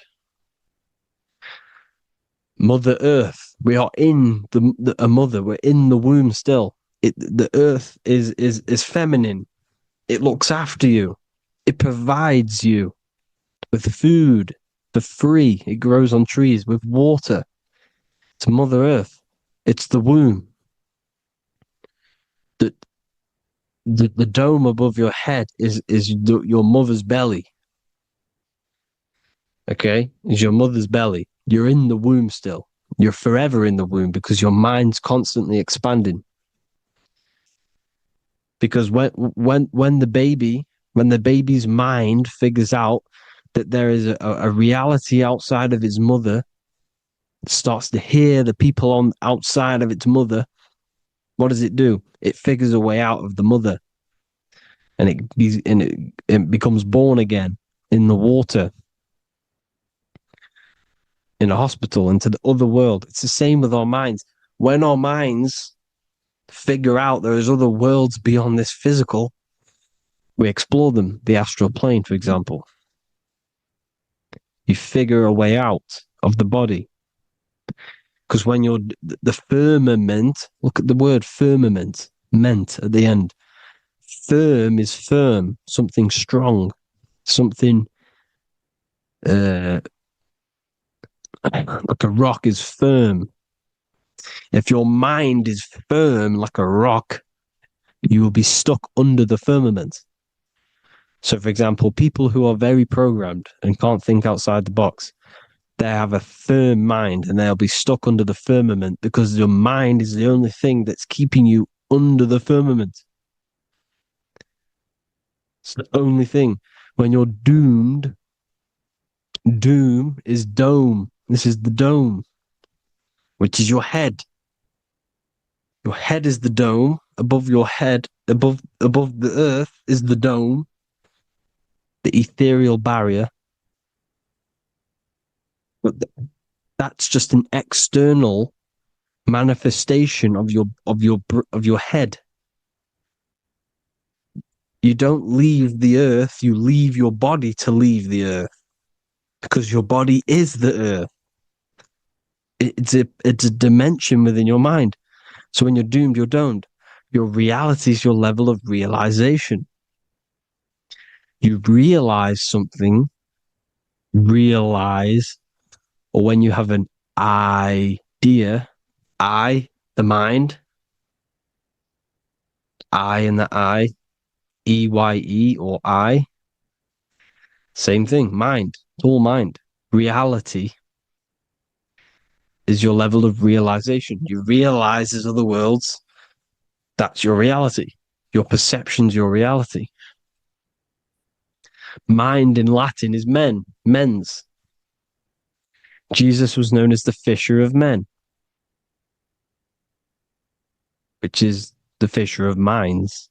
He was fishing minds worthy of knowing the higher truth, the deeper occult knowledge. Jesus figured out that we are all God. And he got killed for it because in that age they were trying to suppress this information. Jesus figured out he was God because we are all God, every single one of you, and they killed him because we're all mind. We are not the body. We're the invisible intelligence, which is God. But you are not God if your mind is attached to this physical world, to the worldly pleasures. If you master your mind and travel the depths of your mind, that is God. Mental and men. Look at the word mental. It has men in it. Men in the Bible means mind. Here you see Masonic. The Masonic symbol with the eye, the mind. Looking over everything is the one. Everything comes from the one. All the lines coming off it. Giving its life to all of the life forms. Down here on the bottom, you have duality, black and white. Up here, you have singularity. One and the two. Unification and division. The lower self is divided into the left and the right. So the Bible even says, I forgot what verse it is, but it says, it's better to go through life with one eye than to have two and be cast into the fiery abyss of hell. I'm not sure what verse it is, but you can research it yourself. It's better to go through life with one eye, to be unified. unified consciousness, dimension. No brainer. No brainer. The language tells you the truth, people. Dimension. The dimensions are in your mind. Entertainment. Entertain the mind. Disappointment. It's all in the mind. Environment. The environment that you are in is a product of your mind. Within, rearrange spells high twin. Within is your mind, and your external world is mirrored from the decisions you make in your mind. Advertisement, commitment, it's all meant, it's all mind. Everything is mind. Everything. So, this is important. The collective thoughts and collective beliefs. The collective, because we all share the mental plane. And because of this is why we are in a weakened state of consciousness at the moment. Because the collective thoughts and the collective minds overall are asleep. And they don't believe in anything. You see, everything is true within the mind. You think of something, it is there instantly. You think of a chair, it's there in your mind. You think of anything, it's there instantly. So everything is true within the mind. Anything can happen in the mind. Anything can happen on the physical plane if the collective consciousness, the collective minds, believe it to be true. This is why back in the days, in the ancient days, you look at all the old world stuff, you see all this crazy technology, and it's because as a collective, as humanity back then, they believed that they had much more open minds. Therefore, the things manifested in the physical world were a lot more out of the box, so to say, compared to today. For example, magic is not as powerful today because the masses don't believe in it. It's still powerful, don't get me wrong, but if the masses believed, or if everyone knew magic could be real, because it is, anything's real in the mind, it would be a lot more powerful. You see? So and what they're trying to do is create a hive mind worldwide. They're trying to make one religion, an external God. What happens when you worship something external? You give energy to it, because where attention goes, energy flows. Where your mind gives attention to, energy goes there. And when we all believe in external gods and give our worship and our power to these external things, we all give energy to it, which will manifest as a demon in the astral planes. It's a hive mind. They're trying to make a hive mind to summon our energy. Trying to summon our energy. And it through mind, through collective thoughts. The hive mind. They want one religion, one government, one currency, one belief system. And that will create a hive mind, which will limit our consciousness, which will limit what we can do in the physical world.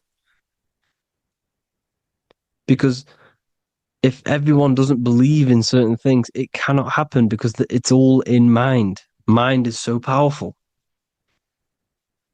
I am you and you are me. I hope you all enjoyed this video, people. If you haven't already, join the Wisdom Academy. The Wisdom Academy, we have many occult lectures just like this one. Also, we have just launched Mindwave Hub. If you want genuine frequencies, genuine binaural beats, because the ones on YouTube, the ones on Spotify, Apple Music, they're all tuned to A440 hertz, which shuts down the right hemisphere of the brain. If you want to gain access to your true consciousness, your mind, you need to balance the two hemispheres and balance the chakras. You can do that externally by listening to binaural beats. If you want true frequencies, true binaural beats to hemisync the chakras, hemisync the brain, to gain access to the different dimensions of your mind, well, you can gain access anyway, but it's going to help you if you're trying to learn this. Join Mindwave Hub. The link will be in the description. Listen to the binaural beats, meditate to them, listen to when you go to sleep. They'll massively benefit you. Thank you all, people. Hope you had an amazing, lesson. Hope you learned a lot. And please subscribe. God bless you all.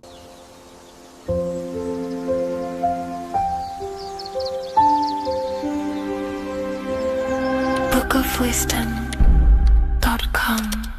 Visit today.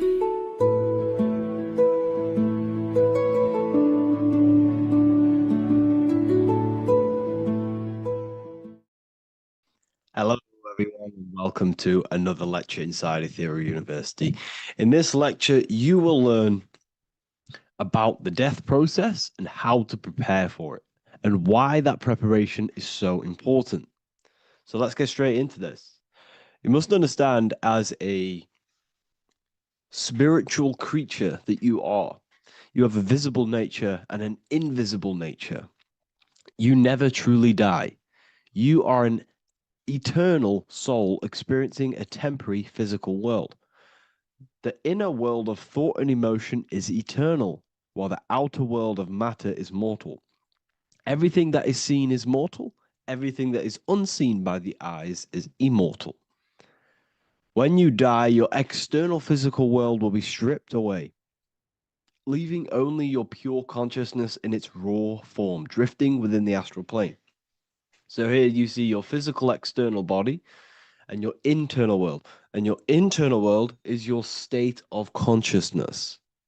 It's your state of consciousness. Your thought and emotion is one overall state. Okay?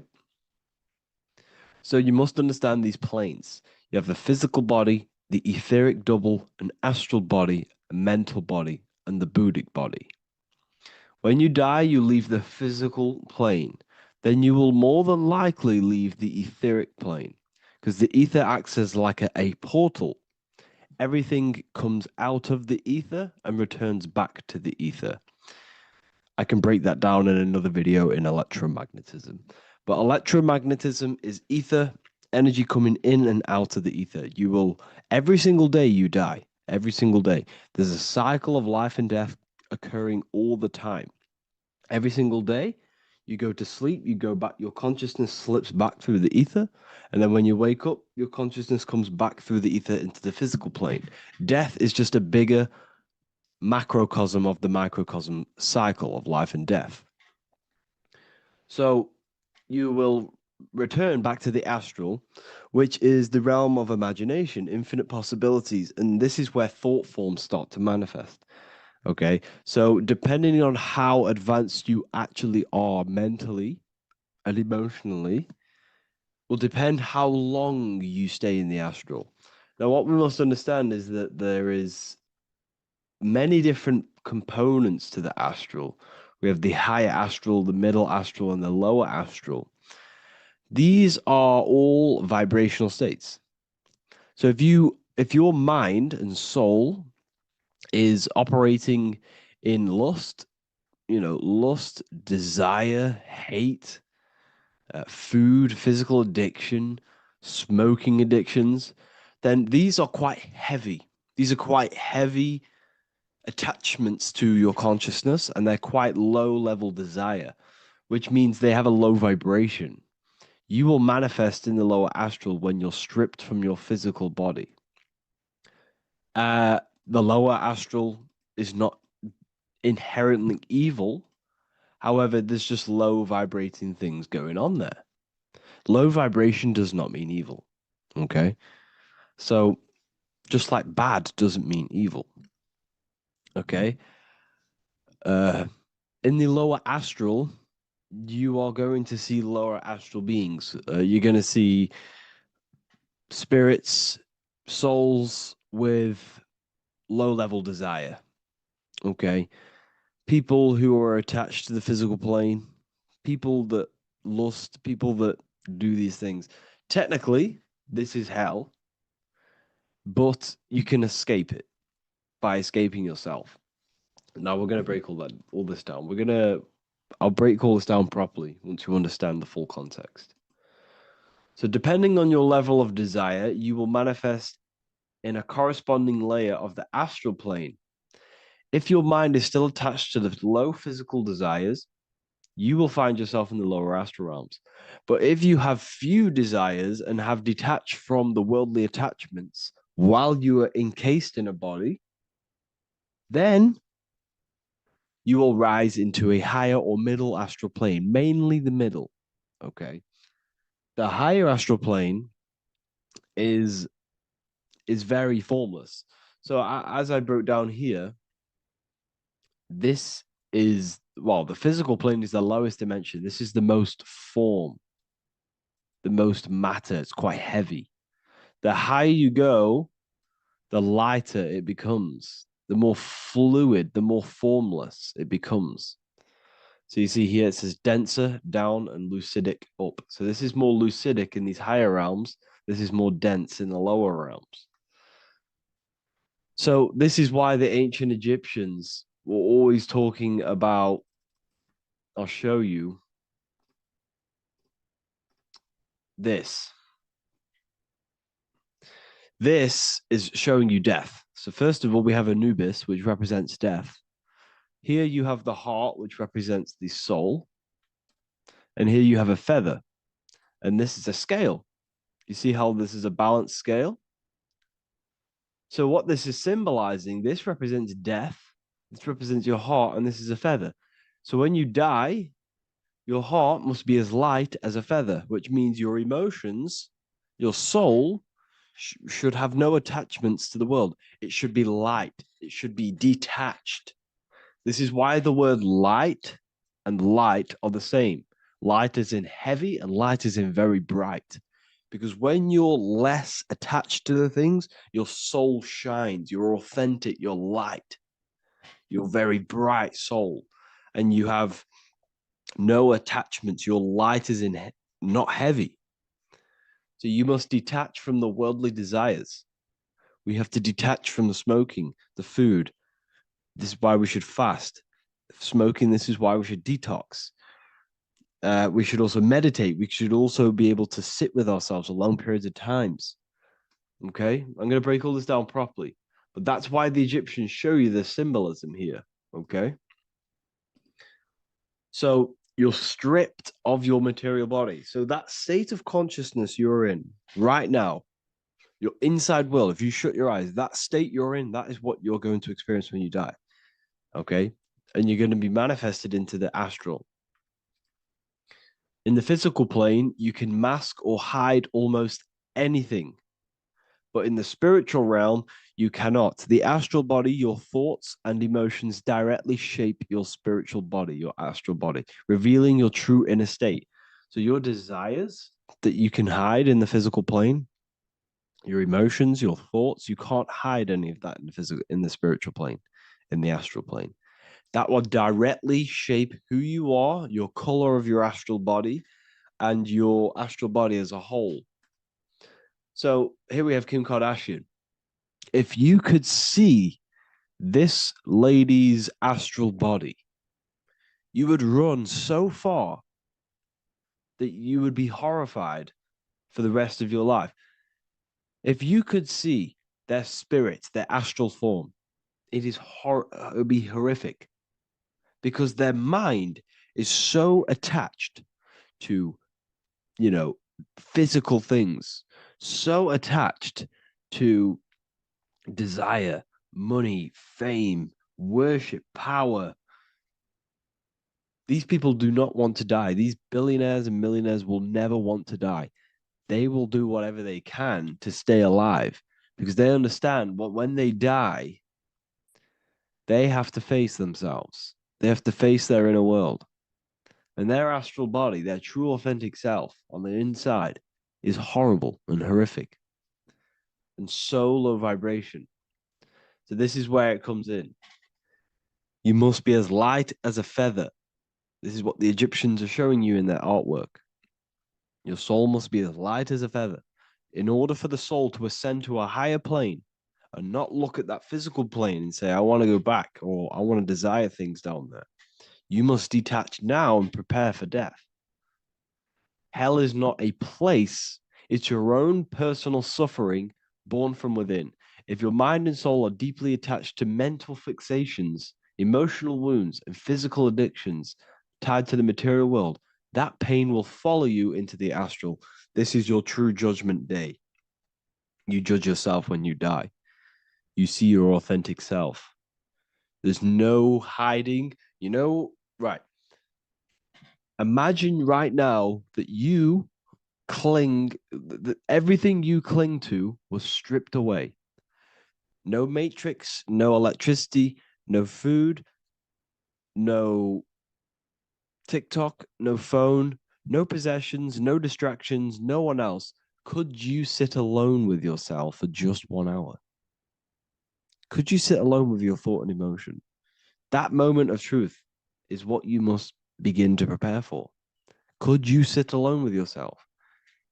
Can you sit alone for long periods of time and just think? And if you cannot, then you're running from your internal world. You're running from your thoughts. You're distracting yourself from your thoughts. This is what we must address. Now, don't feel bad if this is you. We've all have problems. We all have internal problems. But this is what we have to face directly in order to prepare for life after death. We must meditate for long periods of time. Not even meditation. We should be able to sit with ourselves with no distractions and just think. This is what the people of the past used to do when we had no technology. People would sit and think for hours. This is what we need. Because if you cannot sit with yourself, imagine sitting with yourself with no physical body. That's the level that's going to happen. And we need to prepare for that. The soul and mind must become as light, as weightless, as radiant as a feather to ascend to a higher plane and move beyond the physical life. To rise, they must release heaviness, attachments, burdens, fears, and desires. The lighter and brighter your inner being becomes, the more freely it can rise into a higher state of existence. Ascension is not about going somewhere, it's about becoming something pure, clear, and luminous. Okay, this is very important. Very, very important. We must detach from the worldly things. So enough of that. How do we do it? How do we attach? How do we prepare? Number one, you must detach from the material things. Start loosening your grip on things, possessions, titles, even identities. They are temporary. Appreciate them, but don't let them define you. Let nothing outside of you define you. Nothing. Your name is not you. Your job is not you. Your reputation is not you. Your bad past is not you. Your good past is not you. Your business is not you. Everything outside of you is not you. Now, what I'm saying is, I'm not saying go full right-hand path and never care about anything physical, never care about your family, don't love your family. I'm not saying that. What I am saying, love these things, love these outside things, but do not become attached and do not let them define you. You must be okay with losing anything that is outside of you. You must be okay with that because you must understand the physical plane it's promised that everything is temporary. Everything is temporary in this plane. So don't ever think it's going to be there forever because it's not. And you must remind yourself, not remind yourself, but I think about this sometimes when I start becoming a bit attached to work and stressed. I just remind myself that this is temporary.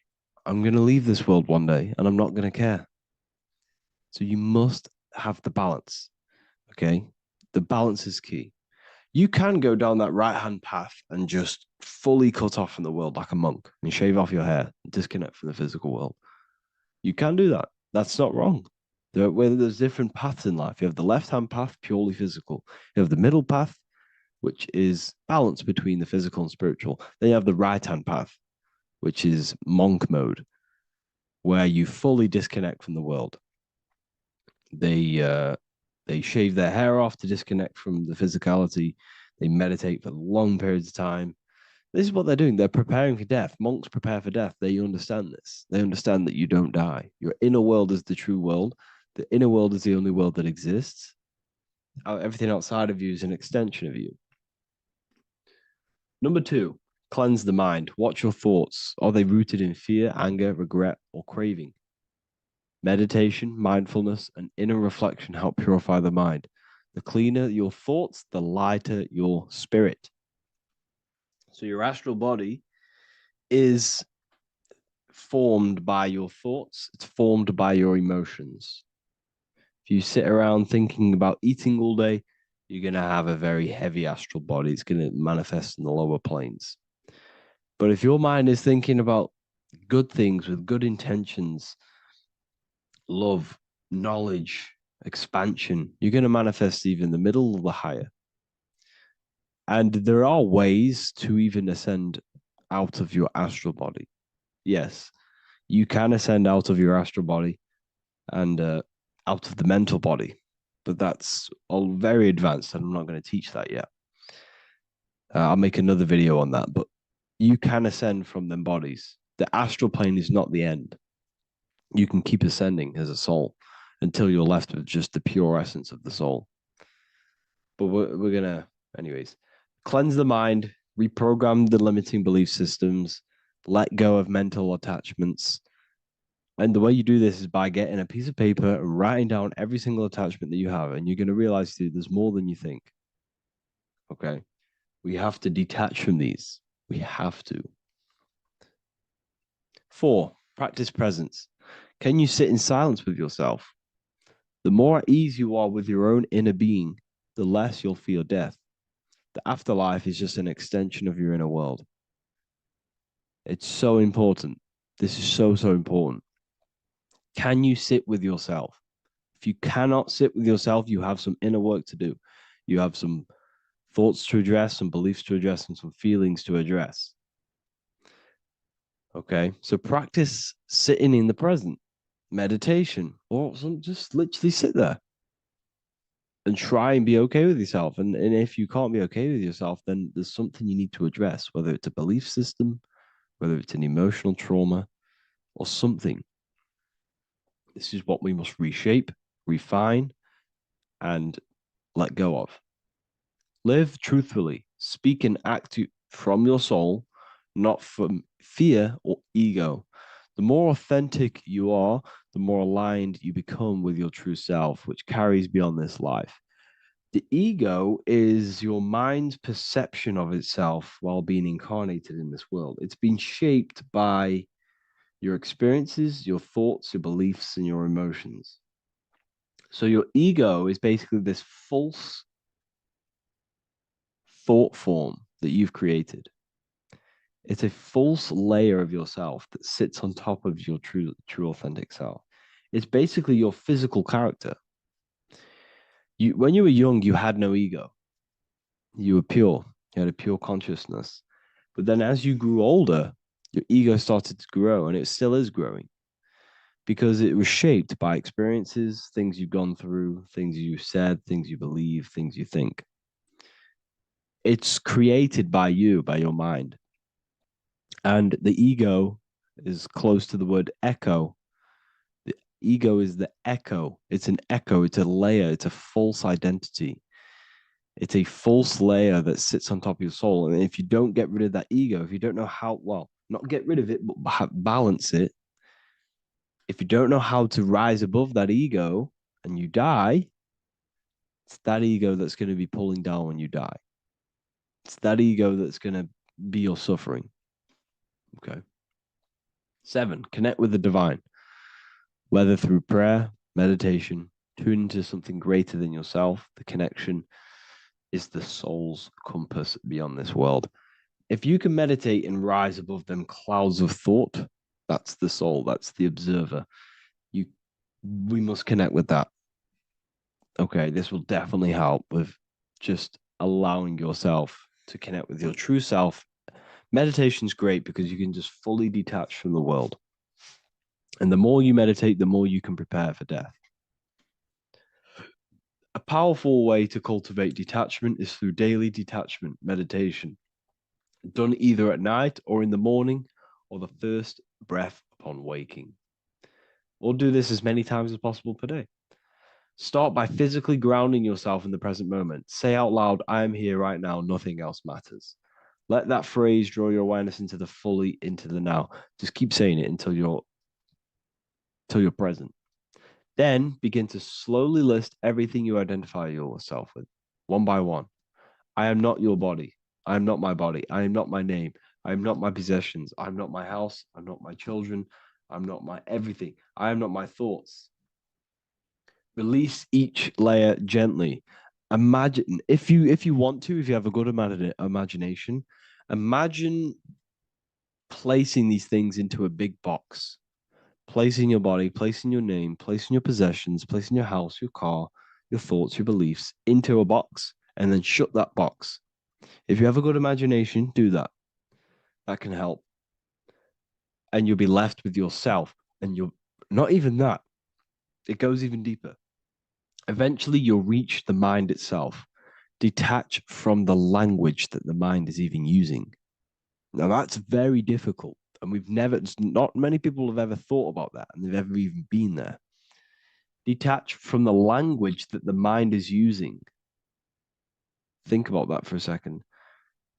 Your mind is not what you actually think. It goes very deeper. Your mind is not that little voice. It's that voice that the language is using. So even the language is a spell on your mind. Okay, it's an attachment. Eventually, you'll reach the mind itself, detached from the language it uses, the voice in your head, the need to define. What remains is something beyond thought and beyond words. I can't even describe what's left, because words, once the language is gone, it's purely metaphysical. All I can say it is pure awareness, and it's symbolized. This is why symbols are so amazing, because they can symbolize things that are beyond words. A flame, it's just a flame, and you won't be able to understand that until you've been there. It's just a flame. It's pure cause. Words can't describe it. You'd have to experience it. Connect with this essence daily. This is truly who you are. So this is a great way to detach. We can do these detachments every single day during meditation. This will definitely help over long periods of time. Of course, you're not going to be ready tomorrow for death, but just try and prepare for these things. This is the whole reason people used to meditate. It's the whole reason why people do these spiritual practices, because they understood that this plane is temporary and your soul moves on from this plane. And you'll never truly believe in the soul until you experience it. So I can show you these things, but you must go out and experience it. The soul is real, but you won't understand unless you cast off everything else. Okay. So I hope this video helps. It's a very deep video. I'm going to be making more of these stuff, of more self-mastery. And of course, we've made the self-mastery section now. So I'm going to start filling up this place with lectures. And I think it's a great time to start this, because a lot of people have been asking on how to master yourself, prepare to death. So hope this video helps. See you in the next one.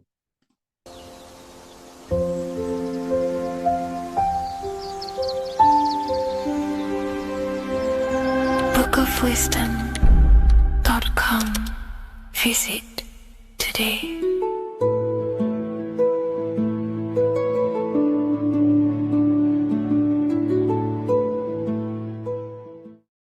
What if I told you that the pentagram can unlock the secrets of creation and make you manifest any reality you want? hence why the pentagram is used heavily in magic and witchcraft. We have to understand that the pentagram has been heavily demonized. Religions, churches claim that this symbol is associated with Satanism and witchcraft. I personally believe this was intentionally done so that people do not gain their personal power over reality and their life. The pentagram reveals so much about you, and it is one of the most important symbols to understand inside the occult studies. It is one of the most common symbols that you will see across all occult esoteric orders and different occult traditions, such as Freemasonry, Kabbalah, Rosicrucianism, alchemy. You will see this symbol everywhere. And in fact, you even see this symbol, the pentagram, on old church buildings, statues of Jesus next to church buildings. You will see this symbol used by Christianity itself, which is very contradicting about the church. But I'm not here to tell you to think anything. You can simply take this information with a pinch of salt and see if it benefits you. The pentagram used by the early Christians was said to symbolize the 5 wounds of Jesus on the cross. But this goes much deeper in an esoteric explanation. The pentagram ultimately represents the 5 elements of creation. All creation falls within these 5 elements. We have spirit on the very top, then you have air, water, earth, fire. This is the correct placement and order of the elements. Air is always on the left, water is always on the top right, earth very bottom left, fire bottom right, and spirit placed on the tip point of the pentagram. It's a 5-pointed star drawn with one continuous line. But this actually reveals much deeper things, and we're going to be going into how to use this symbol for magic and creating your reality towards the end of this video. But now we're going to give you a basic understanding of the pentagram. It's showing you the 4 physical elements symbolized as triangles and spirit symbolized as a circle. The 4 physical elements are made out of the base element, spirit, or what the ancients call ether. Ether is the underlying base of all physical matter. This is the substance that animates physical matter with life force. All physical matter has its origin in the etheric substance, or spirit, what we want to call it. It is simply the life force that animates the physical thing.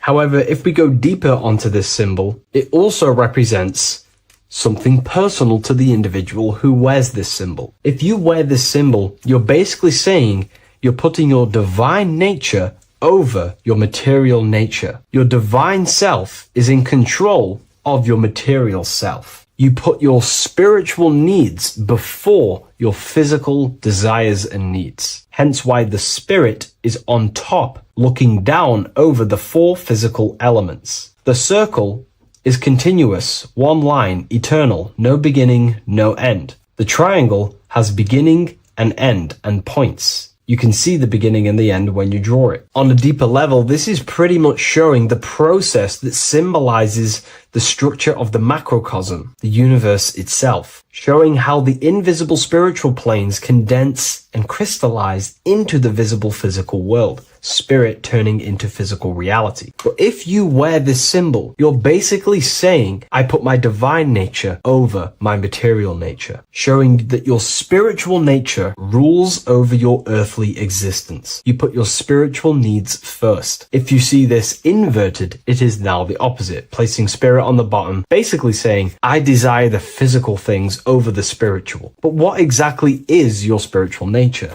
Well, your spiritual nature is simply your internal self. You chase things that are immaterial, such as knowledge, love, experience, expansion, gnosis. These are the qualities of spiritual things that the spiritual person likes to chase and desire, instead of desiring the things that are temporary in the material world and never actually lead to fulfillment. True fulfillment is by chasing spiritual things. God, the nature of creation, the self, gnosis, knowledge. But if we go even deeper, this symbol ultimately represents how reality is created. Hence why this symbol is heavily used in Kabbalistic magic and so-called witchcraft. We are all magicians. Each one of us are creating reality. There are just certain ways you can actually create reality by becoming conscious of them. By becoming conscious of the elements and the qualities of the self that actually create your experience in your life in the present moment. If we look at the pentagram, we see that when you draw a pentagram, it is one continuous line. It is one expressed in 5. The order of the elements are very important. Spirit at the bottom, fire at the bottom right, and so on and so on. Because this is showing you the descent of the spiritual into the material, the invisible crystallizing into a material reality. As you can see when you start to draw the pentagram, you see spirit at the very top. You're descending down to fire. Fire is the closest element to spirit.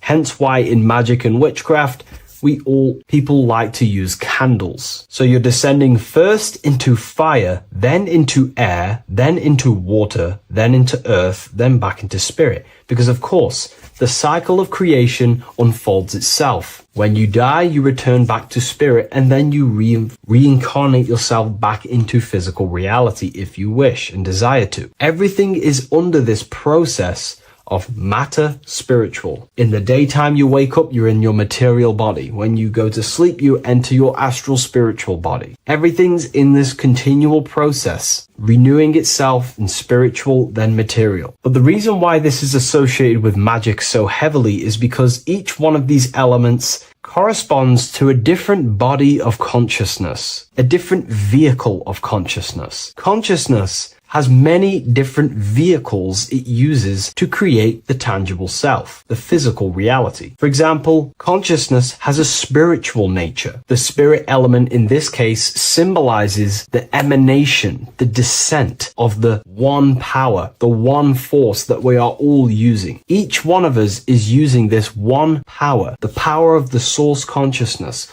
unfolding its creation in the present moment. This represents the source, the emanation, the descent of this continuous flow of energy through us that we are tapped into, like a live stream in the present moment. This descends first, the force descends into fire. Fire symbolizes the willpower, will. In this aspect or vehicle of consciousness, the will is the being that directs intention, initiates action, shapes reality through focus, determination. It sets direction, holds intention, projects a desire into form, and aligns your inner world with the outer creation. The will comes out of the force, spirit. Then the will goes with intention to air. Air symbolizes the mental vehicle of consciousness, the mind, the psychic man. The psychic aspects of your consciousness is thinking, imagination, mental images, logic, using the thought or the mental vehicle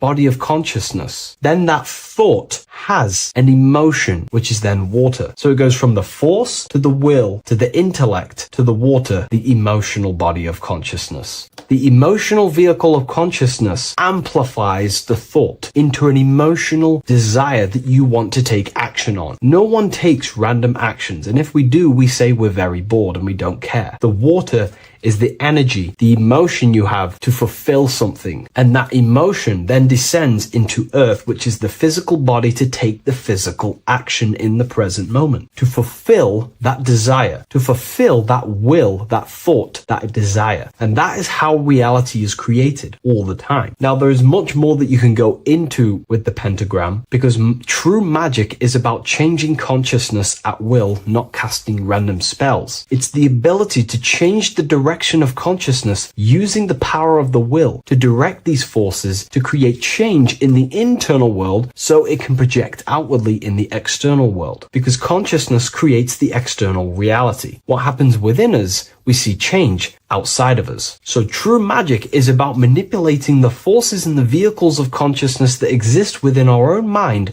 to produce a change in the material world. There are other ways you can use magic, by purifying each body of consciousness or banishing each body of consciousness. Other forms of magic, you can dissect each body of consciousness and work with that specific body. If you think you're using your mind too much, you can start using banishing rituals to banish the power of the mind, to stop overthinking, for example. Or if you have lack of emotional connection with your emotional vehicle of consciousness, we can dissect this body, tap into this body, and invoke this body and strengthen it. We're dissecting each body and vehicle of consciousness so we can work with it to create a specific change inside ourselves, then to be mirrored outside of us. So pretty much this pentagram represents the descent of the spiritual turning into a material reality. Hence why sometimes we see a human figure standing in the point of a pentagram, because it ultimately represents the microcosm. You are the microcosm.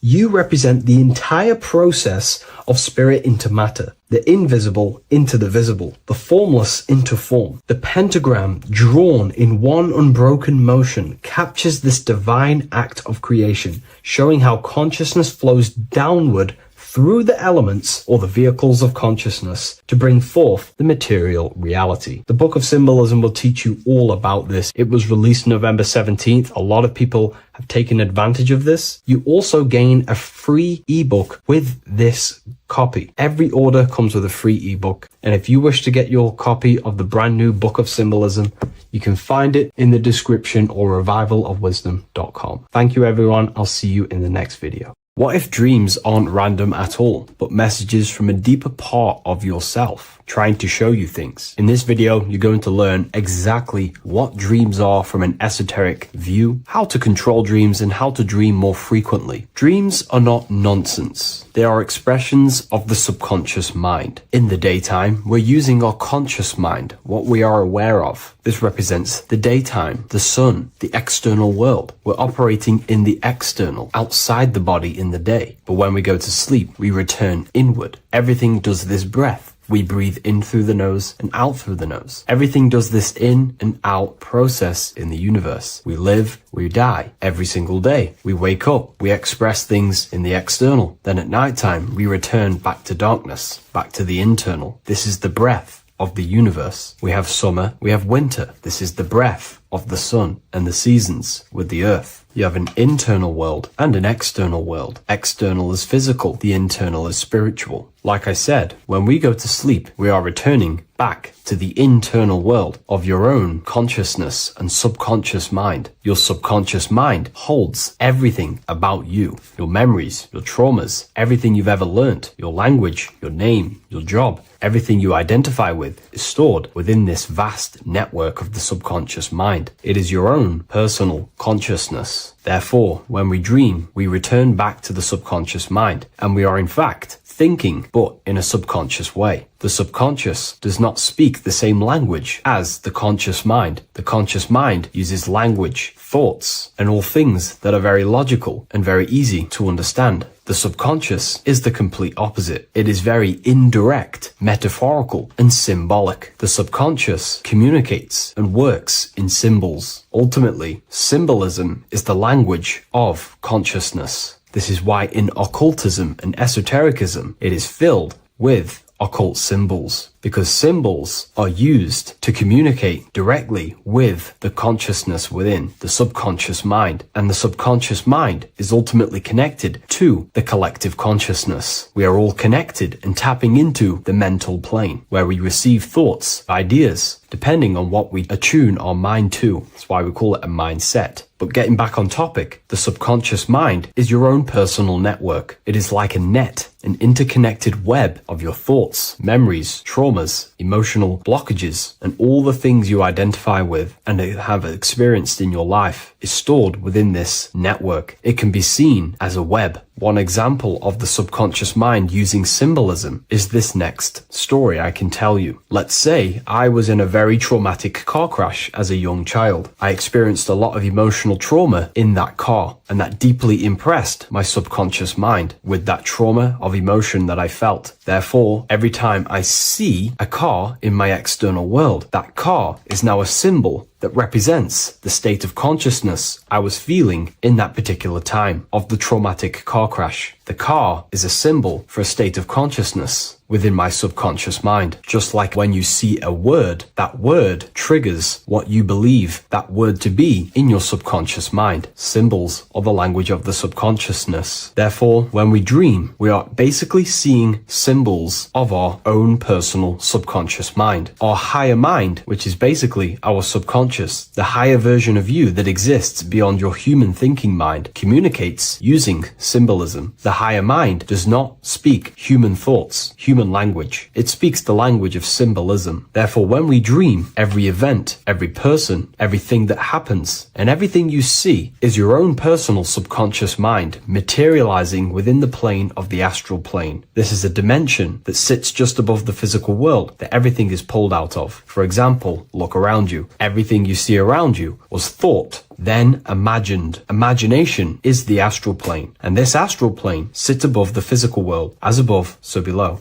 These objects were thought, imagined within someone's mind, and then pulled into a physical reality. Therefore, the imagination is what you're experiencing within a dream. It is your subconscious mind thinking and materializing within the imaginative plane. For example, let's say you are a Christian, you believe in Jesus your whole life, you have lots of emotion towards Jesus. This deeply impresses your subconscious mind. You believe in him so much, you go to sleep, you have a dream that you meet Jesus. You did not meet directly with Jesus, you met with your own belief. It was your own belief materializing within the imaginative plane and revealing itself to you. Dreams are materializations of your memories, your subconscious beliefs, traumas, and anything that could be inside the subconscious mind. It is your subconsciousness revealing itself to you in a material form. Let's say you have a nightmare. There is a big dark figure chasing you and you are running away in fear, away from this dark figure chasing you. That dark figure is not an external entity. It is not a spirit or a jinn or a demon. It is in fact an aspect of your own mind. It is a symbol that represents maybe a fear, a trauma, or something you are running away from internally, inside your subconscious mind. Something that you are not addressing, but something that is fearful, something that can be controlling you on a subconscious level. Let's say you have a fear to address something in your personal life. You want to address someone who is getting on your nerves at work. You continuously put this off and you fear doing that situation. Over a long period of time, this can slowly control you subconsciously. You start to avoid the person, avoid any contact. It is subconsciously controlling you. This is not the best example, but you can see what I mean. Hidden fears and traumas in the subconscious mind can subconsciously control your actions and ultimately lead you to low states of consciousness, keep you from reaching your higher potential, and ultimately create blockages within your own consciousness. That figure in the dream is a materialization of something that you are fearing and running away from and not addressing. This is why people always have dreams of traumas that they have experienced as a child or when they were younger, or maybe from a year ago or two. It's because that emotion is deeply impressed in the subconscious, and the subconscious is always trying to reveal things to you, communicate to you that you need to change, purify, and maybe heal within your own consciousness. This is how the higher self communicates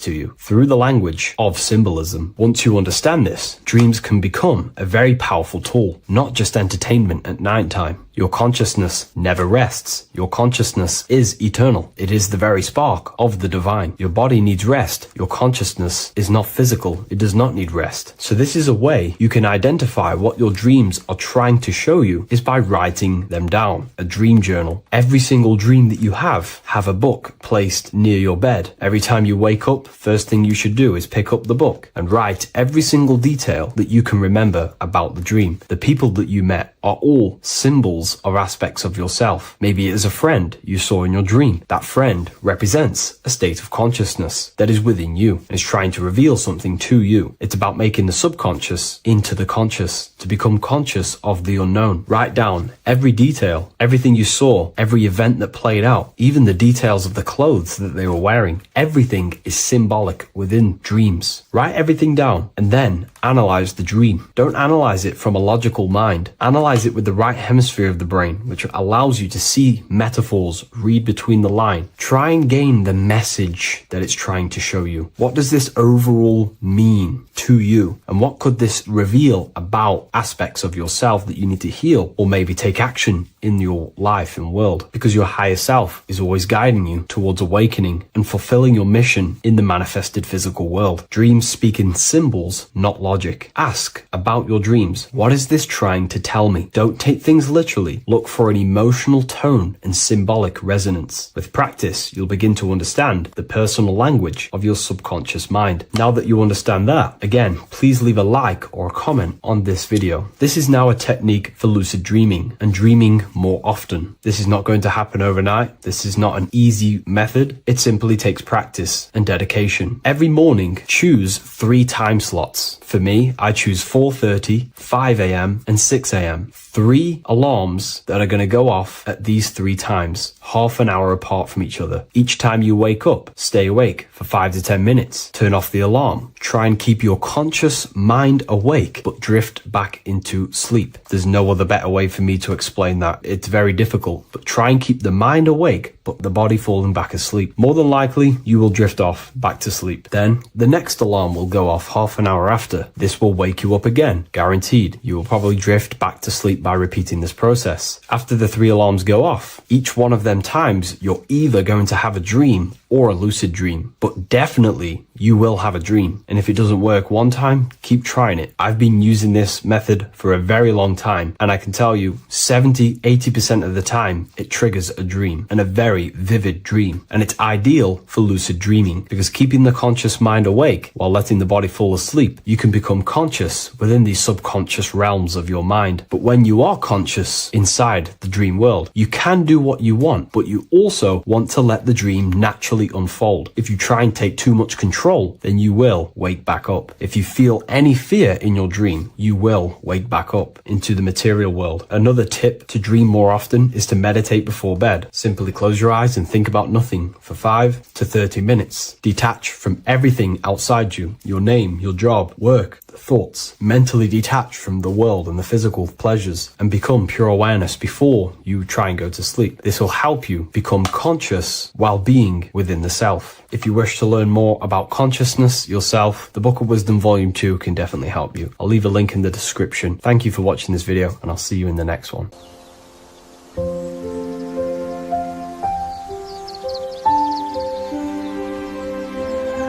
bookofwisdom.com. Visit today.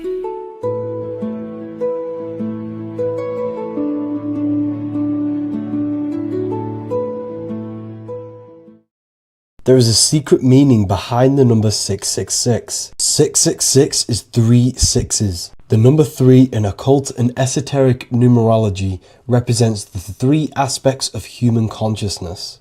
We see this symbolism in the all-seeing eye with the light and the triangle. The triangle is the number 3. The eye represents consciousness, observation, and the light represents the light of consciousness, because consciousness is pure light. The 3 aspects of our consciousness is thoughts, emotions, and actions. Every thought creates a feeling, and the feeling creates the action. All physical manifestation is driven from these 3 aspects of our consciousness. All physical manifestation comes from thought. Every object you see around you, this screen, the phone you're on, the laptop you're using, or the iPad, was a thought in the invisible realms of consciousness. Then it was brought into physicality through feeling and action. This is because man is made in the image and likeness of God. We are all mini creators. We are all extensions of God's creative consciousness.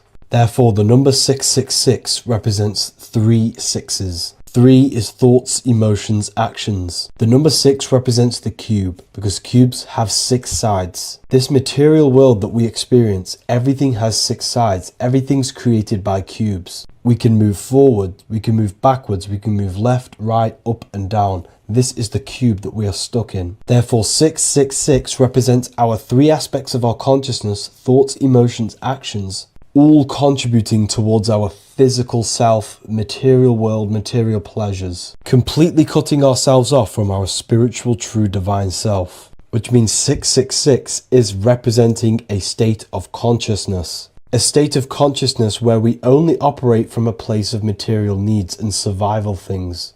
As humans, we possess a physical material body in the physical material external world, but we also possess an invisible inner world, which is what we call spirit. When we disconnect ourselves from our inner world, we become lost in this materialistic way of thinking and acting, which can lead to no life purpose, a feeling of emptiness and voidness in our hearts. Humans possess the ability to transcend our animal instinctual natures and turn to the divine mind, to the spiritual inner world. It is our inner world that is projecting our outer world. The outer world is just an effect of our inner state of consciousness. It's important as we go through this human life to not lose ourselves and look for our validations outside of ourselves. The external world is simply just a mirror, mirroring with mathematical precision what happens inside our consciousness.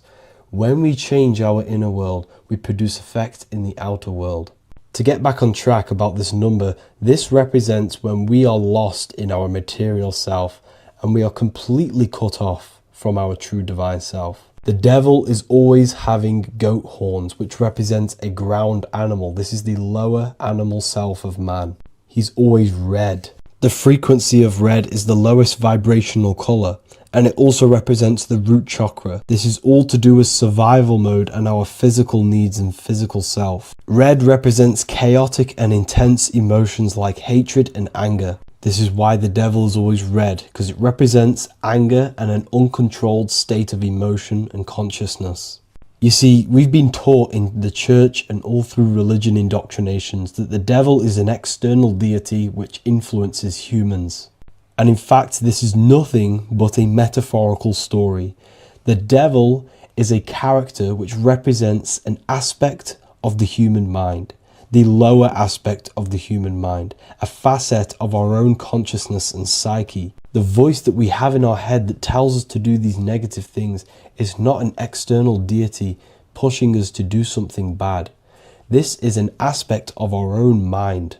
Jesus and Satan are just two characters which represent the two voices that we have in our own consciousness. In fact, the word devil was never present in the early Gospels. Instead, what was mentioned was a spirit of evil.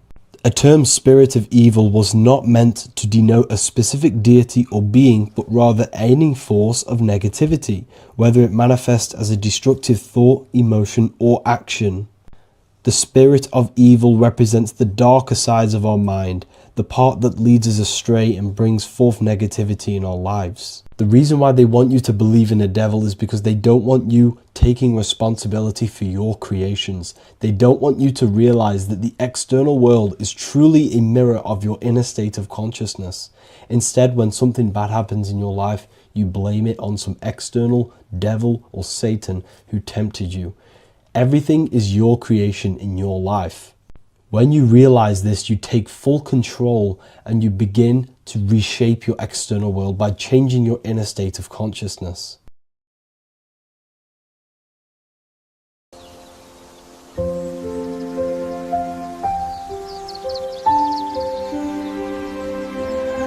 bookofwisdom.com.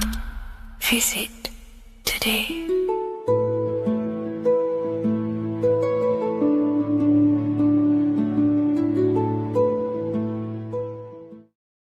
Welcome back everyone to another video. Today we're going to cover everything that you need to know about the mind, starting with the two aspects of the mind, the conscious and the subconscious. The male aspect of your mind is the conscious. This is the 10% of your mind. The conscious part of your mind is only aware of everything around you, your vision, your sight, your smell, your taste, your hearing, and your current state of emotion and thought. Every thought that you consciously think about has an emotion directly attached to it. That emotion is then impressed onto the subconscious part of the mind. The subconscious part of the mind is the female aspect of your mind. It is also a whopping 90% of your mind. Subconscious mind is controlling all of the subconscious processes which happen within your body. For example, your subconscious mind is controlling your heartbeat, your digestion of food, and all of the things that you do not have to tell the body to do. It is the hidden part of our mind which is controlling all of the hidden things. The subconscious mind is like a recording supercomputer. Everything that you have experienced in your life is all recorded and stored within the subconscious mind. One of the most important things about your subconscious mind is that it stores your mental programs. Everything in the subconscious mind manifests into behavior and actions within the body. Your daily basis routine and habits are all mental programs within your subconscious mind. These mental programs are created by mainly two ways. 1, repetition, and 2, emotional impact. The repetition is fairly simple to understand. The more you do something, the more it impresses onto your subconscious mind and becomes a program. That program will then manifest into your behavior. However, with the emotional programs, they work a bit different. The stronger that you feel an emotion, the stronger it is impressed onto the subconscious mind. And then that emotion becomes a program. For example, you had a very traumatic moment happen when you were a young child. The emotion that you felt was so strong in that moment that it impressed into your subconscious mind so hard that you can recall that moment like it was yesterday.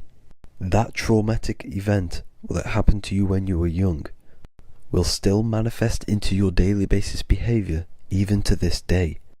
However, it manifests subconsciously. For example, if you were in a car crash, you will be wary to enter cars with certain people. All because of that traumatic emotion that you felt and impressed onto your subconscious mind. Another example of the subconscious manifesting into our behavior is posting on Instagram.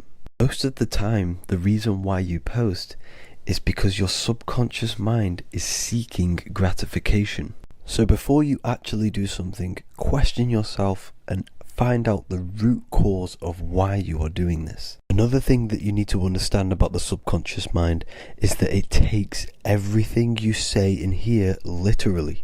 So for example, if you go and say, "You are an idiot" to someone, your subconscious mind will only pick up the word idiot. It only knows yourself. It doesn't know anyone else.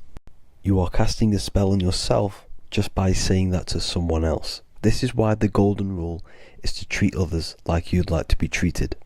Now, you can rewrite these programs which are already in your subconscious mind. However, it does take consistency. You have to change these programs which have been running for years. And by changing these programs, you change your behavior, because these programs manifest into your behavior. The best way to do this, personally, is to listen to affirmations first thing when you wake up in the morning, and do this for 10 minutes every single morning.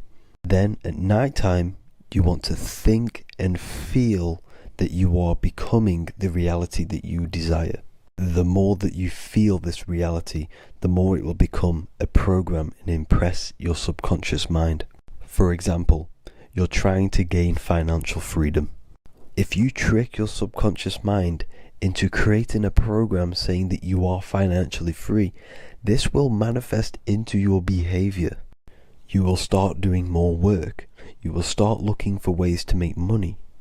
Your mind will be set on the frequency of money and financial freedom.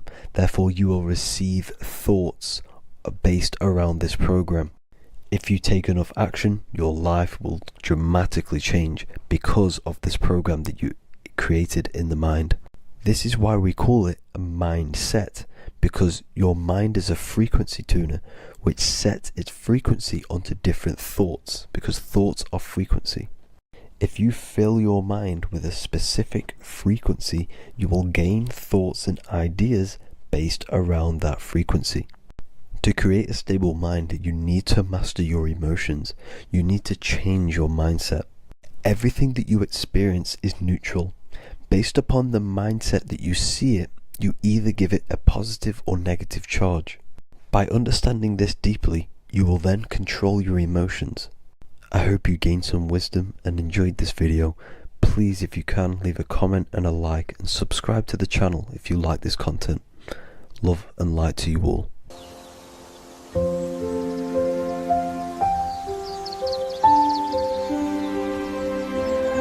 bookofwisdom.com. Visit today.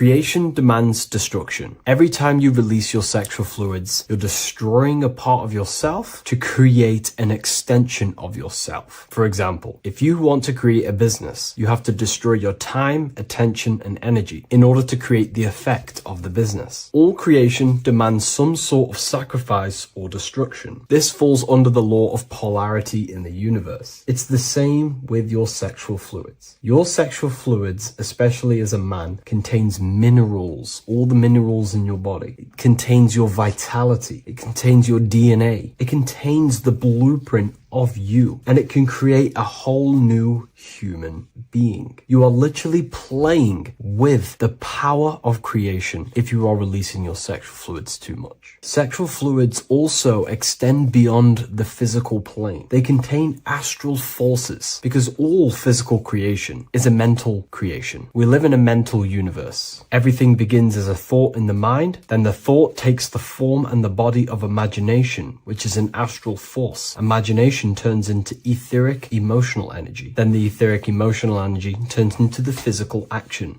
and the physical manifestation. We live in a mental universe. Therefore, these dimensions do not exist separately. They are permeating and mixing in with all. Your physical body has an astral body. Everything physical has astral forces behind it. Semen is known as the astral fluid of the soul. It feeds nerves, the channels of life force and consciousness within the body. And every time you release it, you're destroying a part of your vitality, your brain, your nerves, your energy levels, your creativity, and your DNA to create an extension of you. Therefore, it is a sacred fluid within your body and not something to be played with and to be released too much. Think about it. This is a very creative energy, your sexual fluids. It can create a whole new human being. This is how powerful it actually is. It is the power of creation, and the misuse of this power can destroy your own vitality and your life of your body, because that life you are giving in order to create an extension or a child is the same life you could keep inside of you and not waste to recycle and regenerate the body. Sexual energy has been for thousands of years associated with regenerating the body, longevity of life, and maintaining youth.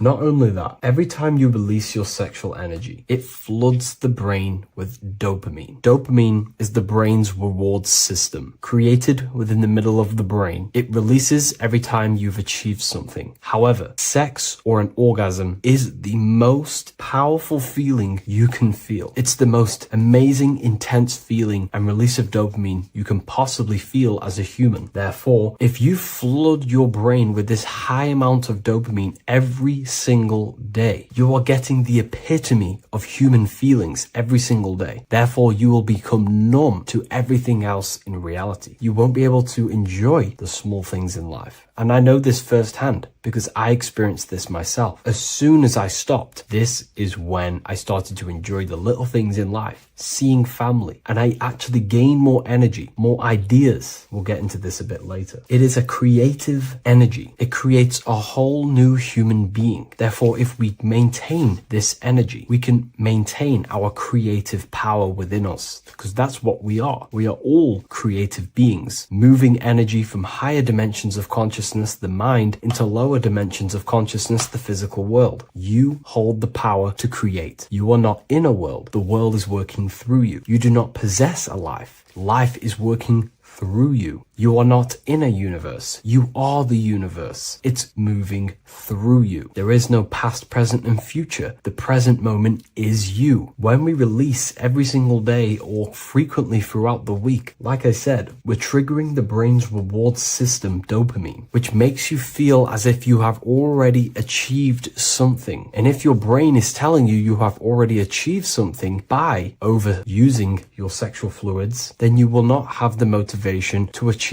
other things in your life. I know this firsthand. I became very lazy. I didn't want to work. I didn't want to do anything because subconsciously my brain felt as if I've already achieved. If we look at the symbol of the Baphomet, we notice the Baphomet has horns and a goat head. Now we look at the word horny. When you become sexually aroused, it's known as horny, which is the horns, representing the lower mind. The lower mind is the mind we use for our animal instincts. We have two parts of our mind. A higher mind, which is contained of higher thought, which chases spiritual things such as love, wisdom, knowledge, and God. Then we have a lower mind, which chases the things of the material world closely associated with the ego, chases validation, material gain, status, and physical sensation, physical pleasures. It is these physical pleasures that can keep you in an endless loop, making you feeling empty inside, because nothing material can ever satisfy our internal world. Nothing. You can achieve millions of dollars. You can achieve your dream house, your dream car, your dream watch. And if that is the only thing you are chasing, you will feel empty inside when you achieve it, because nothing of this material plane can satisfy you. Nothing of the lower mind can ever satisfy you. This is why we must sacrifice the lower mind and overcome the lower mind and the lower instincts. One thing I found amazing when I mastered my sexual urges and my lust is that my mind became a lot more clear. The thoughts and the time and the attention that I used in my mind to go towards lust, sex, and chasing these things was taking up a lot of mental space, time, and energy. But as soon as I removed it and mastered it, my mind became an open vessel for higher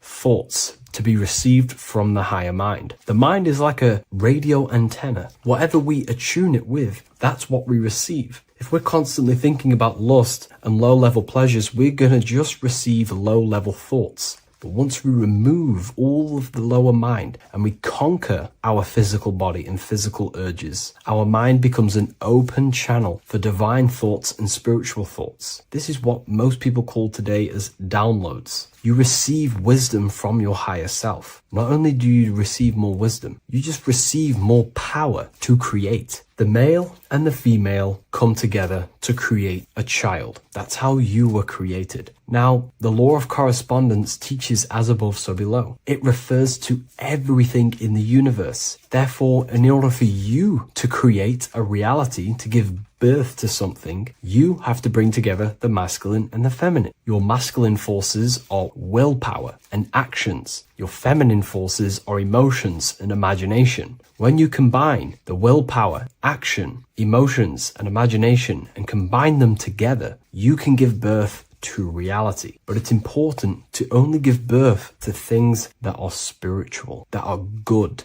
that are for the benefit of yourself and humanity, and not for the ego and the lower mind. Killing our lower mind is essential for spiritual ascension when we die. The thoughts that we give the most attention and energy to when we die are pretty much the same thoughts that we're going to think when we die. When you die, your physical body and external world is stripped and you're left with your internal world of consciousness, more than likely be resonating within the lower astral plane before you move on to any higher dimensions of the astral. It's important that we kill any addictions such as sex, food, attachments, emotional attachments to people, any desire for material things before we physically die. The Hindus taught this, Buddhism taught this, the ancient Egyptians taught this. We have to remove the desires in our heart for material and things before we physically die, because when we die, we cannot fulfill physical pleasure. Therefore, we will create our own suffering within the astral dimension. So sex is the biggest part of this. We have to remove the desire for sex or releasing any of our sexual fluids before we physically die to master ourselves. And not only that, it's going to benefit the way you feel, the way you think, the way you act towards people once you have mastered this. Porn psychologically damages you. You are quite literally the person in the corner of a room watching two other people give pleasure to each other. Psychologically, that is not good. And what happens in darkness is always revealed in light. What you do in your alone times will show in your confidence, in your eye contact, in your presence, in your aura, your energy. You cannot hide things that you do in the dark, because they always reveal themselves in a subconscious way, whether physically or through an energetic spiritual way. Sex can be known as sacred energy exchange. You are exchanging energy, bioelectrical energy. It's a scientific fact that when you hold hands with another person, your brain waves of each individual become synced. Your emotions sync. And you exchange electromagnetic energy because you are an electromagnetic being. When you have sex with someone, you are literally exchanging emotional energy. Your aura is not just an electromagnetic field. It is literally a manifestation of your internal consciousness. Your consciousness contains your thoughts, your beliefs, your traumas, your emotional state. And this manifests externally through the vortex of your heart into an energy presence around your body. This is why you can feel sad when someone else is sad next to you, because their energy is merging with yours. When you have sex with someone, you are quite literally exchanging consciousness, beliefs, traumas, emotions, feelings, vibrations, and your consciousness merges with their consciousness. So be careful with just having casual sex. Now, I'm not here trying to say never release, never have sex with your partner. I'm not saying that. I'm saying take caution with these things. Take my teachings with a pinch of salt. If it benefits you, that's great. I'm not here to tell you how to live. I'm simply giving you my research and the things that have helped me in my life on my esoteric research, awakening, or spiritual path. I don't like calling it a spiritual path, because it's not spiritual. It's simply just life, the knowledge of consciousness and the self. So I hope this video helps. If you'd love to read this book, I'll leave a link in the description. This book I wrote myself called The Book of Wisdom, Volume 2. Neo is plugged in on the back of the neck, which is the reptilian brain stem. The reptilian brain is all to do with survival mode, survival state. It's always scanning the environment for safety, whether that's physically, emotionally, or mentally. It does not think. It is instant. For example, do I smack the guy or run off? If something happens to you, like a car's coming really quick to you, you do not think about this. The reptilian brain is the animal instinct that will instantly move your body on the instant reactions. Hence why it's the closest brain to the rest of the body. It has instant access to the electrical nervous system to control the body at instant reactions. Now, Neo is plugged in on the back of the neck, which is the reptilian brain. Therefore, the matrix is the body itself. It is the lowest state of consciousness. This is what it represents. The word matrix means womb. It translates to womb because your body is a womb. Your body is a vessel for universal consciousness, for God consciousness. And the body is also a womb where you can be born again outside of this body by raising your consciousness, by awakening the neocortex. This is why Neo is called Neo, because it represents the neocortex. This is the higher aspect of our brain. This is all to do with new things, higher reasoning, higher thinking, new learning. You see, the brain is a receiver for universal consciousness. Now, what do I mean? It is a radio receiver. Think of it like this. You have a radio tower which emits frequencies. And each little frequency, 00.1, 00.2, 00.3, each 00 point is a different person. We are all the same universal consciousness encapsulated inside of a different vessel. This is why our body is the temple of God inside of the Bible. Your body is a sacred temple of the divine essence of the universe. However, consciousness is controlling this physical body. And I'll show you this diagram here. Consciousness consists of imagination, emotions, thought, and memory. All of these things are not physical. They're not made out of atoms. You cannot think with atoms. If I split open your brain while you are thinking of a cheesecake, I would not see a cheesecake. It's because these things exist metaphysically within consciousness. They are not physical. The body is physical. It's part of matter. It's part of time. You see the Leonardo da Vinci, the circle and the square. The square represents limitation, beginning and end, because when you draw a square, there is a beginning and end. It represents the body, the mortal self, the ego, the echo. Then you have the spirit raised above, which represents spirit over matter, mind over matter. Invisible forces create physical forces. Everything physical exists in non-physical. This is also the Freemasonic square and compass, why the square is below the compass, because the compass creates the circle, which is spirit or mind. Then you have the square, which is matter. Mind and matter are the same substance. Mind creates matter through thought. Everything in this physical universe manifested through thought. Everything began as thought. So you are spirit and matter. You have a material body and a spiritual body. And you are right in the middle. This is why humans are very, very important. Because we have an animal nature, the reptilian brain, and a higher consciousness, the neocortex. And we must awaken out of the matrix, which means womb, which is the body. And neo is waken up from the lower self, the reptilian brain, and moves into the neocortex. Because the brain is a radio receiver for consciousness. Now, what do I mean? I went over this before. Your consciousness is controlling the brain. The brain is a computer.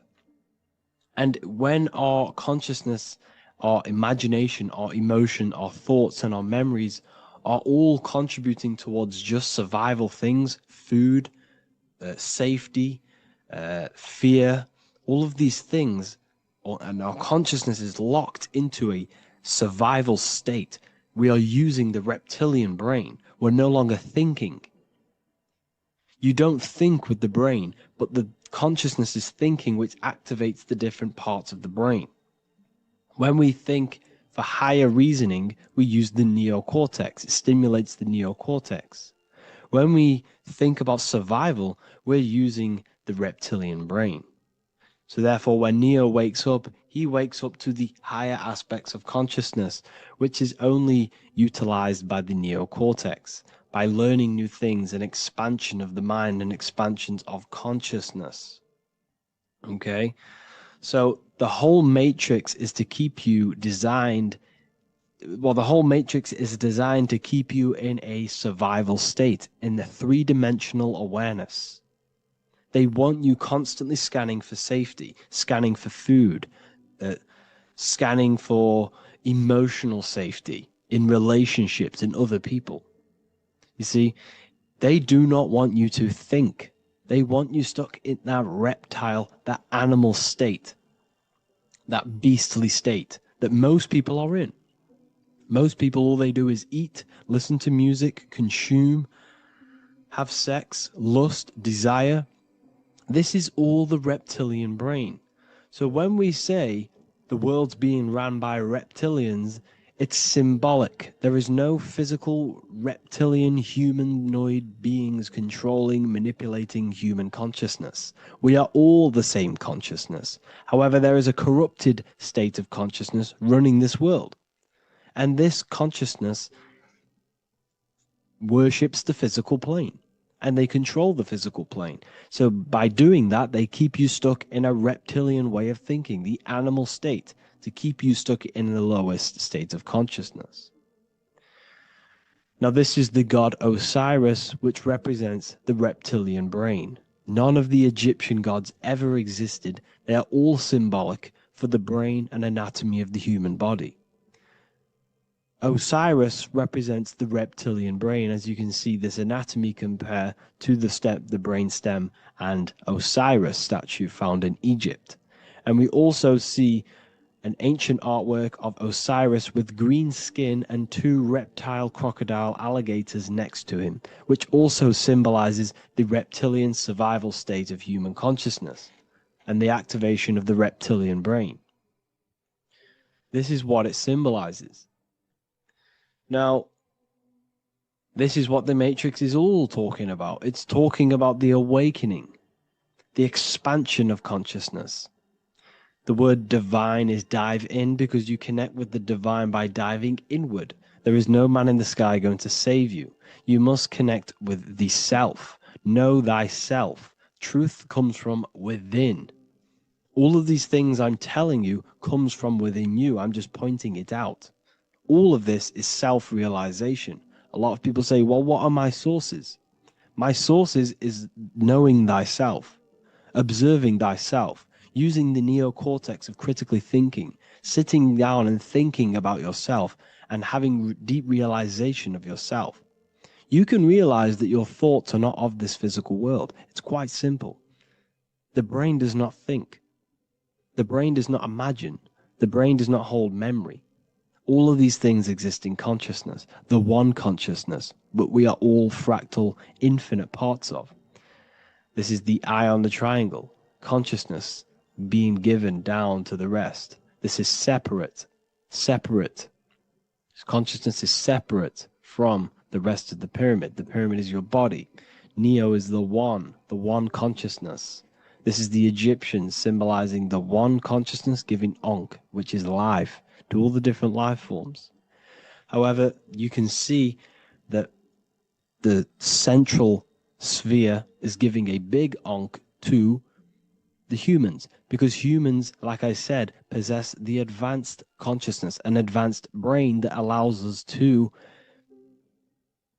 turn above our reptilian animal self. For example, we can go against our reptilian lower animal nature and turn to our godly nature. Animals cannot do that. They are stuck in instinct. They are stuck in a reptilian animal way of thinking and operating.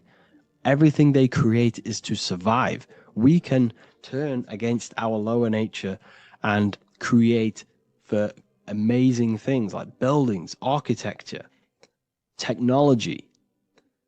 We can use our creative consciousness for anything we wish, not just survival needs.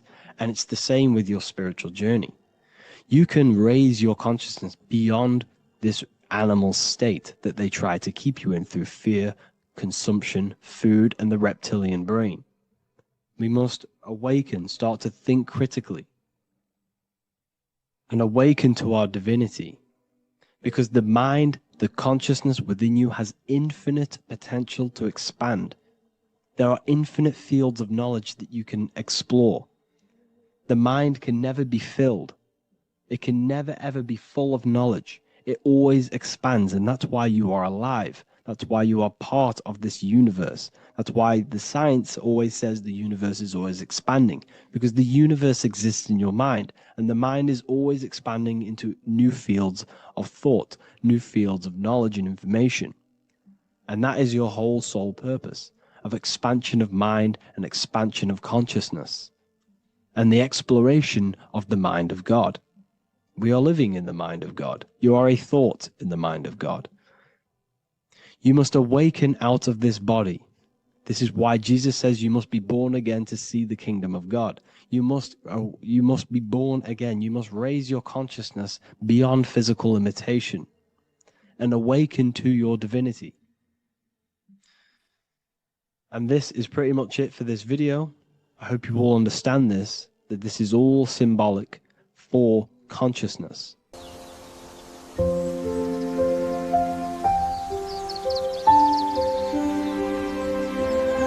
bookofwisdom.com.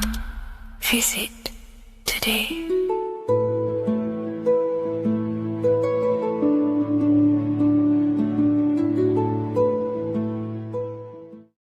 Welcome to Revival of Wisdom.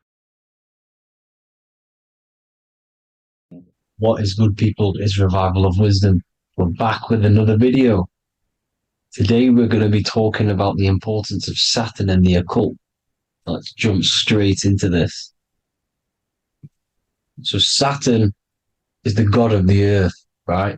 It's the time of God, change, destruction, physical matter. He creates and destroys, because the energy of Saturn is the key to crystallization.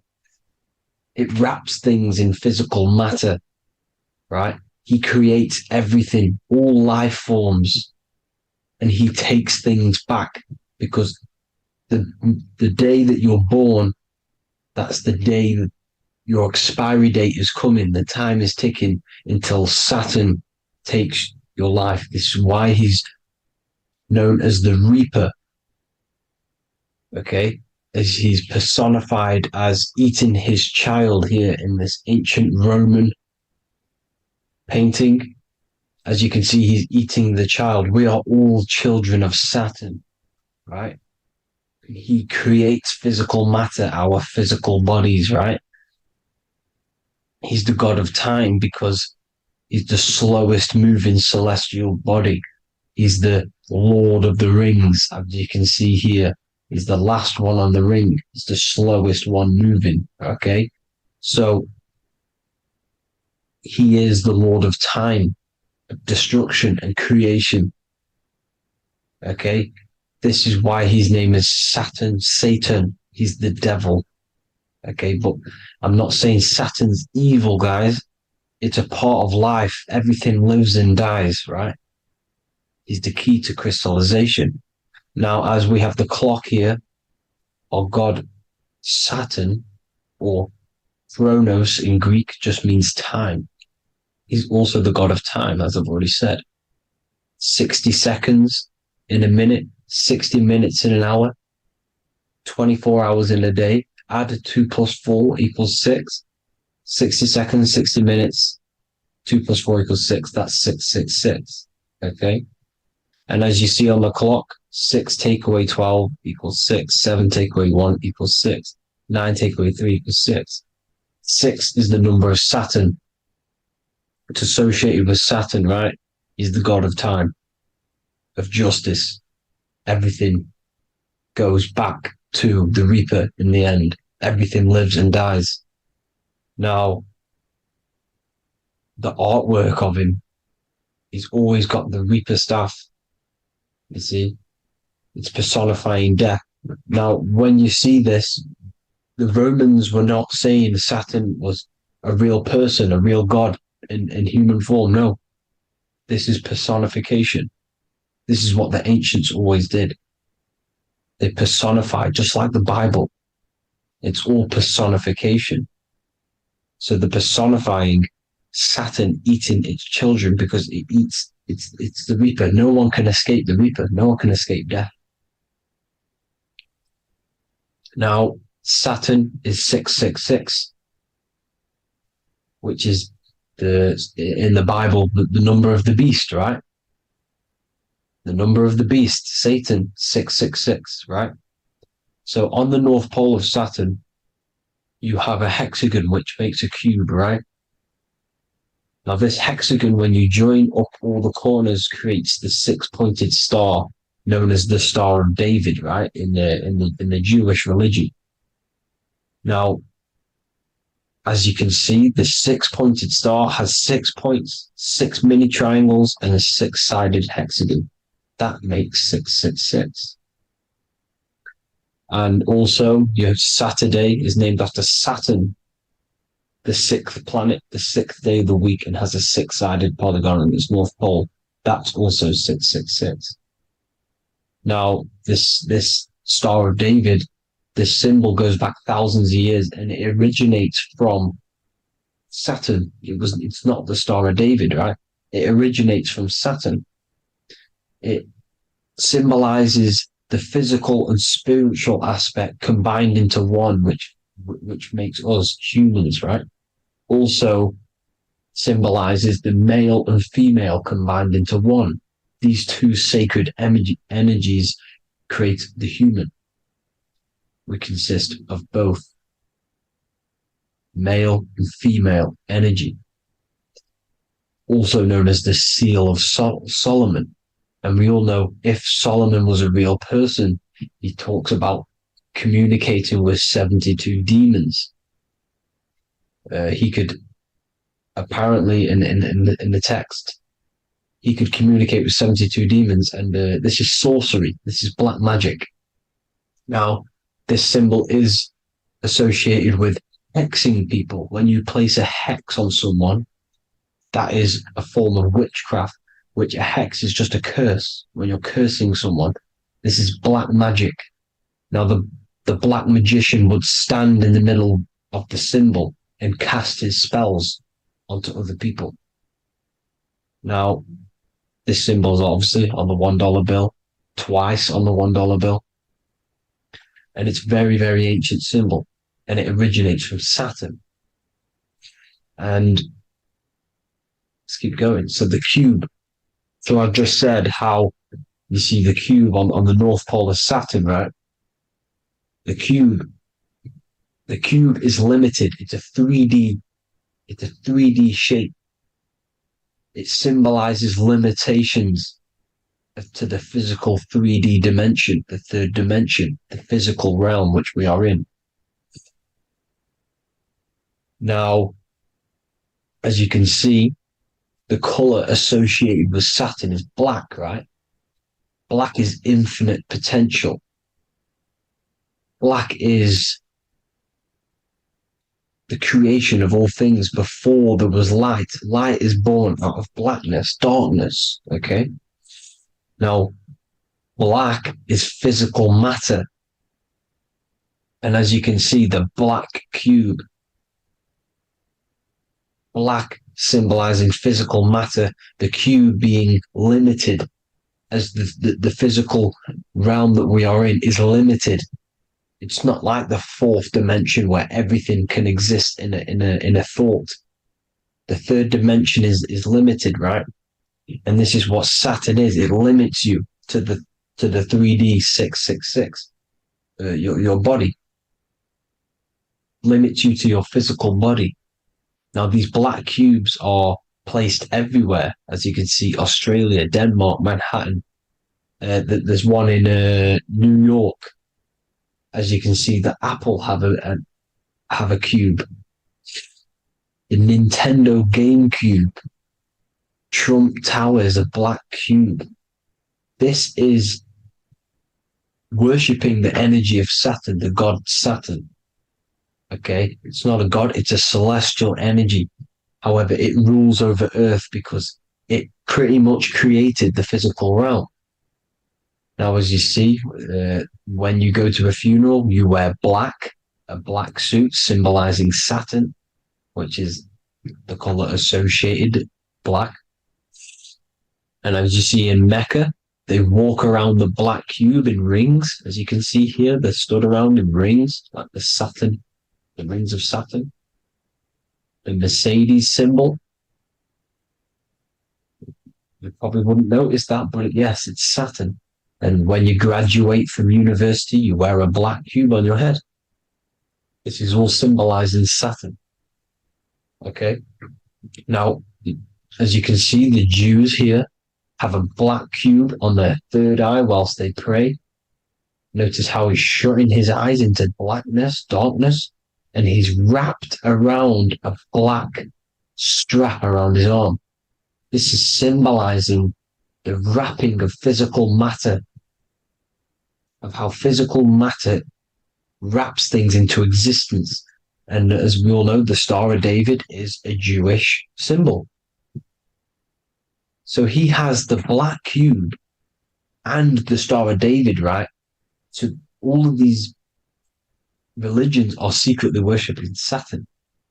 Okay, this is all Saturn worship, Kronos, the god of time and destruction, the physical reality.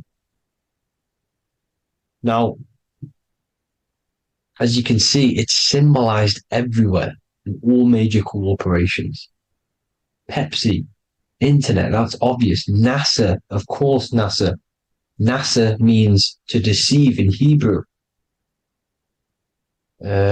Universal, Walkers, that one's so obvious. Nike, Toyota. So many different ways they symbolize it. You either see the rings of Saturn or the black cube, as I just showed you here, the Nintendo and the Mercedes, right? It's absolutely everywhere. Now, they also use 666 to symbolize it, as I've just broken it down to you. 666, the World Economic Forum. We all know how they're trying to enslave us into this new world agenda. Google Chrome, CERN, Disney, Coca-Cola, Cadbury's, all of these have 666. Now every UPS barcode has 666. And even www. Is Hebrew for 666, as you can see here. Monster. It's the same Hebrew letter that means 666. Drake, 6 God. That's his God, Saturn. Why? Because they love physical realm. They love the physical dimension, the third dimension. Because they can rule here through riches. They can build an empire here. It's not like the fourth dimension. They don't want to ascend. They want to stay down here in the physical realm. Okay? Now, this is why they're cloning. They can move their consciousness into other clones to live forever. This technology exists. This is why they love the third dimension. As you can see, all of these sellouts here, Drake, Leonardo DiCaprio, you know, all of these people doing 666 because this is their God. This is their God. They love the physical realm. They sold their souls for wealth and fame in this physical realm. So why would they leave? You see? Now, this isn't all just evil, okay? So you have 7 chakras, right? You have 7 days of the week, 7 solfeggio scale notes. These are frequencies, the solfeggio scale. Now, it's called the Saturn moon matrix because the moon symbolizes your mind because you're created out of the Holy Trinity, which is body, mind, and spirit, right? That's the triangle, the equal triangle, body, mind, and spirit. Now, the 3 main celestial bodies are Earth, Moon, and Sun. The Earth being your physical body, the Moon being your mind, and the Sun is your soul, hence why it's called solar. It's a solar soul. Now, these symbols are alchemical symbols. So when you're doing alchemy, you use these symbols to obviously symbolize what we're talking about. Now, as you can see, these are all the symbols of the planets. Of Saturn is created out of the moon on top, the moon on the bottom and the earth on top, as you can see here. You see? And this creates the number 5. Now, with the moon being your mind and the earth being your physical body, this is mind over matter, because the earth is your body's matter. This is matter over mind. You don't want to be matter over mind. This is low states of consciousness. You won't be mind over matter. You see, to manipulate matter, to create your own reality. Now, obviously, we all know Saturn is associated with the lowest chakra, which is the root chakra. This is to deal with your animal instincts. When you're down here, you identify as the physical body. You don't know anything spiritual. You're you have a pure physical mind. You don't believe in anything spiritual. This is survival mode, consumption. They want you trapped down here, which is matter over mind. They don't want you to create your own reality, which is mind over matter. You see? Now, that's what Jupiter is. Saturn is the moon on the bottom and the earth on top. But Jupiter is the moon on top with the earth on the bottom. That's mind over matter, you see? So these chakras are an ascension process from matter, physical matter to spiritual. This is the ascension. This is the stairway to heaven. This is Jacob's ladder. You see? Now, the number 5, which is obviously associated with Saturn as well, which create the symbol for Saturn, created the number 5. You have 5 senses, 5 elements, 5 physical elements.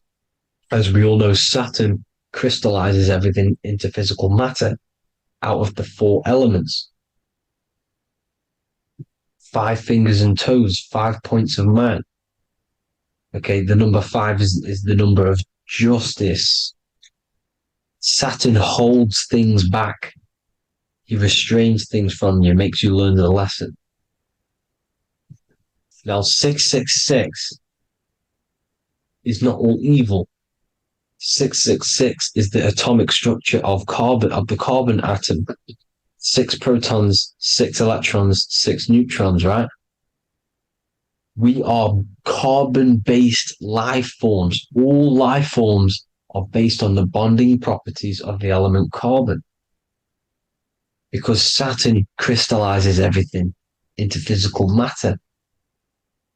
Now, the Masons symbolize this with the checkered boards. They have the black square, which is obviously matter, as I just said, the black cube. And spirit is the white square, because white is eternal light. White and light, you see. Black is physical matter. Now, this is what we are. The point of our soul is to transmute from matter to spirit, but these are interchangeable. This is the constant cycle between spirit and matter, spirit and matter. High vibrational matter turns into spirit. Low vibrational spirit turns into physical matter. You see? Now, we are carbon-based life forms. This is what 666 is, the number of the beast. When I say we, the physical body is the beast. It's the animal. It's the carbon suit to operate in this physical dimension, in this physical realm. See? It's the vehicle used to operate in this physical realm. But your mind isn't from this physical realm, you see? The brain is the physical manifestation of the soul. Okay? So, as you can see here, the spine is an extension of the brain. Everything goes back to the brain. This is literally what your physical body is. You see, this is the nervous system, and everything reports back to the brain, and everything's controlled from this control center. And this spinal column, at the top of the spinal column, is your third eye, which is known as the pineal gland. And this is the seat of consciousness. It's the center of consciousness. That is your true self, pure consciousness. This body is just a physical body. This body is mortal. This body runs out, but your consciousness lives forever. They don't want you knowing this. This is why they keep you down here in your lower chakra. They want you to believe everything is just physical. They don't want you to believe in the spiritual side of reality. Because this way they can manipulate you, right? They want you matter over mind because they know your mind creates reality. They know your mind is the root cause of reality. You manifest your own reality from the inside out. So this is why they control your perception of reality. They control your information in order to manifest their new world order. You, who are ignorant to knowledge and wisdom, you who are ignorant are manifesting their agenda because you accept their information and their perception of this reality. Now, this is why they tell you the globe model, the heliocentric model, to trap you into physical matter. Now, if you understood about this true form of this realm, you'd understand that there's a spiritual side behind everything. The spiritual side, something has to exist. The root cause of reality is higher planes of existence. It happens in the mind before it happens on the physical plane. You see? They don't want you knowing this. They want you matter over mind, which is the symbol for Saturn. Moon over Earth. The Holy Trinity.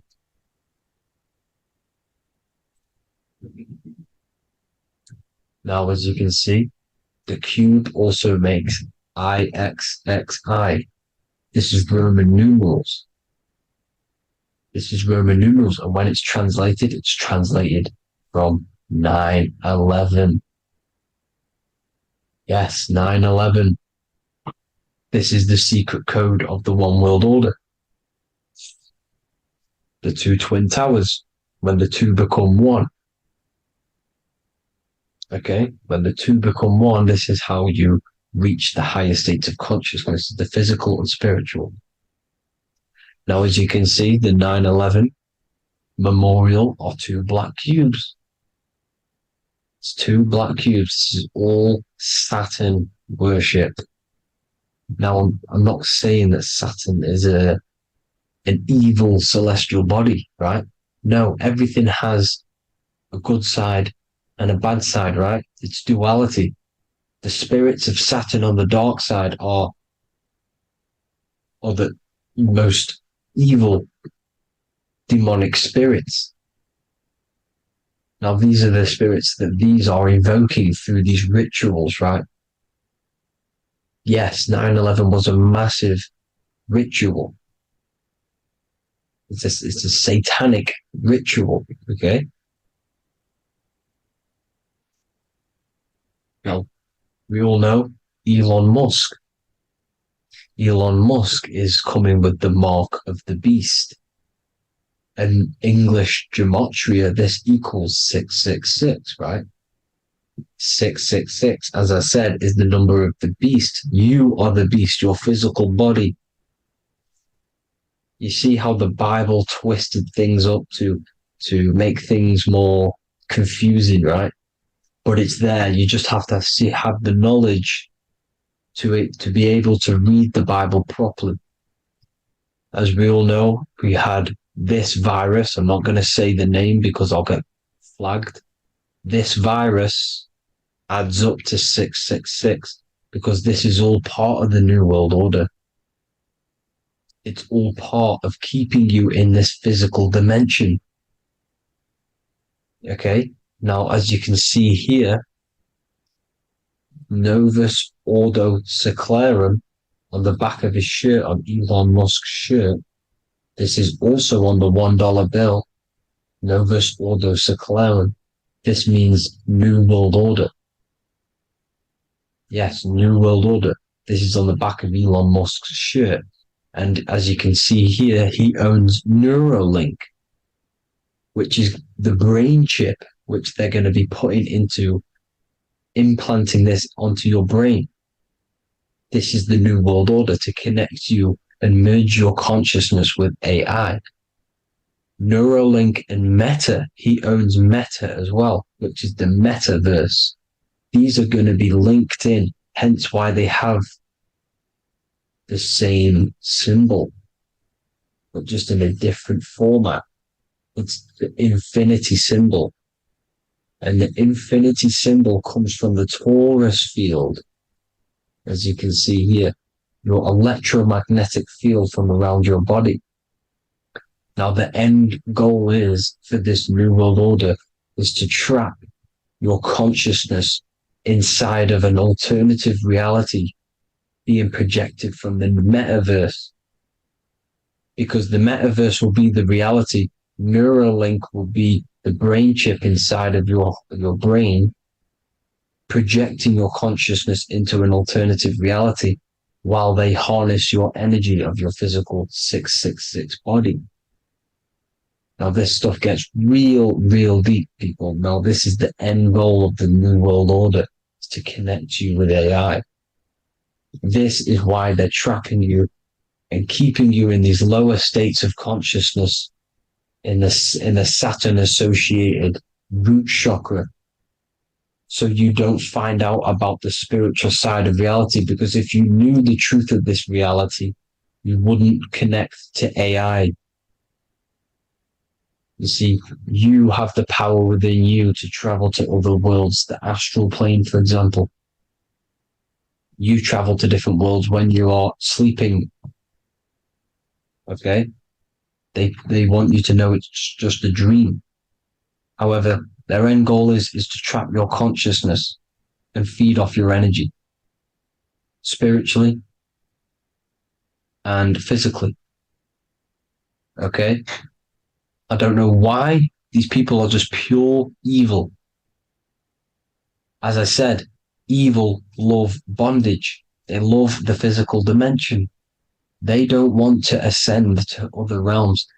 These evil love the third dimension. This is why evil spirits will inhabit bodies, exorcisms, because they miss being in the physical realm. They miss it. Evil love bondage. So this is why they're cloning and putting their consciousness in clones to stay in this third dimension, to stay as further away from the source as possible. Okay? This is why they're doing it. And this is how it's all linked in. So I hope you all enjoyed this video. Hope you gained some wisdom. Please feel free to join the Telegram. And please leave a like and a subscribe. Thank you all, people. God bless.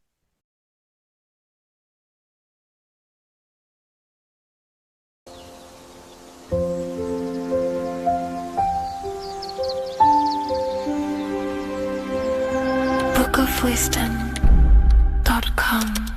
Visit today.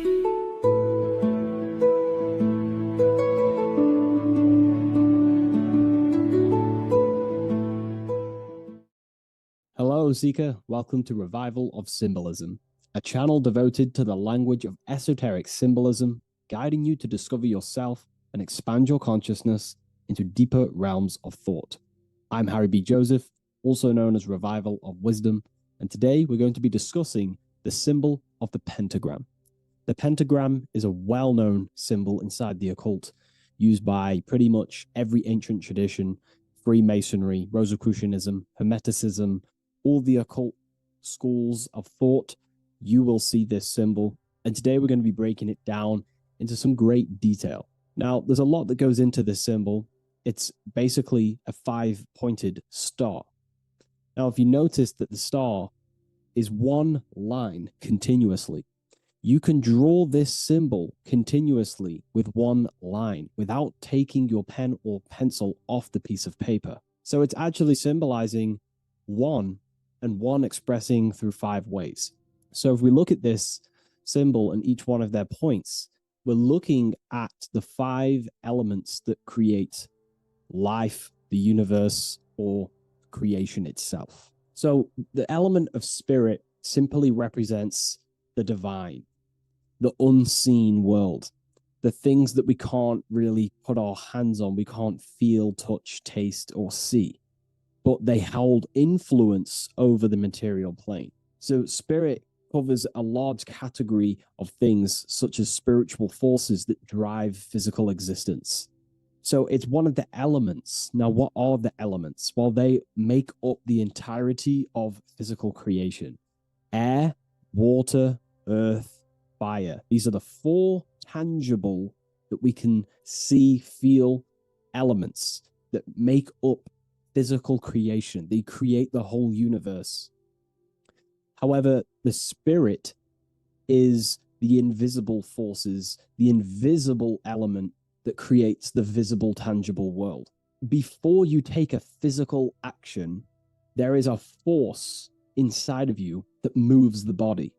There is an intention, which is a spiritual force, an invisible, intangible force that makes a physical action be taken in the world of manifestation called Earth. This is the element of the divine. The divine comes down creating the world. Okay? So, as I previously mentioned, how this pentagram is one line. It's a one continuous line. So if we draw this pentagram together, let me make this a little bit thicker for you. If we draw this pentagram together, it goes from spirit to fire, to air, to water, to earth, back to spirit. So it's one continuous line, and the elements are always in their proper place. These elements always have to be in this specific order. This is the correct order. If you see air down here, then the pentagram is incorrect. Okay? So it always goes spirit, water, fire, earth, air.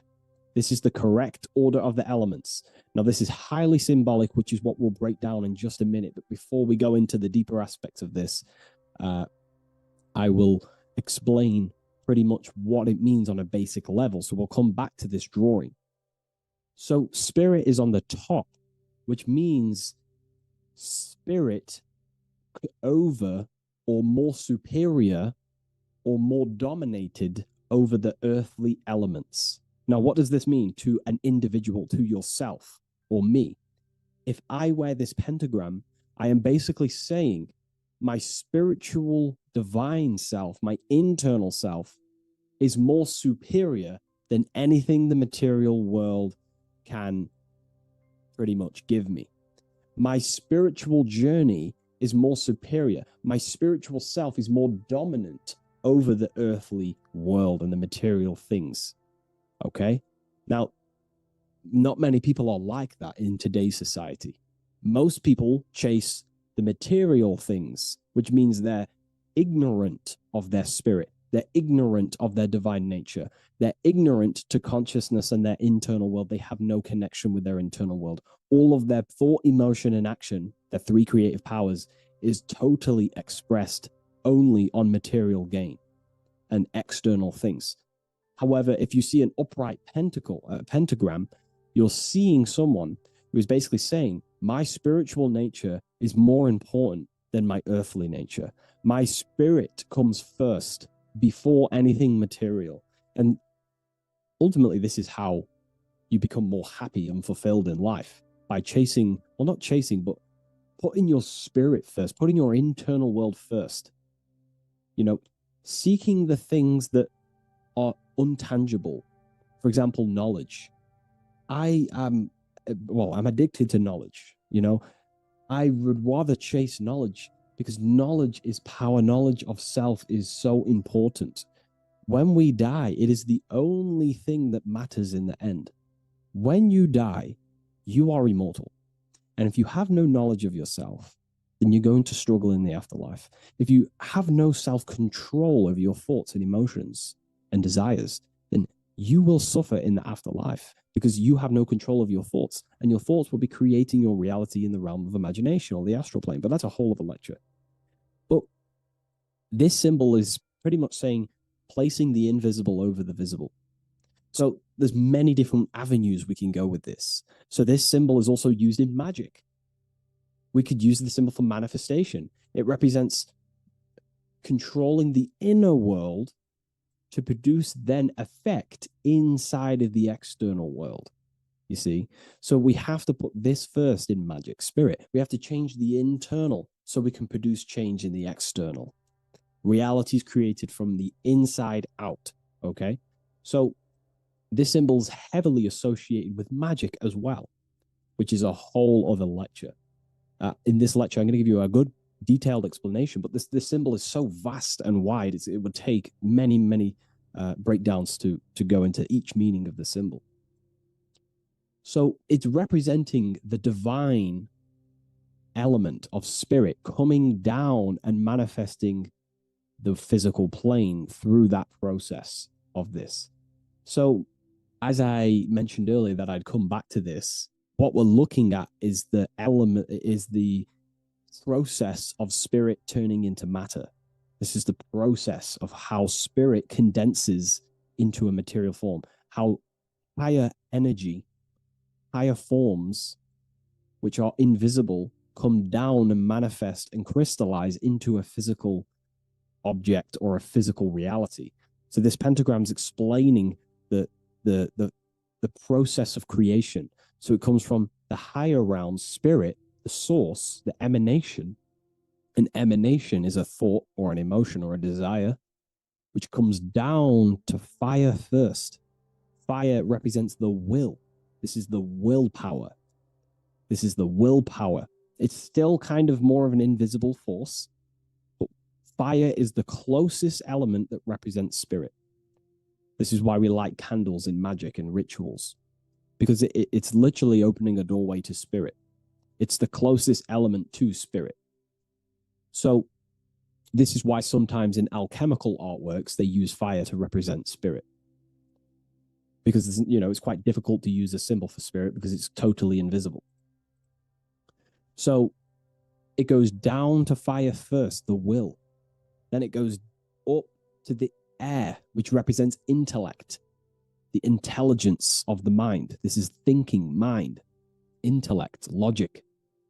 Then it goes down to water. This is emotion. This is intuition. And then it goes into the earth, which is physical body action. Okay? So spirit represents an emanation. So an emanation is something descending out of the void, out of the nothingness. And the first thing that descends is will, then intellect, then emotion, then a physical action. Then everything returns back to spirit from earth. So it's showing you how spirit manifests into matter. It's also showing you the macrocosm, how the world is created. So ultimately, it's a symbol of the microcosm also. It's a symbol of you. If you put your body outwards, you would see your body in this 5-pointed star shape. So it's a symbol of the microcosm, because you yourself are a microcosm. You contain all of the elements: spirit, fire, earth, water, and air. You breathe air, you drink water, fire in your nervous system, which is electricity, and earth is your physical body. So you are a microcosm of the universe. And this is what the circle, when we see the circle around, this is representing the macrocosm, the circle. So why are you a microcosm? Because you know how the sun changes the earth with its different electromagnetic rays, depending on how far away the sun is to the earth when it's rotating. Well, depending on what model you believe anyway, the electromagnetic rays produce change on the earth. So when the sun is further away from the earth, or whatever model you believe, when the sun is further away, then the electromagnetic rays of the sun are weaker, which means that's what the winter is. The winter is the death and the death of the electromagnetic rays of the sun. We still get sun, but it's just not as powerful as summertime. So nature dies. But then when the summer comes back around, the sun is closer, it produces higher amounts of electromagnetic life force rays, which increases the growth again in the summertime. But this is also not only happening on the earth, it's happening within the body. The body goes through this rhythm. The same rhythm that the external world goes through, your body's going through this rhythm. So these changes in the cycles not only change the earth, they change consciousness. These cycles happen within you. They happen within your body, your cells, your nervous system, your brain, your psyche, your emotions, your intellect is all affected through these cycles of the sun. So this is why you are a microcosm of the macrocosm. Your mind is cut out of the same fabric of God's intelligence, of God's mind. The same power of thought God used to manifest the world, to think it into existence, the same power you use to think your world into existence. You are truly a microcosm containing all the 5 elements, all the same powers of God, but just in a smaller version. It's a symbol of the microcosm. It's a symbol of the macrocosm also. It's a symbol of how spirit manifests into form. And this is why it's associated with magic, because you can use these elements in magic, this process of how spirit becomes matter. So there's so much that goes into this. And I actually broke this down inside the new book, the Book of Symbolism, on these 2 pages here. I will do another one on the inverted pentagram. This book, I've basically gone over every Freemasonic symbol, alchemical symbols, every occult society symbols is pretty much in this new Book of Symbolism. But again, it's not a book on symbolism. These symbols are representing forces within yourself. They represent you. And these symbols are designed to awaken aspects of yourself. So this is not a book on symbolism. This is a book on you. Each symbol will awaken different aspects of yourself to help you understand yourself. So anyways, it's a big book. It's going to be very, very soon. I'll leave a waiting list in the description. You can join the waiting list, or I'll just give you an email when it's ready. And I will see you in the next video. Please leave a like, comment, and share. And I'll see you in the next one.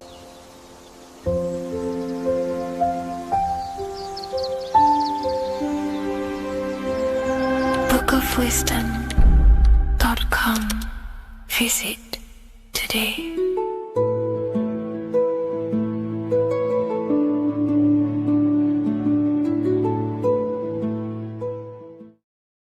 In this video, we're going to be talking about the evolution of consciousness.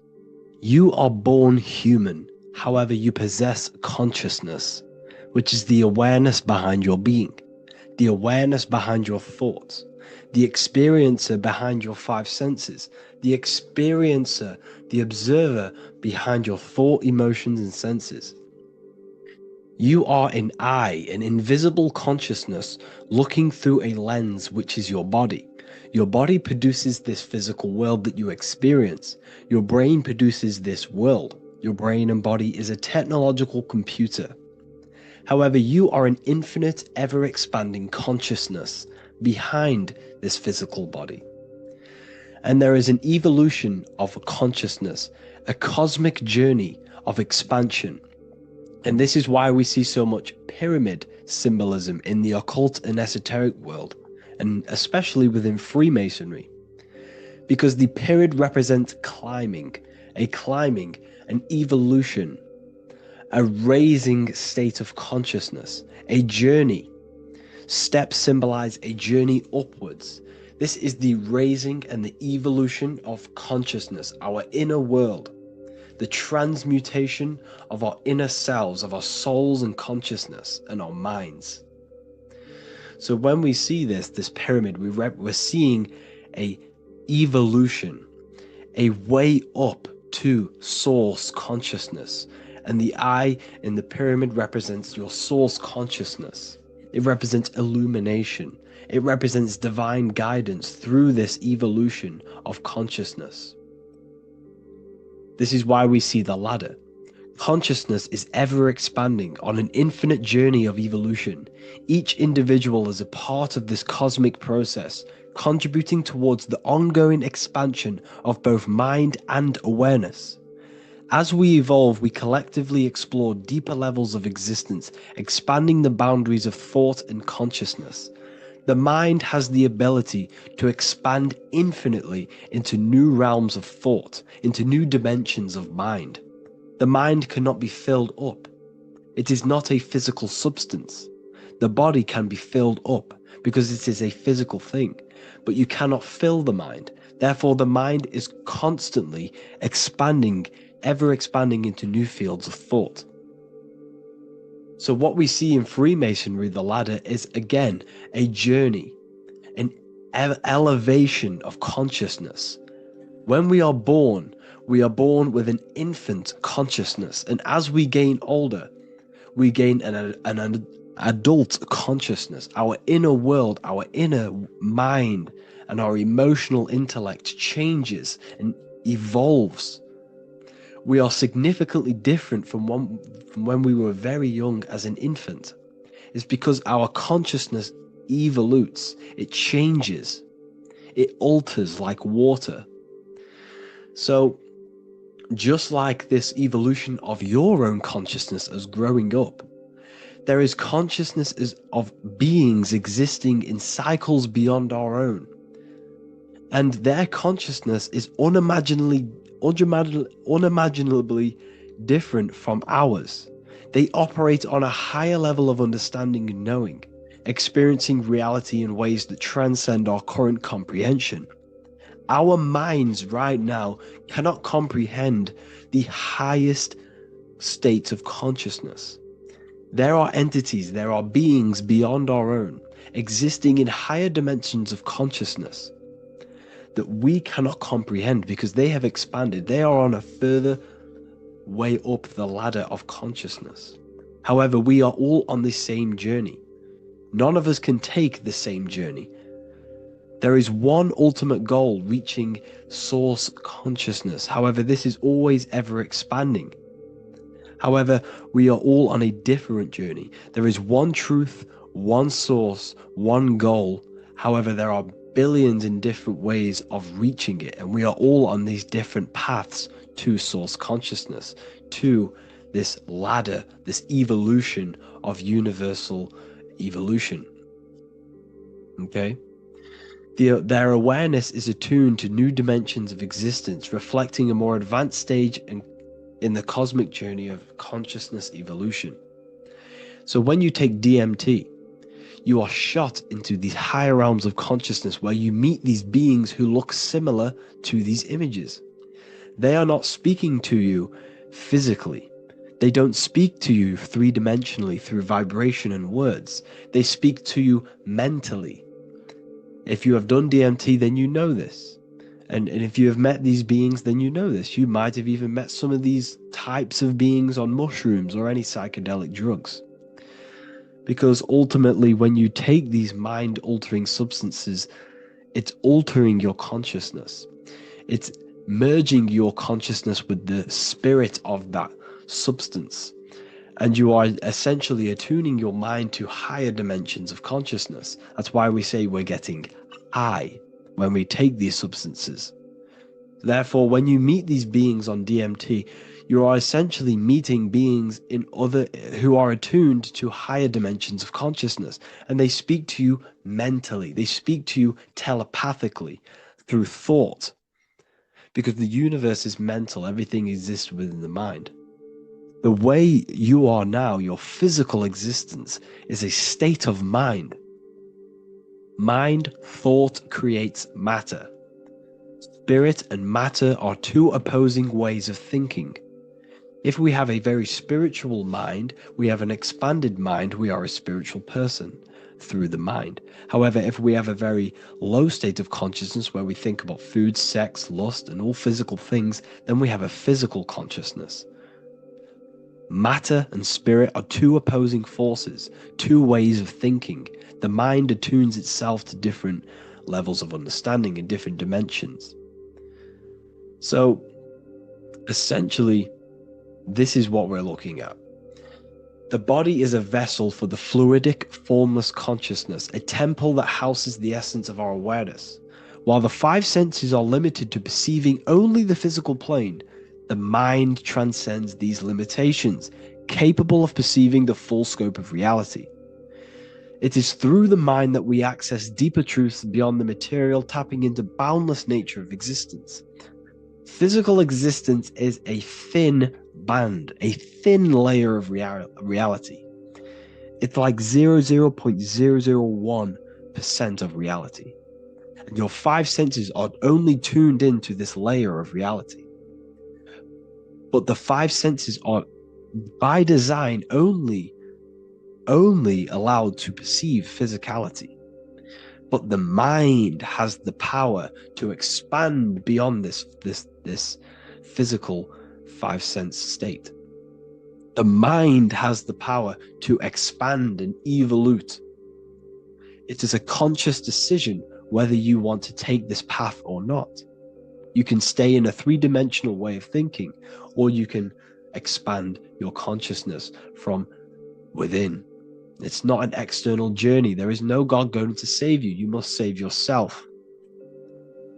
Therefore, behind every single one of these eyes is the same source consciousness. However, we are all different cells in a different journey.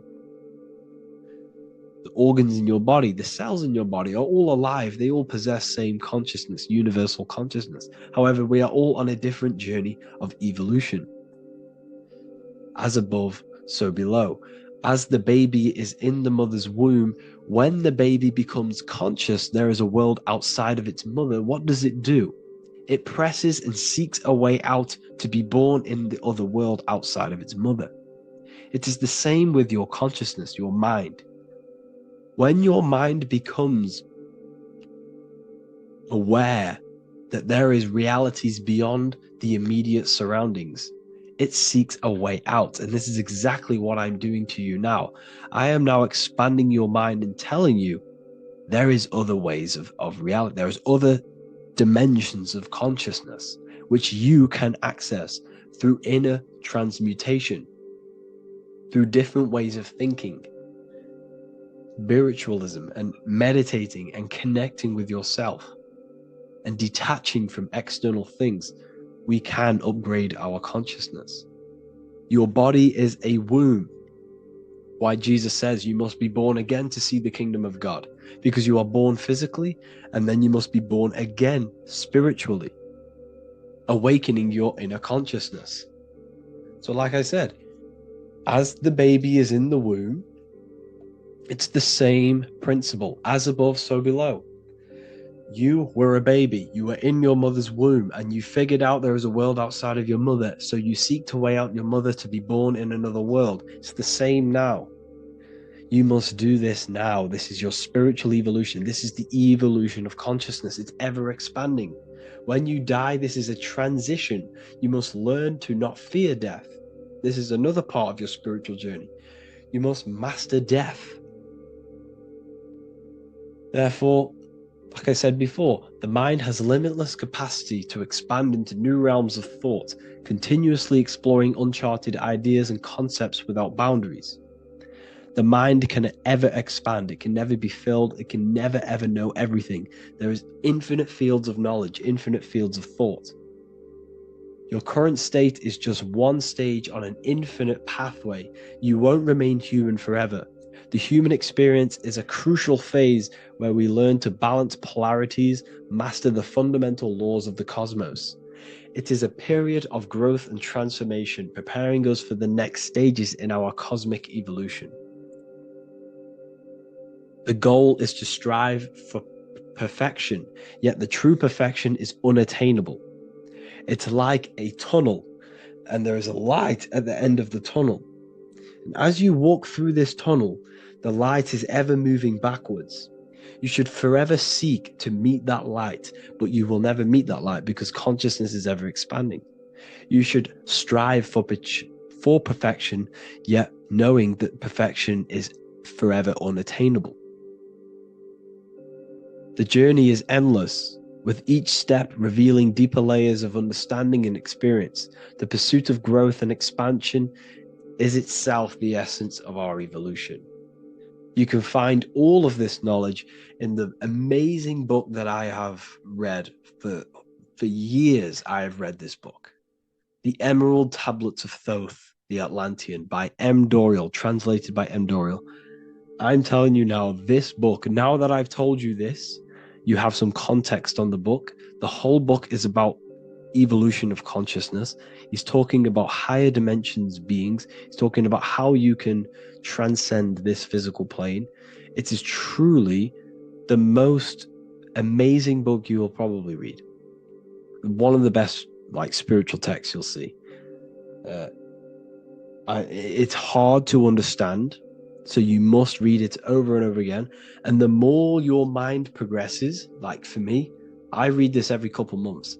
And the more I learn about consciousness, the more I expand my own consciousness. And every time I read this book, I pick out something new that just completely blows my mind. Because you can only understand this book to your level of consciousness, to your level of understanding. So now that I've told you all this information, go and read this book and it will absolutely blow your mind. And so will the Book of Wisdom Volume 2, which is now available. I released it the other day. I'm just going to read a page out now. This page is called Spirit and Matter. The Earth is not merely a dense, lifeless rock drifting through space. It possesses spirit, a living essence that animates its form. But what do we mean by spirit? Spirit in esoteric terms refers to the energy, the life force, animating the principles infused in matter. So essentially, what this page is talking about is how everything has spirit, consciousness within it. You are the middle, you are spirit and matter. You have the ability to expand your mind to the God self and raise above our animal instinct, our material self, and know the divine and expand. Animals cannot do this. Animals are not self-aware. Humans possess self-awareness. We can observe our consciousness. We can say, why do I exist? We can look in the mirror and know that we need growth. And this is what Anunnaki means. Anu means above. Anu was the supreme god of the sky, which is a metaphor. He represents spirit above, heaven. Anu came down to earth and married Ki, the goddess of the earth, which represents matter. It's a myth, it's an allegory. Anu married Ki and gave birth to the Anunnaki, Spirit came down and infused with matter and gave birth to the human, which is you. You are spirit infused in matter, Anu and Ki, Anunnaki. You are the Anunnaki. And this is just one of the teachings in my book. Honestly, this book is absolutely amazing. If you truly, truly want to expand your consciousness, give this book a read. And obviously, if you're inside the university, I give you this book for free. A paperback version. If you join the university, follow the steps inside of the general chat, you'll be able to download this book. Sorry, not download it.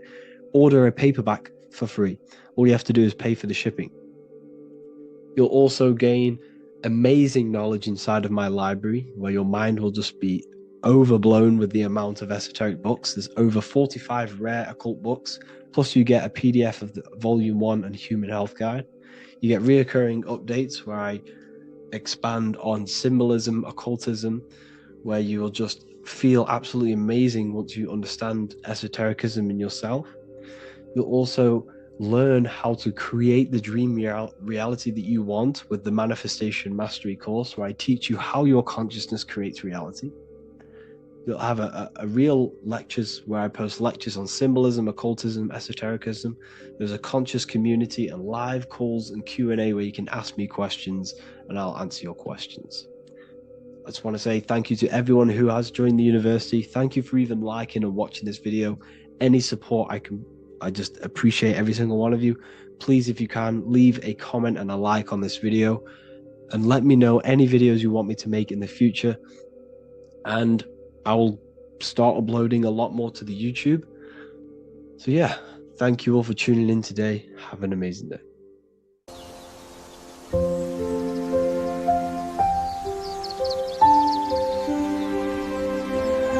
bookofwisdom.com. Visit today.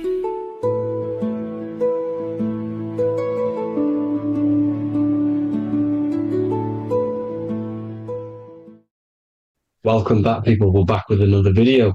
Let's jump straight into this. Make sure to tune in till the end because this has got so much information in this video. So sit back and enjoy.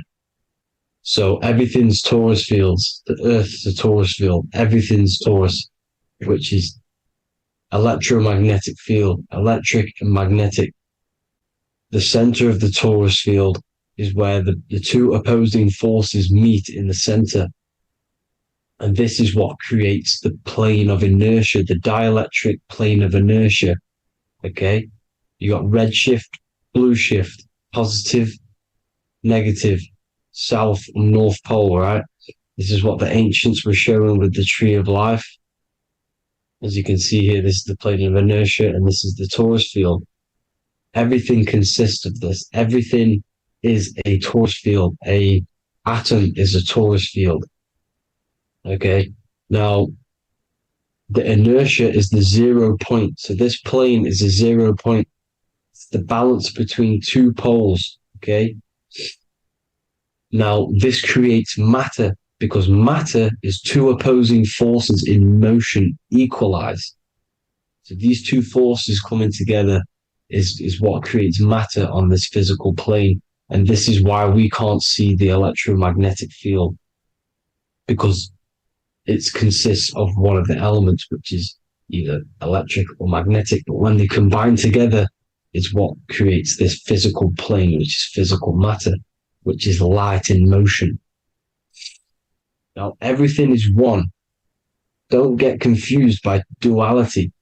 Duality is two opposing forces, but them two opposing forces are created by the same substance. It's two aspects of the same substance. So, for example, water and ice are the same thing, you know what I'm trying to say, but it's two aspects of the same substance because all is one. The whole universe is one. All goes back to the one, which is God, the creator, or magnetism, whatever you want to call it, because magnetism pulsates. Electricity has two poles, red shift, blue shift. Okay, so red shift, blue shift is electricity, and electricity vibrates. And all vibration always comes back to a standstill point. But magnetism is what pulsates. This is why your heart pulses. You breathe, which is a pulse. This is the breath of the universe, magnetism. Now, this is why the earth is green, okay? Earth can be spelt heart. If you just move the H to the beginning, it spells heart, okay? Because the heart is the center of the torus field, which is the heart chakra for us humans, okay? We consist of the same field, as you already know. Heart being the center, which is green, which is the center of the 7 colors. The center of the 7 colors. This is the most powerful chakra in your body. People think it's the crown chakra, but it's the heart chakra because it's the center of the torus field. You must align them all and combine them all into one, which is the heart chakra. Now, earth is green. Nature's green. Okay, this is because we live on heart chakra, the plane of inertia. It's the center of the torus field. Okay, and this is what the Egyptians called Isis, which is nature. Nature is balanced, and nature is female, Mother Nature, because it looks after us with the fruit it grows with abundance, and the water. It's a female energy, Mother Nature, and this is the symbolism of an equal, balanced arms. This is the scales, it's balanced. Mother Nature is balanced. This is why the sky is blue, because what comes after the heart chakra? Blue. Sky is blue. We live in Midgard. This is what the ancients called Midgard. You don't have to take this tree literally. It's a metaphor. We live in Midgard, where both positive and negative duality here. Now, Mount Meru. Mount Meru was known as the center of the earth, okay, or known as Hyperborea. And this is the North Pole, the electromagnetic North Pole. But when I say Mount Meru, it's not an actual mountain. They weren't saying there was a real mountain in the center of the earth, a magnetic rock. No. The plane of inertia, okay, there's something called a hyperboloid. That's what it's called, a hyperboloid. And this is the center of the torus field. And this hyperboloid is what is in the shape of a mountain, you see? So if I go to this next one, they say Hyperborea on this map. Why do they call it Hyperborea?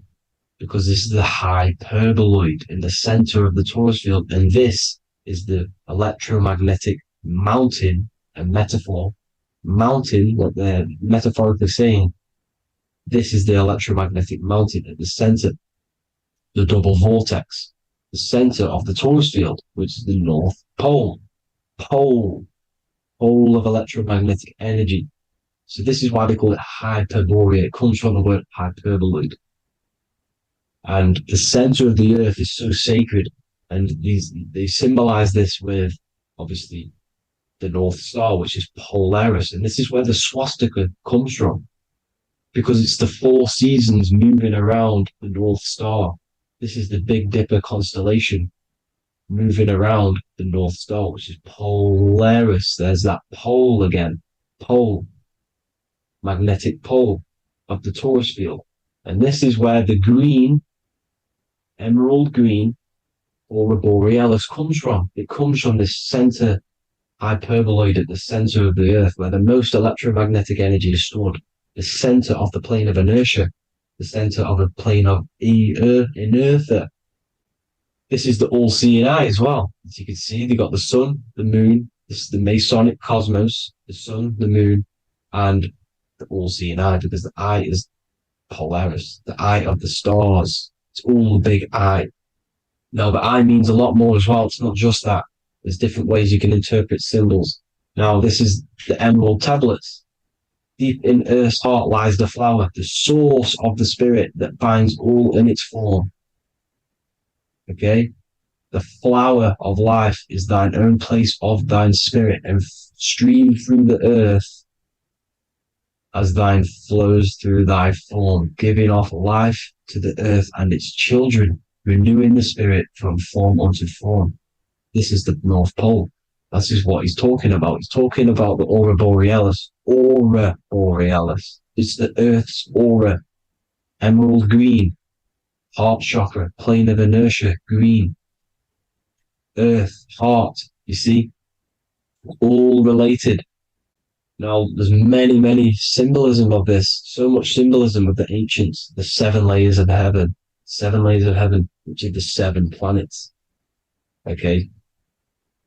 These planets are the solar system. It's the solar system because we are the soul. We are the sun, the soul. And we're inside of a solar system, which is the 7 planets. That's why there's 7 layers of heaven. Okay? The rings of Saturn, the rings of the planets are moving around us. Okay? So this is what the ancients were depicting in their cosmology. Now this is the Hebrew cosmology of the earth. This is the Mayan cosmology of the earth. You see, it's all an enclosed system. We live inside of a giant torus field. All is atum. It's what the ancients said, ancient Egyptians said. All is atum. Atoms are torus fields. Don't be tricked by the modern science today with the current model of an atom. It's completely wrong. They're hiding the torus field. They're hiding the electromagnetic field, which is in everything. Absolutely everything is in motion, and motion comes from this field. And you see, this is upside down, but this is the I think it's pretty sure it's candles, but the 7 candles, the 7 planets, the 7 Elohim. You see, it all goes back to the stars and the heavens. Now, this is how the earth really works, with the stars on the outside of the cosmic egg, and then the torus field spinning around the sun and the moon, the positive and the negative charge. The sun gives you energy, the moon takes your energy. The moon controls monthly cycles. Moon is mon. This is etymology. Mon, month, money, demon, monster. Stir is star, moon star. We are all stars. Youngster, minister, superstar, Hollywood star. We're all stars. We come from the stars, which is heaven. Our soul comes from the stars. You see? We are the universe, the image of man made in the universe. We are a microcosm of the universe. The universe is a macro. We are micro. We consist of everything. The body, mind, and spirit. The sun, the soul. Moon, the mind. Earth, the body. Body, mind, and spirit. We have 12 systems in the body, which are governed by the 12 zodiac signs. Starting at the Aries, which is the ram, the ram of God, all the way down to Pisces. And Capricorn, kneecap. It all goes back to the stars. We are the stars. We are the universe. Everything is inside of us. Everything. Like I say, the Temple of Solomon, the Temple of the soul, and man. The soul, the temple is the body. The soul is the soul, and the man is the mind. The temple of the soul and the mind. Body, mind, and spirit. We consist of the 5 elements. Air, spirit, water, earth, and fire. We consist of everything. We are the universe. We're made in God's image, which is the universe. You see? Now, everything goes back to the stars. The ancients worship the stars because the stars govern everything. They govern the systems in the body. They govern your life. This is why your zodiac is so important, your sign. Each zodiac has a specific element associated with it as well. Aries, which is the first sign, the Ram of God, which is a fire sign. Fire, first, F-I-R, this is etymology. The cerebrum, ram, which is in the brain. Aries, the ram, controls the head, the face, and the nose upwards. So it controls the cerebrum. The Torah, which is, I'm pretty sure it's the Hebrew Bible, which is the Taurus. Tornado comes from the Taurus field. You see?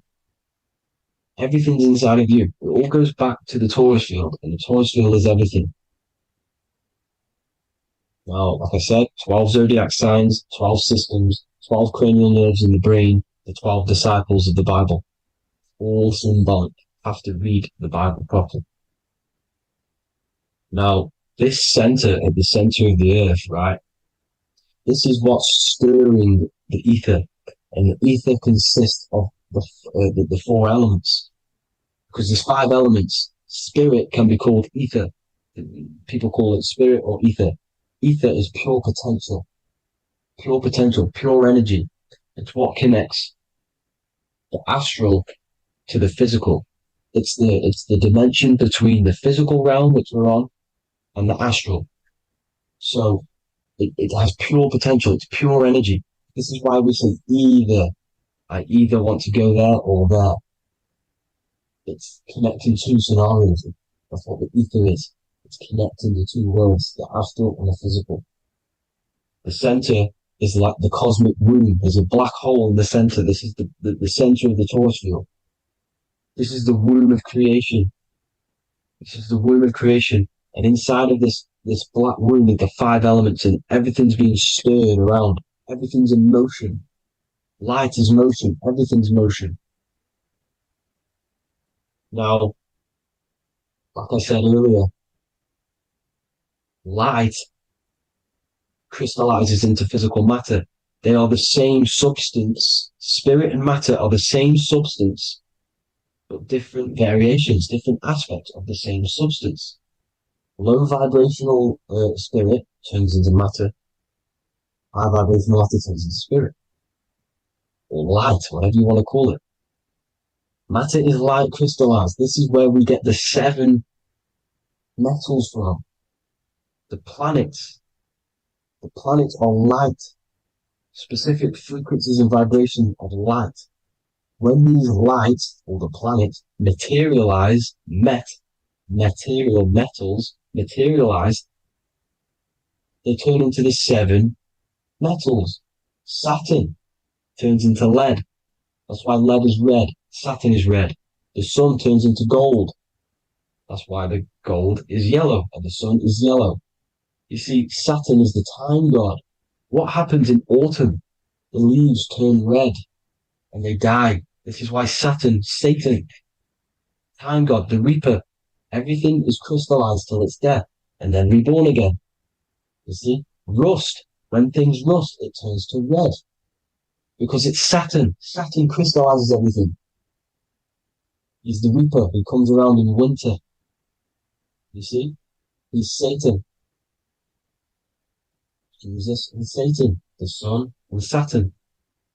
They say we live in a solar system. The solar system, I think I've already just broke this down. The 7 planets are the 7 chakras. Everyone already knows this. But I'm going through it anyway. This is where we get the 7 planets from. And the 7 metals. You see, all the ancients knew it was an enclosed electromagnetic system.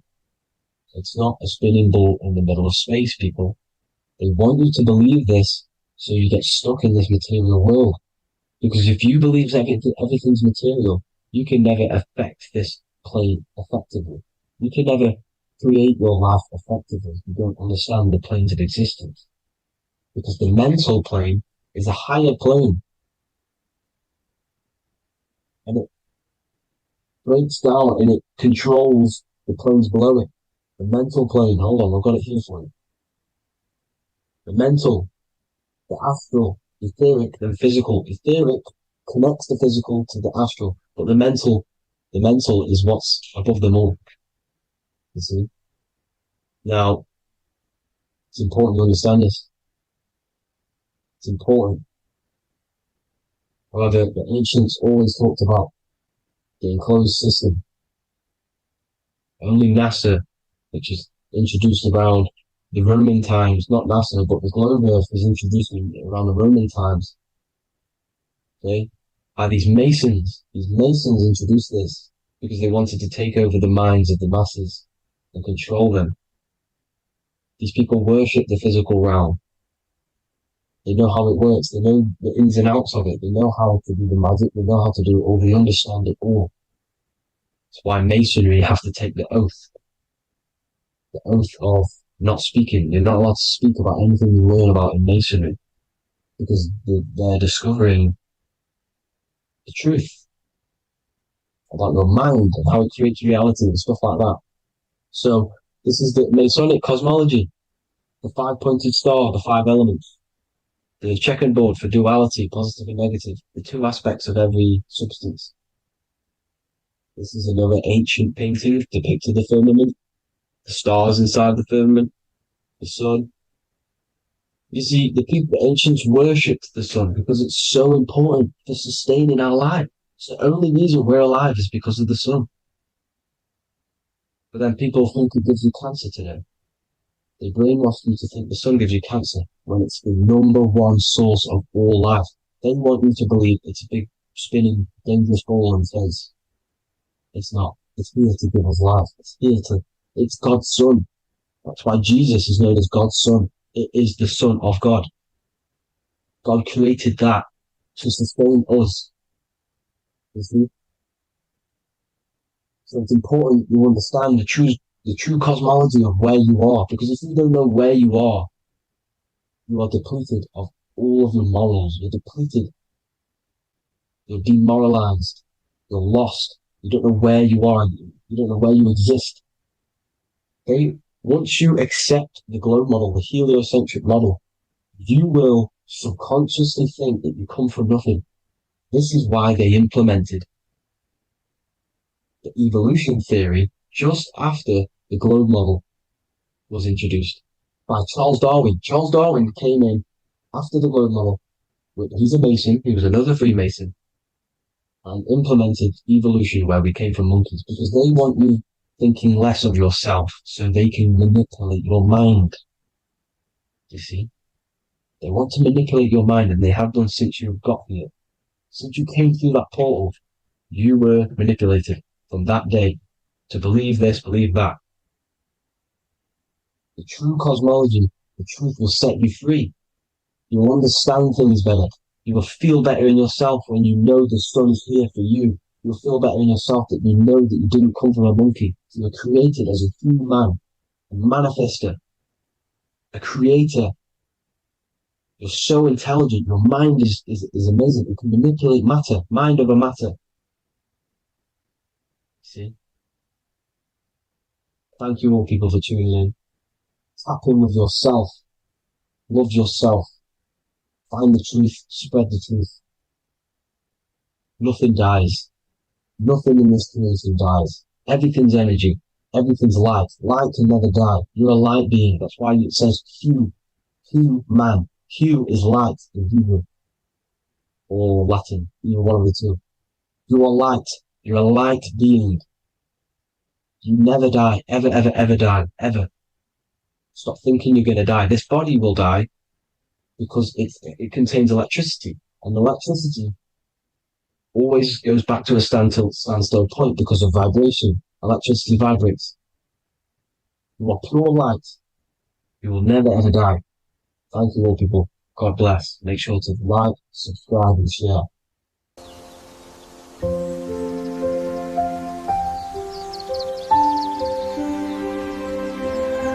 bookofwisdom.com. Visit today.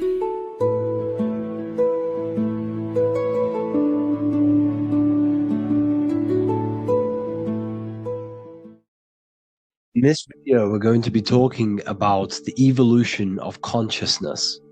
You are born human, however, you possess consciousness, which is the awareness behind your being, the awareness behind your thoughts, the experiencer behind your five senses, the experiencer, the observer behind your thought, emotions, and senses.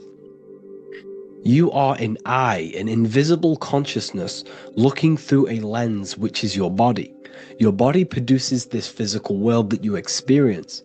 Your brain produces this world. Your brain and body is a technological computer. However, you are an infinite, ever-expanding consciousness behind this physical body. And there is an evolution of consciousness, a cosmic journey of expansion. And this is why we see so much pyramid symbolism in the occult and esoteric world, and especially within Freemasonry. Because the pyramid represents climbing, an evolution, a raising state of consciousness, a journey. Steps symbolize a journey upwards.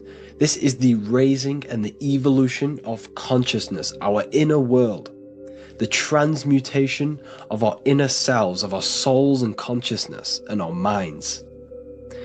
So when we see this pyramid, we're seeing a evolution, a way up to source consciousness. And the eye in the pyramid represents your source consciousness. It represents illumination. It represents divine guidance through this evolution of consciousness. This is why we see the ladder. Consciousness is ever expanding on an infinite journey of evolution. Each individual is a part of this cosmic process, contributing towards the ongoing expansion of both mind and awareness. As we evolve, we collectively explore deeper levels of existence, expanding the boundaries of thought and consciousness. The mind has the ability to expand infinitely into new realms of thought, into new dimensions of mind. The mind cannot be filled up. It is not a physical substance. The body can be filled up because it is a physical thing, but you cannot fill the mind. Therefore, the mind is constantly expanding, ever expanding into new fields of thought. So what we see in Freemasonry, the ladder, is again a journey, an elevation of consciousness. When we are born with an infant consciousness, and as we gain older, we gain an adult consciousness. Our inner world, our inner mind, and our emotional intellect changes and evolves. We are significantly different from when we were very young as an infant. It's because our consciousness evolutes, it changes, it alters like water. So, just like this evolution of your own consciousness as growing up, there is consciousness of beings existing in cycles beyond our own. And their consciousness is unimaginably different from ours. They operate on a higher level of understanding and knowing, experiencing reality in ways that transcend our current comprehension. Our minds right now cannot comprehend the highest states of consciousness. There are entities, there are beings beyond our own, existing in higher dimensions of consciousness that we cannot comprehend because they have expanded. They are on a further way up the ladder of consciousness. However, we are all on the same journey. None of us can take the same journey. There is one ultimate goal, reaching source consciousness. However, this is always ever expanding. However, we are all on a different journey. There is one truth, one source, one goal. However, there are billions in different ways of reaching it, and we are all on these different paths to source consciousness, to this ladder, this evolution of universal evolution. Okay? Their awareness is attuned to new dimensions of existence, reflecting a more advanced stage in the cosmic journey of consciousness evolution. So when you take DMT, you are shot into these higher realms of consciousness where you meet these beings who look similar to these images. They are not speaking to you physically. They don't speak to you three-dimensionally through vibration and words. They speak to you mentally. If you have done DMT, then you know this. And if you have met these beings, then you know this. You might have even met some of these types of beings on mushrooms or any psychedelic drugs. Because ultimately, when you take these mind-altering substances, it's altering your consciousness. It's merging your consciousness with the spirit of that substance. And you are essentially attuning your mind to higher dimensions of consciousness. That's why we say we're getting high when we take these substances. Therefore, when you meet these beings on DMT, you are essentially meeting beings who are attuned to higher dimensions of consciousness, and they speak to you mentally. They speak to you telepathically through thought, because the universe is mental. Everything exists within the mind. The way you are now, your physical existence, is a state of mind. Mind, thought creates matter. Spirit and matter are two opposing ways of thinking. If we have a very spiritual mind, we have an expanded mind, we are a spiritual person through the mind. However, if we have a very low state of consciousness where we think about food, sex, lust, and all physical things, then we have a physical consciousness.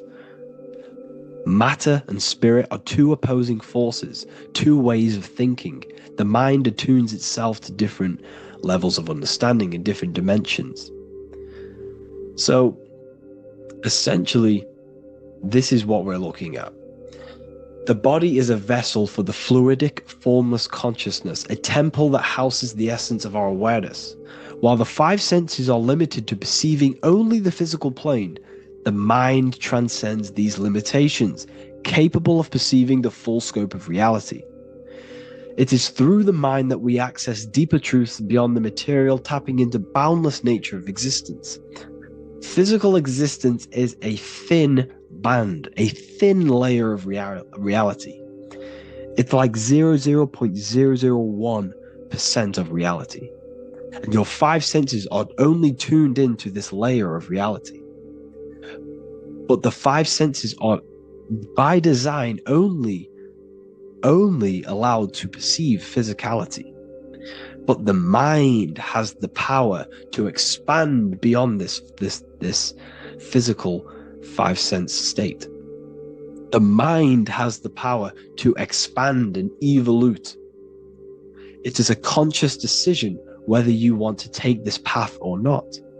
You can stay in a three-dimensional way of thinking, or you can expand your consciousness from within.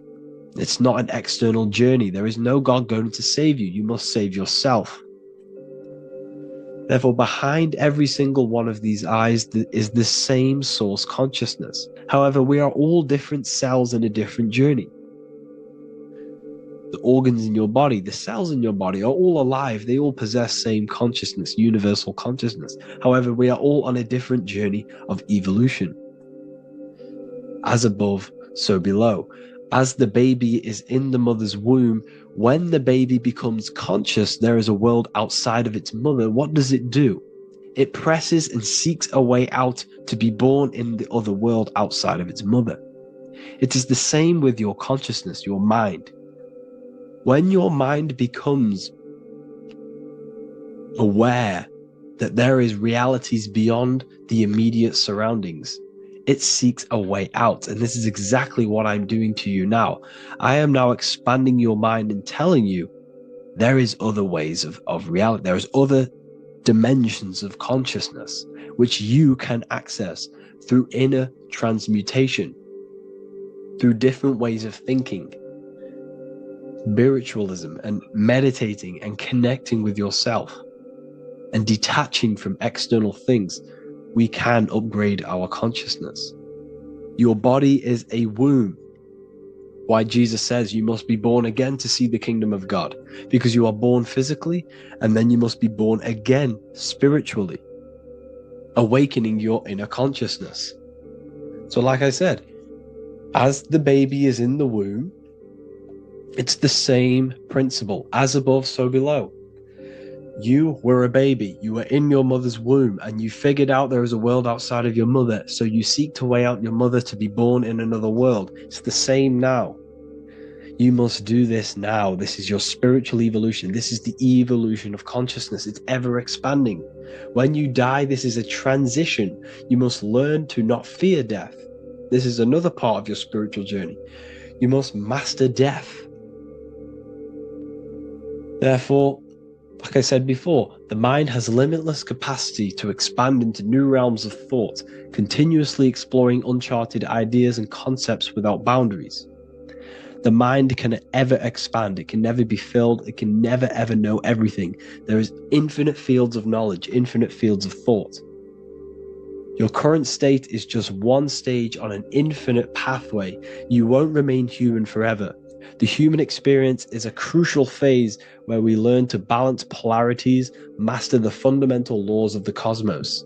It is a period of growth and transformation, preparing us for the next stages in our cosmic evolution. The goal is to strive for perfection, yet the true perfection is unattainable. It's like a tunnel, and there is a light at the end of the tunnel. And as you walk through this tunnel, the light is ever moving backwards. You should forever seek to meet that light, but you will never meet that light because consciousness is ever expanding. You should strive for perfection, yet knowing that perfection is forever unattainable. The journey is endless, with each step revealing deeper layers of understanding and experience. The pursuit of growth and expansion is itself the essence of our evolution. You can find all of this knowledge in the amazing book that I have read for years. I have read this book, The Emerald Tablets of Thoth, the Atlantean, by M. Dorial, translated by M. Dorial. I'm telling you now, this book, now that I've told you this, you have some context on the book. The whole book is about evolution of consciousness. He's talking about higher dimensions beings. He's talking about how you can transcend this physical plane. It is truly the most amazing book you will probably read.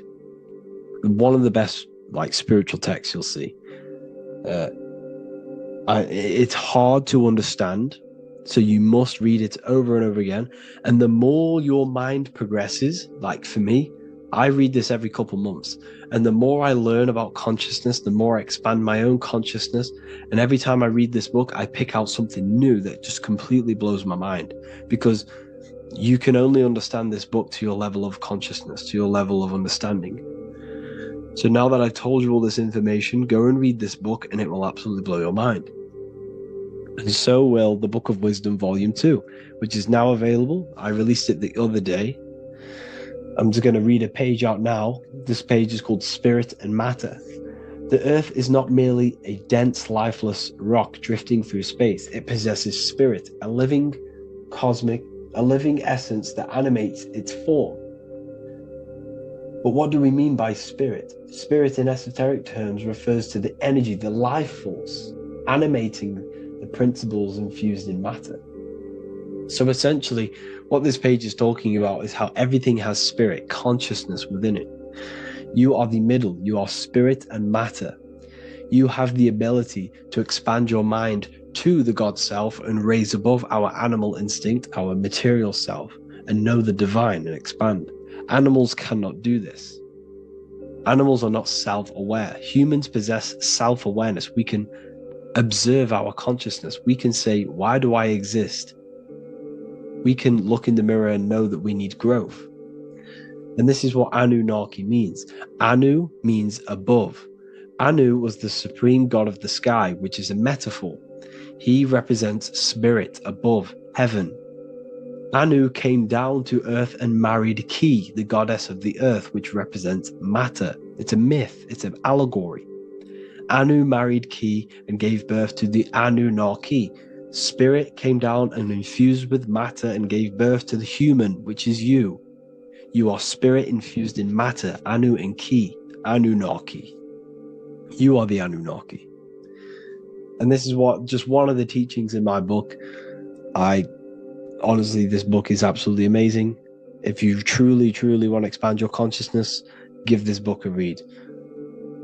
And obviously, if you're inside the university, I give you this book for free. A paperback version. If you join the university, follow the steps inside of the general chat, you'll be able to download this book, not download it, order a paperback for free. All you have to do is pay for the shipping. You'll also gain amazing knowledge inside of my library, where your mind will just be overblown with the amount of esoteric books. There's over 45 rare occult books, plus you get a PDF of the Volume 1 and Human Health Guide. You get reoccurring updates where I expand on symbolism, occultism, where you will just feel absolutely amazing once you understand esotericism in yourself. You'll also learn how to create the dream reality that you want with the Manifestation Mastery course, where I teach you how your consciousness creates reality. You'll have a real lectures where I post lectures on symbolism, occultism, esotericism. There's a conscious community and live calls and Q&A where you can ask me questions and I'll answer your questions. I just want to say thank you to everyone who has joined the university. Thank you for even liking and watching this video. Any support I just appreciate every single one of you. Please, if you can, leave a comment and a like on this video and let me know any videos you want me to make in the future. And I will start uploading a lot more to the YouTube. So yeah, thank you all for tuning in today. Have an amazing day.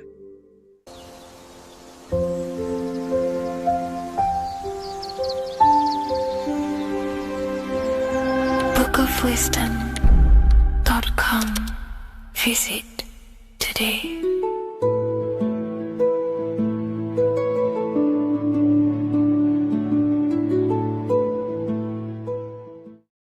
Watching pornography makes you see people as objects. It does a lot of psychological damage to the human mind. And if you truly want to progress in life, your spiritual journey, mastery, whatever it is, mastering your sexual urges is essential to become powerful, successful, and become the best version of yourself. And there are some occult practices that I used to help master this urge. They're not really techniques, they're more mindsets, which will definitely help you overcome your urges. So if you want to quit pornography today, this is the way forward that I used to create this version of myself. Before we go into the tactics, we must understand that whatever we do in darkness comes into light some way or another. If you watch pornography, you know you have a problem, you keep this to yourself. We all naturally do. These things are private, and what we do in our private time molds our subconscious mind, and we keep it away from people. But whatever we do in darkness always comes to light. If you're doing things you don't want others to see, such as watching pornography, it will come out through a subconscious force. It will come out in your eye contact. You won't really be able to make eye contact with the person you're attracted to. It comes out in your energy, your aura, your presence, your confidence. All of this plays a role in molding your consciousness. And especially women can pick this up so easily. Females are more subconscious, males are more conscious. Females speak indirectly, males should speak directly. If a woman is hungry, they will say, "I'm hungry." "Are you hungry?" But a male will say, "Let's go get some food." You have to see the underlying subconscious messages in women because they speak in more of a subconscious language. Men speak in a direct language. And maybe even men will pick this up. If you want to be taken seriously in the business world or your career, whatever it is, this is essential for your body language and your personal power. So you must master your sexual urges. Releasing your sexual energy, your sexual fluids, removes the life in your eyes.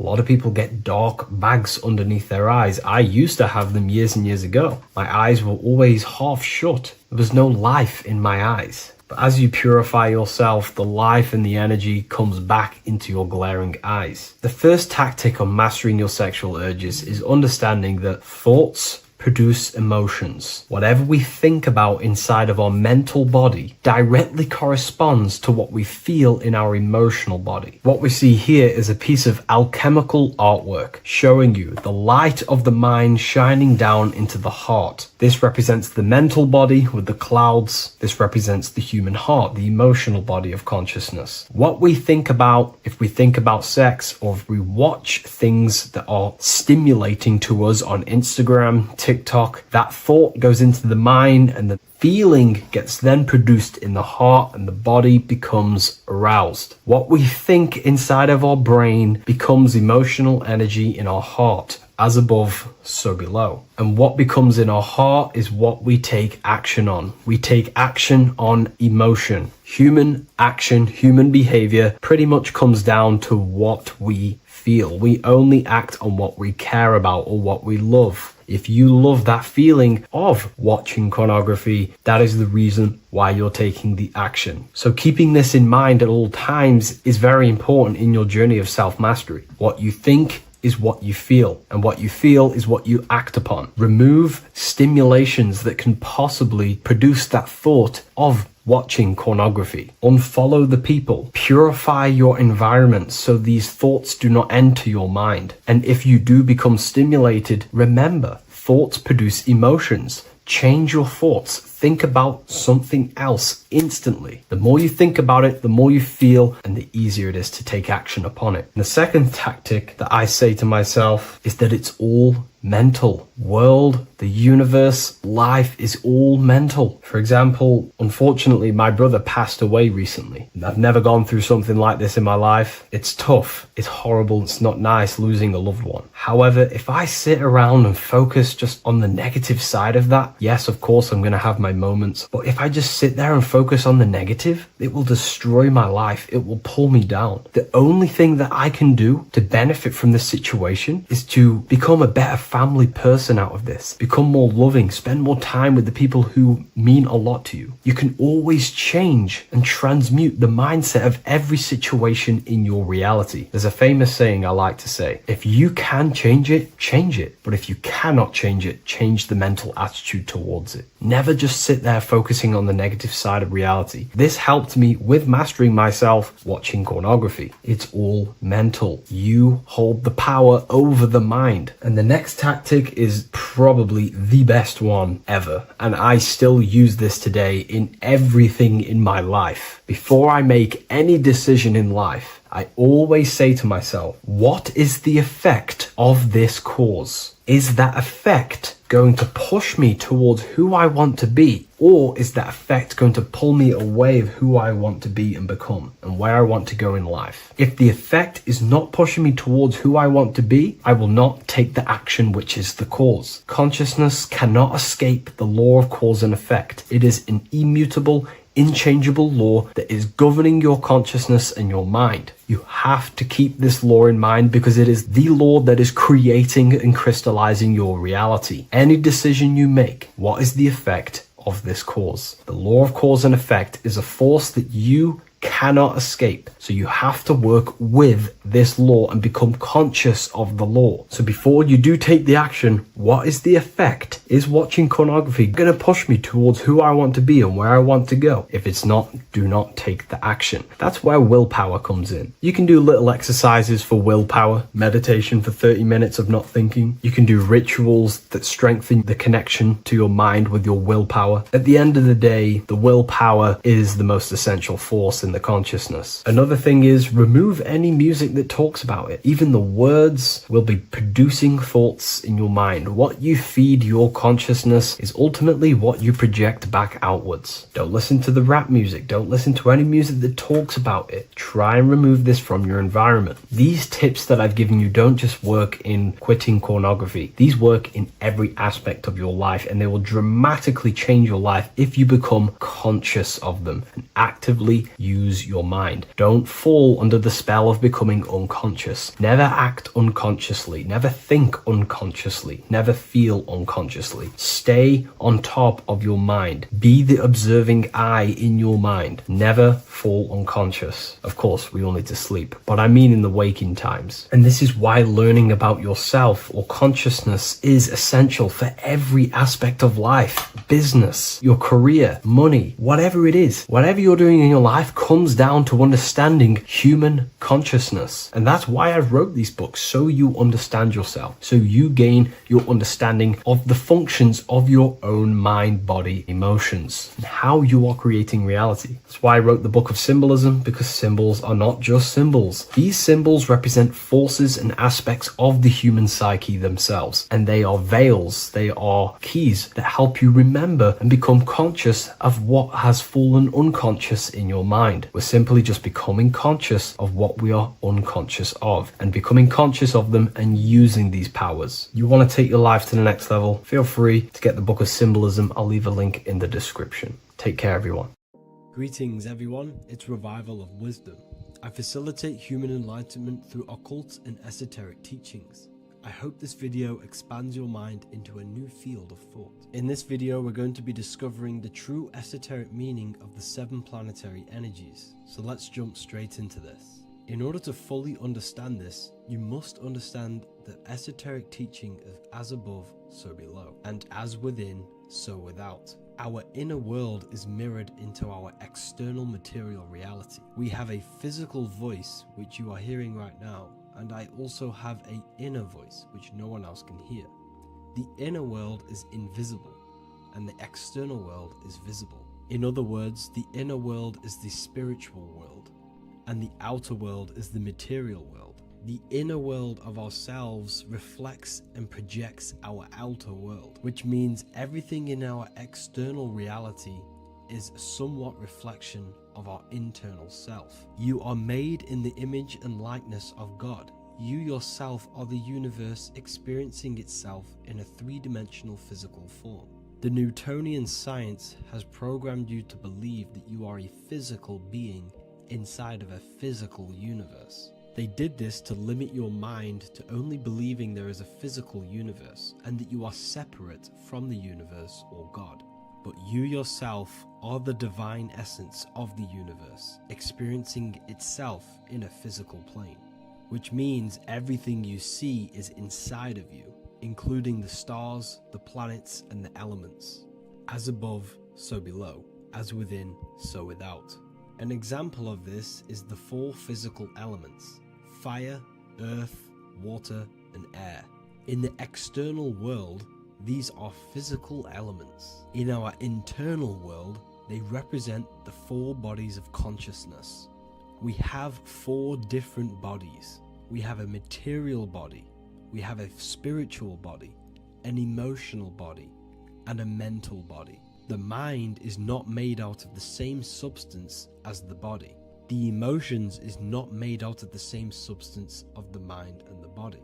These bodies exist in four different dimensions, four layers of consciousness. With that being said, the four physical elements are inside of us. The earth is our material physical body. Fire represents our spiritual astral light body. Water represents our transformative and emotional body. Air represents the mental body, the communicative and thinking body. This is the teaching as above, so below. If that resonates with you and you can comprehend it, please leave a like and a subscribe to this channel to see more content. And feel free to leave a comment on any video suggestions. Okay, so now we've gone over the four physical elements and how they correspond with your inner world of consciousness. This is going to make it easier for you to understand what the planets actually are. The planets are a bit more in-depth and more detailed aspects of our consciousness. The four physical elements are generic, but the 7 planets go deeper. They are deeper aspects of ourselves. On a macrocosmic scale, the 7 planets rule the material realm.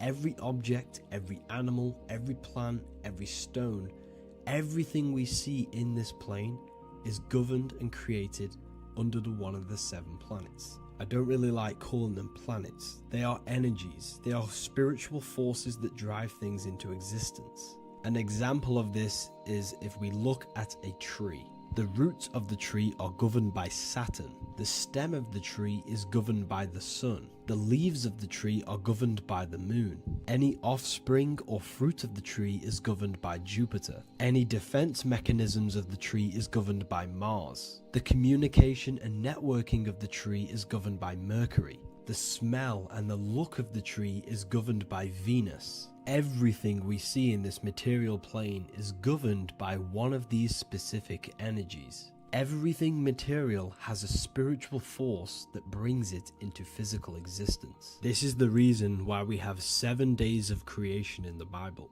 The 7 days of the week, all governed by the planetary energies. Monday is moon day for the moon. Mars governs Tuesday. Mercury is Wednesday. Jupiter is Thursday. Venus is Friday. Saturn is Saturn day. And Sunday is for the sun.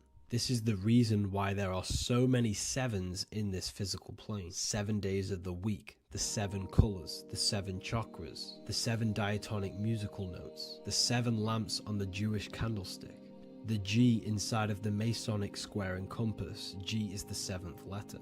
Now let's go a little bit deeper into every planetary energy. Saturn in the external material plane governs the foundational and enduring aspects of existence, such as roots of plants, the bones of our body, and even the insects that dwell beneath the ground. Saturn represents the dull, hard, and unyielding forces of life, symbolizing structure, limitation, and conditioning. Under Saturn's influence, things become rigid, bound by restrictions and boundaries. This is the reason why Saturn is known as Father Time, because Saturn rules anything that is a restriction and a limitation, which is time. The whole of this material plane is governed by time. You will be born and you will die. This explains why there is so much Saturn symbology in this material plane. Saturn is one of the most important planetary energies. You are a spiritual being in a physical body. Your light, your consciousness is bound to the physical body until you learn how to escape the physical body. The body is a limitation for our infinite minds and spiritual bodies. Our infinite mind is stuck in this material body, governed by Saturn's limitation of time, matter, and space. Now let's dive into what Saturn means to our consciousness within our internal world. We've gone over what Saturn means in the external world. What does it mean to our consciousness? Internally, Saturn embodies the conditioning within our consciousness. When the Saturnian aspect of our consciousness dominates, we become overly rigid, fixated, and restricted in our thinking and actions. For example, Saturn's influence is strongly felt in today's world, where many people's minds are confined to societal norms and conditioned responses. Saturn is the aspect of our consciousness, our minds, such as limiting belief systems and limiting thoughts and emotions. This is the negative thought that you can't get rid of that's holding you back. This is a Saturn aspect of our consciousness. However, this is not a negative thing. The Saturnian aspect of our consciousness is a great teacher, guiding us through difficult life lessons that ultimately lead us to growth and expansion. Saturn's energy allows us to experience and overcome fears and limitations so our minds can expand into new fields of thought, into new life. Although Saturn's energy is harsh and often challenging, it helps us develop resilience, discipline, and wisdom. However, in the modern day, this Saturnian energy has overpowered the minds of the masses, fostering excessive rigidity and limitation. This is why we see so much Saturn symbolism. It's literally everywhere because our minds are being dominated by the Saturnian limiting aspect of our consciousness. Now, let's move on to the moon. The moon, or lunar energy, in the external material macrocosm plane governs the elements of water, influencing the natural cycles such as the ocean tides, which rise and fall in harmony with the moon's phases. Beyond water, the moon also guides instinctual behaviors such as animal migrations. Birds, insects, and other creatures rely on the moon's subtle energies to navigate their journeys. For example, dung beetles use polarization patterns in the moonlight to orient themselves and travel safely home. The moon creates the months. M-O-N is moon. There are 28-day cycles, and this 28-day cycle of the moon is reflected in the woman's body, known as the menstrual cycle. The moon is a feminine energy, governing the feminine elements such as water and the feminine cycles of the body. The moon is the womb.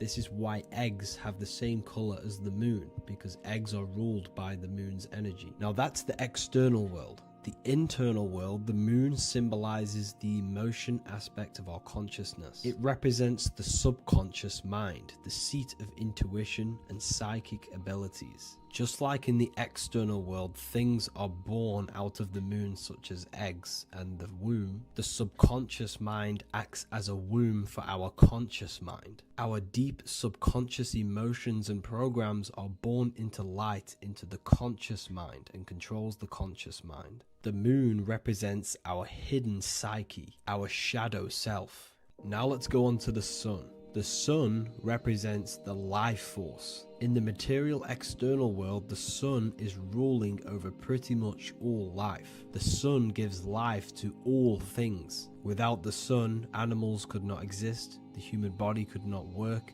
and plants would not grow. The sun is the life force. It's the soul of the world. Now, in our internal world of consciousness, the sun represents our passion, our drive, our conscious mind. The aspect of our internal world that wants to drive things and give life to physical manifestation. Now we go on to Mars energy. Mars is well known for being the god of war. Mars energy manifests into the material plane through anything that seeks to protect or defend itself. For example, the holly tree. The holly tree leaves are very sharp and they defend itself. Anything that is protective in the material world has Mars energy and is governed by this specific aspect of consciousness.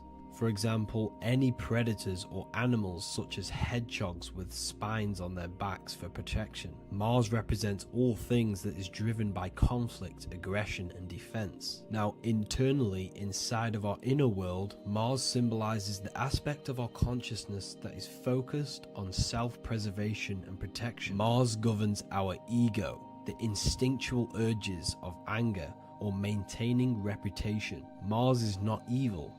It's necessary. Sometimes it's necessary for us to protect ourselves. Mars is the aspect of our consciousness that is anger, rage, the desire to fight or conquer. When this energy is activated within our consciousness, we become defensive, assertive, and even combative, ready to dominate others and destroy obstacles in our way. Now let's move on to Venus energy. Venus in the external material world manifests its energy through the aesthetics of creation. This planet governs the beauty and harmony found in nature, including the nurturing environment of a mother's womb where life begins. Venus embodies the essential love, not only in romantic relationships, but also in the bonds between family members and all living beings. Venus represents relationships. We have relationships between plants, animals, they all depend on each other to give life. Plants provide food and medicine, while living creatures contribute to their own growth and pollination. Internally, Venus represents the aspect of our consciousness that yearns for relationships and connections with others. This is an aspect of our consciousness that encourages to care for our physical appearance and embracing beauty. Aesthetics play a role in our interactions and self-expression.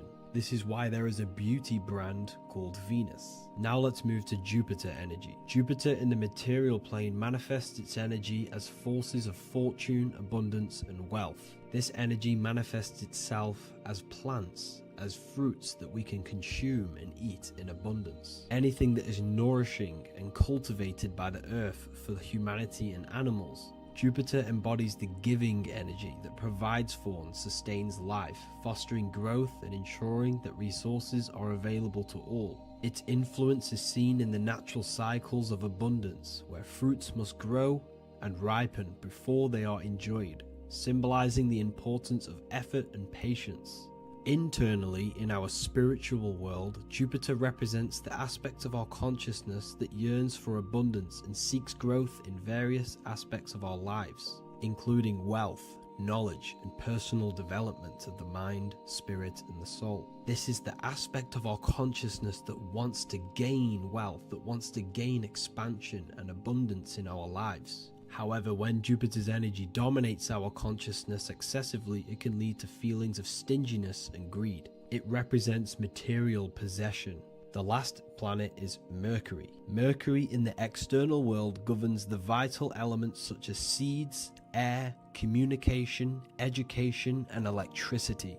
Known as the messenger of the gods, Mercury rules over intellect, communication, and the transmission of knowledge. Mercury's states of consciousness manifests itself in the material plane as the network between trees and plants, how they all communicate together. It represents the intelligence behind all physical things. It's the intelligence behind the seed that allows it to grow into a plant. Mercury's creative energy is manifested in the nervous system of the human body and all living animals. The intricate messenger that transmits signals from the body to the brain and then to the mind.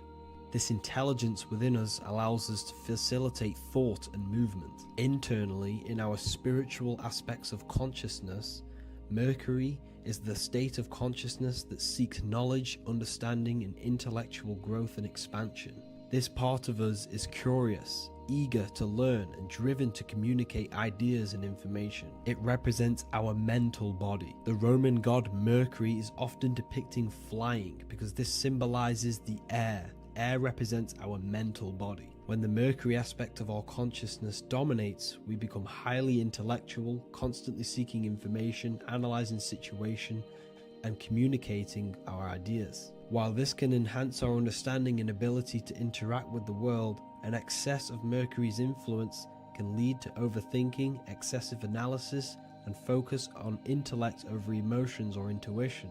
Okay, so they are the 7 planetary energies in the external world and your internal world of consciousness. These energies are manifested in the Roman mythology as human beings. They are depicted as human beings, but this is nothing but symbolism. These gods never existed physically. They represent aspects of our consciousness and spiritual forces that govern the material plane. Every material object, every intelligence, every piece of life in this universe is governed and brought into existence by one of these spiritual forces. Now, I hope this video has expanded your mind into a new realm of thought. Make sure to leave a like, a comment, and subscribe to the channel for more occult and esoteric information. You can read more about this topic and many more occult and esoteric teachings inside of my books, the Book of Wisdom Volume 1 and the Book of Wisdom Volume 2. I honestly advise that not everyone reads these books. These are books which will completely transform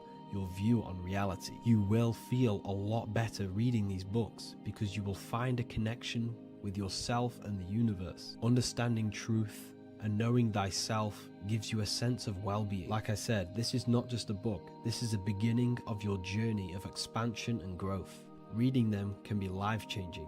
Inside my university, I host live calls where you can ask me questions, and you can watch all the pre-recorded live calls. You also gain the ability to manifest your own reality through the Manifestation Mastery course. There is also a library with all of the PDFs that I've read in the past of occultism, symbolism, and esotericism that you can gain access to.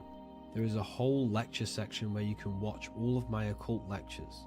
This is a place of transformation. The price of the university will be going up very soon. If you join now, you will gain a free sexual alchemy course which will teach you how to transmute sexual energy into creativity. I'll leave all the links in the description for the university and also my website where you can get my books. I hope you enjoyed this video. Take care.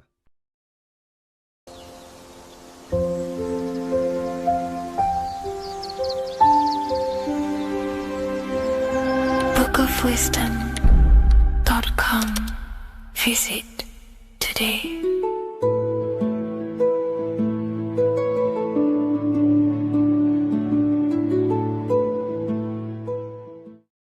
What if I told you the devil is closer than you think, and it's not actually a real person, force, or spiritual entity outside of you, but a being and an aspect of your own mind and psyche? In this video, you will learn exactly what the devil is and the true esoteric meaning of the devil. The first thing we need to understand is that the universe is a mental universe. Look around you. Every action, every building, everything you see around you was begun first as thought in the mind, then manifested. We use the mind to build and shape our reality. The universe, the world, only exists inside of our mind. Therefore, God and the devil exist inside of our own psyche. So first of all, the devil is not a literal being, but a symbol of the lower self. It represents the unmastered, ego-driven part of the human mind, a symbol of destructive thoughts, emotions, behaviors, lives in realms of chaos, fear, hatred, lust, and ignorance. This is why we see the devil as red, because red is the lowest vibrational color on the color spectrum. It also corresponds with the root chakra, which is all to do with survival instincts. Red represents chaotic and intense emotions like hatred and anger. When we are angry, our face turns red. The devil represents our animalistic fundamental needs, our instinctual needs, our survival state of consciousness. We have a survival state of consciousness and a godly state of consciousness. Our godly state of consciousness is creating, not just experiencing in the animal state, but consciously creating reality.